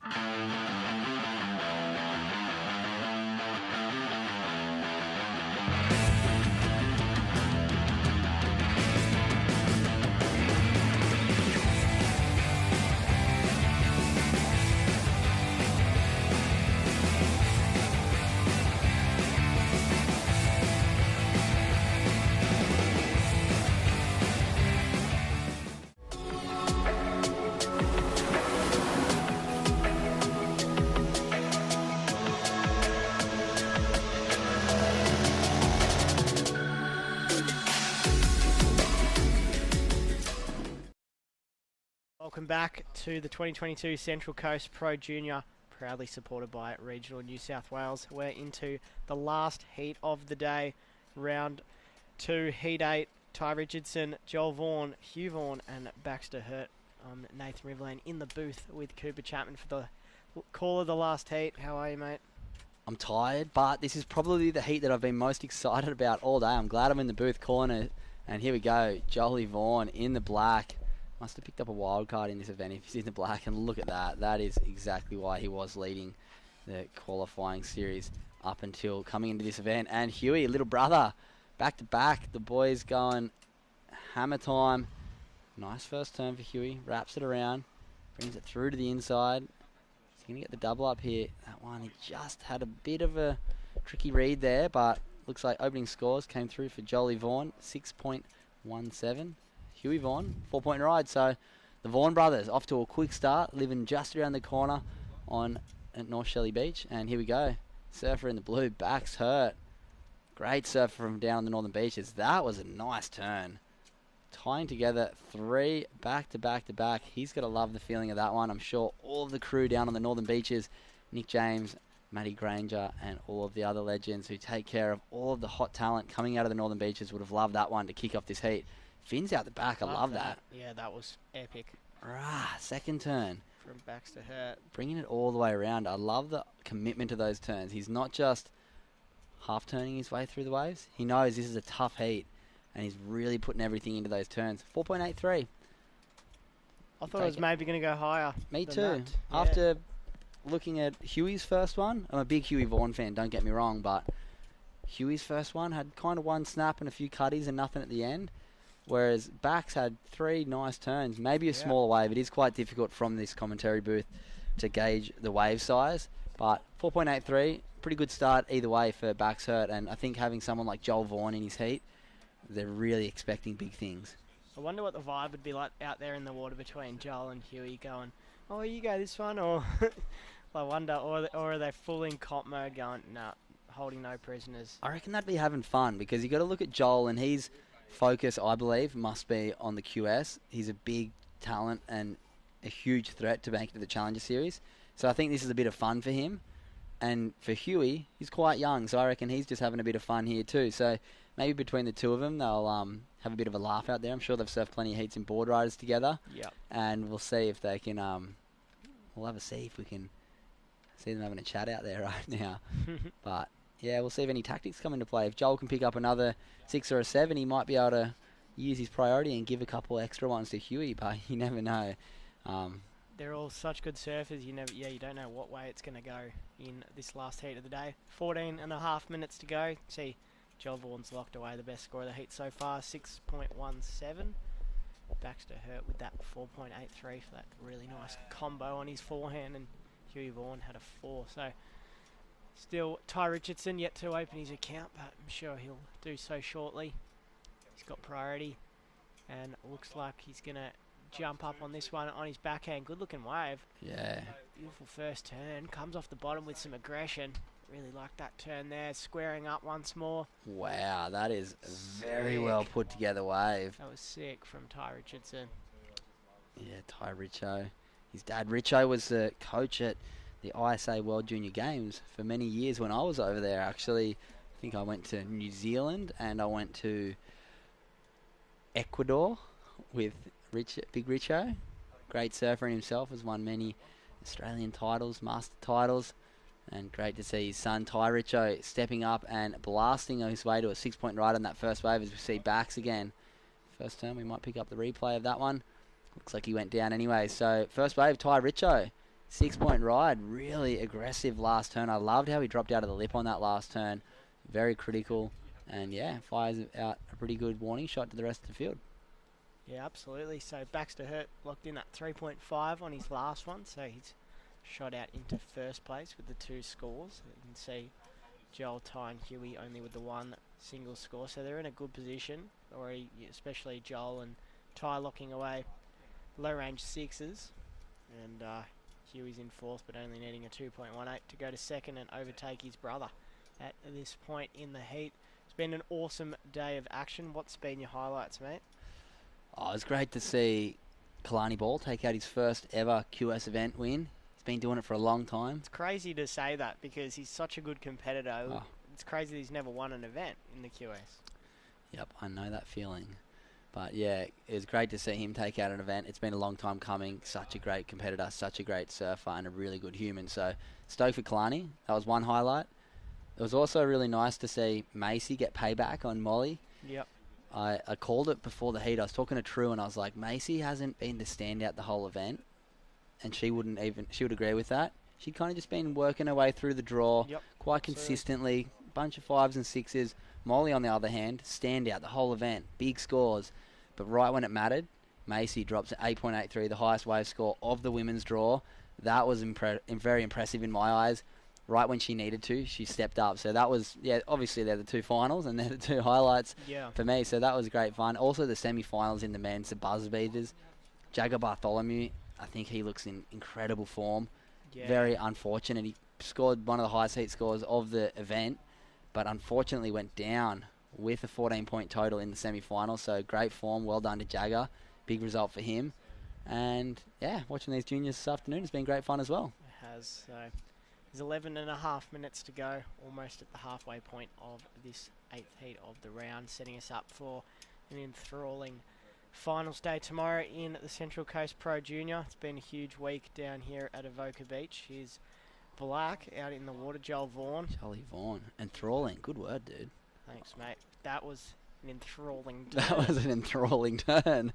Just the one turn there for Jolly Vaughan, but showing exactly why he is one of the best up-and-coming surfers in the country. Great rail game. He does some huge punts, and I'm excited for what the future brings for Jolly Vaughan, but he's got a bit of a task ahead of him right now.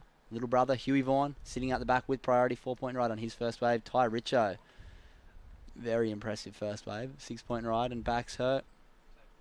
Also, 4.83 on his first, and Joel Vaughan just locks in 4.6 for that one forehand carve. So it's very clear what the judges are looking for. They want the big manoeuvres. It's been the common theme for this whole event. For most surf comps, really, isn't it? You want to see big manoeuvres on big waves. Absolutely. And it's great to see the way that the the scoring scale has continually adjusted and grown over the years. Judges not scoring on the wave size, or they're not really scoring on the wave quality, but the better the wave quality, the more opportunities you get. So right now, up and riding, Ty Richo looking to back up that 6-point ride first wave. Nice first turn and out of that one.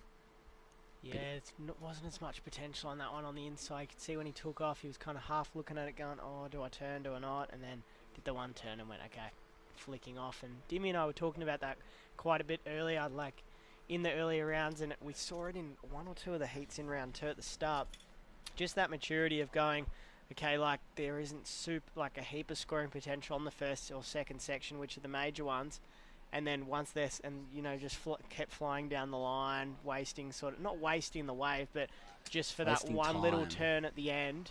Whereas, you know, especially on the first couple of days of the competition, like the paddle out could take you 10 minutes, and you could be flying down the beach trying to get this inside, you know, dribbly section, so to call it, for, you know, 200 metres. So yeah, tactics have come into play a lot in this event. We've had a range of conditions. We were down in front of the lifeguard tower, for anyone who's been to Avoca Beach before. Probably another 200 metres down from where we are right now, towards the northern end, in the middle of the beach, right near the lake entrance. It was quite dirty and brown to start the event. Lots of rips running through the waves. We moved through Monday and Tuesday, then we moved our way down here to in front of the pines, and we've had some really nice conditions. Well, was a bit bigger on Thursday and Friday. It's dropped off today, but it's been really clean the last 2 days, and great to finish off the QS 3000 for both men's and women's, part of the New South Wales Vissla 2020 Surf Series, Pro Surf Series, and also the events were the Vissla Central Coast Pro and the Sisstrevolution Central Coast Pro, that QS qualifying series. 3000. I can't talk anymore. We're going to be heading up to the Oakberry 3000, Oakberry Pro on Monday, and here we go. Jolie Vaughan, he's fired up for the Oakberry Pro up at Cabarita starting on Monday. And there we go. Just a few backhand turns, working his way back down into the foam. Didn't get that real steep section, but far out, he's looking good over his feet. He is. He's sort of got those good mid-range scores so far, chipping away, looking really spicy. Love this bottom turn, hitting that nice and vertically and square. That second bottom turn was great. Tough section to get anything critical, and really got a good bit of squirt out of that second turn. So, Jolie Vaughan, just 2 nice turns at the start. It'd be crazy coming up into a pro junior heat, going into this, and Joel Vaughan was the #1 QS surfer in the whole series in Australia and Oceania, and you've got him in your pro junior heat, and you're like, wow. Pretty wild. Imagine if you're in the women's division and you drew Molly Picklum surfing on the world tour. Exactly. And then having her in your heat. So some great experience by a lot of the competitors at the moment, and doing a lot of double divisions. We have changed in the World Surf League back to 20 and under rather than 18 and under for the junior division. So a lot of these 18, 19 and 20-year-old men and women are getting a good opportunity to hone their skills and bring that skill across just like this. Are you kidding me? Joel Vaughan, as easy as you like. So crisp, that landing just didn't look phased at all. So let's see if he goes out and helps out little Huey now get a few waves, because he's on the back foot. Huey started quickly, yet to pick up a second wave, and Joel Vaughan, really well done here. So smooth, takes off, gets a nice setup snap, builds the speed, works halfway up the face of the wave, sees the launch all the way around, as easy as you like. And that's going to be... So go on. You go. No, I was going to say I could see Ty Richardson just in the background doing exactly that, just watching him, looking at him going, oh, got the notepad out. Good score. So 7.10 for Joel Vaughan. He's got a 7.10 and a 6.17. He's pretty far in front. You see Baxter Hurt in second, needing that 8.44. But Ty Richardson and Huey Vaughan not too far behind, only Ty needing a 2.33 and Huey needing a 4.34. Yeah, so miles out in front, Jolie Vaughan right now, and it's going to be a battle for second as we come down to the last 5.5 minutes of today. It's been a huge day down here at Avoca Beach.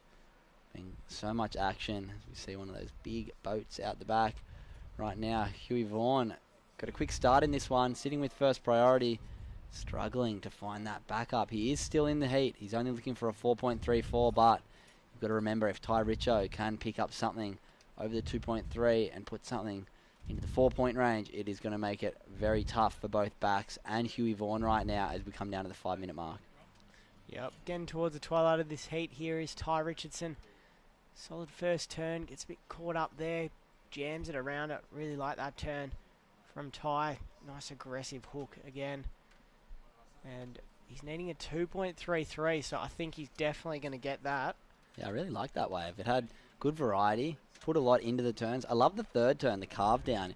It was a lot of rail into the wave, so hard off the bottom, big squirt there. Loses it a little bit, but keeps control, stays focused, works his way around, goes vertical on this one. This one, woof, leans down, builds speed through the turn, drops down onto the foam. Geez, that feels good when you do that. Yeah, it's something I definitely noticed of Ty on that wave, just his arm positioning and everything. It all looks so crisp and fine-tuned. And that is going to make it very difficult for both Bax and Huey Vaughan to finish off this heat. So we're going to be within the 5-minute mark now.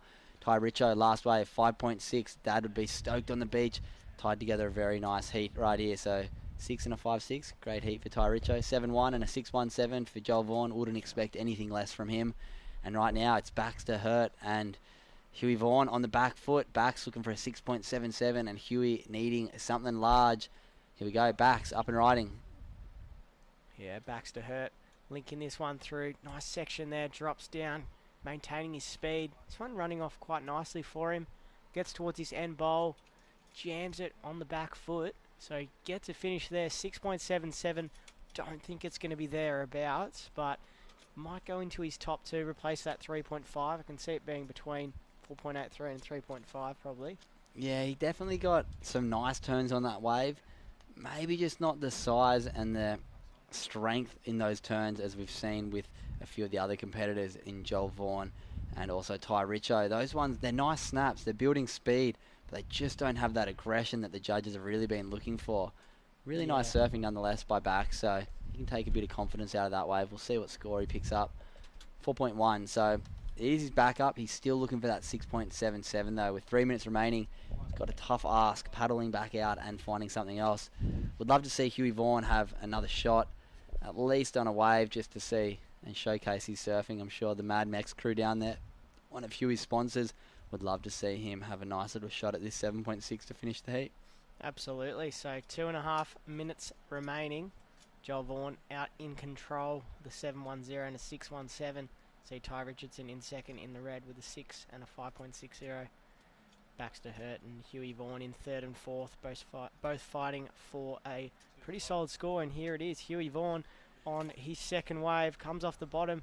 Ah, the pressure. Yeah, a bit of a mistake there from White. So he's waited so long, didn't really get the wave that he needed, and unfortunately, that's not what he was looking for. Yeah, well, Huey probably sat there for a good 13, 14 minutes from the 16-minute mark when he had his first wave. So he waited a long time for that one, and unfortunately, making a bit of a priority mistake. Looked like he was going a little one on the inside here.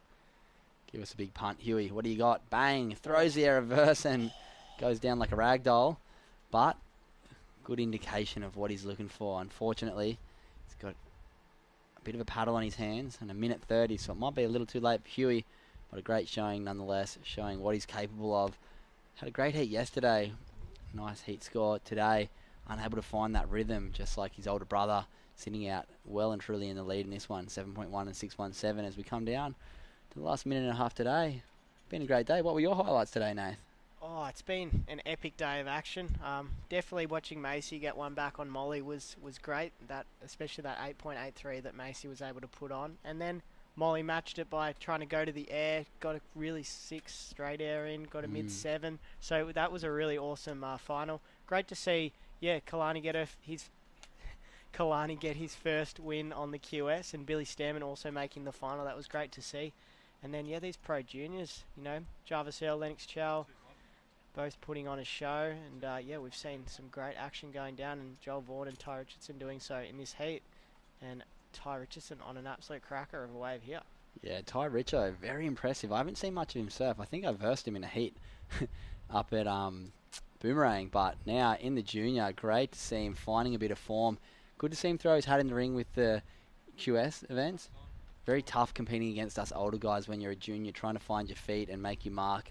Guys like Joel Vaughan, so experienced, and with some massive manoeuvres in their arsenal. And as we count down to the very end of the Mad Max minute to finish off the event, wave replay here of Ty Richo. This is going to end out our day. So nice first turn here. I like how he brings it all the way around. This turn was great. Vertical, still pushed the tail out, and then looking for a nice little snap into air reverse on the end section. So great surfing there by Ty Richo and Joel Vaughan. That's going to bring us to the end of today. A big thank you to everybody who has tuned in. This is the Central Coast Pro Junior supported by Regional New South Wales. Tomorrow we're going to have live action for half of the day. We don't have much to go. We've got 14 heats. We've got women's quarterfinals, men's quarterfinals of the Pro Junior. Then we're going to finish with semi-finals and finals action. Make sure you tune back in tomorrow. Big thanks for everyone tuning in. Big thanks to all of our sponsors. My name's Skipper Chapman. I'm with Nath Riverland. See you guys tomorrow. See you tomorrow, guys. Enjoy the highlights.